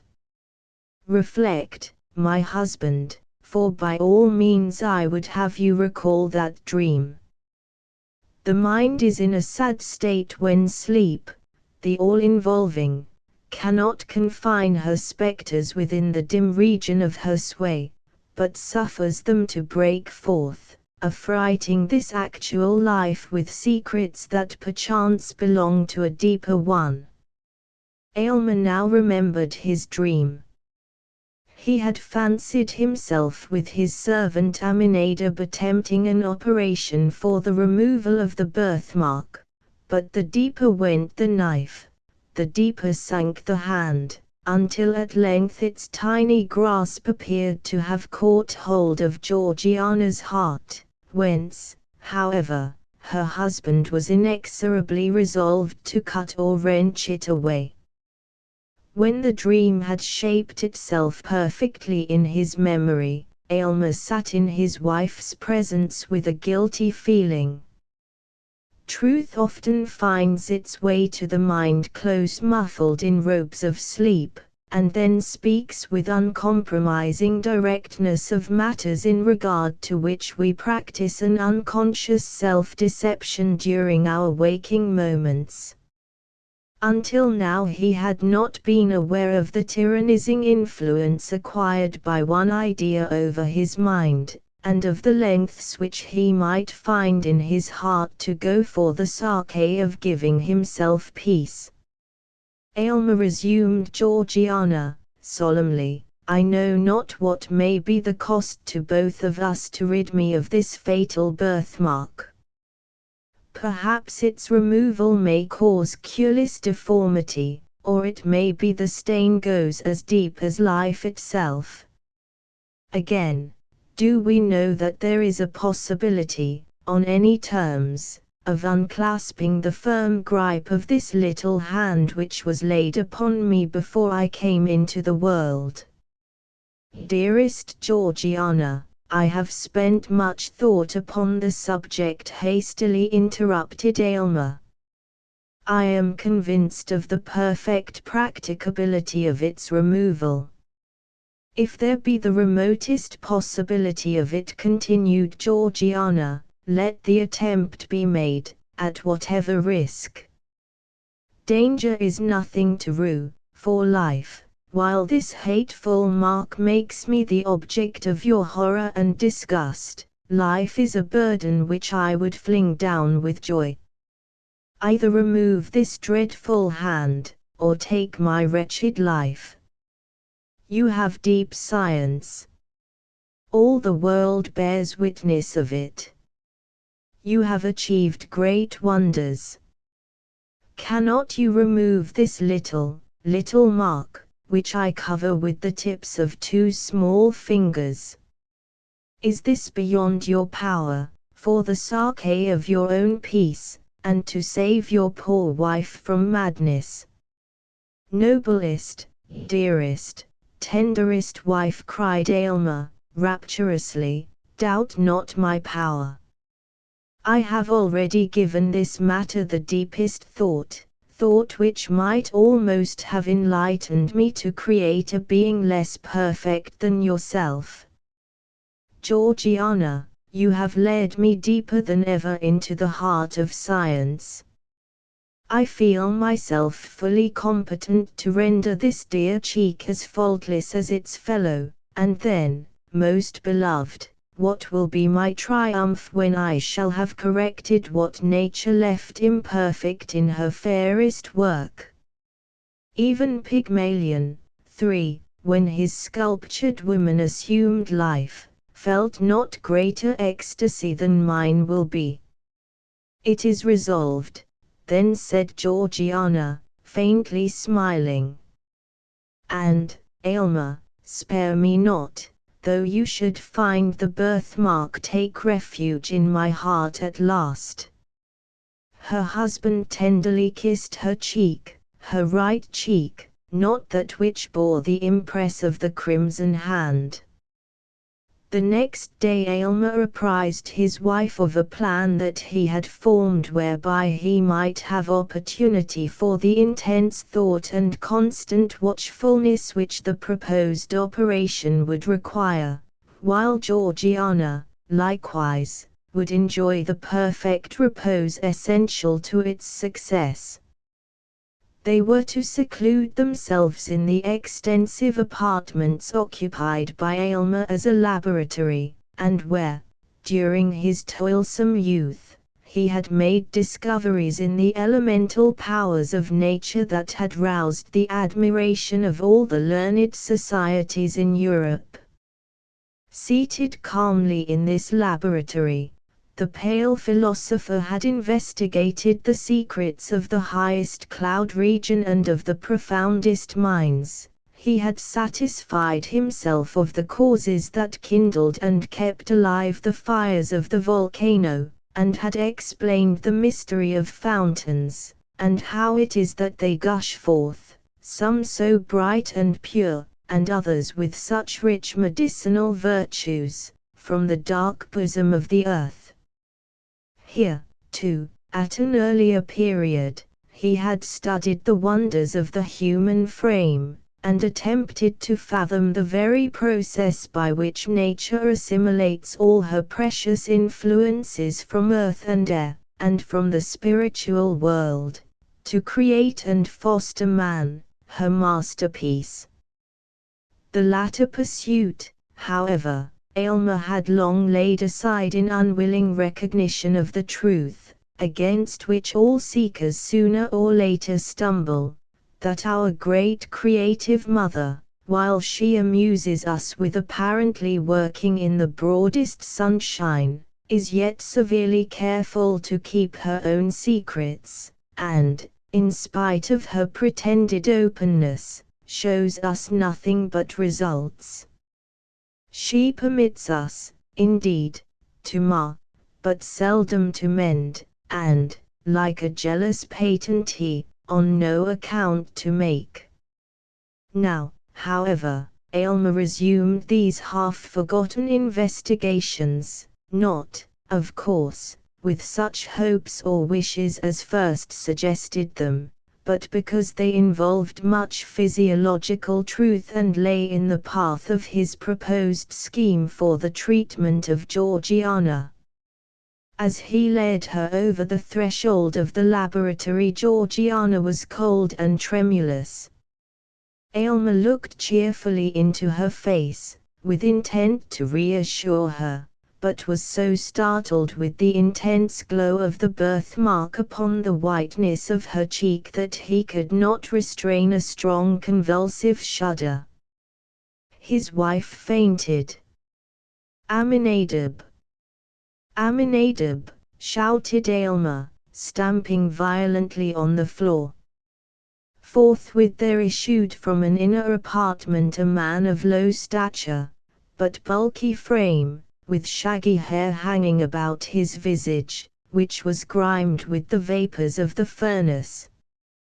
This personage had been Aylmer's underworker during his whole scientific career, and was admirably fitted for that office by his great mechanical readiness, and the skill with which, while incapable of comprehending a single principle, he executed all the details of his master's experiments. With his vast strength, his shaggy hair, his smoky aspect, and the indescribable earthiness that encrusted him, he seemed to represent man's physical nature, while Aylmer's slender figure, and pale, intellectual face, were no less apt a type of the spiritual element. "Throw open the door of the boudoir, Aminadab," said Aylmer, "and burn a pastil." "Yes, master," answered Aminadab, looking intently at the lifeless form of Georgiana, and then he muttered to himself, "If she were my wife, I'd never part with that birthmark." When Georgiana recovered consciousness, she found herself breathing an atmosphere of penetrating fragrance, the gentle potency of which had recalled her from her death-like faintness. The scene around her looked like enchantment. Aylmer had converted those smoky, dingy, somber rooms, where he had spent his brightest years in recondite, pursuits, into a series of beautiful apartments not unfit to be the secluded abode of a lovely woman. The walls were hung with gorgeous curtains, which imparted the combination of grandeur and grace that no other species of adornment can achieve, and, as they fell from the ceiling to the floor, their rich and ponderous folds, concealing all angles and straight lines, appeared to shut in the scene from infinite space. For aught Georgiana knew, it might be a pavilion among the clouds. And Alima, excluding the sunshine, which would have interfered with his chemical processes, had supplied its place with perfumed lamps, emitting flames of various hue, but all uniting in a soft, empurpled radiance. He now knelt by his wife's side, watching her earnestly, but without alarm, for he was confident in his science, and felt that he could draw a magic circle round her within which no evil might intrude. "Where am I?" "Ah, I remember," said Georgiana, faintly, and she placed her hand over her cheek to hide the terrible mark from her husband's eyes. "Fear not, dearest," exclaimed he. "Do not shrink from me. Believe me, Georgiana, I even rejoice in this single imperfection, since it will be such a rapture to remove it." "Oh, spare me," sadly replied his wife. "Pray do not look at it again. I never can forget that convulsive shudder." In order to soothe Georgiana, and, as it were, to release her mind from the burden of actual things, Aylmer now put in practice some of the light and playful secrets which science had taught him among its profounder lore. Airy figures, absolutely bodiless ideas, and forms of unsubstantial beauty came and danced before her, imprinting their momentary footsteps on beams of light. Though she had some indistinct idea of the method of these optical phenomena, still the illusion was almost perfect enough to warrant the belief that her husband possessed sway over the spiritual world. Then again, when she felt a wish to look forth from her seclusion, immediately, as if her thoughts were answered, the procession of external existence flitted across a screen. The scenery and the figures of actual life were perfectly represented, but with that bewitching yet indescribable difference which always makes a picture, an image, or a shadow so much more attractive than the original. When wearied of this, Aylmer bade her cast her eyes upon a vessel containing a quantity of earth. She did so with little interest at first, but was soon startled to perceive the germ of a plant shooting upward from the soil. Then came the slender stalk, the leaves gradually unfolded themselves, and amid them was a perfect and lovely flower. "It is magical," cried Georgiana. "I dare not touch it."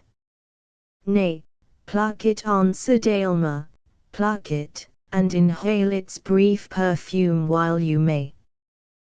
The flower will wither in a few moments and leave nothing save its brown seed vessels, but thence may be perpetuated a race as ephemeral as itself." But Georgiana had no sooner touched the flower than the whole plant suffered a blight, its leaves turning coal-black as if by the agency of fire. "There was too powerful a stimulus," said Aylmer, thoughtfully. To make up for this abortive experiment, he proposed to take her portrait by a scientific process of his own invention. It was to be effected by rays of light striking upon a polished plate of metal. Georgiana assented, but, on looking at the result, was affrighted to find the features of the portrait blurred and indefinable, while the minute figure of a hand appeared where the cheek should have been. Aylmer snatched the metallic plate and threw it into a jar of corrosive acid. Soon, however, he forgot these mortifying failures.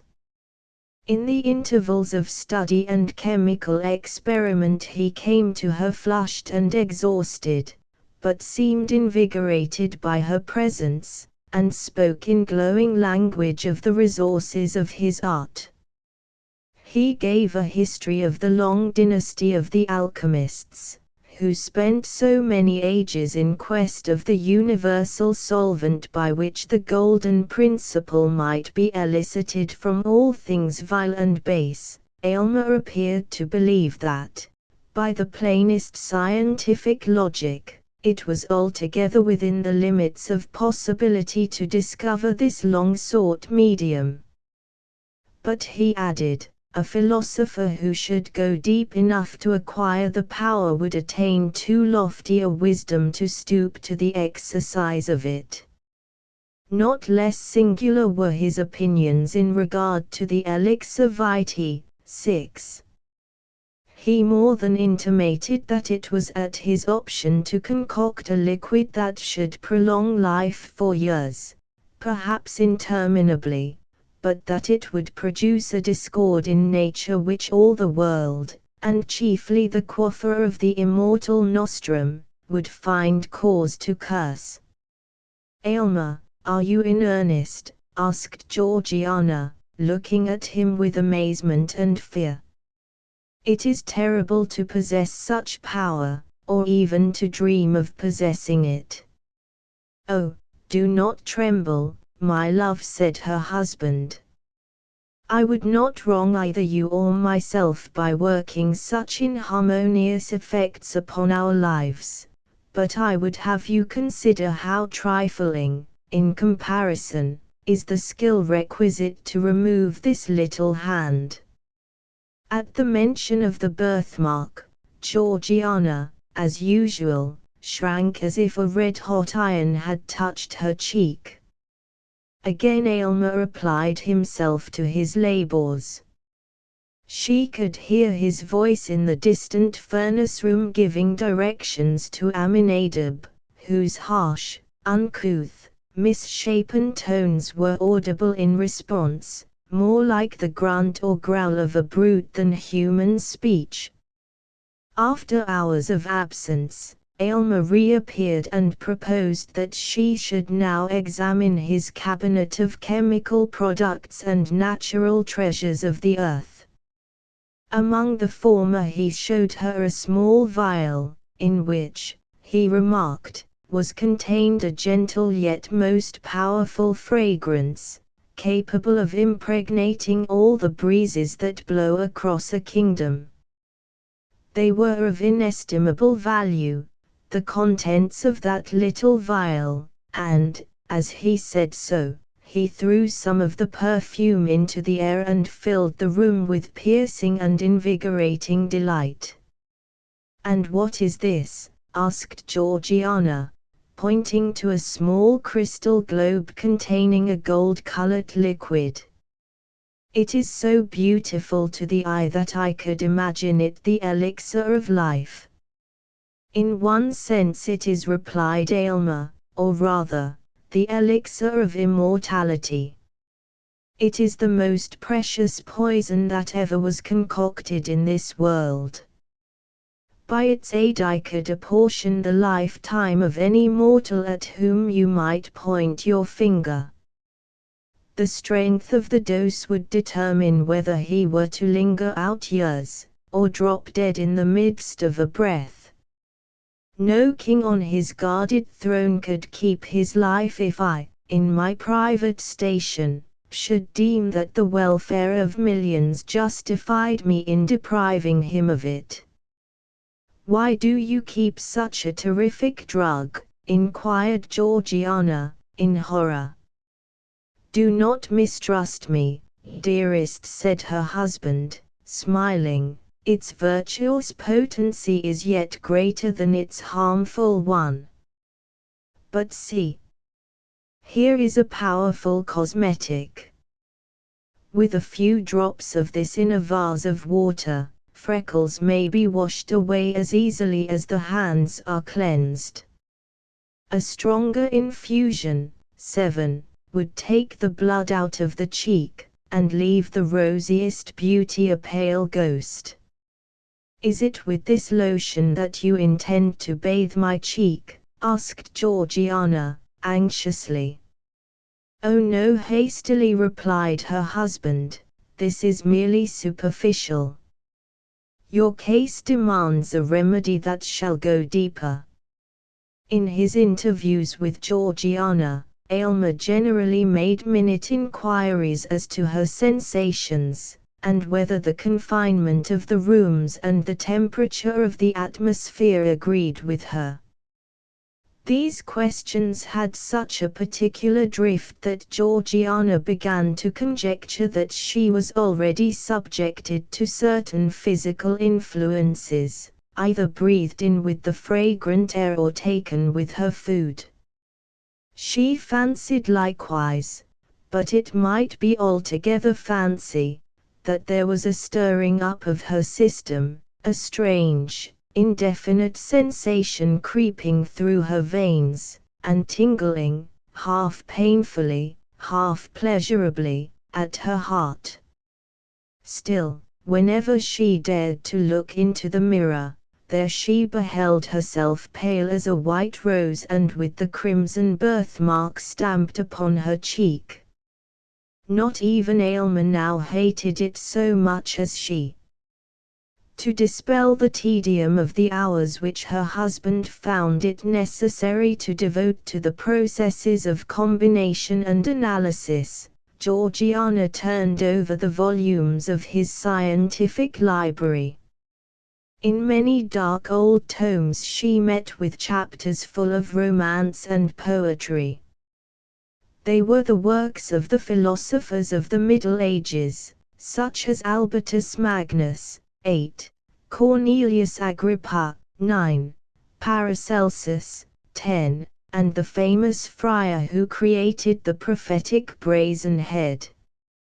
All these antique naturalists stood in advance of their centuries, yet were imbued with some of their credulity, and therefore were believed, and perhaps imagined themselves to have acquired from the investigation of nature a power above nature, and from physics a sway over the spiritual world.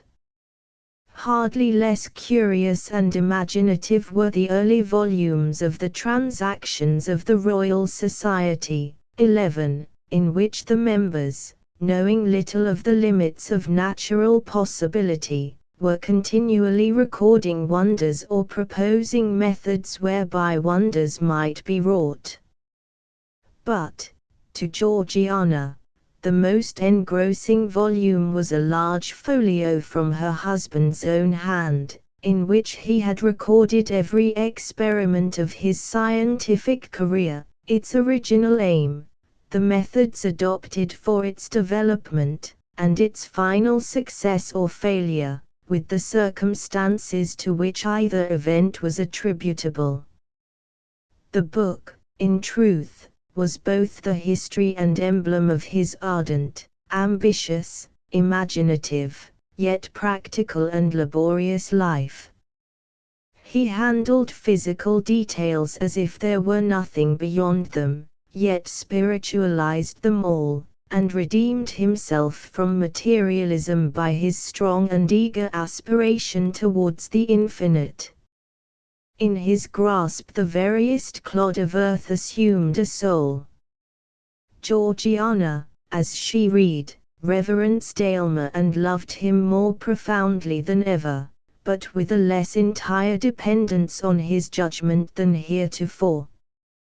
Much as he had accomplished, she could not but observe that his most splendid successes were almost invariably failures, if compared with the ideal at which he aimed. His brightest diamonds were the merest pebbles, and felt to be so by himself, in comparison with the inestimable gems which lay hidden beyond his reach. The volume, rich with achievements that had won renown for its author, was yet as melancholy a record as over mortal hand had penned. It was the sad confession and continual exemplification of the shortcomings of the composite man, the spirit burdened with clay and working in matter, and of the despair that assails the higher nature at finding itself so miserably thwarted by the earthly part. Perhaps every man of genius, in whatever sphere, might recognize the image of his own experience in Aylmer's journal. So deeply did these reflections affect Georgiana that she laid her face upon the open volume and burst into tears. In this situation she was found by her husband. "It is dangerous to read in a sorcerer's books," said he with a smile, though his countenance was uneasy and displeased. "Georgiana, there are pages in that volume which I can scarcely glance over and keep my senses. Take heed lest it prove as detrimental to you." "It has made me worship you more than ever," said she. "Ah, wait for this one success," rejoined he, "then worship me if you will. I shall deem myself hardly unworthy of it. But come. I have sought you for the luxury of your voice. Sing to me, dearest." So she poured out the liquid music of her voice to quench the thirst of his spirit. He then took his leave with a boyish exuberance of gaiety, assuring her that her seclusion would endure but a little longer, and that the result was already certain. Scarcely had he departed when Georgiana felt irresistibly impelled to follow him. She had forgotten to inform Aylmer of a symptom which for 2 or 3 hours past had begun to excite her attention. It was a sensation in the fatal birthmark, not painful, but which induced a restlessness throughout her system. Hastening after her husband, she intruded for the first time into the laboratory. The first thing that struck her eye was the furnace, that hot and feverish worker, with the intense glow of its fire, which by the quantities of soot clustered above it seemed to have been burning for ages. There was a distilling apparatus in full operation. Around the room were retorts, tubes, cylinders, crucibles, and other apparatus of chemical research. An electrical machine stood ready for immediate use. The atmosphere felt oppressively close, and was tainted with gaseous odors which had been tormented forth by the processes of science. The severe and homely simplicity of the apartment, with its naked walls and brick pavement, looked strange, accustomed as Georgiana had become to the fantastic elegance of her boudoir. But what chiefly, indeed almost solely, drew her attention, was the aspect of Aylmer himself. He was pale as death, anxious and absorbed, and hung over the furnace as if it depended upon his utmost watchfulness whether the liquid which it was distilling should be the draught of immortal happiness or misery. How different from the sanguine and joyous mien that he had assumed for Georgiana's encouragement. "Carefully now, Aminadab, carefully, thou human machine, carefully, thou man of clay," muttered Aylmer, more to himself than his assistant.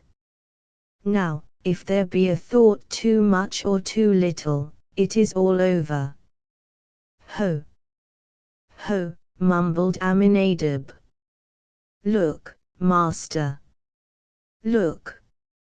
Aylmer raised his eyes hastily, and at first reddened, then grew paler than ever, on beholding Georgiana. He rushed towards her and seized her arm with a gripe that left the print of his fingers upon it. "Why do you come thither? Have you no trust in your husband?" cried he, impetuously. "Would you throw the blight of that fatal birthmark over my labours? It is not well done. Go, prying woman. Go." "Nay," Aylmer said Georgiana with the firmness of which she possessed no stinted endowment, "it is not you that have a right to complain. You mistrust your wife, you have concealed the anxiety with which you watch the development of this experiment. Think not so unworthily of me, my husband.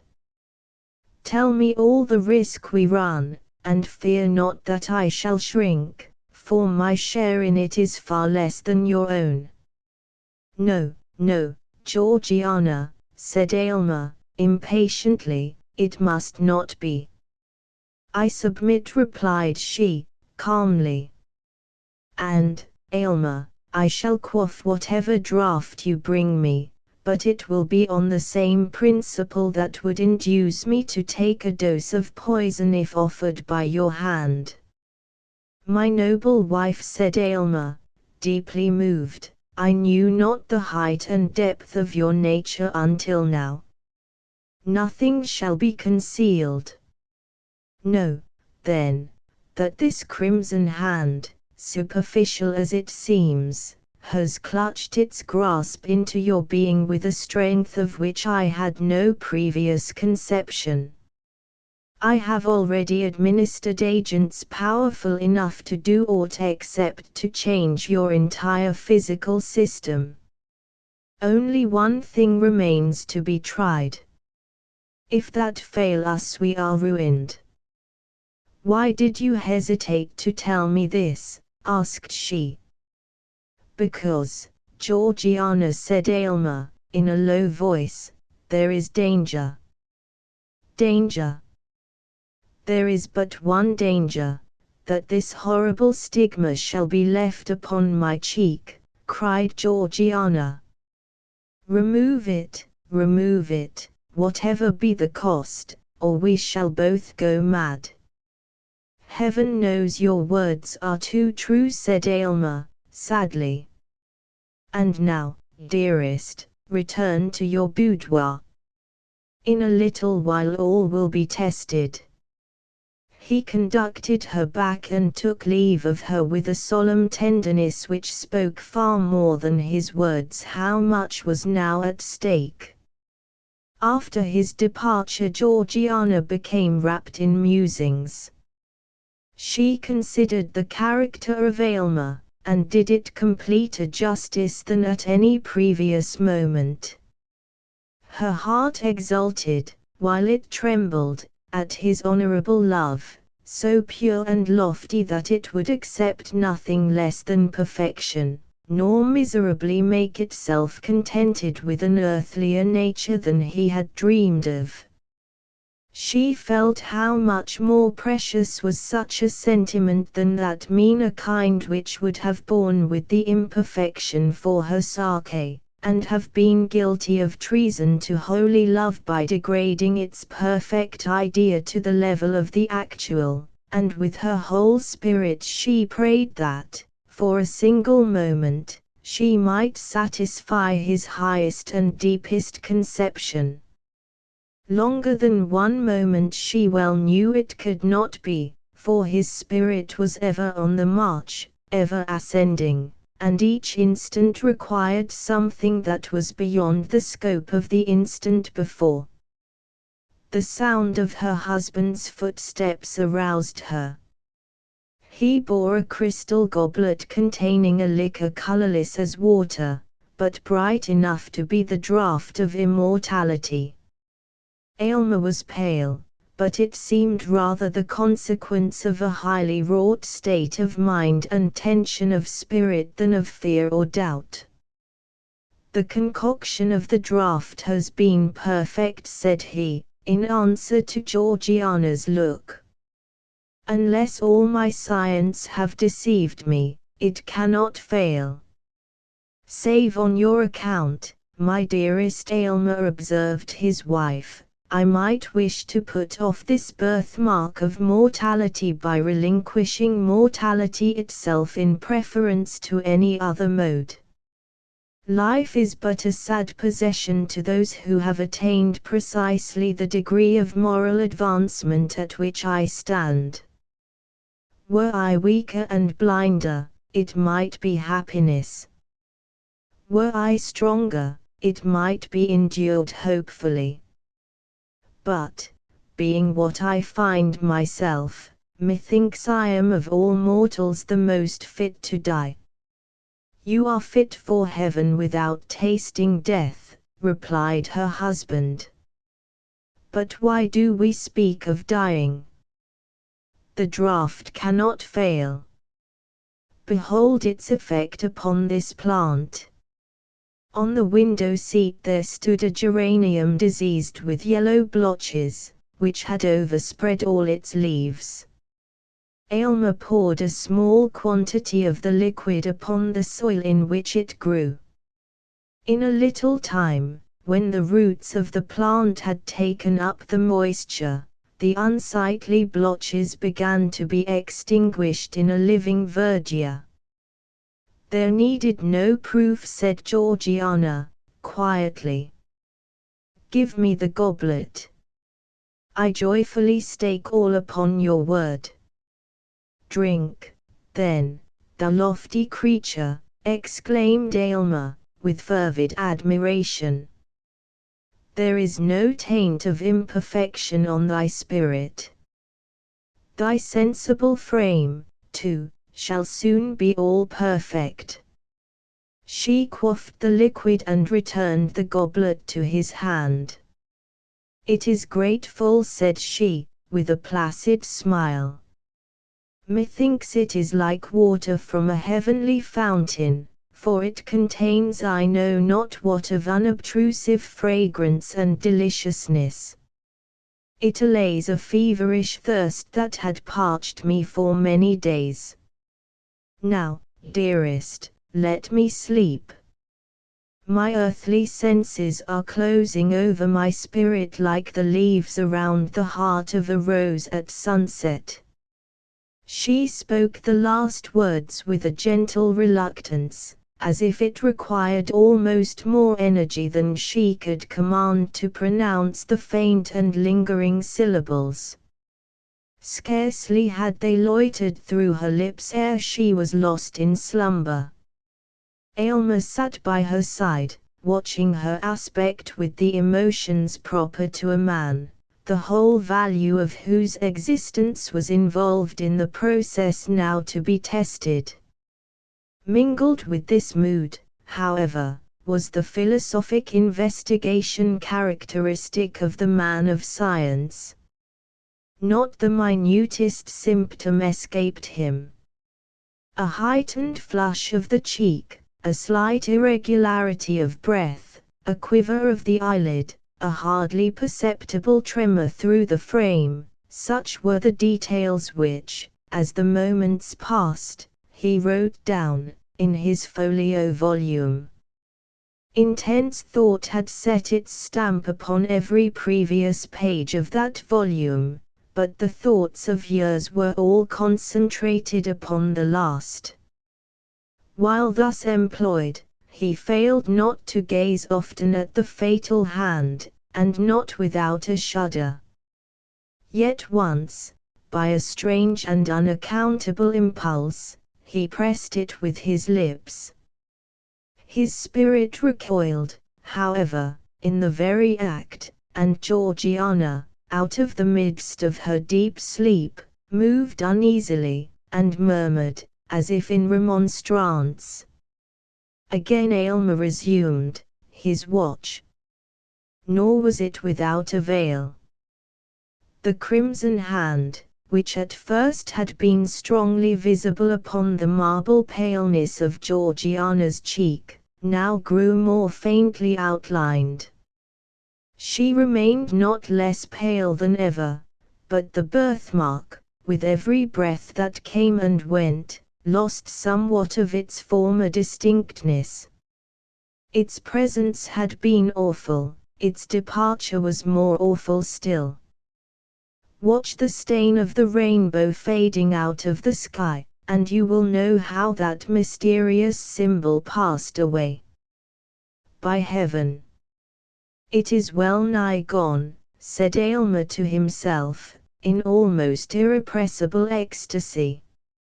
I can scarcely trace it now. Success! Success! And now it is like the faintest rose color.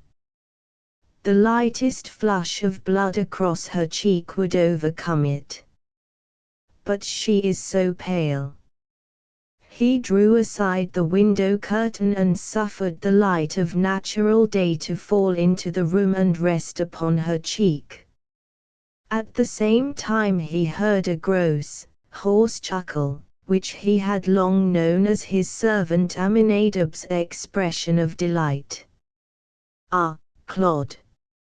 Ah, earthly mass, cried Aylmer, laughing in a sort of frenzy, you have served me well.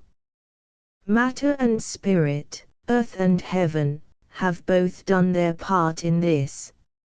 Laugh, thing of the senses. You have earned the right to laugh. These exclamations broke Georgiana's sleep. She slowly unclosed her eyes and gazed into the mirror which her husband had arranged for that purpose.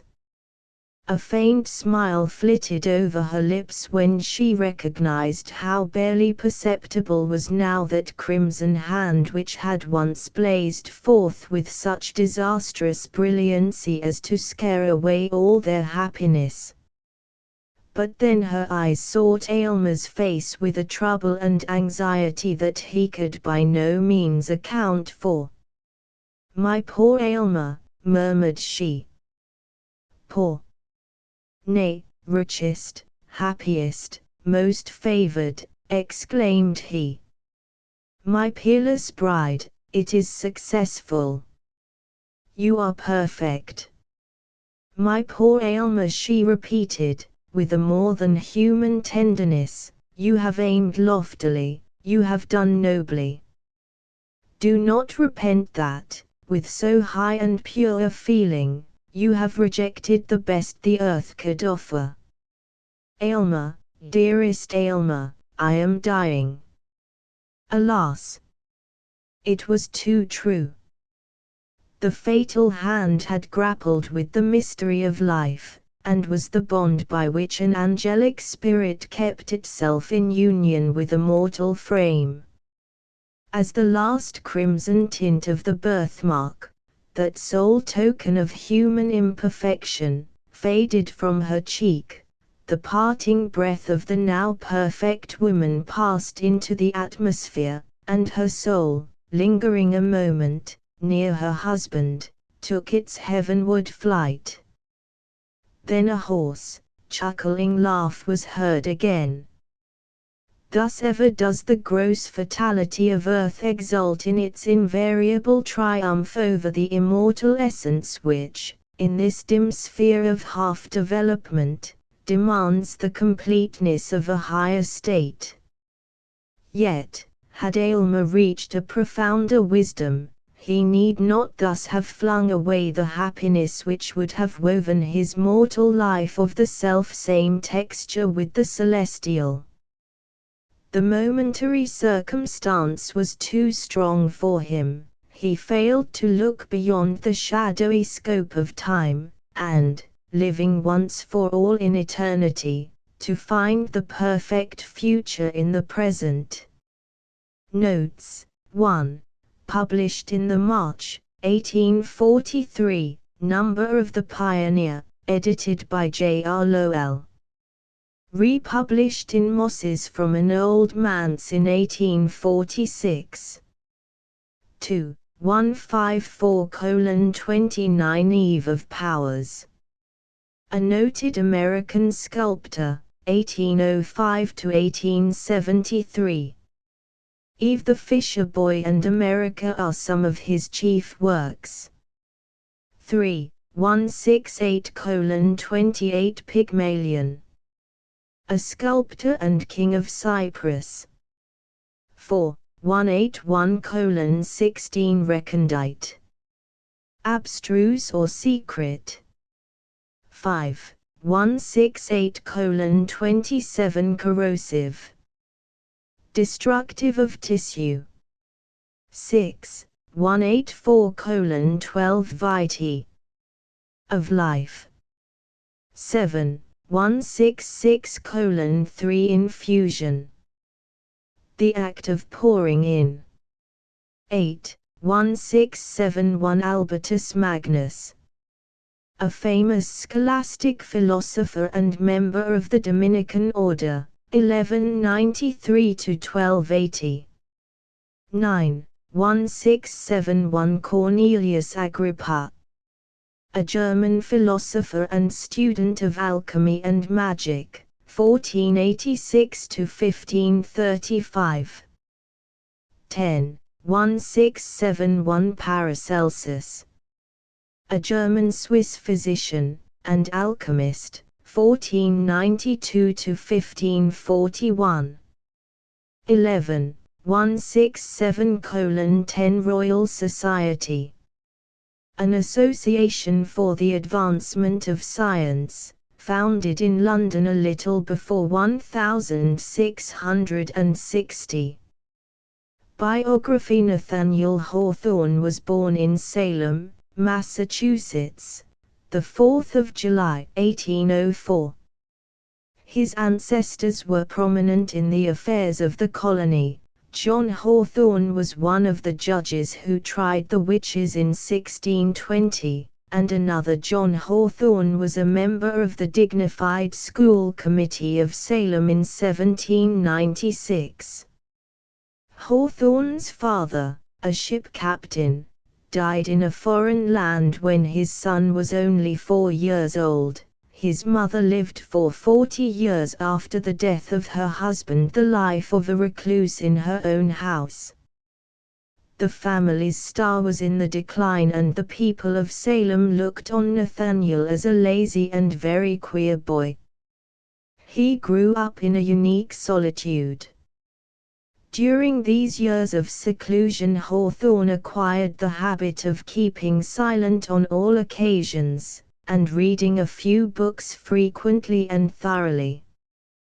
The Newgate Calendar must have supplied him with many subtle suggestions for his later writings on sin and crime, for in almost all of his productions his imagination is tinged with this old Puritanic philosophy and theology.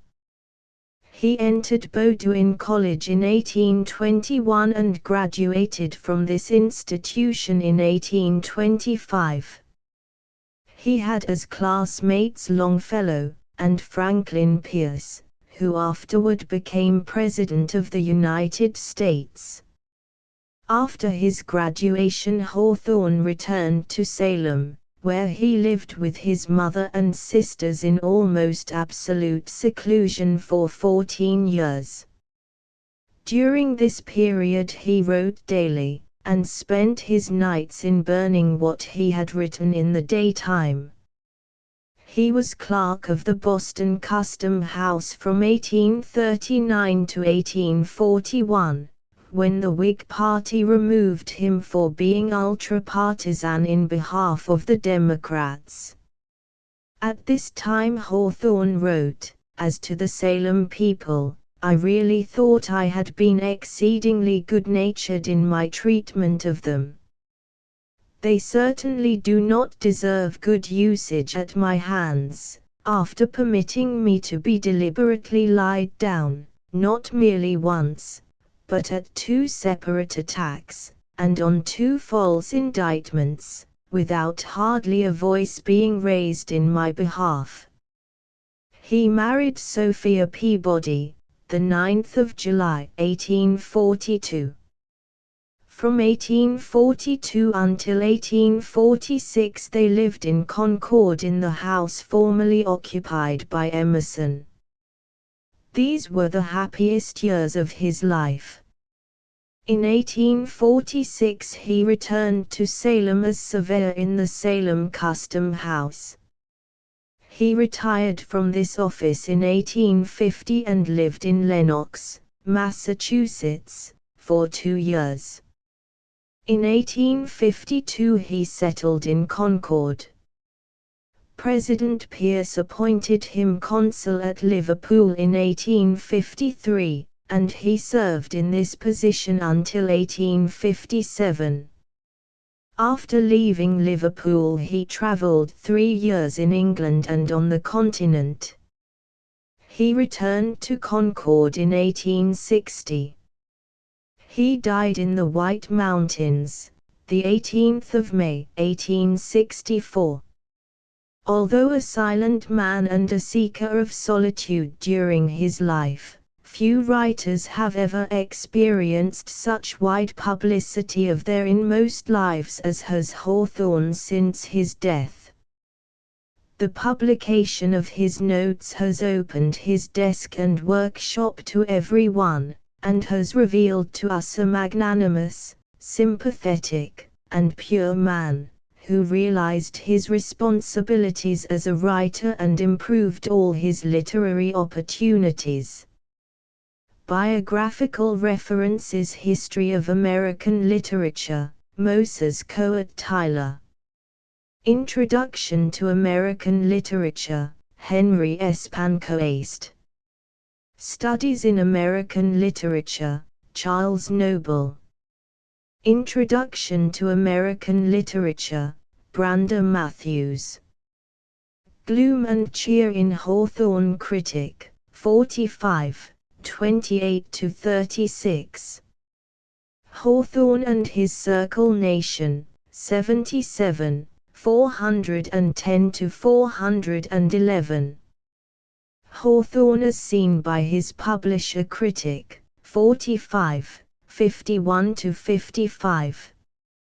Hawthorne from an English Point of View. Critic, 45, 60–66. Hawthorne's Last Year's Critic, 45, 67–71.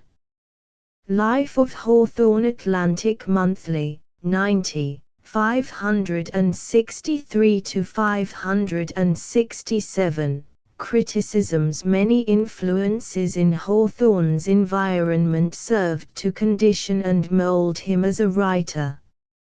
Salem had reached its highest prosperity in all lines and was just beginning its retrogression in Hawthorne's time. The primeval forests of Maine produced a subtle and lasting influence on him during his sojourn in Maine for his health.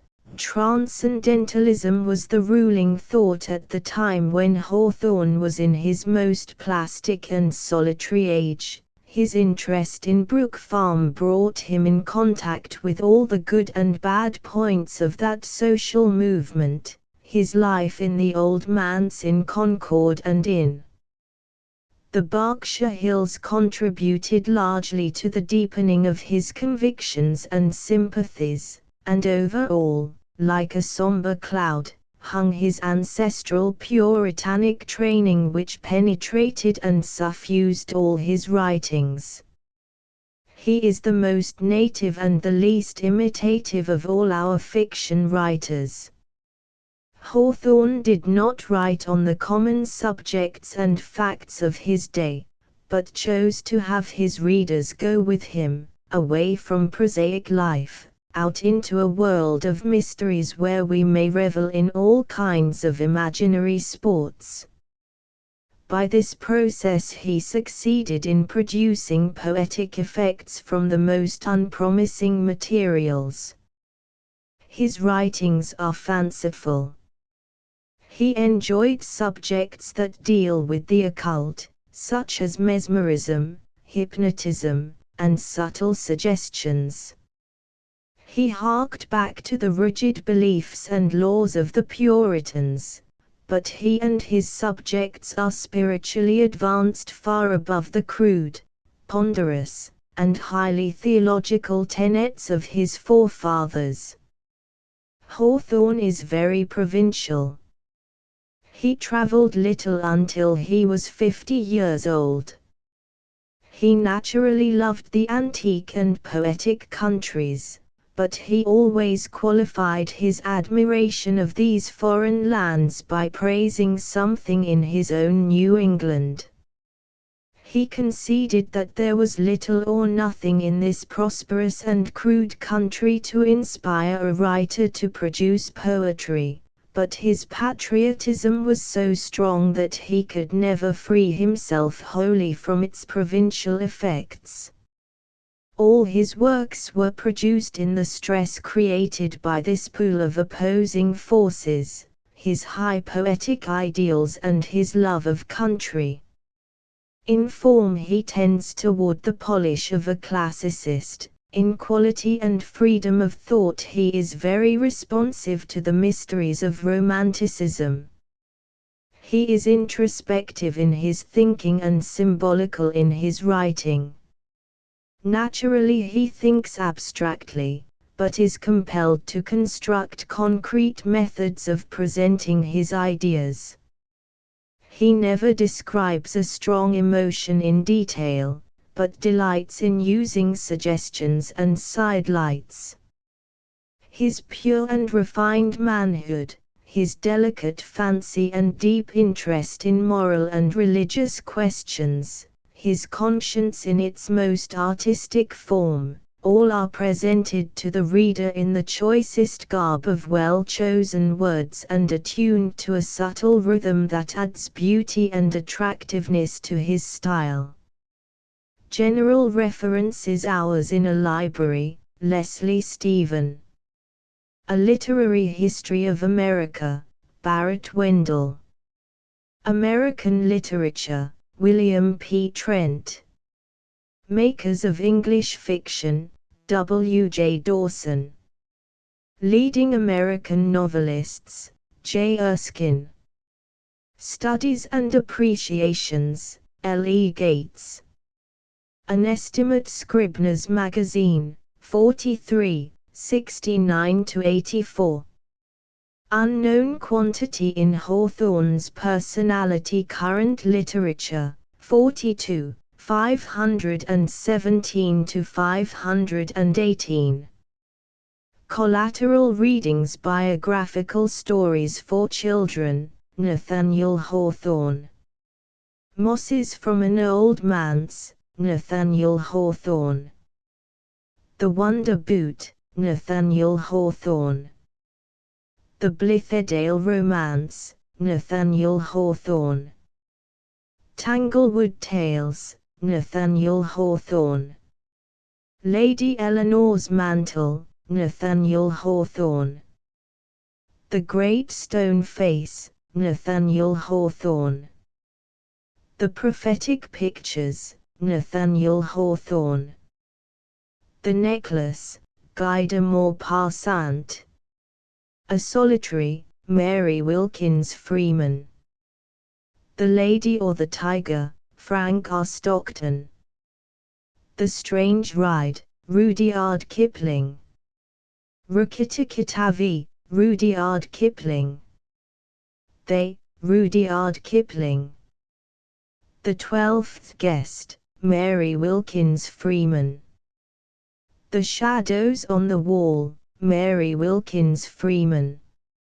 Ethan Brand, 1. A chapter from an abortive romance by Nathaniel Hawthorne, 1804–1864. Bartram the Lime Burner, a rough, heavy-looking man, begrimed with charcoal, sat watching his kill, at nightfall, while his little son played at building houses with the scattered fragments of marble, when, on the hillside below them, they heard a roar of laughter, not mirthful, but slow, and even solemn, like a wind shaking the boughs of the forest.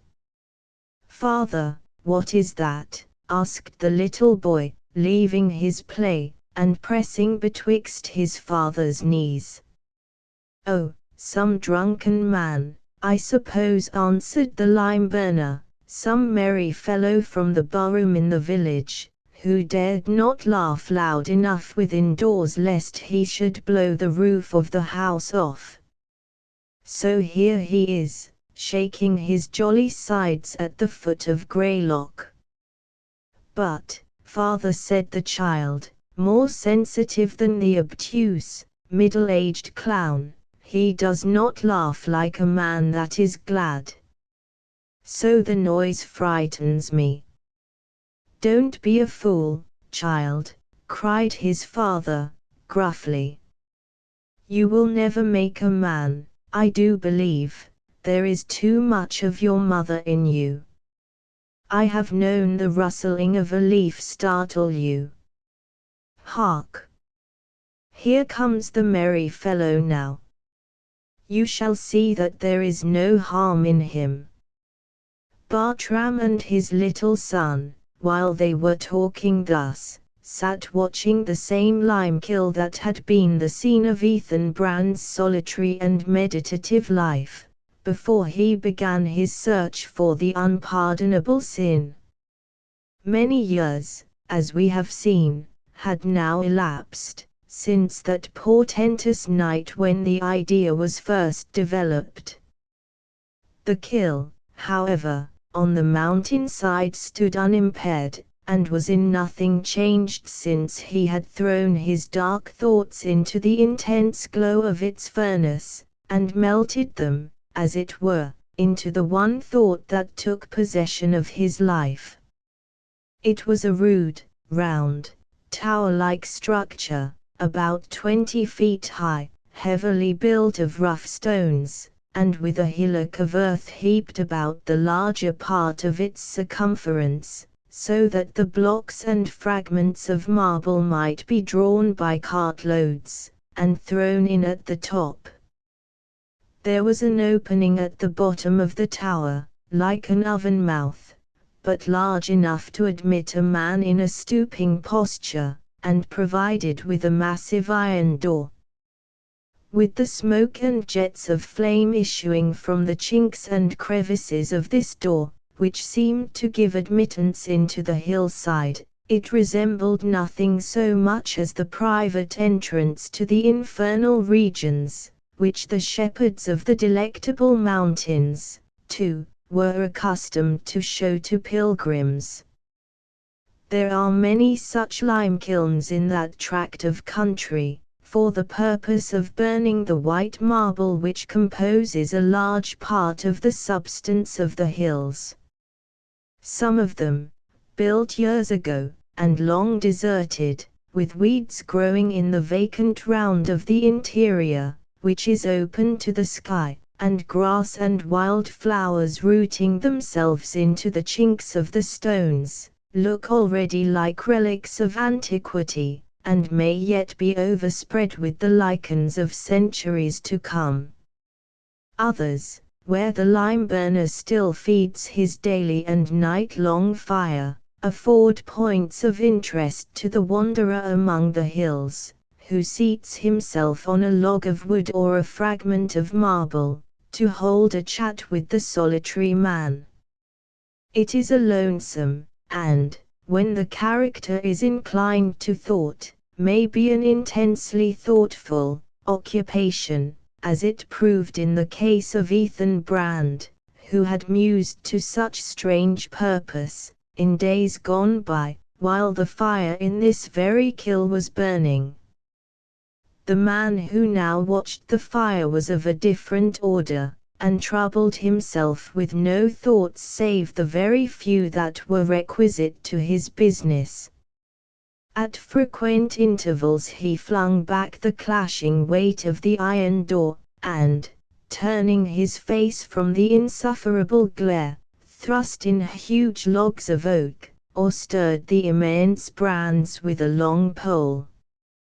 Within the furnace were seen the curling and riotous flames, and the burning marble, almost molten with the intensity of heat, while without, the reflection of the fire quivered on the dark intricacy of the surrounding forest, and showed in the foreground a bright and ruddy little picture of the hut, the spring beside its door, the athletic and coal-begrimed figure of the lime-burner, and the half-frightened child, shrinking into the protection of his father's shadow.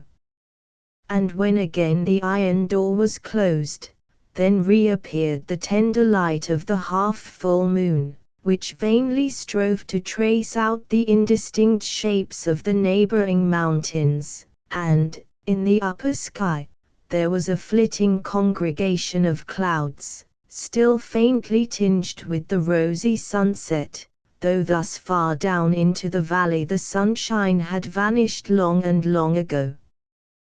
The little boy now crept still closer to his father, as footsteps were heard ascending the hillside, and a human form thrust aside the bushes that clustered beneath the trees. "Halloo! Who is it?" cried the lime-burner, vexed at his son's timidity, yet half infected by it. "Come forward, and show yourself, like a man, or I'll fling this chunk of marble at your head." "You offer me a rough welcome," said a gloomy voice, as the unknown man drew nigh. "Yet I neither claim nor desire a kinder one, even at my own fireside." To obtain a distincter view, Bartram threw open the iron door of the kiln, whence immediately issued a gush of fierce light, that smote full upon the stranger's face and figure. To a careless eye there appeared nothing very remarkable in his aspect, which was that of a man in a coarse, brown, country-made suit of clothes, tall and thin, with the staff and heavy shoes of a wayfarer.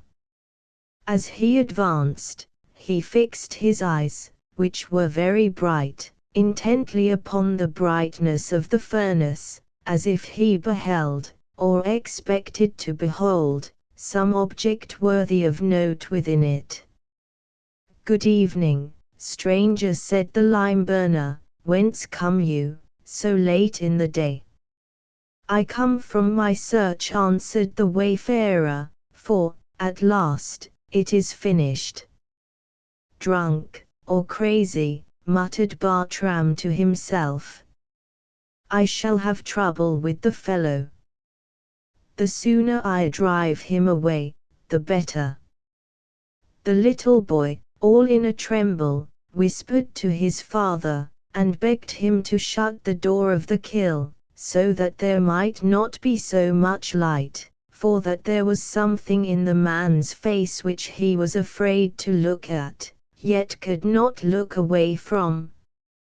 And, indeed, even the lime-burner's dull and torpid sense began to be impressed by an indescribable something in that thin, rugged, thoughtful visage, with the grizzled hair hanging wildly about it, and those deeply sunken eyes, which gleamed like fires within the entrance of a mysterious cavern. But, as he closed the door, the stranger turned towards him, and spoke in a quiet, familiar way, that made Bartram feel as if he were a sane and sensible man, after all.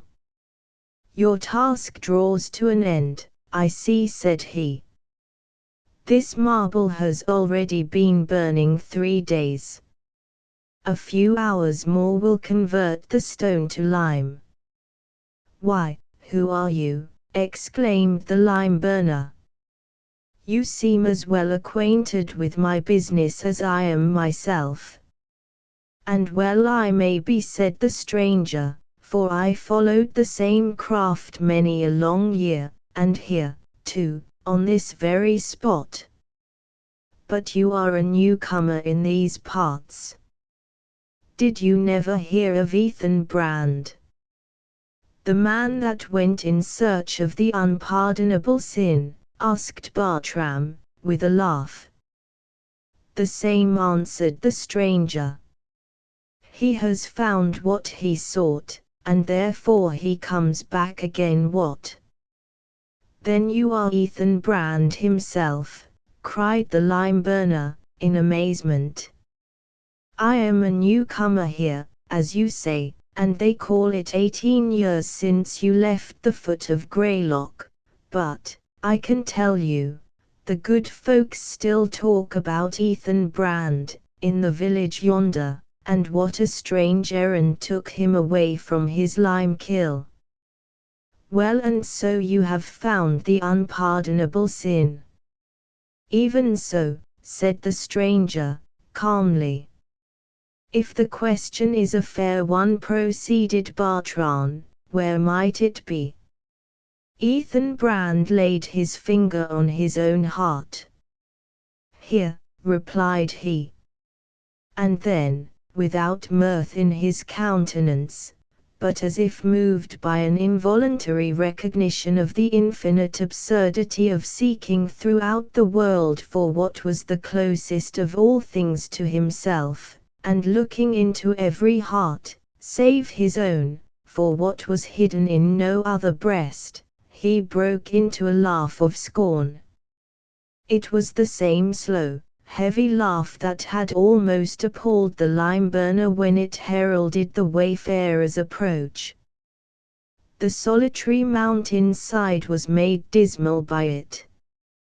Laughter, when out of place, mistimed, or bursting forth from a disordered state of feeling, may be the most terrible modulation of the human voice. The laughter of one asleep, even if it be a little child, the madman's laugh, the wild, screaming laugh of a born idiot, are sounds that we sometimes tremble to hear, and would always willingly forget. Poets have imagined no utterance of fiends or hobgoblins so fearfully appropriate as a laugh. And even the obtuse lime-burner felt his nerves shaken, as this strange man looked inward at his own heart, and burst into laughter that rolled away into the night, and was indistinctly reverberated among the hills. Joe, said he to his little son, scamper down to the tavern in the village, and tell the jolly fellows there that Ethan Brand has come back, and that he has found the unpardonable sin. The boy darted away on his errand, to which Ethan Brand made no objection, nor seemed hardly to notice it. He sat on a log of wood, looking steadfastly at the iron door of the kill. When the child was out of sight, and his swift and light footsteps ceased to be heard treading first on the fallen leaves and then on the rocky mountain path, the lime-burner began to regret his departure. He felt that the little fellow's presence had been a barrier between his guest and himself, and that he must now deal, heart to heart, with a man who, on his own confession, had committed the one only crime for which heaven could afford no mercy. That crime, in its indistinct blackness, seemed to overshadow him. The lime-burner's own sins rose up within him, and made his memory riotous with a throng of evil shapes that asserted their kindred with the master sin, whatever it might be, which it was within the scope of man's corrupted nature to conceive and cherish. They were all of one family. They went to and fro between his breast and Ethan Brand's, and carried dark greetings from one to the other.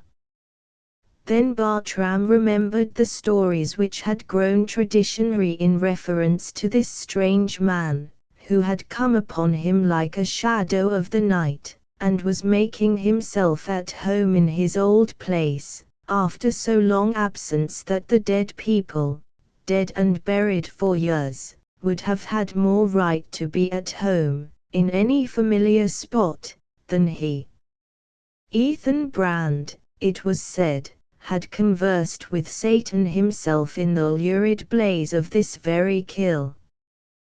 The legend had been matter of mirth heretofore, but looked grisly now. According to this tale, before Ethan Brand departed on his search, he had been accustomed to evoke a fiend from the hot furnace of the lime kiln, night after night, in order to confer with him about the unpardonable sin, the man and the fiend each laboring to frame the image of some mode of guilt which could neither be atoned for nor forgiven. And, with the first gleam of light upon the mountain top, the fiend crept in at the iron door, there to abide the intensest element of fire, until again summoned forth to share in the dreadful task of extending man's possible guilt beyond the scope of heaven's else infinite mercy. While the lime-burner was struggling with the horror of these thoughts, Ethan Brand rose from the log, and flung open the door of the kiln. The action was in such accordance with the idea in Bartram's mind, that he almost expected to see the evil one issue forth, red-hot from the raging furnace. "Hold! Hold!" cried he, with a tremulous attempt to laugh, for he was ashamed of his fears, although they overmastered him. "Don't, for mercy's sake, bring out your devil now." "Man," sternly replied Ethan Brand, "what need have I of the devil? I have left him behind me, on my track. It is with such half-way sinners as you that he busies himself. Fear not, because I open the door. I do but act by old custom, and am going to trim your fire, like a lime-burner, as I was once." He stirred the vast coals, thrust in more wood, and bent forward to gaze into the hollow prison house of the fire, regardless of the fierce glow that reddened upon his face. The lime-burner sat watching him, and half suspected his strange guest of a purpose, if not to evoke a fiend, at least to plunge bodily into the flames, and thus vanish from the sight of man. Ethan Brand, however, drew quietly back, and closed the door of the kiln. "I have looked," said he, "into many a human heart that was 7 times hotter with sinful passions than yonder furnace is with fire. But I found not there what I sought. No, not the unpardonable sin." "What is the unpardonable sin?" asked the lime burner, and then he shrank farther from his companion, trembling lest his question should be answered. "It is a sin that grew within my own breast," replied Ethan Brand, standing erect, with a pride that distinguishes all enthusiasts of his stamp. "A sin that grew nowhere else. The sin of an intellect that triumphed over the sense of brotherhood with man and reverence for God, and sacrificed everything to its own mighty claims. The only sin that deserves a recompense of immortal agony. Freely, were it to do again, would I incur the guilt. Unshrinkingly I accept the retribution." "The man's head is turned," muttered the lime burner to himself. "He may be a sinner, like the rest of us, nothing more likely, but, I'll be sworn, he is a madman too." Nevertheless, he felt uncomfortable at his situation, alone with Ethan Brand on the wild mountain side, and was right glad to hear the rough murmur of tongues, and the footsteps of what seemed a pretty numerous party, stumbling over the stones and rustling through the underbrush. Soon appeared the whole lazy regiment that was wont to infest the village tavern, comprehending 3 or 4 individuals who had drunk flip beside the barroom fire through all the winters, and smoked their pipes beneath the stoop through all the summers, since Ethan Brand's departure. Laughing boisterously, and mingling all their voices together in unceremonious talk, they now burst into the moonshine and narrow streaks of firelight that illuminated the open space before the lime kiln.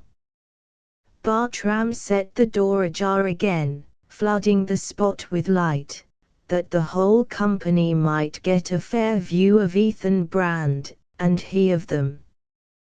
There, among other old acquaintances, was a once ubiquitous 3-man, now almost extinct, but whom we were formerly sure to encounter at the hotel of every thriving village throughout the country.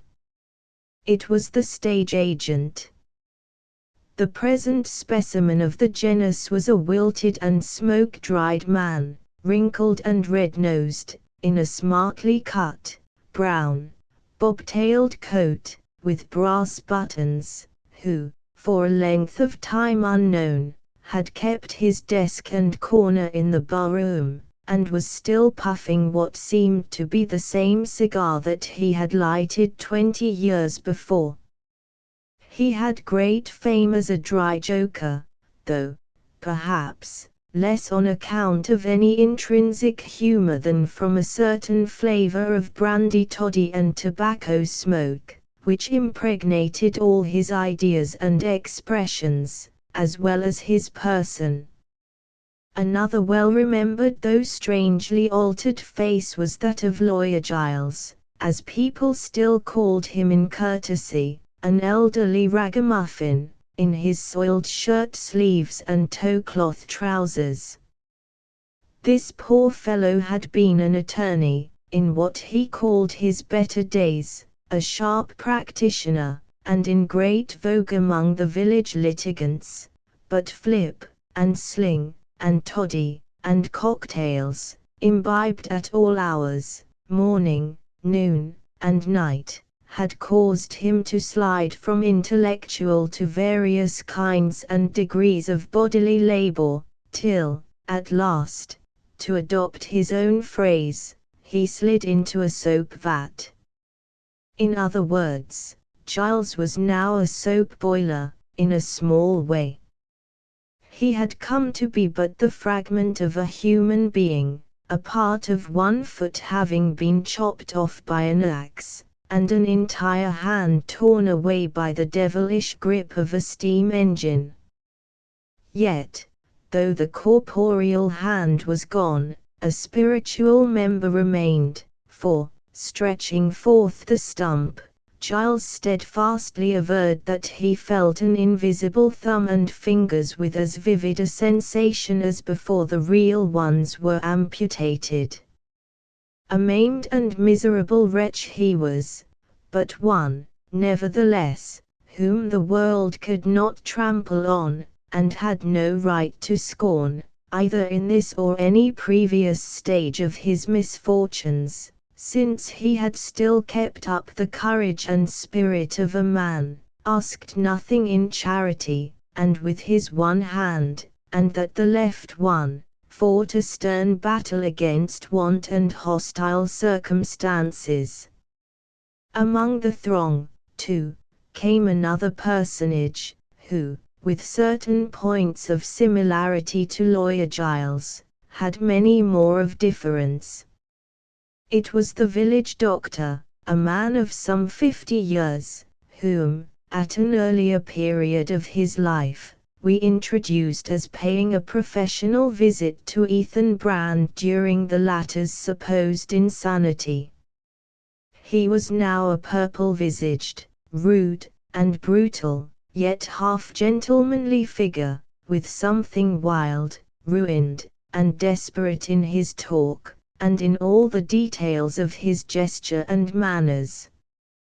Brandy possessed this man like an evil spirit, and made him as surly and savage as a wild beast, and as miserable as a lost soul, but there was supposed to be in him such wonderful skill, such native gifts of healing, beyond any which medical science could impart, that society caught hold of him, and would not let him sink out of its reach. So, swaying to and fro upon his horse, and grumbling thick accents at the bedside, he visited all the sick chambers for miles about among the mountain towns, and sometimes raised a dying man, as it were, by miracle, or quite as often, no doubt, sent his patient to a grave that was dug many a year too soon. The doctor had an everlasting pipe in his mouth, and, as somebody said, in allusion to his habit of swearing, it was always alight with hellfire. These three worthies pressed forward, and greeted Ethan Brand each after his own fashion, earnestly inviting him to partake of the contents of a certain black bottle, in which, as they averred, he would find something far better worth seeking for than the unpardonable sin.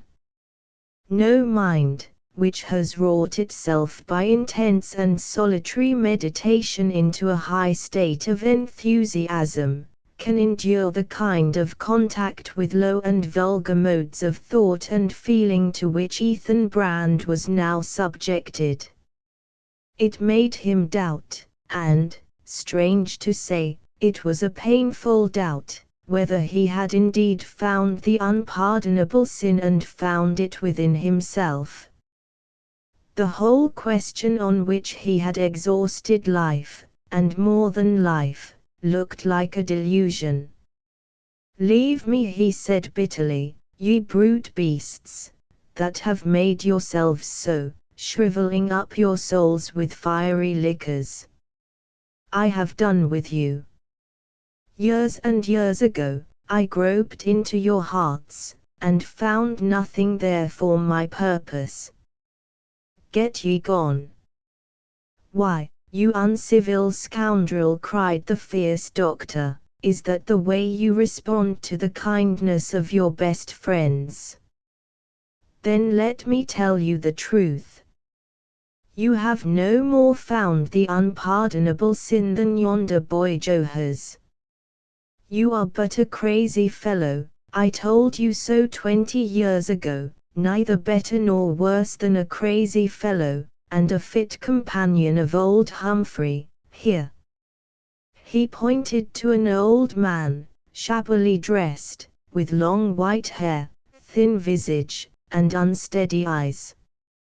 For some years past this aged person had been wandering about among the hills, inquiring of all travelers whom he met for his daughter.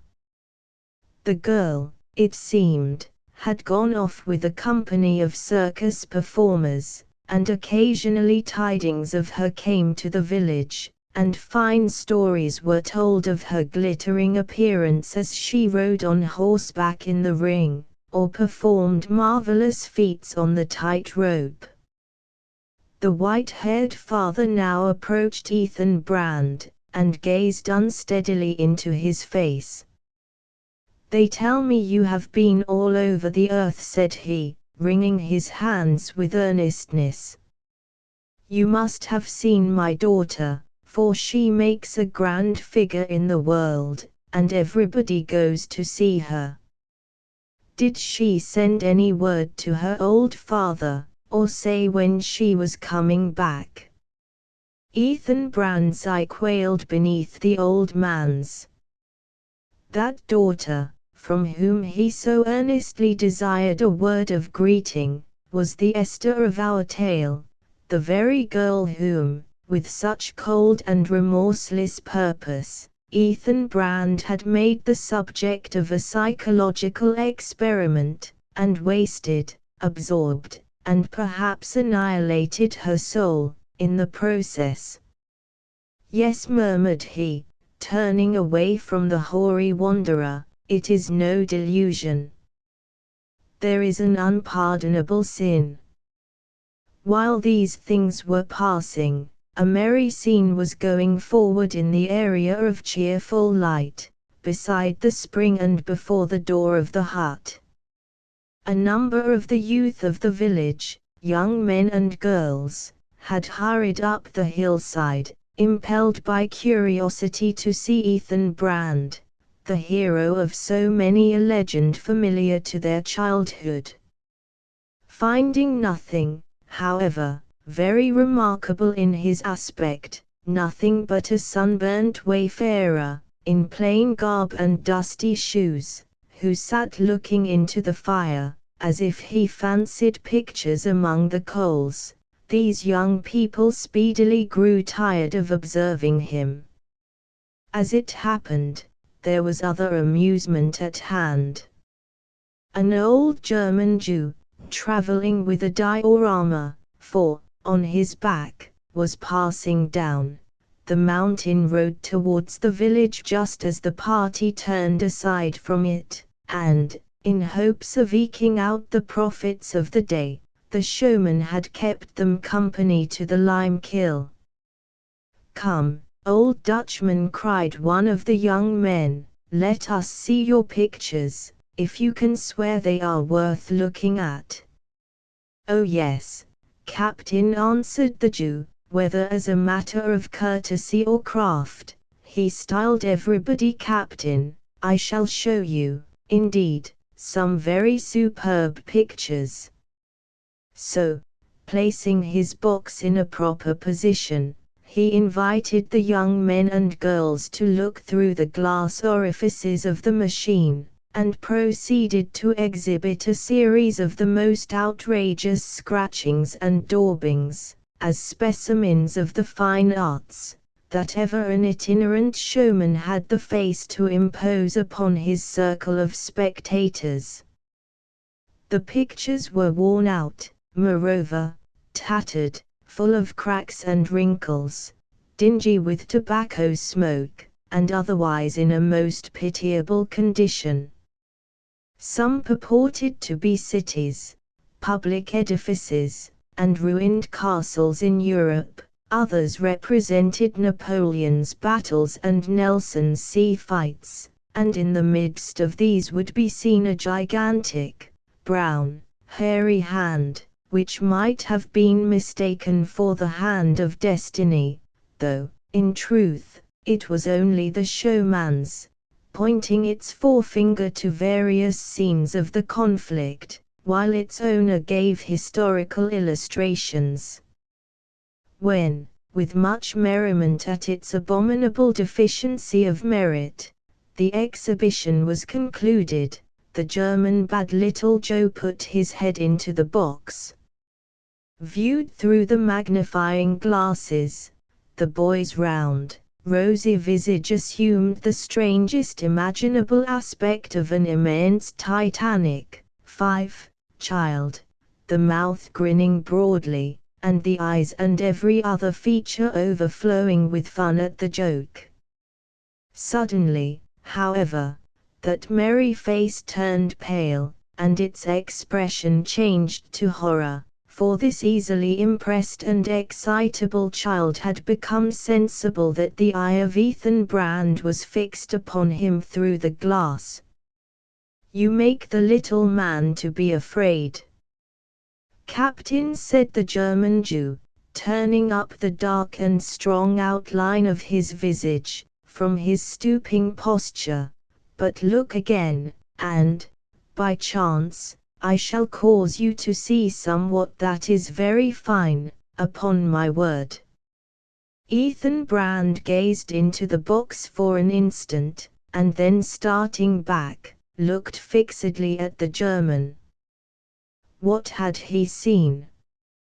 Nothing, apparently, for a curious youth, who had peeped in almost at the same moment, beheld only a vacant space of canvas. "I remember you now," muttered Ethan Brand to the showman. "Ah, Captain," whispered the Jew of Nuremberg, with a dark smile, "I find it to be a heavy matter in my show box, this unpardonable sin. By my faith, Captain, it has wearied my shoulders, this long day, to carry it over the mountain." "Peace," answered Ethan Brand, sternly, "or get thee into the furnace yonder." The Jew's exhibition had scarcely concluded, when a great, elderly dog, who seemed to be his own master, as no person in the company laid claim to him, saw fit to render himself the object of public notice. Hitherto, he had shown himself a very quiet, well-disposed old dog, going round from one to another, and, by way of being sociable, offering his rough head to be patted by any kindly hand that would take so much trouble. But now, all of a sudden, this grave and venerable quadruped, of his own mere motion, and without the slightest suggestion from anybody else, began to run round after his tail, which, to heighten the absurdity of the proceeding, was a great deal shorter than it should have been. Never was seen such headlong eagerness in pursuit of an object that could not possibly be attained, never was heard such a tremendous outbreak of growling, snarling, barking, and snapping, as if one end of the ridiculous brute's body were at deadly and most unforgivable enmity with the other. Faster and faster, round about went the cur, and faster and still faster fled the unapproachable brevity of his tail, and louder and fiercer grew his yells of rage and animosity, until, utterly exhausted, and as far from the goal as ever, the foolish old dog ceased his performance as suddenly as he had begun it. The next moment he was as mild, quiet, sensible, and respectable in his deportment, as when he first scraped acquaintance with the company. As may be supposed, the exhibition was greeted with universal laughter, clapping of hands, and shouts of encore, to which the canine performer responded by wagging all that there was to wag of his tail, but appeared totally unable to repeat his very successful effort to amuse the spectators. Meanwhile, Ethan Brand had resumed his seat upon the log, and moved, it might be, by a perception of some remote analogy between his own case and that of this self-pursuing cur, he broke into the awful laugh, which, more than any other token, expressed the condition of his inward being. From that moment, the merriment of the party was at an end. They stood aghast, dreading lest the inauspicious sound should be reverberated around the horizon, and that mountain would thunder it to mountain, and so the horror be prolonged upon their ears. Then, whispering one to another that it was late, that the moon was almost down, that the August night was growing chill, they hurried homewards, leaving the lime burner and little Joe to deal as they might with their unwelcome guest. Save for these three human beings, the open space on the hillside was a solitude, set in a vast gloom of forest. Beyond that darksome verge, the firelight glimmered on the stately trunks and almost black foliage of pines, intermixed with the lighter verdure of sapling oaks, maples, and poplars, while here and there lay the gigantic corpses of dead trees, decaying on the leaf-strewn soil. And it seemed to little Joe, a timorous and imaginative child, that the silent forest was holding its breath until some fearful thing should happen. Ethan Brand thrust more wood into the fire, and closed the door of the kill, then looking over his shoulder at the lime burner and his son, he bade, rather than advised, them to retire to rest. "For myself, I cannot sleep," said he, "I have matters that it concerns me to meditate upon. I will watch the fire, as I used to do in the old time." "And call the devil out of the furnace to keep you company, I suppose," muttered Bartram, who had been making intimate acquaintance with the black bottle above mentioned. "But watch, if you like, and call as many devils as you like. For my part, I shall be all the better for a snooze. Come, Joe."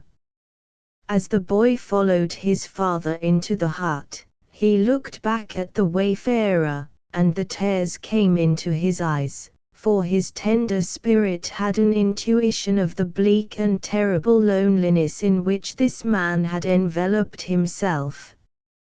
When they had gone, Ethan Brand sat listening to the crackling of the kindled wood, and looking at the little spirits of fire that issued through the chinks of the door.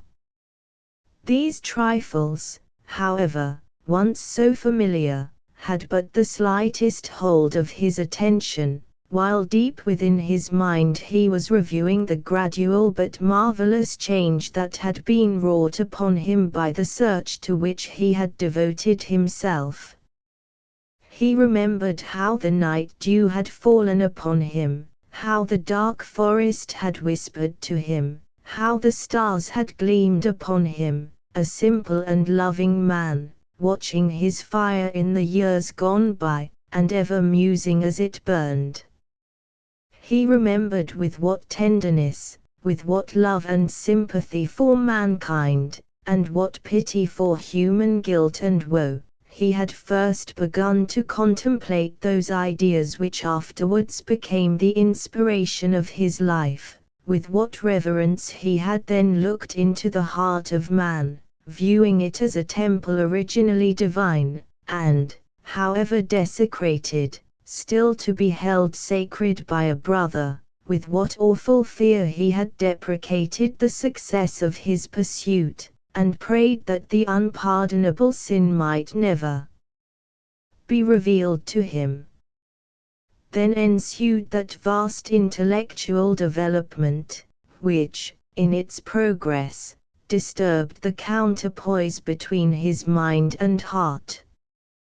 The idea that possessed his life had operated as a means of education, It had gone on cultivating his powers to the highest point of which they were susceptible. It had raised him from the level of an unlettered laborer to stand on a starlit eminence, whither the philosophers of the earth, laden with the lore of universities, might vainly strive to clamber after him.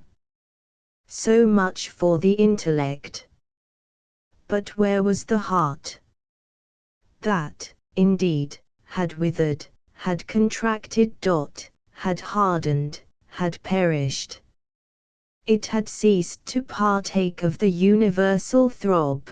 He had lost his hold of the magnetic chain of humanity.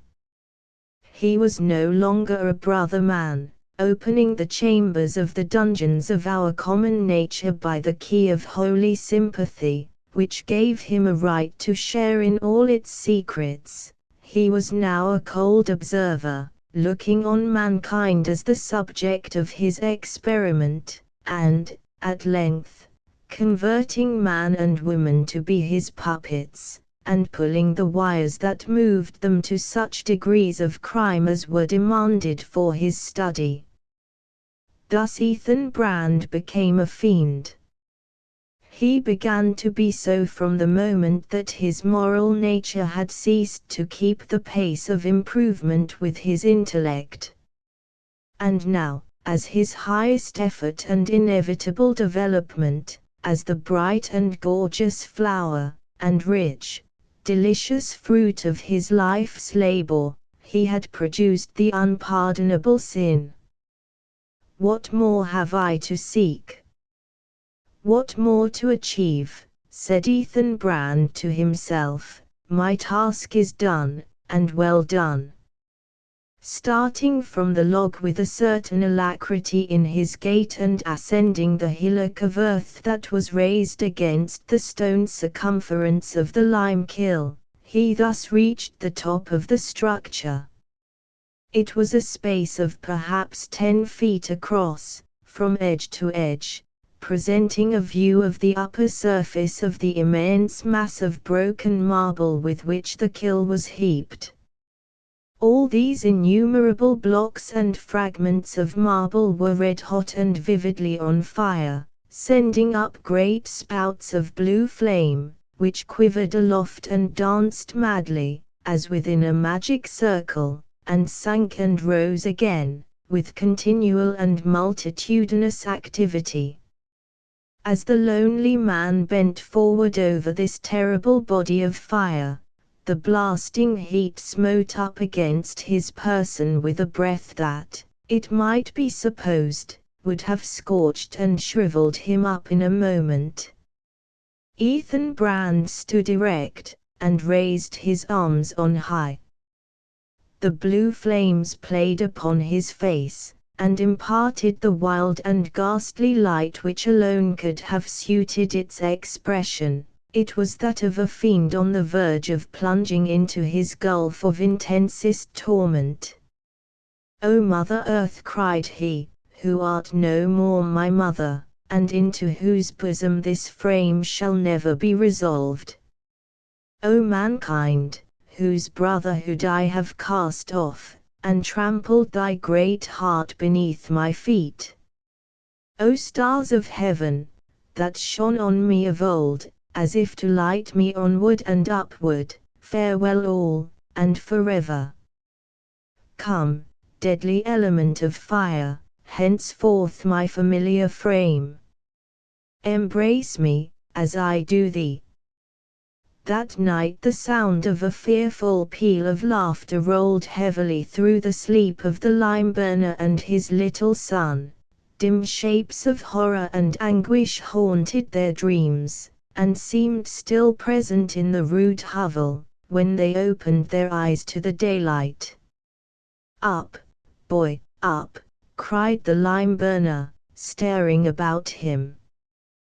"Thank heaven, the night is gone, at last, and rather than pass such another, I would watch my lime kiln, wide awake, for a 12-month.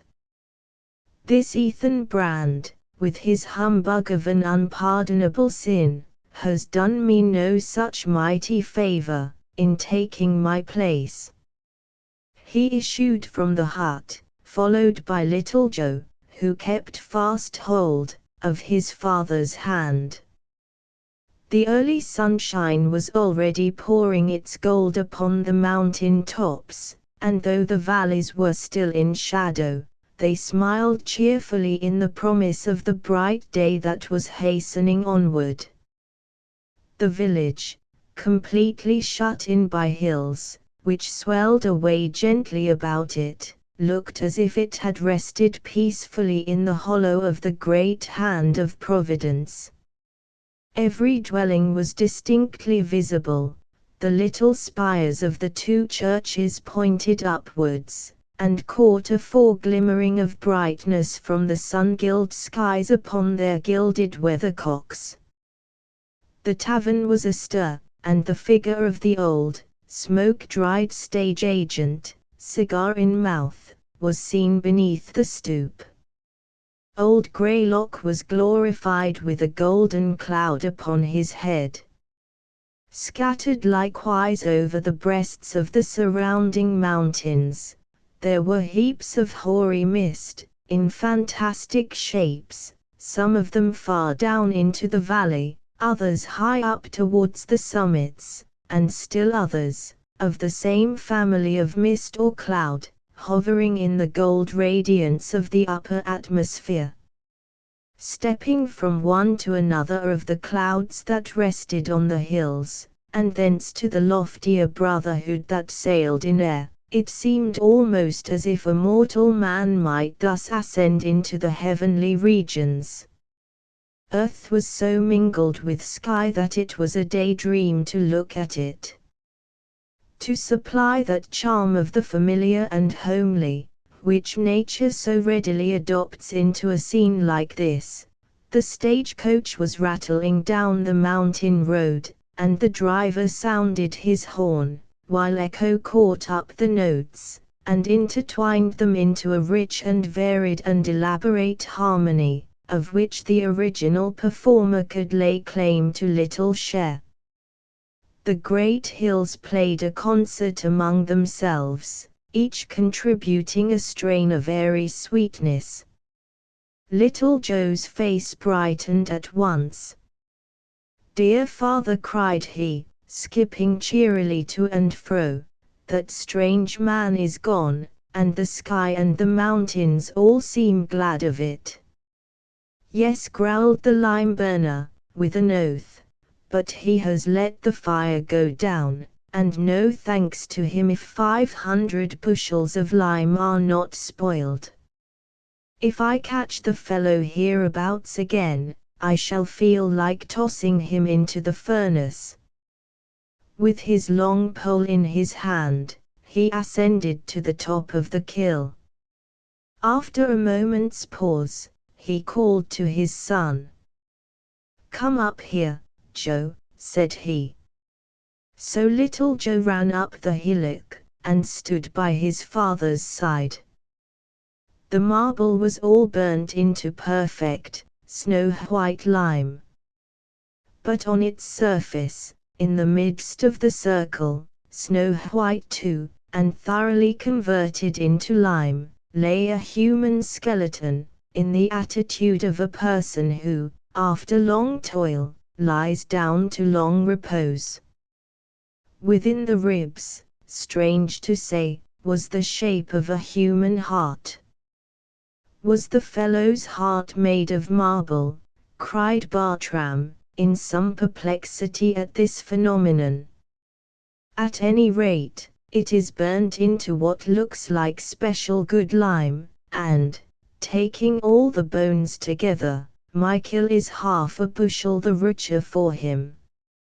So saying, the rude lime burner lifted his pole, and, letting it fall upon the skeleton, the relics of Ethan Brand were crumbled into fragments. Notes: 1. Written in 1848. Published in Holden's Dollar Magazine in 1851. 2. 182:26 Delectable Mountains. a range of mountains referred to in Bunyan's Pilgrim's Progress. 3. 190:22 ubiquitous, being present everywhere. 4. 194:29 diorama, a series of paintings arranged for exhibition. See dictionary. 5. 195:30 Titanic, characteristic of the Titans, therefore large. Collateral readings: The Scarlet Letter, Nathaniel Hawthorne. The House of Seven Gables, Nathaniel Hawthorne. The Marble Faun, Nathaniel Hawthorne. The Grey Champion, Nathaniel Hawthorne. The Wedding Knell, Nathaniel Hawthorne. The Great Carbuncle, Nathaniel Hawthorne. Dr. Heidegger's Experiment, Nathaniel Hawthorne. The Haunted Mind, Nathaniel Hawthorne.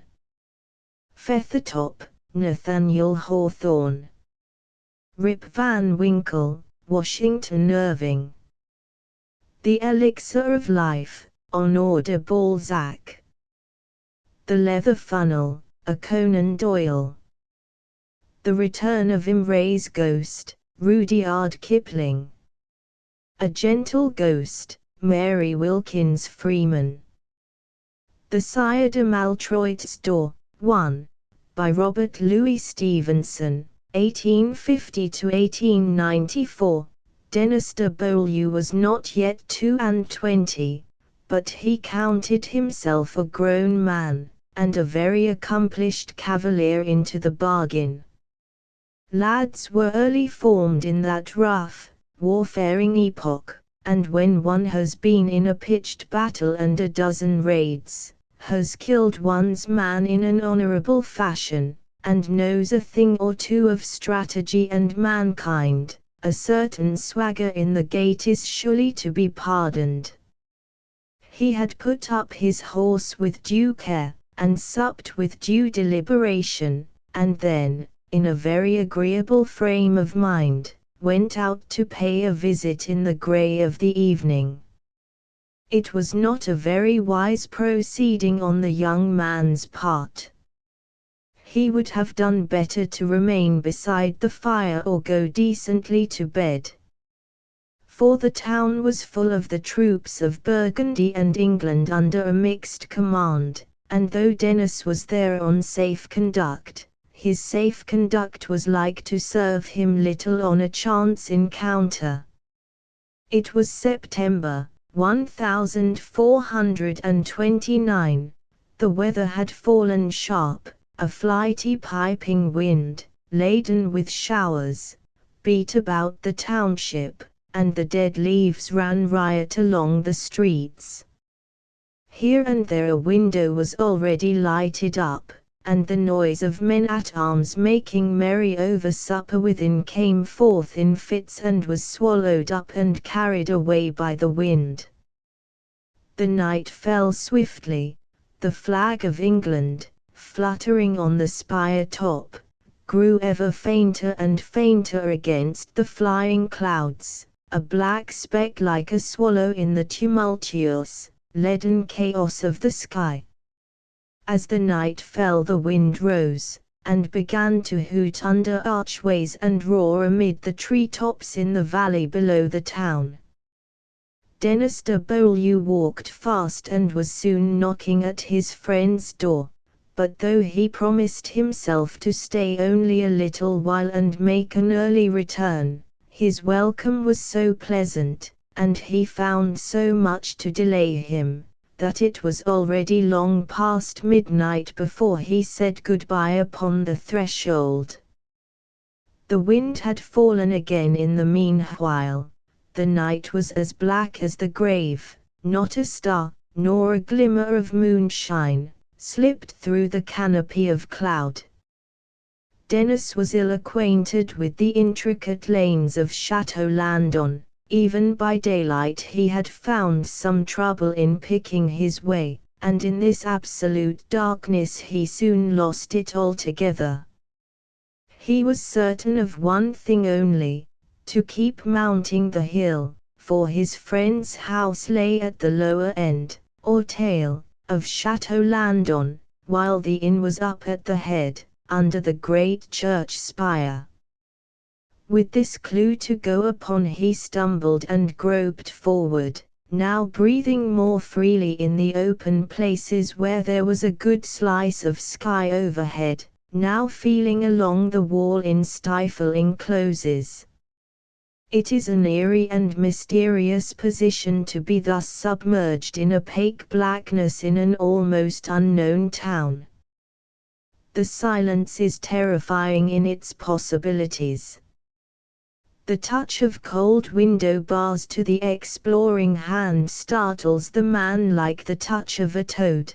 The inequalities of the pavement shake his heart into his mouth. A piece of denser darkness threatens an ambuscade or a chasm in the pathway, and where the air is brighter, the houses put on strange and bewildering appearances, as if to lead him further from his way. For Dennis, who had to regain his inn without attracting notice, there was real danger as well as mere discomfort in the walk, and he went warily and boldly at once, and at every corner paused to make an observation. He had been for some time threading a lane so narrow that he could touch a wall with either hand, when it began to open out and go sharply downward. Plainly this lay no longer in the direction of his inn, but the hope of a little more light tempted him forward to reconnoiter.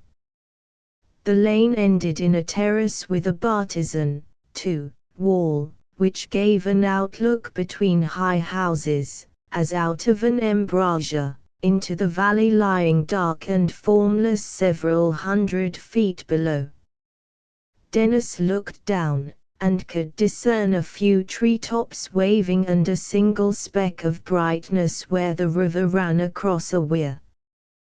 The weather was clearing up, and the sky had lightened, so as to show the outline of the heavier clouds and the dark margin of the hills. By the uncertain glimmer, the house on his left hand should be a place of some pretensions. It was surmounted by several pinnacles and turret tops, the round stern of a chapel, with a fringe of flying buttresses, projected boldly from the main block, and the door was sheltered under a deep porch carved with figures and overhung by two long gargoyles. 3. The windows of the chapel gleamed through their intricate tracery with a light as of many tapers, and throughout the buttresses and the peaked roof in a more intense blackness against the sky. It was plainly the hotel of some great family of the neighborhood, and as it reminded Dennis of a town house of his own at Burgess, he stood for some time gazing up at it and mentally gauging the skill of the architects and the consideration of the two families. There seemed to be no issue to the terrace but the lane by which he had reached it. He could only retrace his steps, but he had gained some notion of his whereabouts, and hoped by this means to hit the main thoroughfare and speedily regain the inn.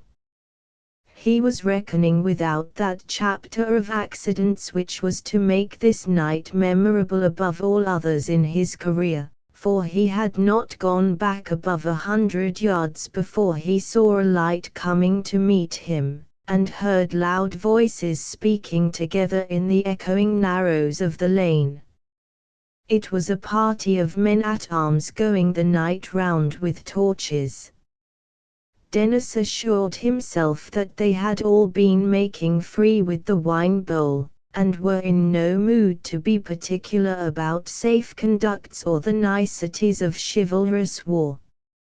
It was as like as not that they would kill him like a dog and leave him where he fell.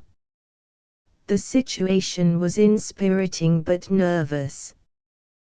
Their own torches would conceal him from sight, he reflected, and he hoped that they would drown the noise of his footsteps with their own empty voices. If he were but fleet and silent, he might evade their notice altogether.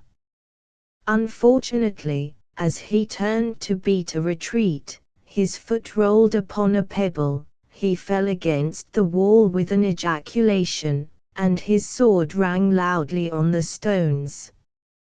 2 or 3 voices demanded who went there, some in French, some in English, but Dennis made no reply, and ran the faster down the lane. Once upon the terrace, he paused to look back.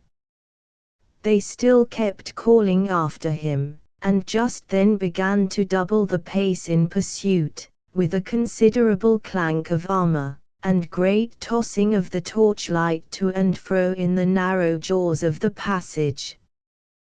Dennis cast a look around and darted into the porch.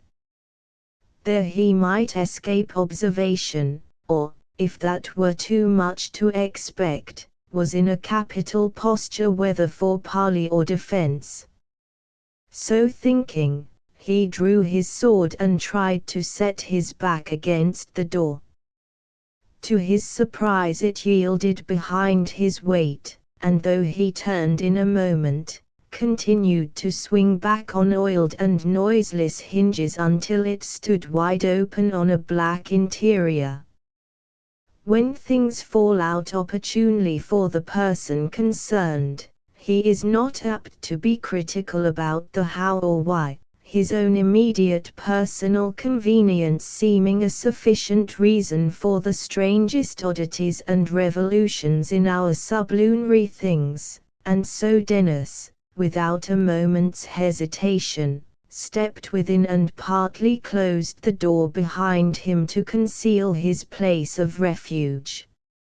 Nothing was further from his thoughts than to close it altogether, but for some inexplicable reason, perhaps by a spring or a weight, the ponderous mass of oak whipped itself out of his fingers and clanked to, with a formidable rumble and a noise like the falling of an automatic bar. The round, at that very moment, debouched, upon the terrace and proceeded to summon him with shouts and curses.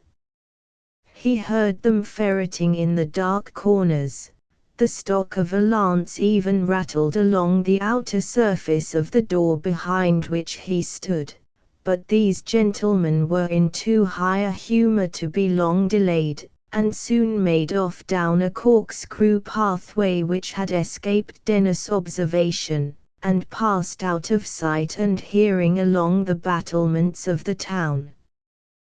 Dennis breathed again. He gave them a few minutes' grace for fear of accidents, and then groped about for some means of opening the door and slipping forth again. The inner surface was quite smooth, not a handle, not a molding, not a projection of any sort.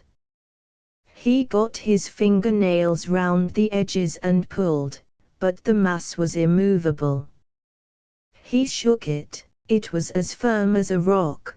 Dennis de Beaulieu frowned, and gave vent to a little noiseless whistle.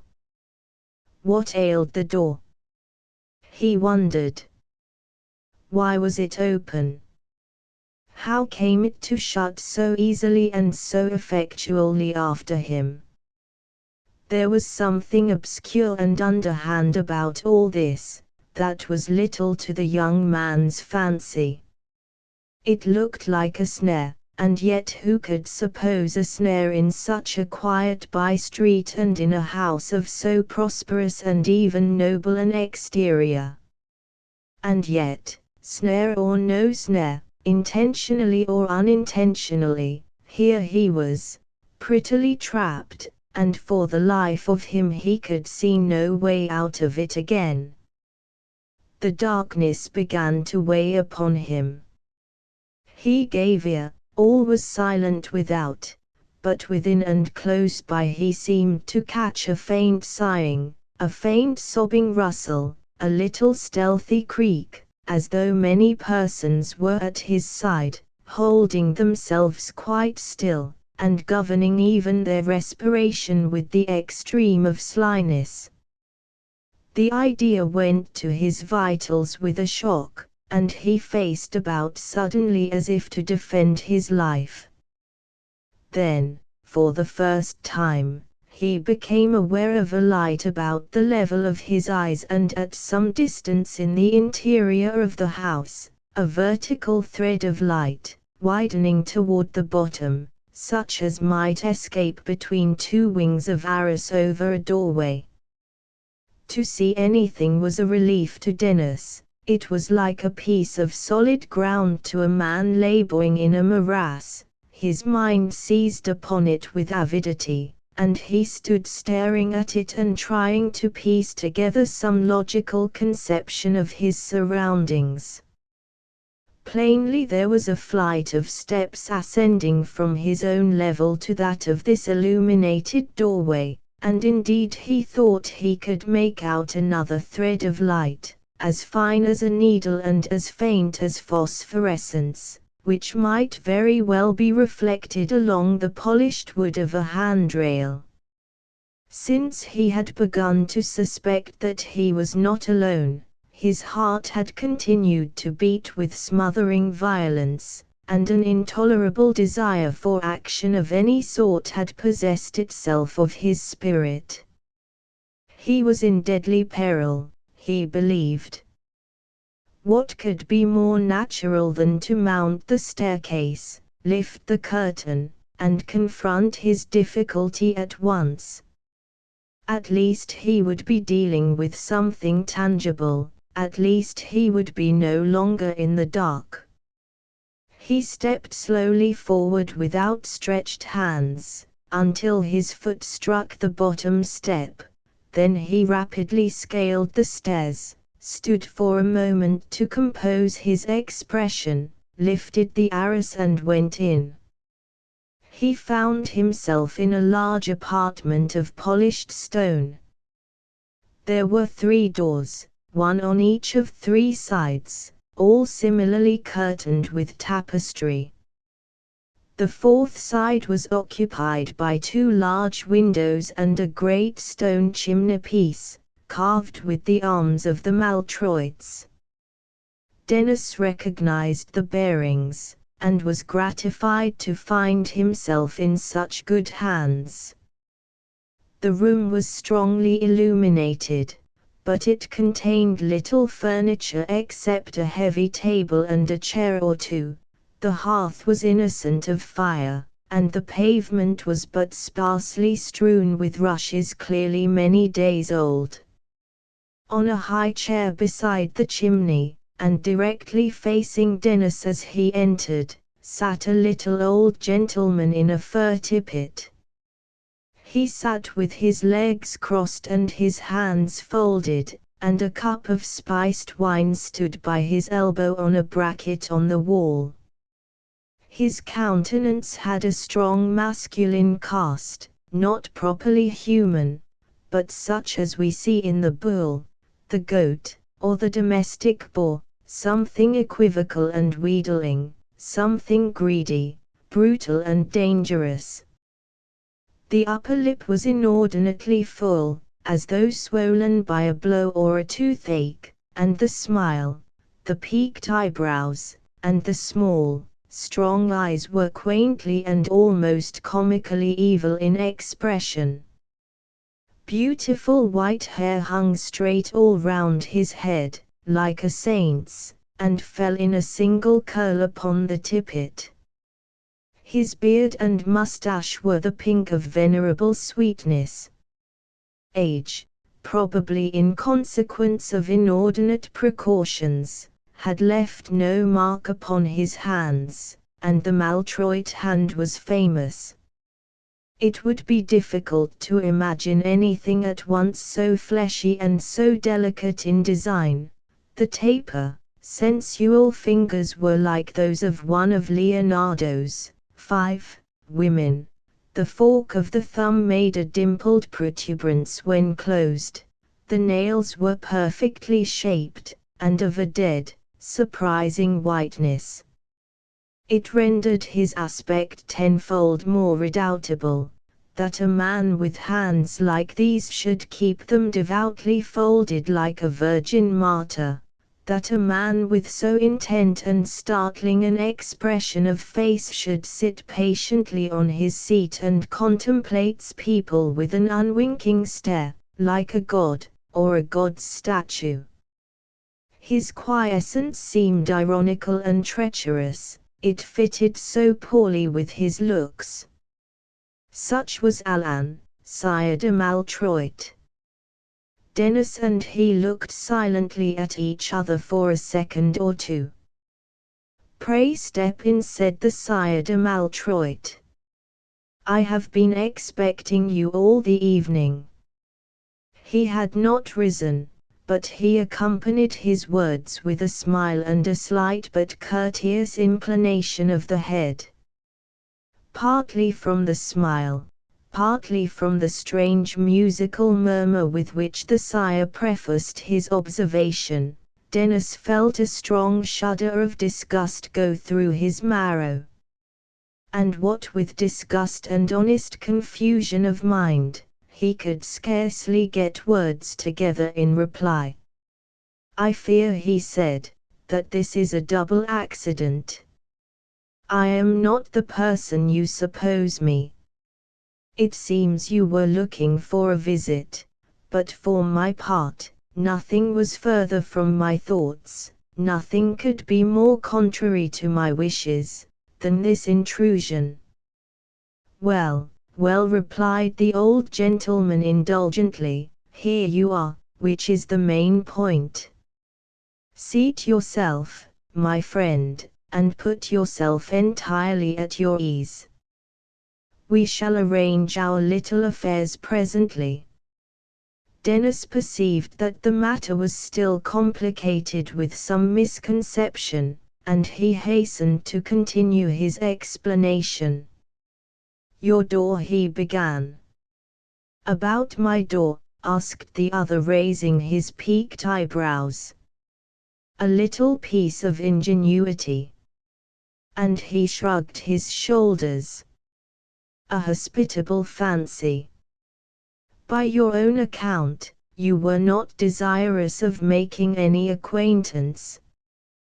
We old people look for such reluctance now and then. When it touches our honor, we cast about until we find some way of overcoming it. You arrive uninvited, but believe me, very welcome." "You persist in error, sir," said Dennis. "There can be no question between you and me. I am a stranger in this countryside. My name is Dennis, de Moishio de Beaulieu.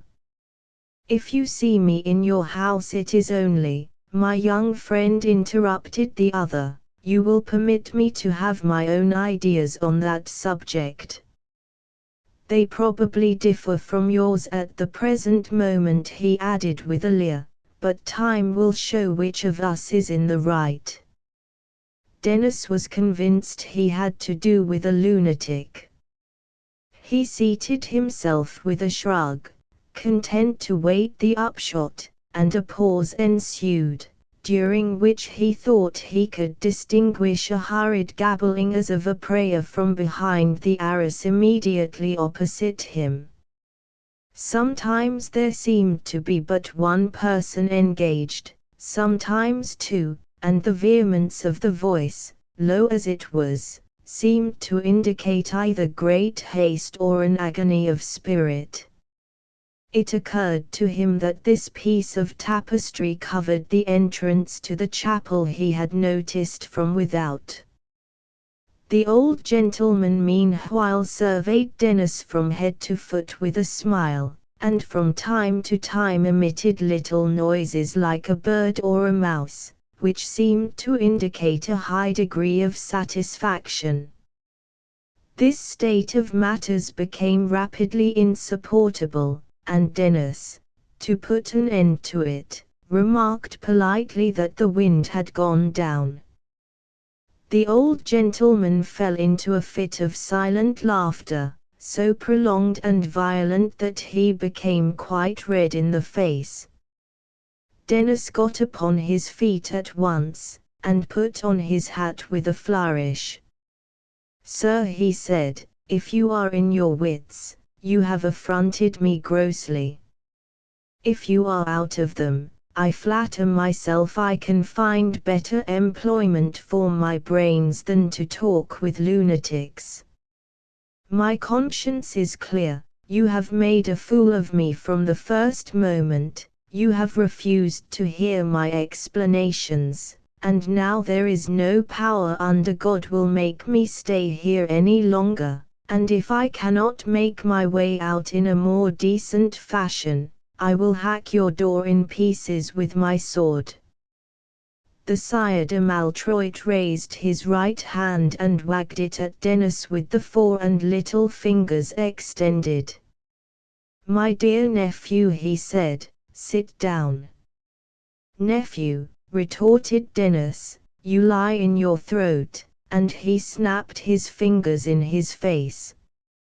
"Sit down, you rogue," cried the old gentleman, in a sudden, harsh voice like the barking of a dog. "Do you fancy," he went on, "that when I had made my little contrivance for the door I had stopped short with that? If you prefer to be bound hand and foot till your bones ache, rise and try to go away. If you choose to remain a free young buck, agreeably conversing with an old gentleman, why, sit where you are in peace, and God be with you." "Do you mean, I am a prisoner?" demanded Dennis. "I state the facts," replied the other. "I would rather leave the conclusion to yourself." Dennis sat down again.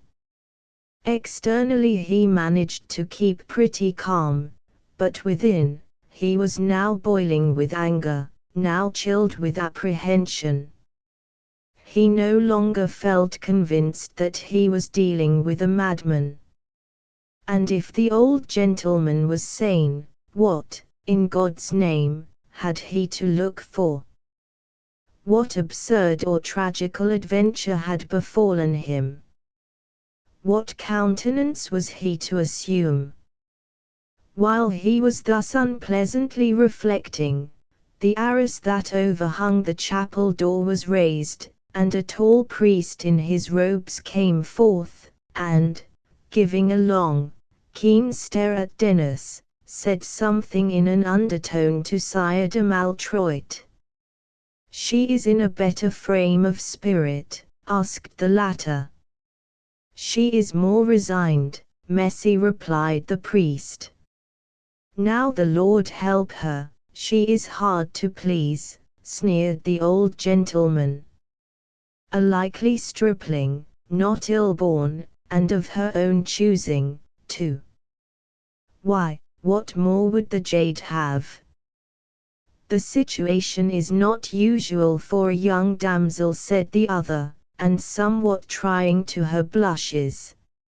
"She should have thought of that before she began the dance. It was none of my choosing, God knows that, but since she is in it, by Our Lady, she shall carry it to the end." And then addressing Dennis, "Monsieur de Beaulieu," he asked, "may I present you to my niece?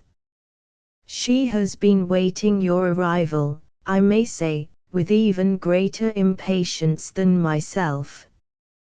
Dennis had resigned himself with a good grace. All he desired was to know the worst of it as speedily as possible, so he rose at once, and bowed in acquiescence. The Sire de Maltroit followed his example and limped, with the assistance of the chaplain's arm, toward the chapel door. The priest pulled aside the arras, and all three entered. The building had considerable architectural pretensions. A light groining sprang from 6 stout columns, and hung down in 2 rich pendants from the center of the vault.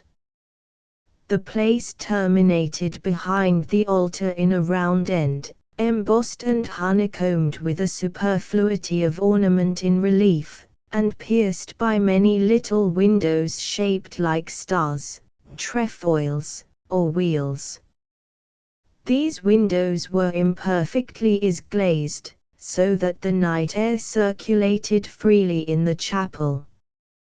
The tapers, of which there must have been 100 burning on the altar, were unmercifully blown about, and the light went through many different phases of brilliancy and semi-eclipse. On the steps in front of the altar knelt a young girl richly attired as a bride. A chill settled over Dennis as he observed her costume. He fought with desperate energy against the conclusion that was being thrust upon his mind. It could not, it should not, be as he feared. "Blanche," said the sire, in his most flute-like tones, "I have brought a friend to see you. My little girl, turn round and give him your pretty hand. It is good to be devout, but it is necessary to be polite, my niece." The girl rose to her feet and turned toward the newcomers.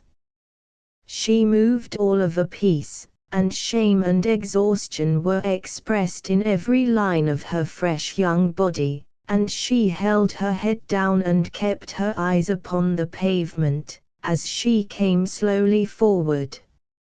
In the course of her advance her eyes fell upon Dennis de Beaulieu's feet of which he was justly vain, be it remarked, and wore in the most elegant accoutrement even while traveling.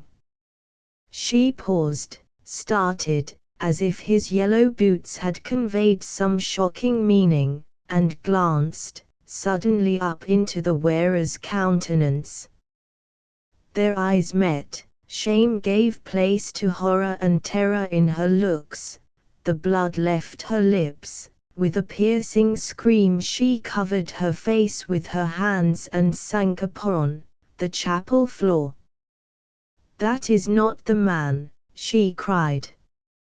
"My uncle, that is not the man." The Sire de Maltroit chirped agreeably. "Of course not," he said, "I expected as much. It was so unfortunate you could not remember his name." "Indeed," she cried, "indeed, I have never seen this person till this moment, I have never so much as set eyes upon him, I never wish to see him again." "Sir," she said, turning to Dennis, "if you are a gentleman, you will hear me out. Have I ever seen you, have you ever seen me, before this accursed hour? To speak for myself, I have never had that pleasure," answered the young man. "This is the first time, Messy, that I have met with your engaging niece." The old gentleman shrugged his shoulders. "I am distressed to hear it," he said. "But it is never too late to begin. I had little more acquaintance with my own late lady ere I married her, which proves," he added, with a grimace, "that these impromptu marriages may often produce an excellent understanding in the long run. As the bridegroom is to have a voice in the matter, I will give him 2 hours to make up for lost time before we proceed with the ceremony." And he turned toward the door, followed by the clergyman. The girl was on her feet in a moment. "My uncle, you cannot be in earnest," she said. "I declare before God I will stab myself rather than be forced on that young man. The heart rises at it. God forbids such marriages, you dishonor your white hair." "Oh, my uncle, pity me. There is not a woman in all the world but would prefer death to such a nuptial. Is it possible," she added, faltering, "is it possible that you do not believe me, that you still think this?" And she pointed at Dennis with a tremor of anger and contempt, "that you still think this to be the man?" "Frankly," said the old gentleman, pausing on the threshold, "I do. But let me explain to you once for all, Blanche de Maltroit, my way of thinking about this affair. When you took it into your head to dishonor my family and the name that I have borne, in peace and war, for more than 60 years, you forfeited, not only the right to question my designs, but that of looking me in the face. If your father had been alive, he would have spat on you and turned you out of doors. His was the hand of iron. You may bless your God you have only to deal with the hand of velvet, mademoiselle. It was my duty to get you married without delay. Out of pure goodwill, I have tried to find your own gallant for you. And I believe I have succeeded. But before God and all the holy angels, Blanche de Maltroit, if I have not, I care not one jackstraw. So let me recommend you to be polite to our young friend, for, upon my word, your next groom may be less appetizing." And with that he went out, with the chaplain at his heels, and the arras fell behind the pair. The girl turned upon Dennis with flashing eyes. "And what, sir," she demanded, "may be the meaning of all this?" "God knows," returned Dennis, gloomily. "I am a prisoner in this house, which seems full of mad people. More I know not, and nothing do I understand." "And pray how came you here?" she asked. He told her as briefly as he could. "For the rest," he added, "perhaps you will follow my example, and tell me the answer to all these riddles, and what, in God's name, is like to be the end of it." She stood silent for a little, and I could see her lips tremble and her tearless eyes burn with a feverish luster. Then she pressed her forehead in both hands. "Alas, how my head aches," she said, wearily, "to say nothing of my poor heart. But it is due to you to know my story, unmaidenly as it must seem. I am called Blanche de Maltroit. I have been without father or mother for as long as I can recollect, and indeed I have been most unhappy all my life.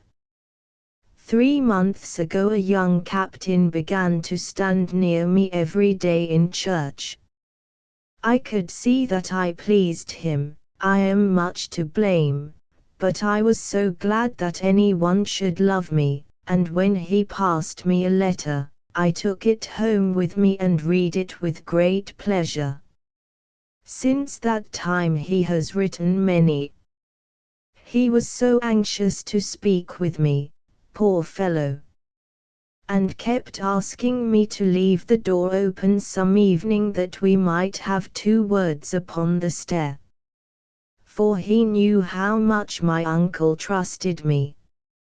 She gave something like a sob at that, and it was a moment before she could go on.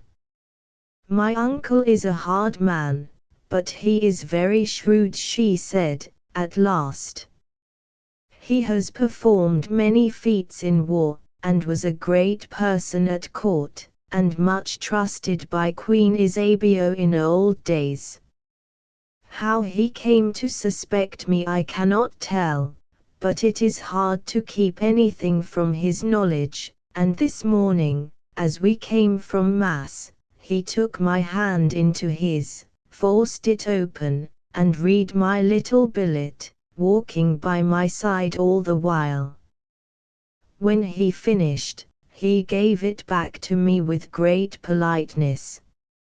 It contained another request to have the door left open, and this has been the ruin of us all. My uncle kept me strictly in my room until evening, and then ordered me to dress myself as you see me, a hard mockery for a young girl, do you not think so? I suppose, when he could not prevail with me to tell him the young captain's name, he must have laid a trap for him, into which, alas, you have fallen in the anger of God. I looked for much confusion, for how could I tell whether he was willing to take me for his wife on these sharp terms? He might have been trifling with me from the first, or I might have made myself too cheap in his eyes. But truly I had not looked for such a shameful punishment as this. I could not think that God would let a girl be so disgraced before a young man. And now I tell you all, and I can scarcely hope that you will not despise me. Dennis made her a respectful inclination. Madam, he said, you have honored me by your confidence. It remains for me to prove that I am not unworthy of the honor. Is Messie de Maltroit at hand? I believe he is writing in the salle, 6, without. She answered. May I lead you thither, madam? Asked Dennis, offering his hand with his most courtly bearing. She accepted it, and the pair passed out of the chapel, Blanche in a very drooping and shamefast condition, but Dennis strutting and raffling in the consciousness of a mission, and the boyish certainty of accomplishing it with honor. The Sire Maltroit rose to meet them with an ironical obeisance. Sir, said Dennis, with the grandest possible air, I believe I am to have some say in the matter of this marriage, and let me tell you at once, I will be no party to forcing the inclination of this young lady. Had it been freely offered to me, I should have been proud to accept her hand, for I perceive she is as good as she is beautiful, but as things are, I have now the honor, Messie, of refusing. Blanche looked at him with gratitude in her eyes, but the old gentleman only smiled and smiled, until his smile grew positively sickening to Dennis. I am afraid, he said, Monsieur de Beaulieu, that you do not perfectly understand the choice I have offered you. Follow me, I beseech you, to this window. And he led the way to one of the large windows which stood open on the night. You observe, he went on, there is an iron ring in the upper masonry, and reeved through that, a very efficacious rope. Now, mark my words, if you should find your disinclination to my niece's person insurmountable, I shall have you hanged out of this window before sunrise. I shall only proceed to such an extremity with the greatest regret, you may believe me. For it is not at all your death that I desire, but my niece's establishment in life. At the same time, it must come to that if you prove obstinate. Your family, Monsieur de Beaulieu, is very well in its way, but if you sprung from Charlemagne, 7, you should not refuse the hand of a Maltroit with impunity. Not if she had been as common as the Paris road, not if she was as hideous as the gargoyle over my door. Neither my niece nor you, nor my own private feelings, move me at all in this matter. The honor of my house has been compromised, I believe you to be the guilty person, at least you are now in the secret, and you can hardly wonder if I request you to wipe out the stain. If you will not, your blood be on your own head. It will be no great satisfaction to me to have your interesting relics kicking their heels in the breeze below my windows, but half a loaf is better than no bread, and if I cannot cure the dishonor, I shall at least stop the scandal. There was a pause. I believe there are other ways of settling such imbroglios among gentlemen, said Dennis. You wear a sword, and I hear you have used it with distinction. The Sire de Maltroit made a signal to the chaplain, who crossed the room with long silent strides and raised the arras over the third of the 3 doors. It was only a moment before he let it fall again, but Dennis had time to see a dusky passage full of armed men. When I was a little younger, I should have been delighted to honor you, Monsieur de Beaulieu, said Sire Alain, but I am now too old. Faithful retainers are the sinews of age, and I must employ the strength I have. This is one of the hardest things to swallow as a man grows up in years, but with a little patience, even this becomes habitual. You and the lady seem to prefer the salle for what remains of your 2 hours, and as I have no desire to cross your preference, I shall resign it to your use with all the pleasure in the world. No haste, he added, holding up his hand, as he saw a dangerous look come into Dennis de Beaulieu's face. If your mind revolt against hanging, it will be time enough 2 hours hence to throw yourself out of the window or upon the pikes of my retainers. 2 hours of life are always 2 hours. A great many things may turn up in even as little a while as that. And, besides, if I understand her appearance, my niece has something to say to you. You will not disfigure your last hours by a want of politeness to a lady. Dennis looked at Blanche, and she made him an imploring gesture. It is likely that the old gentleman was hugely pleased at this symptom of an understanding, for he smiled on both, and added sweetly, if you will give me your word of honor, Monsieur de Beaulieu, to await my return at the end of the 2 hours before attempting anything desperate, I shall withdraw my retainers, and let you speak in greater privacy with Mademoiselle. Dennis again glanced at the girl, who seemed to beseech him to agree. I give you my word of honor, he said.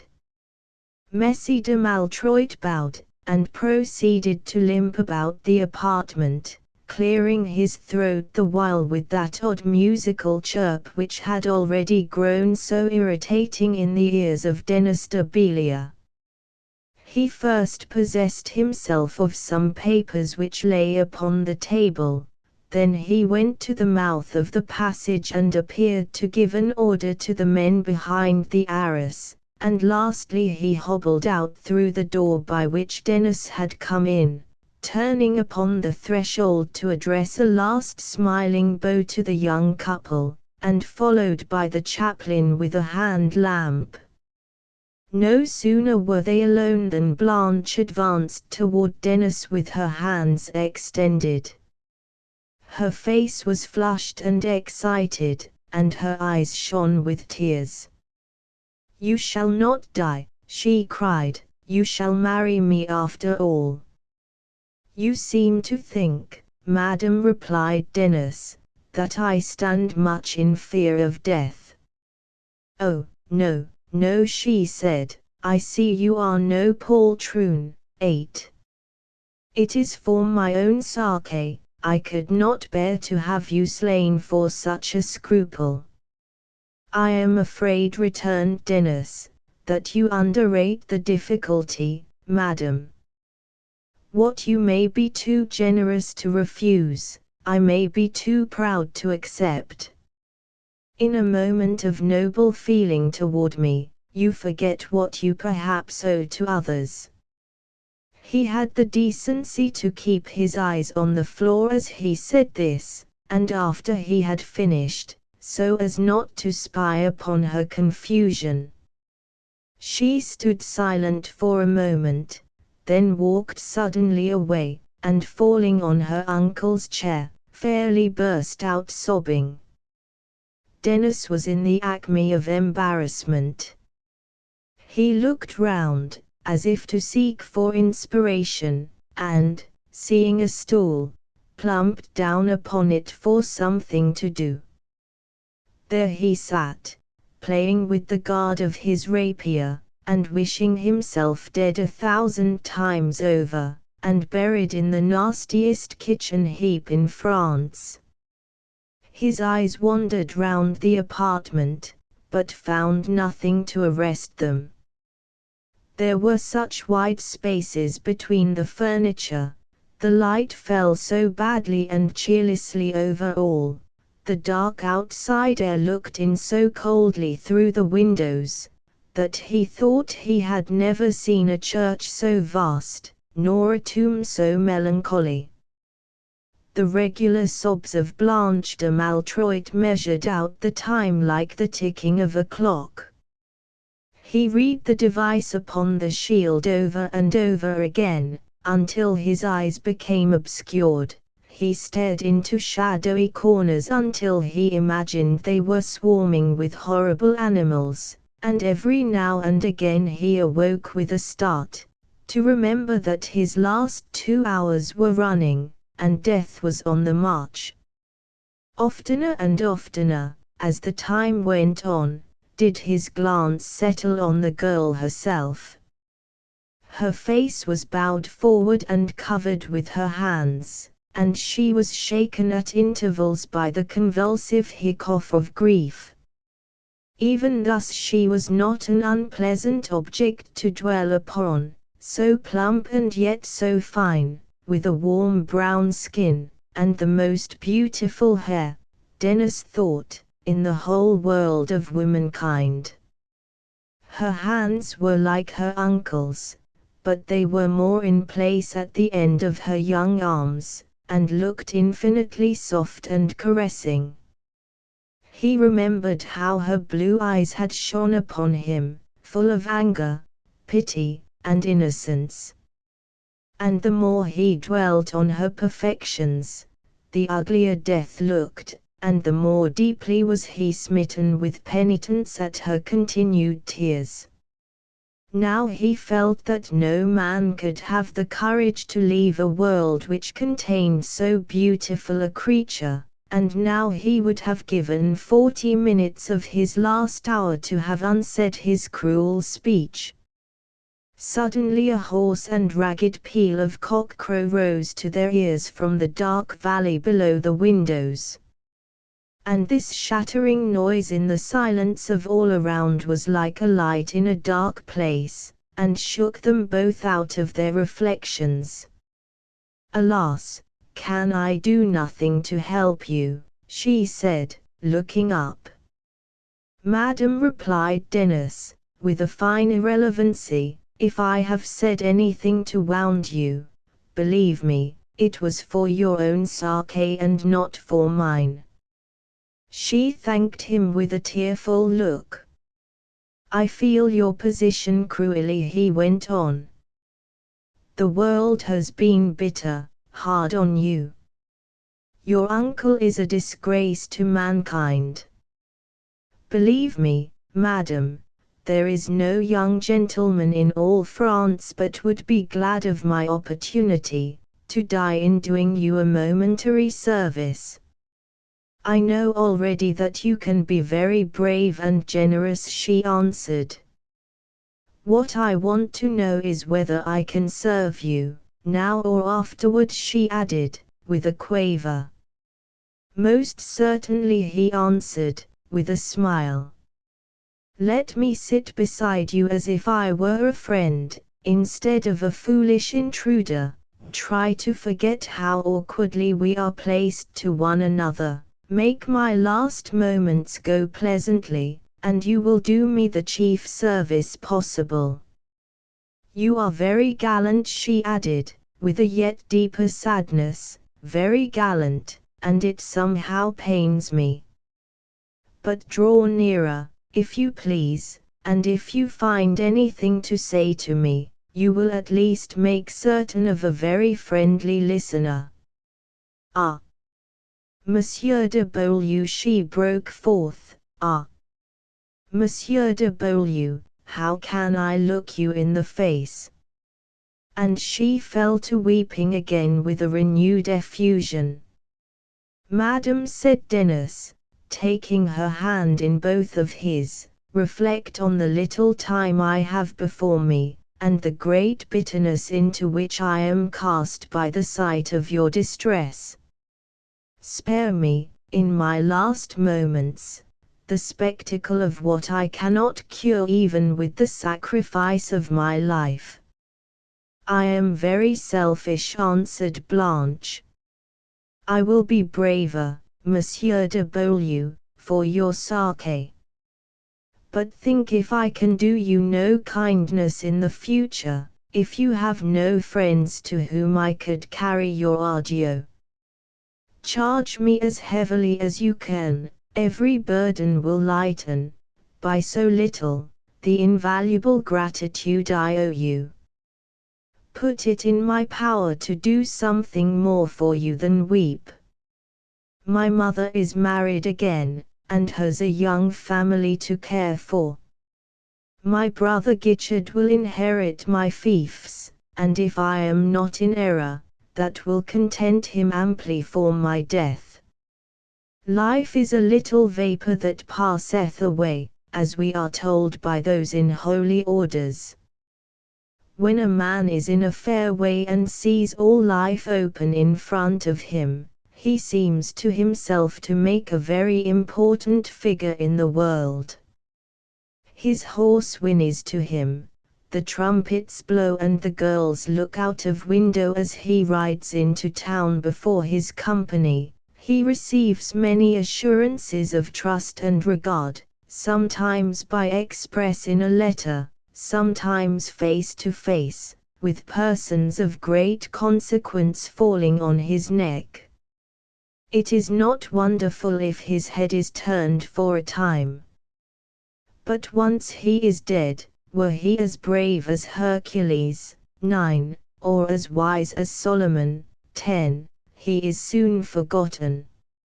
It is not 10 years since my father fell, with many other knights around him, in a very fierce encounter, and I do not think that any one of them, nor so much as the name of the fight, is now remembered. No, no, madam, the nearer you come to it, you see that death is a dark and dusty corner, where a man gets into his tomb and has the door shut after him till the judgment day. I have few friends just now, and once I am dead I shall have none. Ah, Monsieur de Beaulieu, she exclaimed, you forget Blanche de Maltroit. You have a sweet nature, madam, and you are pleased to estimate a little service far beyond its worth. It is not that, she answered. You mistake me if you think I am easily touched by my own concerns. I say so because you are the noblest man I have ever met, because I recognize in you a spirit that would have made even a common person famous in the land. And yet here I die in a mousetrap, with no more noise about it than my own squeaking, answered he. A look of pain crossed her face and she was silent for a little while. Then a light came into her eyes, and with a smile she spoke again. I cannot have my champion think meanly of himself. Anyone who gives his life for another will be met in paradise by all the heralds and angels of the Lord God. And you have no such cause to hang your head. For, pray, do you think me beautiful? She asked, with a deep flush. Indeed, madam, I do, he said. I am glad of that, she answered heartily. Do you think there are many men in France who have been asked in marriage by a beautiful maiden, with her own lips, and who have refused her to her face? I know you men would half despise such a triumph, but believe me, we women know more of what is precious in love. There is nothing that should set a person higher in his own esteem, and we women would prize nothing more dearly. You are very good, he said, but you cannot make me forget that I was asked in pity and not for love. I am not so sure of that, she replied, holding down her head. Hear me to an end, Monsieur de Beaulieu. I know how you must despise me, I feel you are right to do so. I am too poor a creature to occupy one thought of your mind, although, alas, you must die for me this morning. But when I asked you to marry me, indeed, and indeed, it was because I respected and admired you, and loved you with my whole soul, from the very moment that you took my part against my uncle. If you had seen yourself, and how noble you looked, you would pity rather than despise me. And now, she went on, hurriedly checking him with her hand, although I have laid aside all reserve and told you so much, remember that I know your sentiments toward me already. I would not, believe me, being nobly born, weary you with importunities into consent. I too have a pride of my own, and I declare before the Holy Mother of God, if you should now go back from your word already given, I would no more marry you than I would marry my uncle's groom. Dennis smiled a little bitterly. It is a small love, he said, that shies at a little pride. She made no answer, although she probably had her own thoughts. Come hither to the window, he said with a sigh. Here is the dawn. And indeed the dawn was already beginning. The hollow of the sky was full of essential daylight, colorless and clean, and the valley underneath was flooded with a gray reflection. A few thin vapors clung in the coves of the forest or lay along the winding course of the river. The scene disengaged a surprising effect of stillness, which was hardly interrupted when the cocks began once more to crow among the steadings. 11. Perhaps the same fellow who had made so horrid a clangor in the darkness not half an hour before, now sent up the merriest cheer to greet the coming day. A little wind went bustling and eddying among the treetops underneath the windows. And still the daylight kept flooding insensibly out of the east, which was soon to grow incandescent and cast up that red-hot cannonball, the rising sun. Dennis looked out over all this with a bit of a shiver.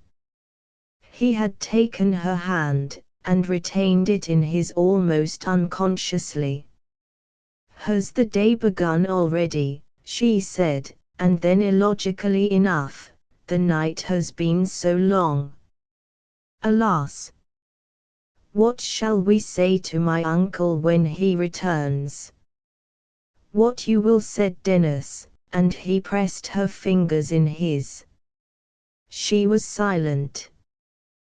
Blanche, he said, with a swift, uncertain, passionate utterance, you have seen whether I fear death. You must know well enough that I would as gladly leap out of that window into the empty air as to lay a finger on you without your free and full consent.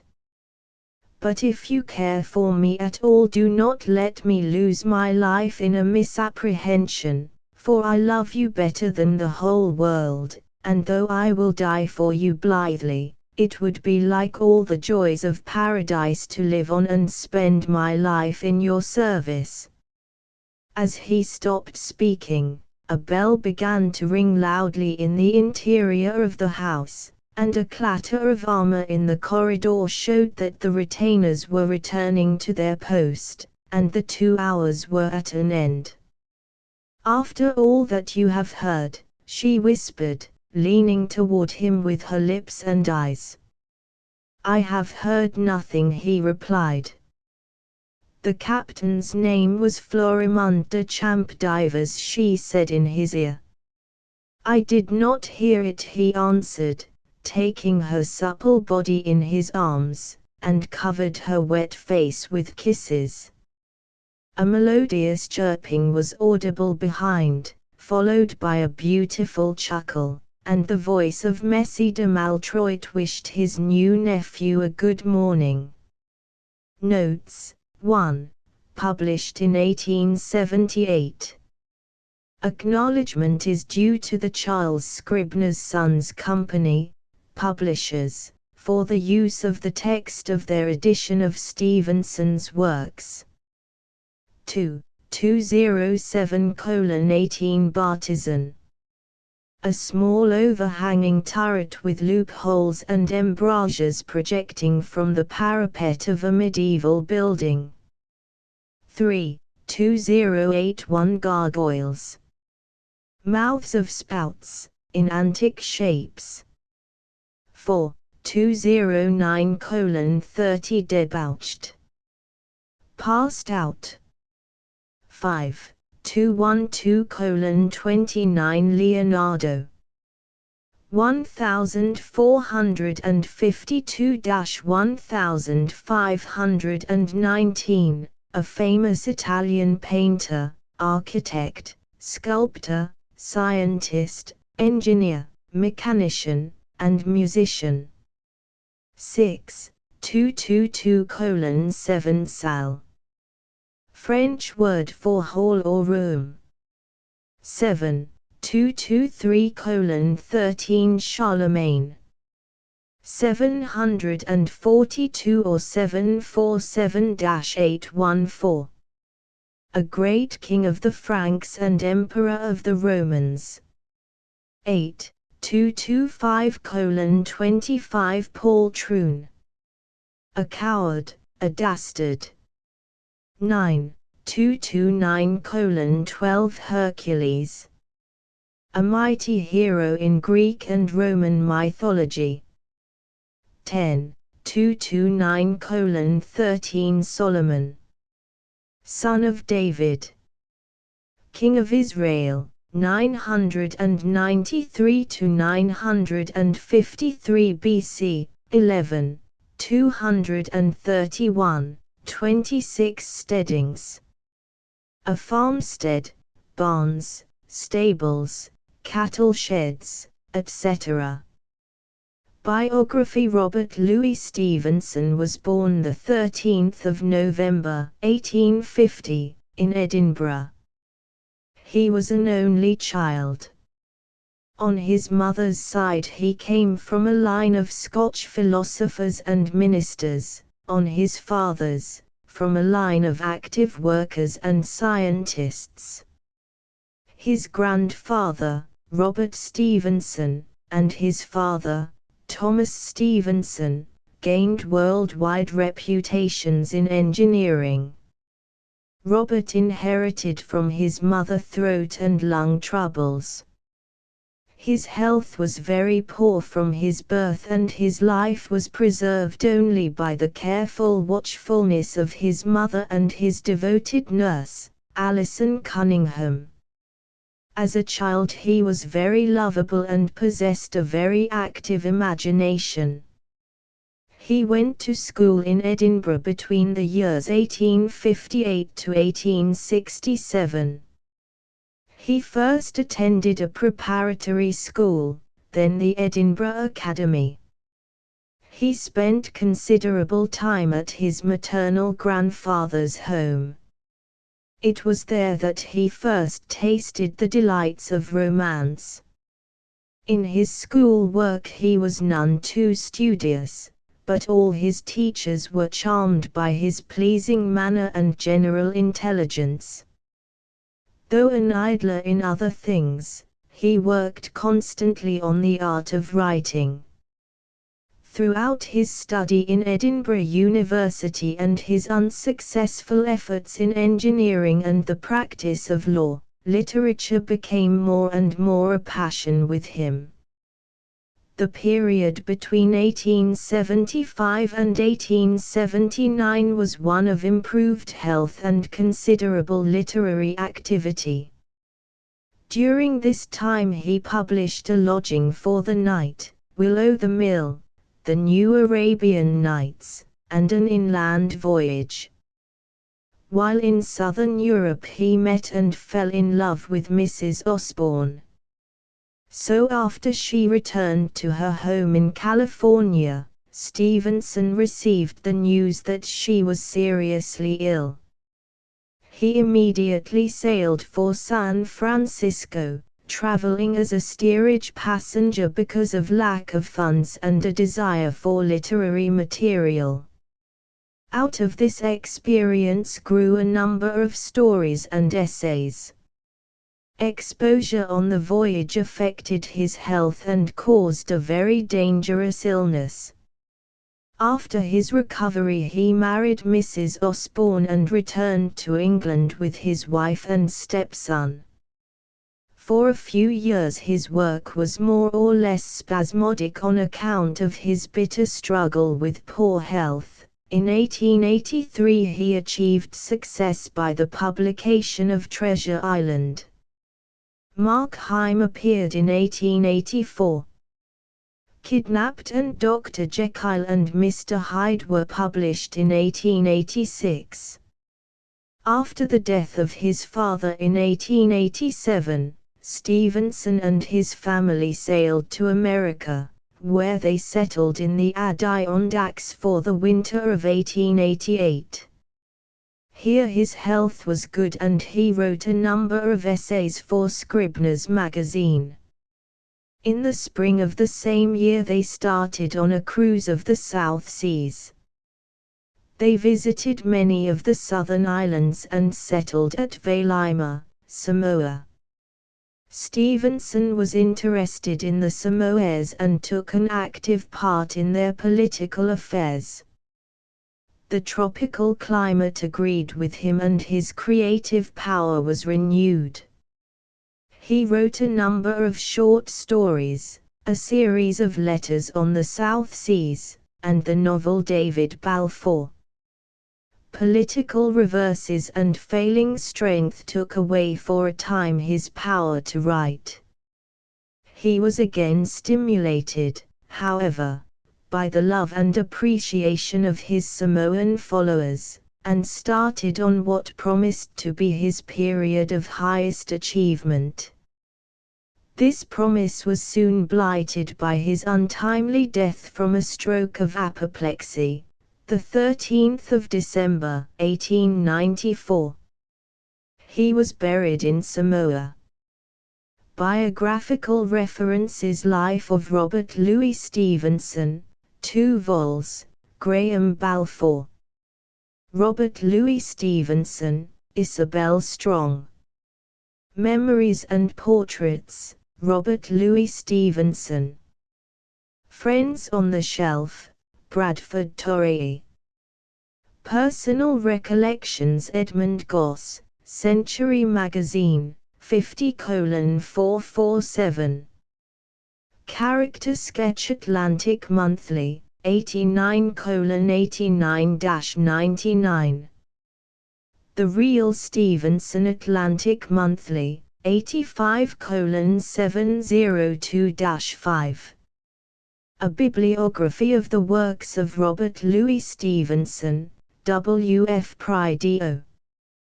Criticisms. Fundamentally, Stevenson's style is marked by a conscious aim to entertain. His engaging humor, free of all affectation, sentimentality, and exaggeration, is spontaneous and natural. His most original writing is The Child's Garden of Verses. His touch is light and his thought is clear and lucid. Across the Plains is written in his most straightforward and natural style. Stevenson was a careful writer, doing with great skill any established piece of art. He practiced diligently, and gained, as he himself states, his high rank by constantly drilling himself in the art of writing. This imitation of form to the point of perfection, rather than an expression of a great and moving idea, gives an air of insincerity to some of Stevenson's works. Yet, although seemingly artificial, he never chose words for the sake of mere sounds, but for their accuracy in truth and fitness. He was as an ephemeral shadow with an optimistic and real spirit. He infused an intimacy and spirituality into his writings that proved delightful to all his readers. The subject of Markheim, a man failing through weakness, was a favorite topic for Stevenson. Markheim is almost an ideal specimen of the impressionistic short story. It has a plot in which Hawthorne might justly have reveled, a treatment as intellectual as that of Poe, descriptions not unlike those of Flaubert's, and a moral ending true to the Puritanic type. The movement of the story is swift and possesses perfect unity. The surprise at the end comes as a shock, although the author has consistently and logically constructed his plot. General references: Emerson and Other Essays, John J. Chapman. Robert Louis Stevenson, L. Cope Cornford. Modern novelists: William Lyon Phelps. Makers of English Fiction: W. J. Dawson. Art of Stevenson, North American Review, 171, 348–358. Criticism Dial, 3345. 18 May, 1901.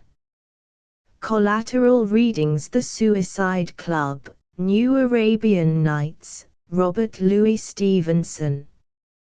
Story of the Physician and the Saratoga Trunk, Robert Louis Stevenson.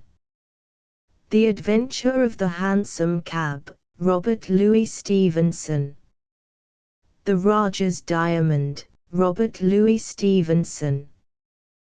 The Story of the House with the Green Blinds, Robert Louis Stevenson. The Adventure of Prince Florizel and the Detective, Robert Louis Stevenson. A Lodging for the Night, Robert Louis Stevenson. Providence and the Guitar, Robert Louis Stevenson. In the Valley, Robert Louis Stevenson.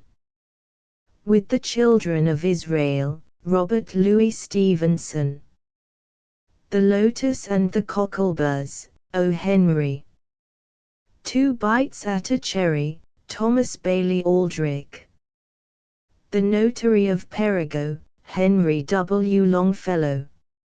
Markheim, 1, by Robert Louis Stevenson, 1850–1894. Yes, said the dealer, our windfalls, 2, are of various kinds.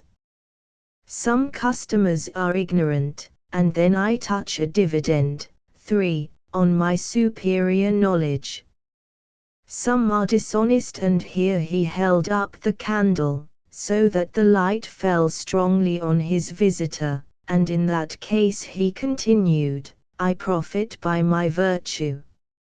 Markheim had but just entered from the daylight streets, and his eyes had not yet grown familiar with the mingled shine and darkness in the shop.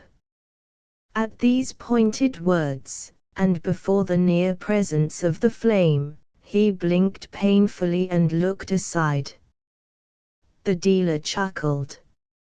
You come to me on Christmas Day, he resumed, when you know that I am alone in my house, put up my shutters, and make a point of refusing business. Well, you will have to pay for that. You will have to pay for my loss of time, when I should be balancing my books. You will have to pay, besides, for a kind of manner that I remark in you today very strongly. I am the essence of discretion, and ask no awkward questions, but when a customer cannot look me in the eye, he has to pay for it. The dealer once more chuckled, and then, changing to his usual business voice, though still with a note of irony, you can give, as usual, a clear account of how you came into the possession of the object, he continued. Still your uncle's cabinet. A remarkable collector, sir. And the little pale, round-shouldered dealer stood almost on tiptoe, looking over the top of his gold spectacles, and nodding his head with every mark of disbelief. Markheim returned his gaze with one of infinite pity, and a touch of horror. This time, said he, you are in error. I have not come to sell, but to buy.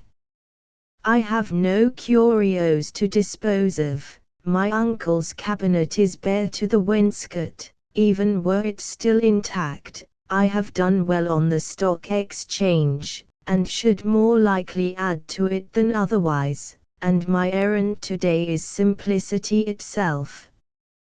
I seek a Christmas present for a lady, he continued, waxing more fluent as he struck into the speech he had prepared, and certainly I owe you every excuse for thus disturbing you upon so small a matter.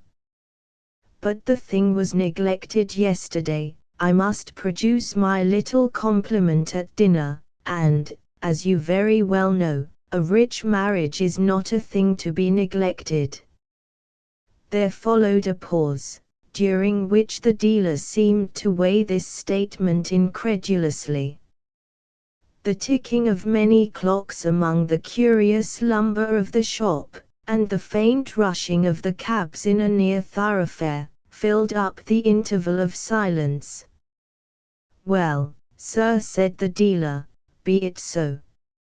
You are an old customer after all, and if, as you say, you have the chance of a good marriage, far be it from me to be an obstacle. Here is a nice thing for a lady, now he went on, this hand glass, 15th century, warranted, comes from a good collection, too, but I reserve the name, in the interests of my customer, who was just like yourself, my dear sir, the nephew and sole heir of a remarkable collector.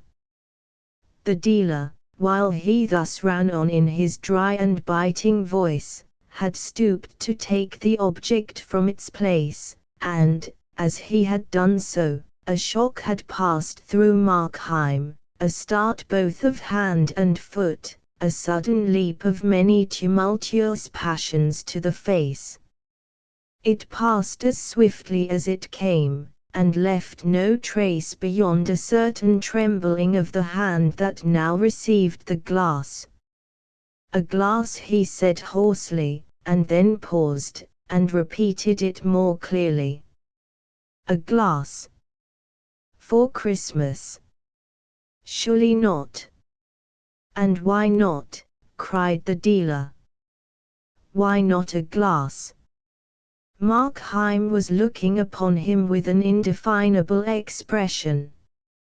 "You ask me why not," he said.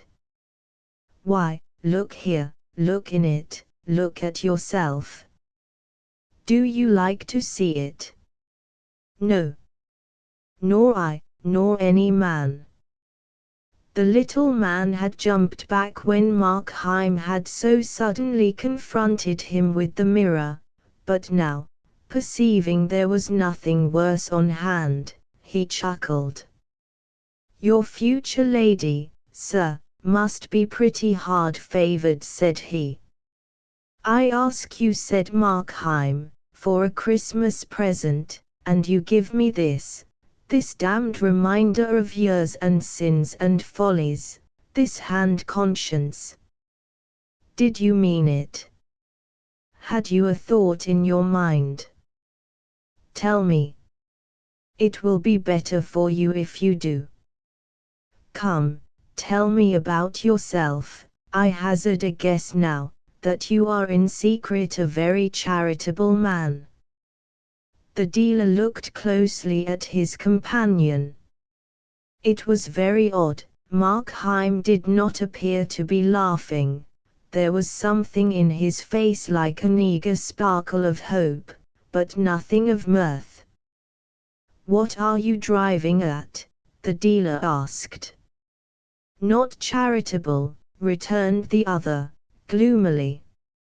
"Not charitable, not pious, not scrupulous, unloving, unbeloved, a hand to get money, a safe to keep it. Is that all? Dear God, man, is that all?" "I will tell you what it is," began the dealer, with some sharpness, and then broke off again into a chuckle. "But I see this is a love match of yours, and you have been drinking the lady's health." "Ah," cried Markheim, with a strange curiosity, "ah, have you been in love? Tell me about that." "I," cried the dealer. "I in love?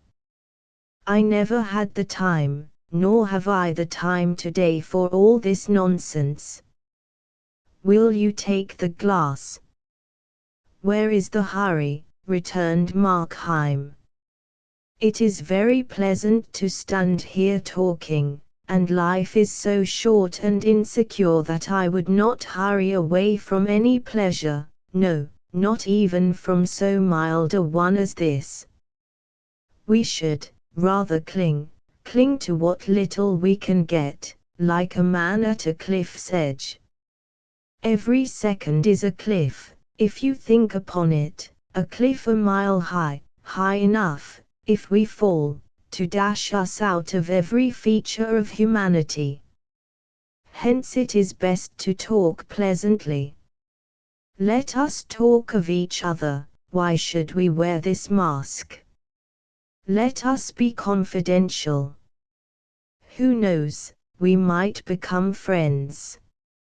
"I have just one word to say to you," said the dealer. "Either make your purchase, or walk out of my shop." "True, true," said Markheim.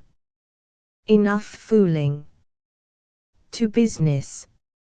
Show me something else."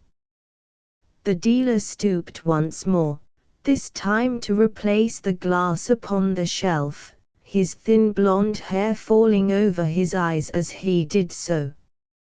Markheim moved a little nearer. With one hand in the pocket of his greatcoat, he drew himself up and filled his lungs. At the same time many different emotions were depicted together on his face: terror, horror, and resolve, fascination, and a physical repulsion, and through a haggard lift of his upper lip, his teeth looked out. "This, perhaps, may suit," observed the dealer, and then, as he began to rearise, Markheim bounded from behind upon his victim. The long, skewer-like dagger flashed and fell. The dealer straggled like a hen, striking his temple on the shelf, and then tumbled on the floor in a heap. Time had some score of small voices in that shop, some stately and slow as was becoming to their great age, others garrulous and hurried. All these told out the seconds in an intricate chorus of tickings.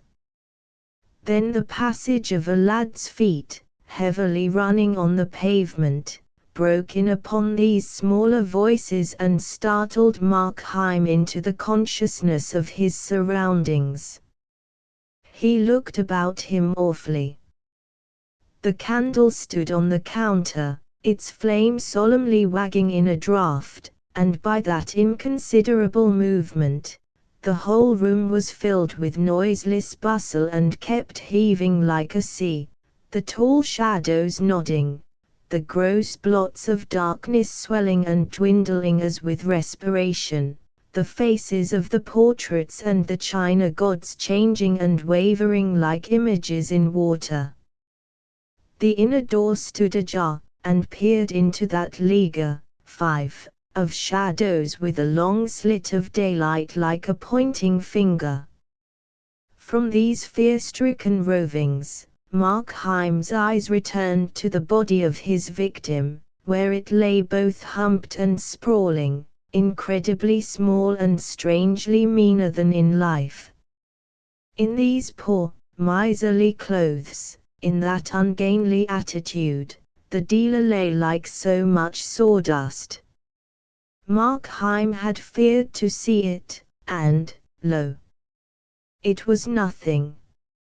And yet, as he gazed, this bundle of old clothes and pool of blood began to find eloquent voices. There it must lie, there was none to work the cunning hinges or direct the miracle of locomotion, there it must lie till it was found. Found.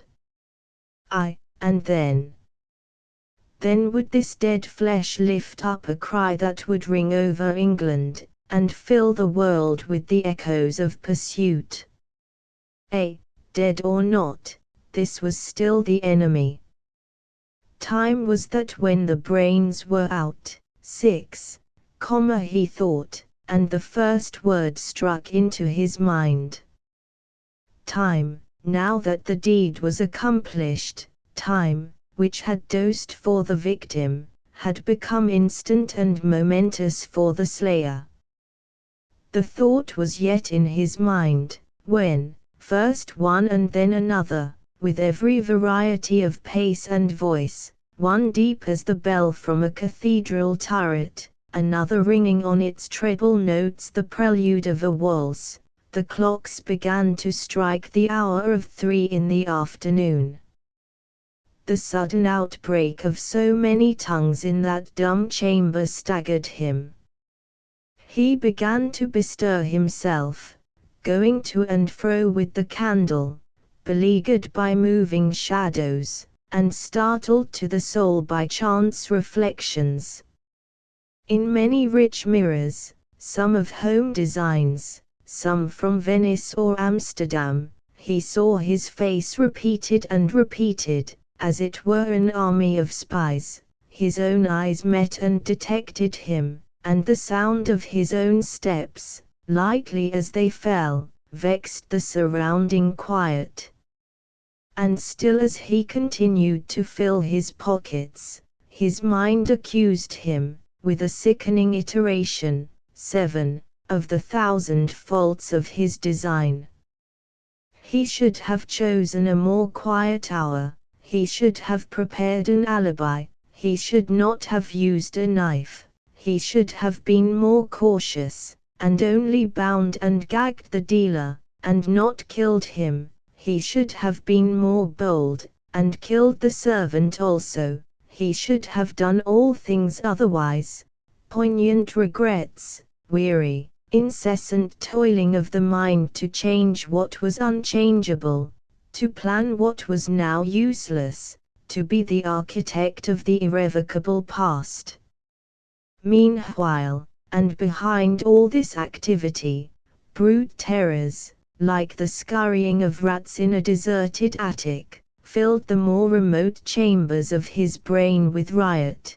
The hand of the constable would fall heavy on his shoulder, and his nerves would jerk like a hooked fish, or he beheld, in galloping defile, the dock, the prison, the gallows, and the black coffin. Terror of the people in the street sat down before his mind like a besieging army.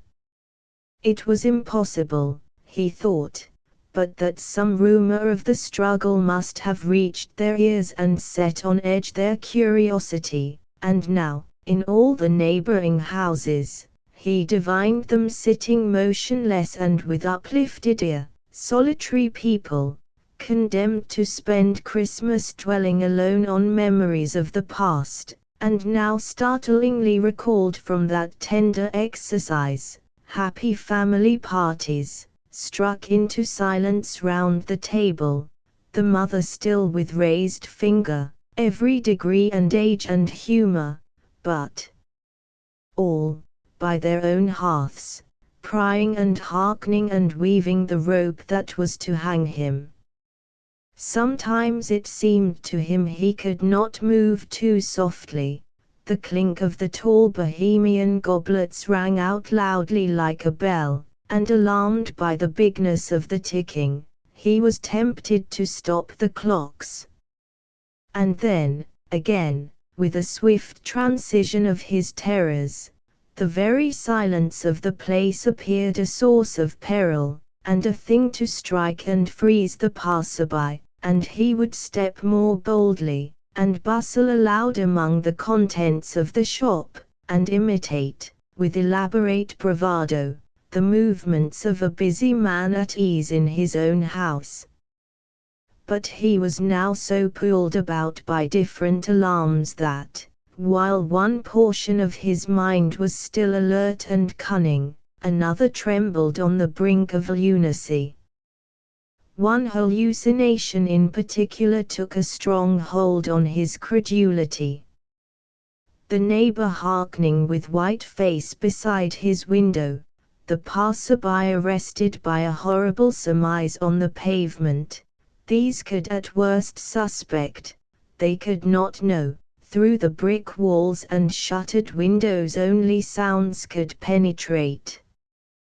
But here, within the house, was he alone? He knew he had watched the servant set forth sweethearting, in her poor best, out for the day written in every ribbon and smile. Yes, he was alone, of course, and yet, in the bulk of empty house about him, he could surely hear a stir of delicate footing, he was surely conscious, inexplicably conscious, of some presence. Surely, to every room and corner of the house his imagination followed it, and now it was a faceless thing, and yet had eyes to see with, and again it was a shadow of himself, and yet again behold the image of the dead dealer, rain-spired with cunning and hatred. At times, with a strong effort, he would glance at the open door which still seemed to repel his eyes. The house was tall, the skylight small and dirty, the day blind with fog, and the light that filtered down to the ground story was exceedingly faint, and showed dimly on the threshold of the shop. And yet, in that strip of doubtful brightness, did there not hang wavering a shadow? Suddenly, from the street outside, a very jovial gentleman began to beat with a staff on the shop door, accompanying his blows with shouts and railleries, in which the dealer was continually called upon by name. Markheim, smitten into ice, glanced at the dead man. But no. He lay quite still, he was fled away far beyond earshot of these blows and shoutings, he was sunk beneath seas of silence, and his name, which would once have caught his notice above the howling of a storm, had become an empty sound. And presently the jovial gentleman desisted from his knocking and departed. Here was a broad hint to hurry what remained to be done, to get forth from this accusing neighborhood, to plunge into a bath of London multitudes, and to reach, on the other side of day, that haven of safety and apparent innocence, his bed. One visitor had come, at any moment another might follow and be more obstinate. To have done the deed, and yet not to reap the profit, would be too abhorrent a failure. The money, that was now Markheim's concern, and as a means to that, the keys. He glanced over his shoulder at the open door, where the shadow was still lingering and shivering, and with no conscious repugnance of the mind, yet with a tremor of the belly, he drew near the body of his victim. The human character had quite departed. Like a suit half stuffed with bran, the limbs lay scattered, the trunk doubled, on the floor, and yet the thing repelled him. Although so dingy and inconsiderable to the eye, he feared it might have more significance to the touch. He took the body by the shoulders, and turned it on its back. It was strangely light and supple, and the limbs, as if they had been broken, fell into the oddest postures. The face was robbed of all expression, but it was as pale as wax, and shockingly smeared with blood about one temple. That was, for Markheim, the one displeasing circumstance.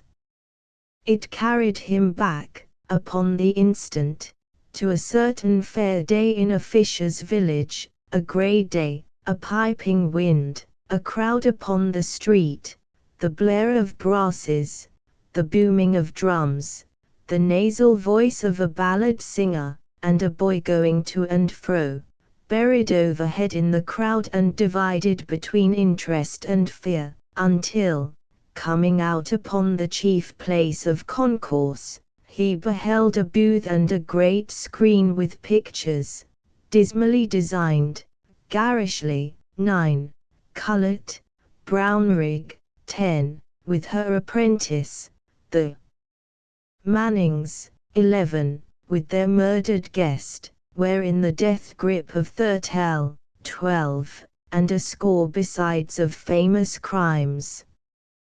The thing was as clear as an illusion. He was once again that little boy, he was looking once again, and with the same sense of physical revolt, at these vile pictures. He was still stunned by the thumping of the drums. A bar of that day's music returned upon his memory, and at that, for the first time, a qualm came over him, a breath of nausea, a sudden weakness of the joints, which he must instantly resist and conquer. He judged it more prudent to confront than to flee from these considerations, looking the more hardily in the dead face, bending his mind to realize the nature and greatness of his crime. So little a while ago that face had moved with every change of sentiment, that pale mouth had spoken, that body had been all on fire with governable energies, and now, and by his act, that piece of life had been arrested, as the horologist, 13, with interjected finger, arrests the beating of the clock. So he reasoned in vain. He could rise to no more remorseful consciousness. The same heart which had shuddered before the painted effigies of crime, looked on its reality unmoved. At best, he felt a gleam of pity for one who had been endowed in vain with all those faculties that can make the world a garden of enchantment, one who had never lived and who was now dead. but of penitence, no, not a tremor. With that, shaking himself clear of these considerations, he found the keys and advanced toward the open door of the shop. Outside, it had begun to rain smartly, and the sound of the shower upon the roof had banished silence. Like some dripping cavern, the chambers of the house were haunted by an incessant echoing, which filled the ear and mingled with the ticking of the clocks. And, as Markheim approached the door, he seemed to hear, in answer to his own cautious tread, the steps of another foot withdrawing up the stair. The shadow still palpitated loosely on the threshold. He threw a ton's weight of resolve upon his muscles, and drew back the door. The faint, foggy daylight glimmered dimly on the bare floor and stairs, on the bright suit of armor posted, halbert in hand, upon the landing, and on the dark wood carvings and framed pictures that hung against the yellow panels of the wainscot. So loud was the beating of the rain through all the house that, in Markheim's ears, it began to be distinguished into many different sounds. Footsteps and sighs, the tread of regiments marching in the distance, the chink of money in the counting, and the creaking of doors held stealthily ajar, appeared to mingle with the patter of the drops upon the cupola and the gushing of the water in the pipes. The sense that he was not alone grew upon him to the verge of madness. On every side he was haunted and begirt by presences. He heard them moving in the upper chambers. From the shop, he heard the dead man getting to his legs, and as he began with a great effort to mount the stairs, feet fled quietly before him and followed stealthily behind. If he were but deaf, he thought, how tranquilly he would possess his soul. And then again, and hearkening with ever fresh attention, he blessed himself for that unresting sense which held the outposts and stood a trusty sentinel upon his life. His head turned continually on his neck, his eyes, which seemed starting from their orbits, scouted on every side, and on every side were half rewarded as with the tale of something nameless vanishing. The 24 steps to the first floor were 24 agonies. On that first story the doors stood ajar, 3 of them like 3 ambushes, shaking his nerves like the throats of cannon. He could never again, he felt, be sufficiently immured and fortified from men's observing eyes. He longed to be home, girt in by walls, buried among bedclothes, and invisible to all but God. And at that thought he wondered a little, recollecting tales of other murderers and the fear they were said to entertain of heavenly avengers. It was not so, at least, with him. He feared the laws of nature, lest, in their callous and immutable procedure, they should preserve some damning evidence of his crime. He feared tenfold more, with a slavish, superstitious terror, some scission, 14, in the continuity of man's experience, some wilful illegality of nature. He played a game of skill, depending on the rules, calculating consequence from cause, and what if nature, as the defeated tyrant overthrew the chessboard, should break the mold of their succession. The like had befallen Napoleon, so writers said, when the winter changed the time of its appearance. The like might befall Markheim. The solid walls might become transparent and reveal his doings like those of bees in a glass hive, The stout planks might yield under his foot like quicksands and detain him in their clutch, aye, and there were sober accidents that might destroy him, if, for instance, the house should fall and imprison him beside the body of his victim, or the house next door should fly on fire, and the firemen invade him from all sides. These things he feared, and, in a sense, these things might be called the hands of God reached forth against sin. But about God himself he was at ease. His act was doubtless exceptional, but so were his excuses, which God knew. It was there, and not among men, that he felt sure of justice. When he got safe into the drawing-room, and shut the door behind him, he was aware of a respite from alarms.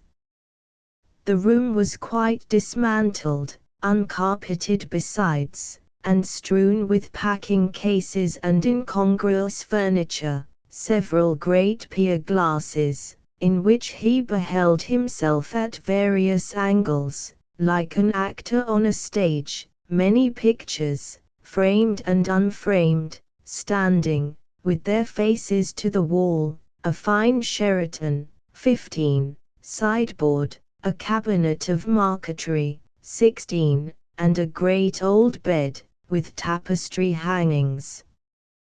The windows opened to the floor, but by great good fortune the lower part of the shutters had been closed, and this concealed him from the neighbors.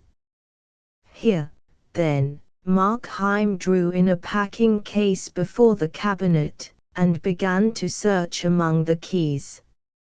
It was a long business, for there were many, and it was irksome, besides, for, after all, there might be nothing in the cabinet, and time was on the wing. But the closeness of the occupation sobered him. With the tail of his eye he saw the door, even glanced at it from time to time directly, like a besieged commander pleased to verify the good estate of his defenses. But in truth he was at peace. The rain falling in the street sounded natural and pleasant. Presently, on the other side, the notes of a piano were wakened to the music of a hymn, and the voices of many children took up the air and words. How stately, how comfortable was the melody! How fresh the youthful voices! Markheim gave ear to it smilingly, as he sorted out the keys, and his mind was thronged with answerable ideas and images. Church-going children and the pealing of the high organ, children afield, bathers by the brookside, ramblers on the brambly common, kite-flyers in the windy and cloud-navigated sky, and then, at another cadence of the hymn, back again to church, and the somnolence of summer Sundays, and the high, genteel voice of the parson, which he smiled a little to recall, and the painted Jacobean, 17, tombs, and the dim lettering of the 10 Commandments in the chancel. And as he sat thus, at once busy and absent, he was startled to his feet. A flash of ice, a flash of fire, a bursting gush of blood, went over him, and then he stood transfixed and thrilling. A step mounted the stair slowly and steadily, and presently a hand was laid upon the knob, and the lock clicked, and the door opened. Fear held Markheim in a vice. What to expect he knew not, whether the dead man walking, or the official ministers of human justice, or some chance witness blindly stumbling in to consign him to the gallows.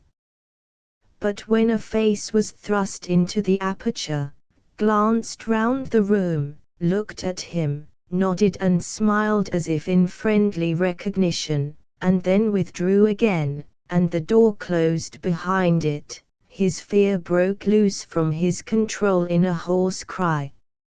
At the sound of this the visitant returned. "Did you call me?" he asked pleasantly, and with that he entered the room, and closed the door behind him. Markheim stood and gazed at him with all his eyes. Perhaps there was a film upon his sight, but the outlines of the newcomer seemed to change and waver like those of the idols in the wavering candlelight of the shop, and at times he thought he knew him, and at times he thought he bore a likeness to himself, and always, like a lump of living terror, there lay in his bosom the conviction that this thing was not of the earth and not of God. And yet the creature had a strange air of the commonplace, as he stood looking on Markheim with a smile, and when he added, "You are looking for the money, I believe," it was in the tones of everyday politeness. Markheim made no answer. "I should warn you," resumed the other, "that the maid has left her sweetheart earlier than usual and will soon be here. If Mr. Markheim be found in this house, I need not describe to him the consequences." "You know me," cried the murderer. The visitor smiled. "You have long been a favorite of mine," he said, "and I have long observed and often sought to help you." "What are you?" cried Markheim. "The devil." "What I may be," returned the other, "cannot affect the service I propose to render you." "It can," cried Markheim, "it does." "Be helped by you?" "No, never, not by you." "You do not know me yet, thank God, you do not know me." "I know you," replied the visitant, with a sort of kind severity or rather firmness. "I know you to the soul." "Know me?" cried Markheim. "Who can do so? My life is but a travesty, 18, and slander on myself. I have lived to belie my nature. All men do. All men are better than this disguise that grows about and stifles them. You see each dragged away by life, like one whom bravos have seized and muffled in a cloak. If they had their own control, if you could see their faces, they would be altogether different, they would shine out for heroes and saints. I am worse than most. Myself is more overlaid, my excuse is known to me and God. But, had I the time, I could disclose myself." "To me?" inquired the visitant. "To you before all," returned the murderer. "I supposed you were intelligent. I thought, since you exist, you would prove a reader of the heart. And yet you would propose to judge me by my acts. Think of it, my acts. I was born and I have lived in a land of giants. Giants have dragged me by the wrists since I was born out of my mother, the giants of circumstance. And you would judge me by my acts. But can you not look within? Can you not understand that evil is hateful to me? Can you not see within me the clear writing of conscience, never blurred by any willful sophistry? 19, although too often disregarded. Can you not read me for a thing that surely must be common as humanity, the unwilling sinner? All this is very feelingly expressed, was the reply, but it regards me not. These points of consistency are beyond my province, and I care not in the least by what compulsion you may have been dragged away, so as you are but carried in the right direction. But time flies, the servant delays, looking in the faces of the crowd and at the pictures on the hoardings, but still she keeps moving nearer, and remember, it is as if the gallows itself were striding toward you through the Christmas streets. Shall I help you, I, who know all? Shall I tell you where to find the money?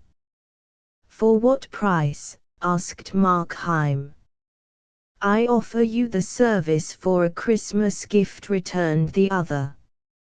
Markheim could not refrain from smiling with a kind of bitter triumph. No, said he, I will take nothing at your hands. If I were dying of thirst, and it was your hand that put the pitcher to my lips, I should find the courage to refuse. It may be credulous, but I will do nothing to commit myself to evil. I have no objection to a deathbed repentance, observed the visitant.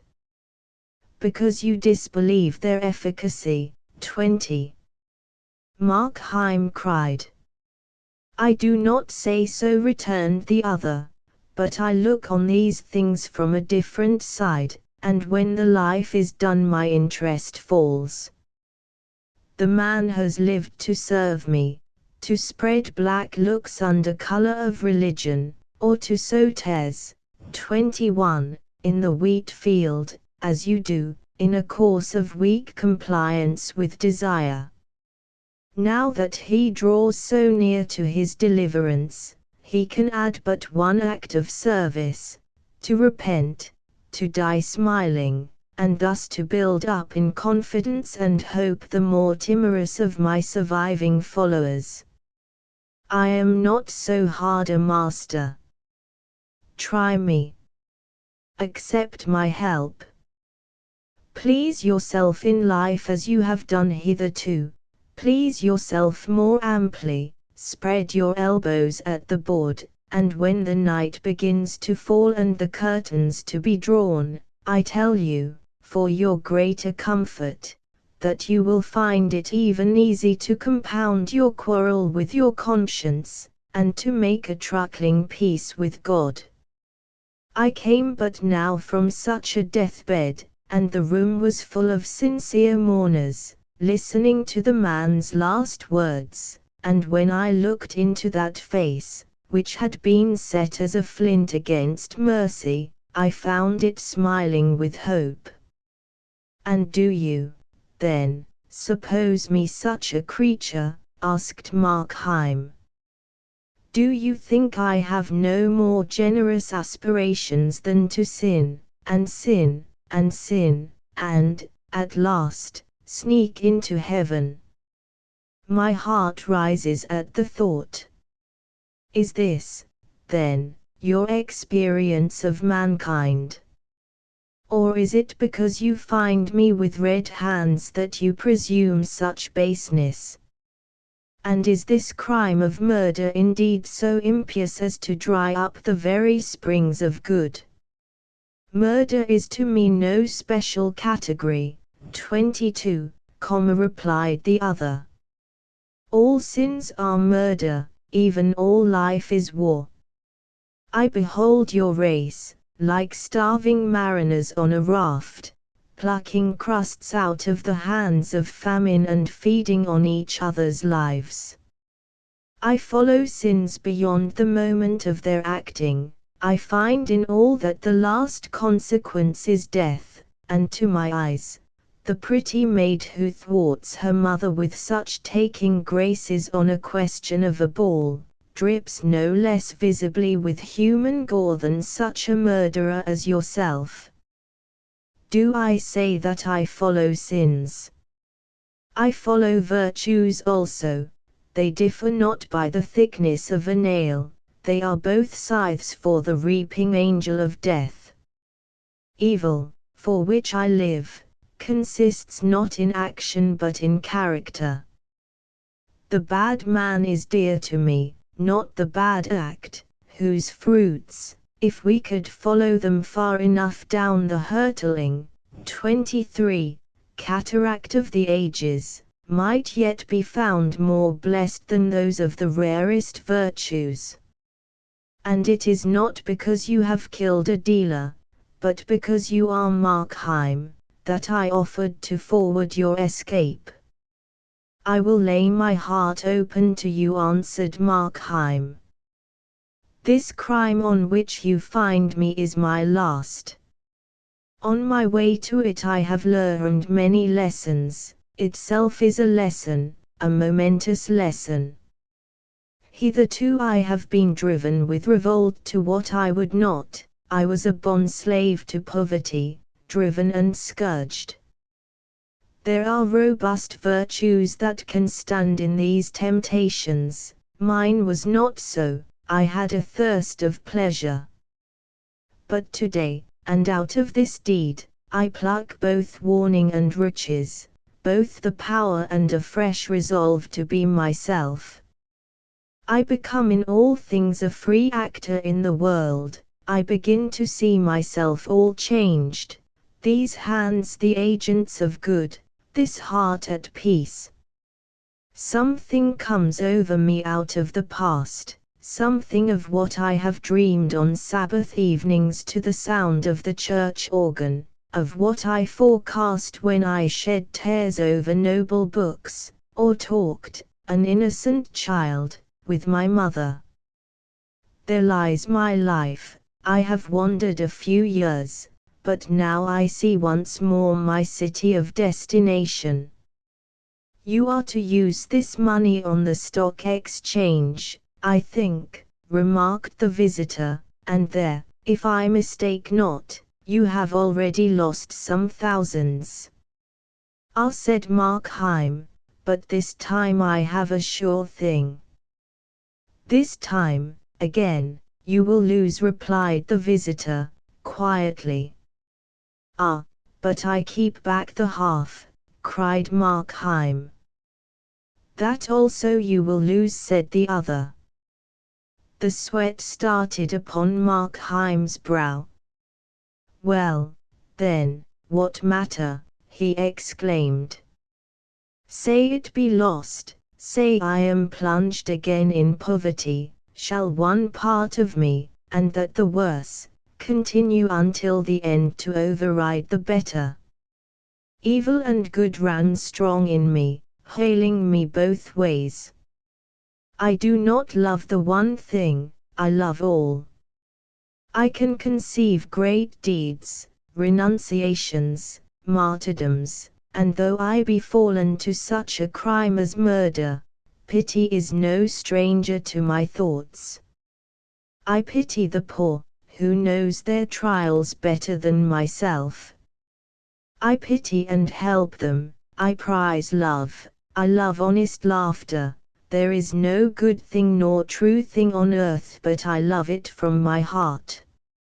And are my vices only to direct my life, and my virtues to lie without effect, like some passive lumber of the mind?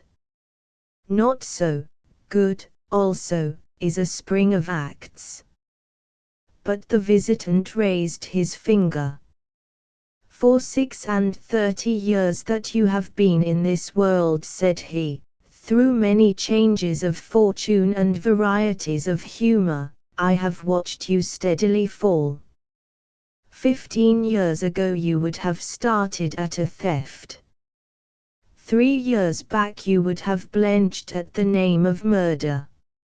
Is there any crime, is there any cruelty or meanness, from which you still recoil? 5 years from now I shall detect you in the fact.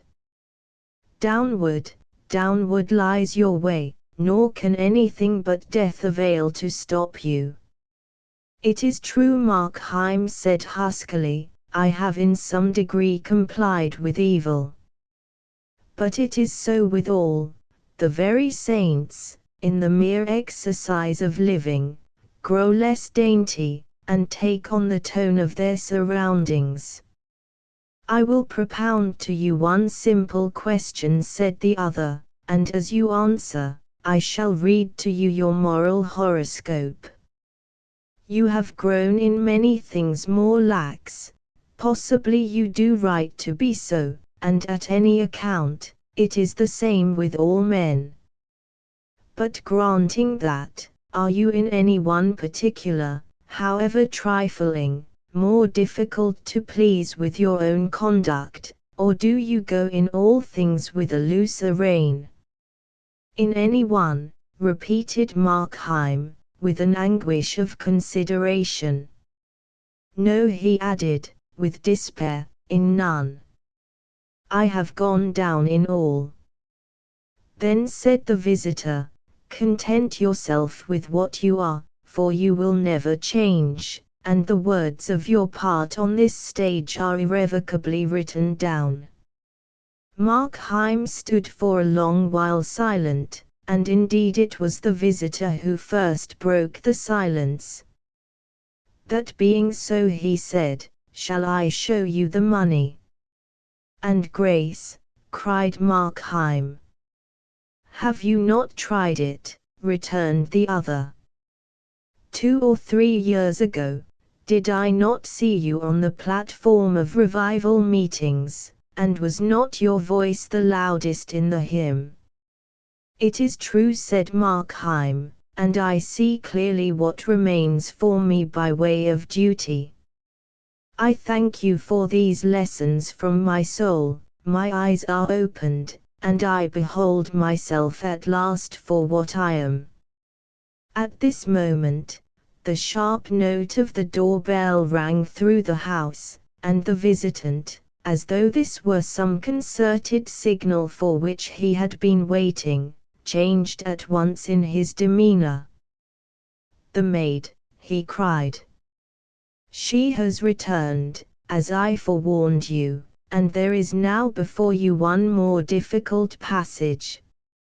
Her master, you must say, is ill, you must let her in, with an assured but rather serious countenance, no smiles, no overacting, and I promise you success.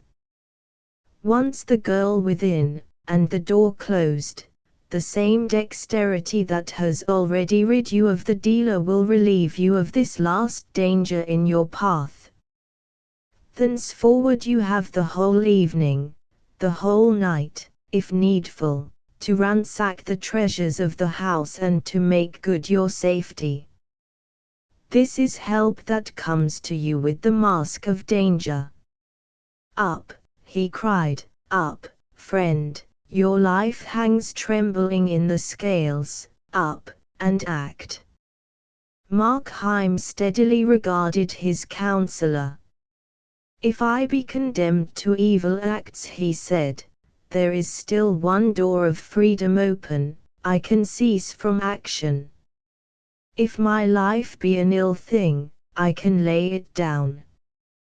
Though I be, as you say truly, at the beck of every small temptation, I can yet, by one decisive gesture, place myself beyond the reach of all. My love of good is damned to barrenness, it may, and let it be. But I have still my hatred of evil, and from that, to your galling disappointment, you shall see that I can draw both energy and courage. The features of the visitor began to undergo a wonderful and lovely change. They brightened and softened with a tender triumph, and, even as they brightened, faded and dislimned. 24. But Markheim did not pause to watch or understand the transformation. He opened the door and went downstairs very slowly, thinking to himself. His past went soberly before him, he beheld it as it was, ugly and strenuous like a dream, random as chance medley, a scene of defeat. Life, as he thus reviewed it, tempted him no longer, but on the farther side he perceived a quiet haven for his bark. He paused in the passage, and looked into the shop, where the candle still burned by the dead body. It was strangely silent. Thoughts of the dealer swarmed into his mind, as he stood gazing. And then the bell once more broke out into impatient clamor. He confronted the maid upon the threshold with something like a smile. "You had better go for the police," said he. "I have killed your master." Notes: 1. Written in 1884. This story is used by permission of and special arrangement with the Charles Scribner's Sons Company, publishers. 2. 2371 Windfalls. Unexpected gains. 3. 237:3 Dividend. His knowledge a business asset that draws interest. 4. 241:22 Skew-like. Like a wooden pin now used to fasten meat. 5. 242:11 Liga. Place besieged with shadows. 6. 242:27 Time was that when the brains were out. See Macbeth, Act 3, SC. 4. Line 78. 7. 243:16 Iteration. Repetition. 8. 246:25 Railleries. Merry jesting or ridicule. 9. 247:7 Garishly. A blinding, gaudy effect. 10. 247:7 Brownrigg. A notorious murderess living in England in the middle of the 18th century. She was hanged and her skeleton is still preserved. 11. 247:8 Mannings. Marie Manning and her husband murdered a former suitor. They were given a death sentence. 12. 247:9 Thurtell. A gambler who quarreled with Ware and killed him after he had professed peace. He designed his own gallows. 13. 247:25 Horologist. One who makes timepieces. 14. 249:27 Scission.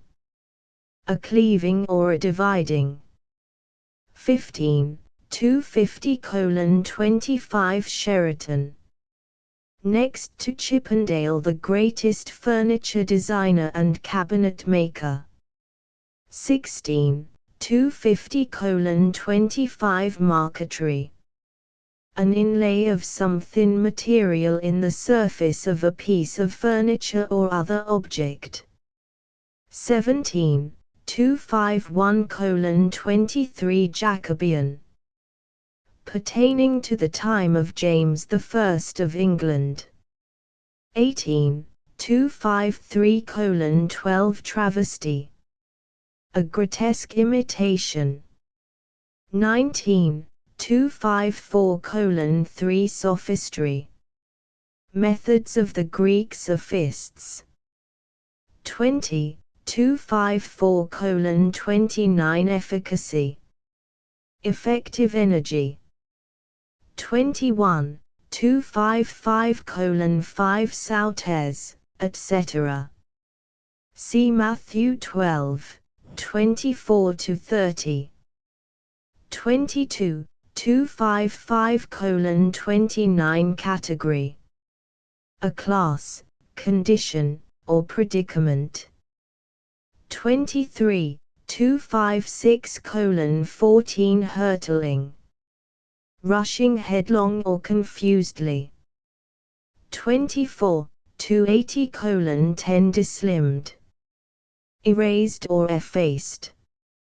Collateral Readings Treasure Island, R. L. Stevenson.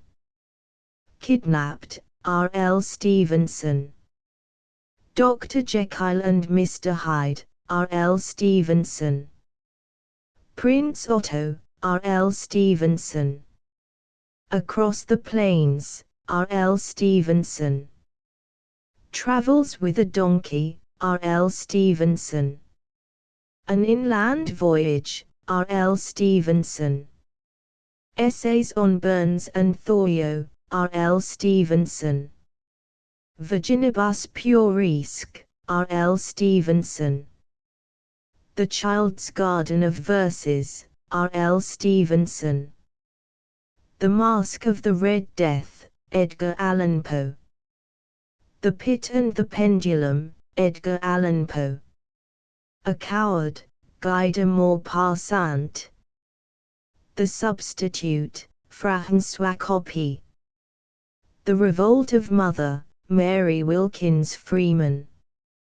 Flute and Violin, James Lane Alien. A Lear of the Steppes, Ivan Turgenev. Rappaccini's Daughter, Nathaniel Hawthorne. Asterisk asterisk asterisk End of the Project Gutenberg ebook. A collection of short stories. Asterisk asterisk asterisk Updated editions will replace the previous one, the old editions will be renamed. Creating the works from print editions not protected by U.S. copyright law means that no one owns a United States copyright in these works, so the Foundation, and you, can copy and distribute it in the United States without permission and without paying copyright royalties. Special rules, set forth in the general terms of use part of this license, apply to copying and distributing Project Gutenberg trademark symbol electronic works to protect the Project Gutenberg trademark symbol concept and trademark. Project Gutenberg is a registered trademark, and may not be used if you charge for an ebook, except by following the terms of the trademark license, including paying royalties for use of the Project Gutenberg trademark. If you do not charge anything for copies of this ebook, complying with the trademark license is very easy. You may use this ebook for nearly any purpose, such as creation of derivative works, reports, performances and research. Project Gutenberg ebooks may be modified and printed and given away. You may do practically anything in the United States with ebooks not protected by U.S. copyright law. Redistribution is subject to the trademark license, especially commercial redistribution.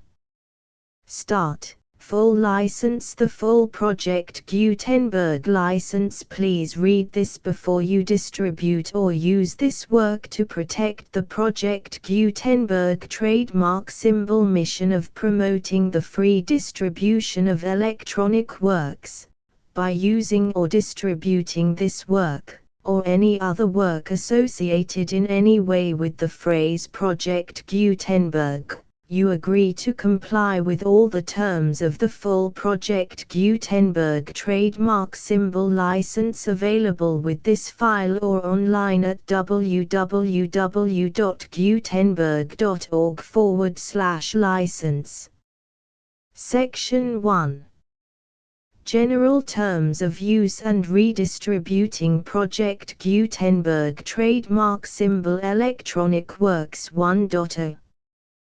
By reading or using any part of this Project Gutenberg trademark symbol electronic work, you indicate that you have read, understand, agree to and accept all the terms of this license and intellectual property, trademark/copyright, agreement. If you do not agree to abide by all the terms of this agreement, You must cease using and return or destroy all copies of Project Gutenberg trademark symbol electronic works in your possession. If you paid a fee for obtaining a copy of or access to a Project Gutenberg trademark symbol electronic work and you do not agree to be bound by the terms of this agreement, you may obtain a refund from the person or entity to whom you paid the fee as set forth in paragraph 1.e.8. 1.b Project Gutenberg is a registered trademark. It may only be used on or associated in any way with an electronic work by people who agree to be bound by the terms of this agreement. There are a few things that you can do with most Project Gutenberg trademark symbol electronic works even without complying with the full terms of this agreement. See paragraph 1.c below. There are a lot of things you can do with Project Gutenberg trademark symbol electronic works if you follow the terms of this agreement and help preserve free future access to Project Gutenberg trademark symbol electronic works. See paragraph 1.e below. 1.c. The Project Gutenberg Literary Archive Foundation, the Foundation or PGLAF, owns a compilation copyright in the collection of Project Gutenberg trademark symbol electronic works. Nearly all the individual works in the collection are in the public domain in the United States. If an individual work is unprotected by copyright law in the United States and you are located in the United States, we do not claim a right to prevent you from copying, distributing, performing, displaying or creating derivative works based on the work as long as all references to Project Gutenberg are removed. Of course, we hope that you will support the Project Gutenberg trademark symbol mission of promoting free access to electronic works by freely sharing Project Gutenberg trademark symbol works in compliance with the terms of this agreement for keeping the Project Gutenberg trademark symbol name associated with the work. You can easily comply with the terms of this agreement by keeping this work in the same format with its attached full Project Gutenberg trademark symbol license when you share it without charge with others. 1.d. The copyright laws of the place where you are located also govern what you can do with this work. Copyright laws in most countries are in a constant state of change.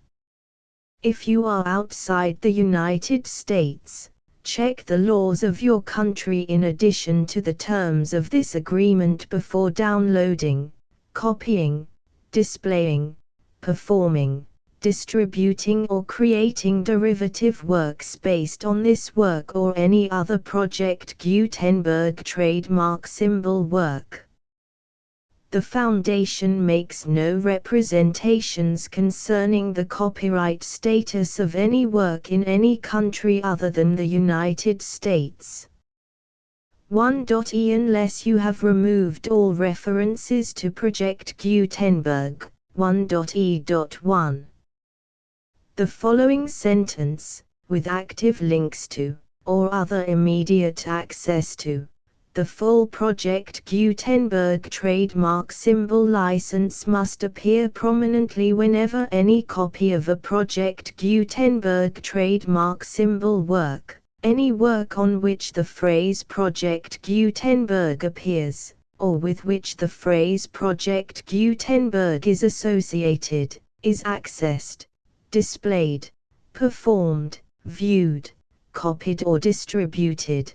This ebook is for the use of anyone anywhere in the United States and most other parts of the world at no cost and with almost no restrictions whatsoever.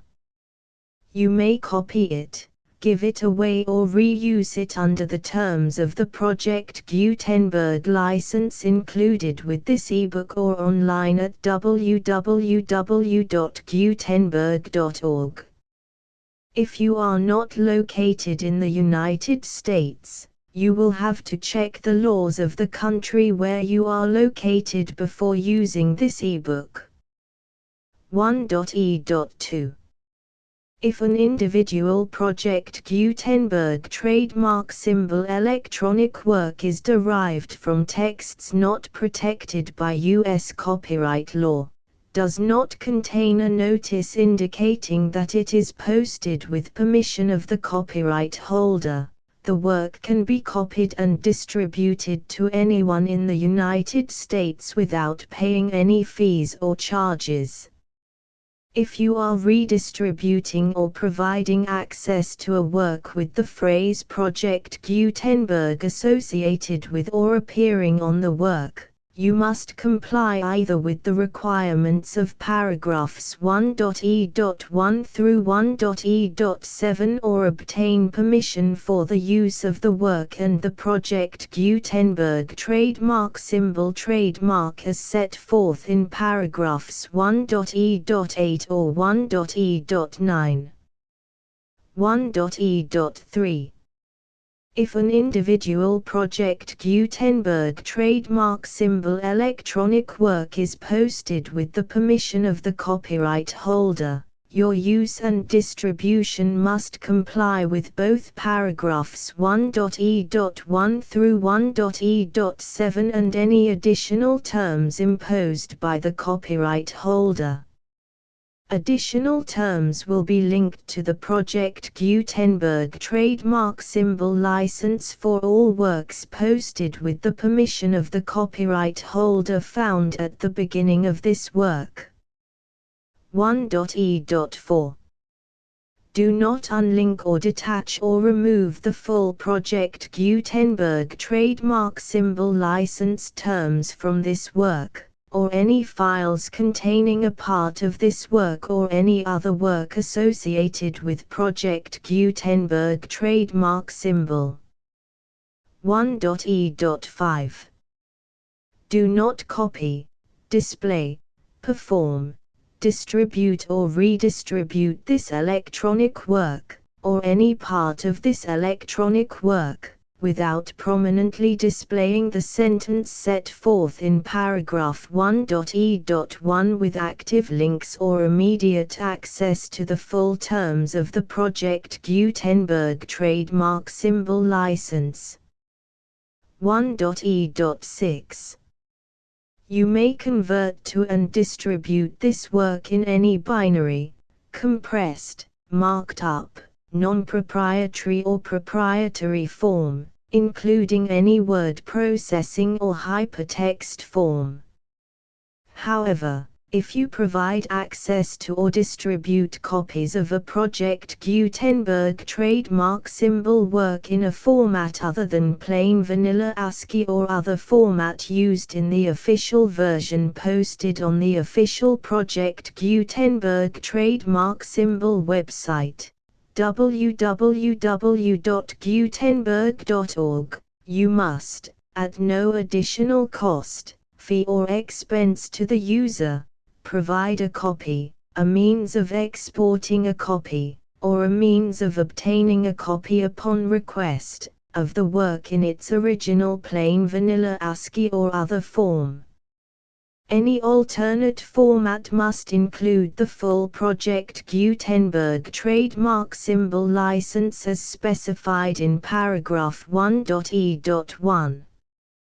1.e.7 Do not charge a fee for access to, viewing, displaying, performing, copying or distributing any Project Gutenberg trademark symbol works unless you comply with paragraph 1.e.8 or 1.e.9. 1.e.8 You may charge a reasonable fee for copies of or providing access to or distributing Project Gutenberg trademark symbol electronic works, provided that you pay a royalty fee of 20% of the gross profits you derive from the use of Project Gutenberg trademark symbol works calculated using the method you already use to calculate your applicable taxes. The fee is owed to the owner of the Project Gutenberg trademark symbol trademark, but he has agreed to donate royalties under this paragraph to the Project Gutenberg Literary Archive Foundation. Royalty payments must be paid within 60 days following each date on which you prepare, or are legally required to prepare, your periodic tax returns. Royalty payments should be clearly marked as such and sent to the Project Gutenberg Literary Archive Foundation at the address specified in Section 4. Information about donations to the Project Gutenberg Literary Archive Foundation.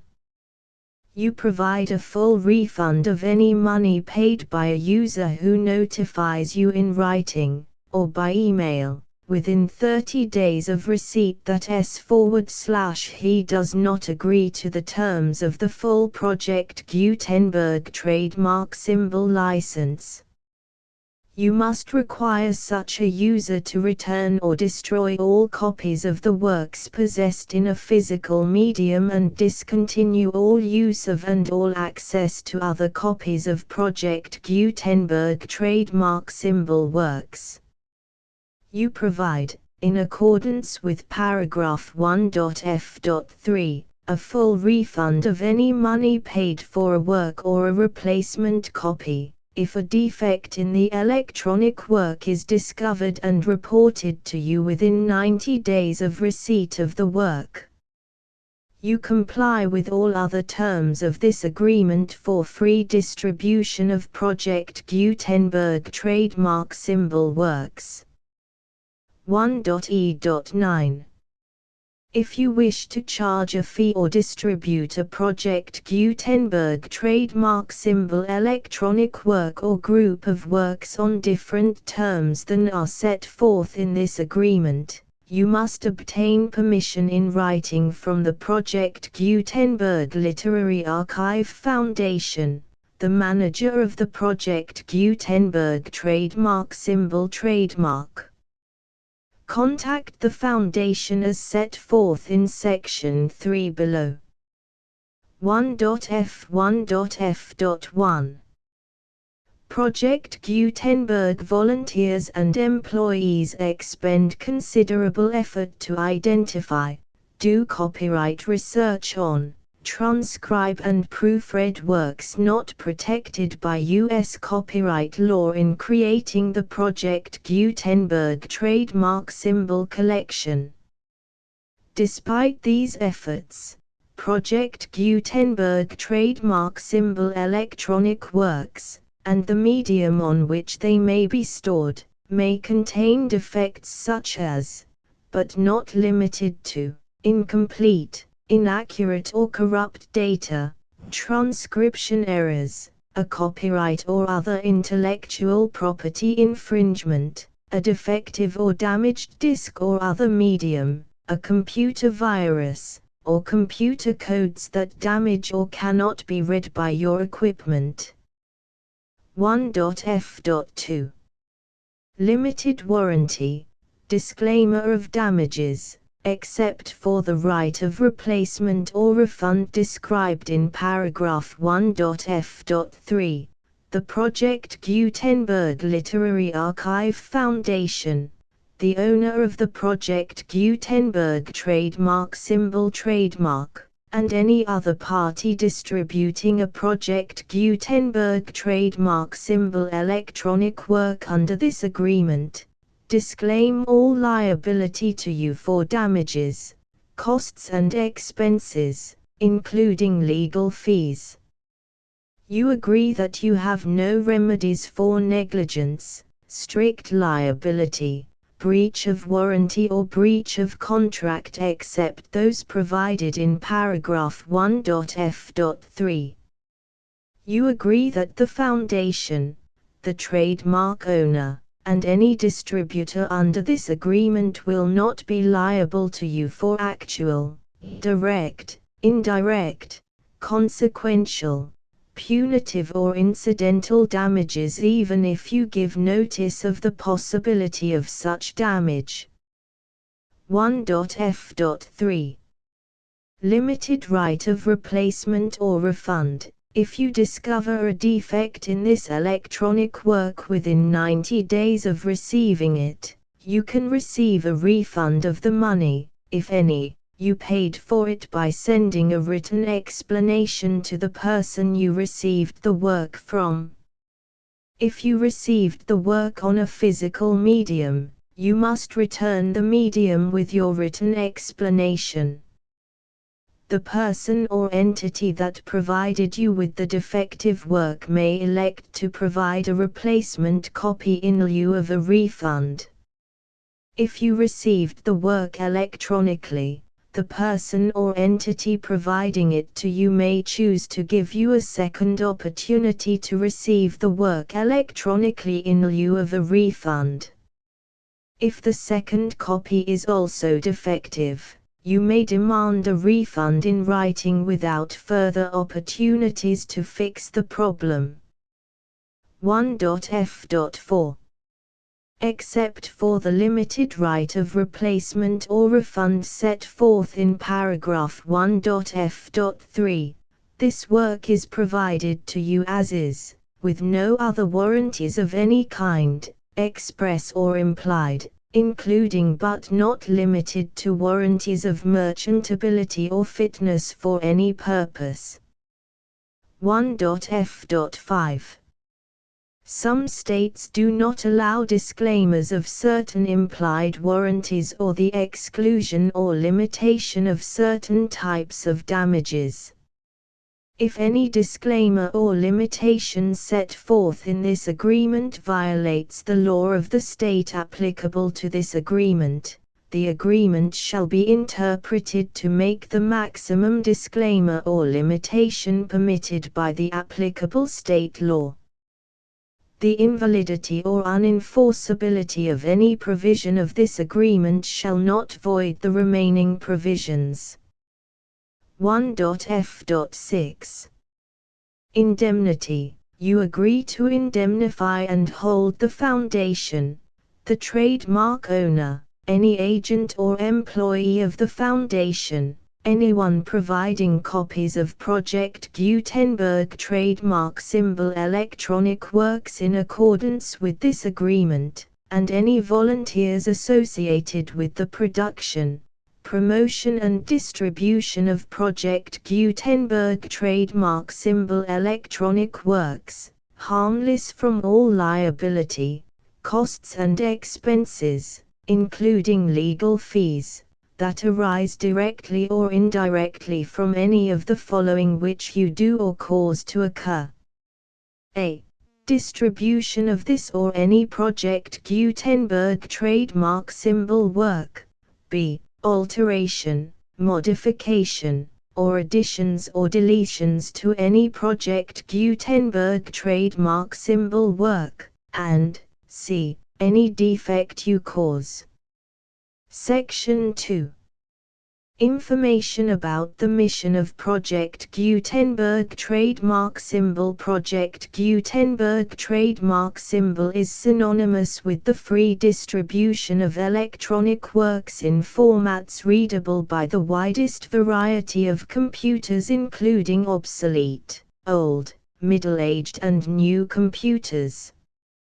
It exists because of the efforts of hundreds of volunteers and donations from people in all walks of life.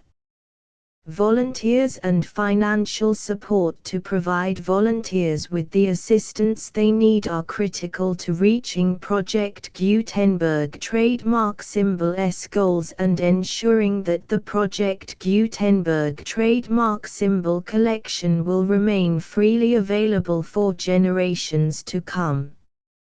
In 2001, the Project Gutenberg Literary Archive Foundation was created to provide a secure and permanent future for Project Gutenberg trademark symbol and future generations. To learn more about the Project Gutenberg Literary Archive Foundation and how your efforts and donations can help, see sections 3 and 4 and the Foundation information page at www.gutenberg.org. Section 3. Information about the Project Gutenberg Literary Archive Foundation. The Project Gutenberg Literary Archive Foundation is a non-profit 501(c)(3) educational corporation organized under the laws of the state of Mississippi and granted tax-exempt status by the Internal Revenue Service. The Foundation's IN or Federal Tax Identification Number is 64-6221541. Contributions to the Project Gutenberg Literary Archive Foundation are tax-deductible to the full extent permitted by U.S. federal laws and your state's laws. The Foundation's business office is located at 809 North 1500 West, Salt Lake City, UT 84116, 801-596-1887. Email contact links and up-to-date contact information can be found at the Foundation's website and official page at www.gutenberg.org/contact section 4. Information about donations to the Project Gutenberg Literary Archive Foundation. Project Gutenberg trademark symbol depends upon and cannot survive without widespread public support and donations to carry out its mission of increasing the number of public domain and licensed works that can be freely distributed in machine-readable form accessible by the widest array of equipment including outdated equipment. Many small donations, $1 to $5,000, are particularly important to maintaining tax-exempt status with the IRS. The Foundation is committed to complying with the laws regulating charities and charitable donations in all 50 states of the United States. Compliance requirements are not uniform and it takes a considerable effort, much paperwork and many fees to meet and keep up with these requirements. We do not solicit donations in locations where we have not received written confirmation of compliance. To send donations or determine the status of compliance for any particular state, visit www.gutenberg.org/donate. While we cannot and do not solicit contributions from states where we have not met the solicitation requirements, we know of no prohibition against accepting unsolicited donations from donors in such states who approach us with offers to donate. International donations are gratefully accepted, but we cannot make any statements concerning tax treatment of donations received from outside the United States. U.S. laws alone swamp our small staff. Please check the Project Gutenberg web pages for current donation methods and addresses. Donations are accepted in a number of other ways including checks, online payments and credit card donations. To donate, please visit www.gutenberg.org/donate.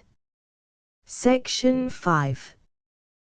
General information about Project Gutenberg trademark symbol Electronic Works. Professor Michael S. Hart was the originator of the Project Gutenberg trademark symbol concept of a library of electronic works that could be freely shared with anyone. For 40 years, he produced and distributed Project Gutenberg trademark symbol ebooks with only a loose network of volunteer support. Project Gutenberg trademark symbol ebooks are often created from several printed editions, all of which are confirmed as not protected by copyright in the US unless a copyright notice is included.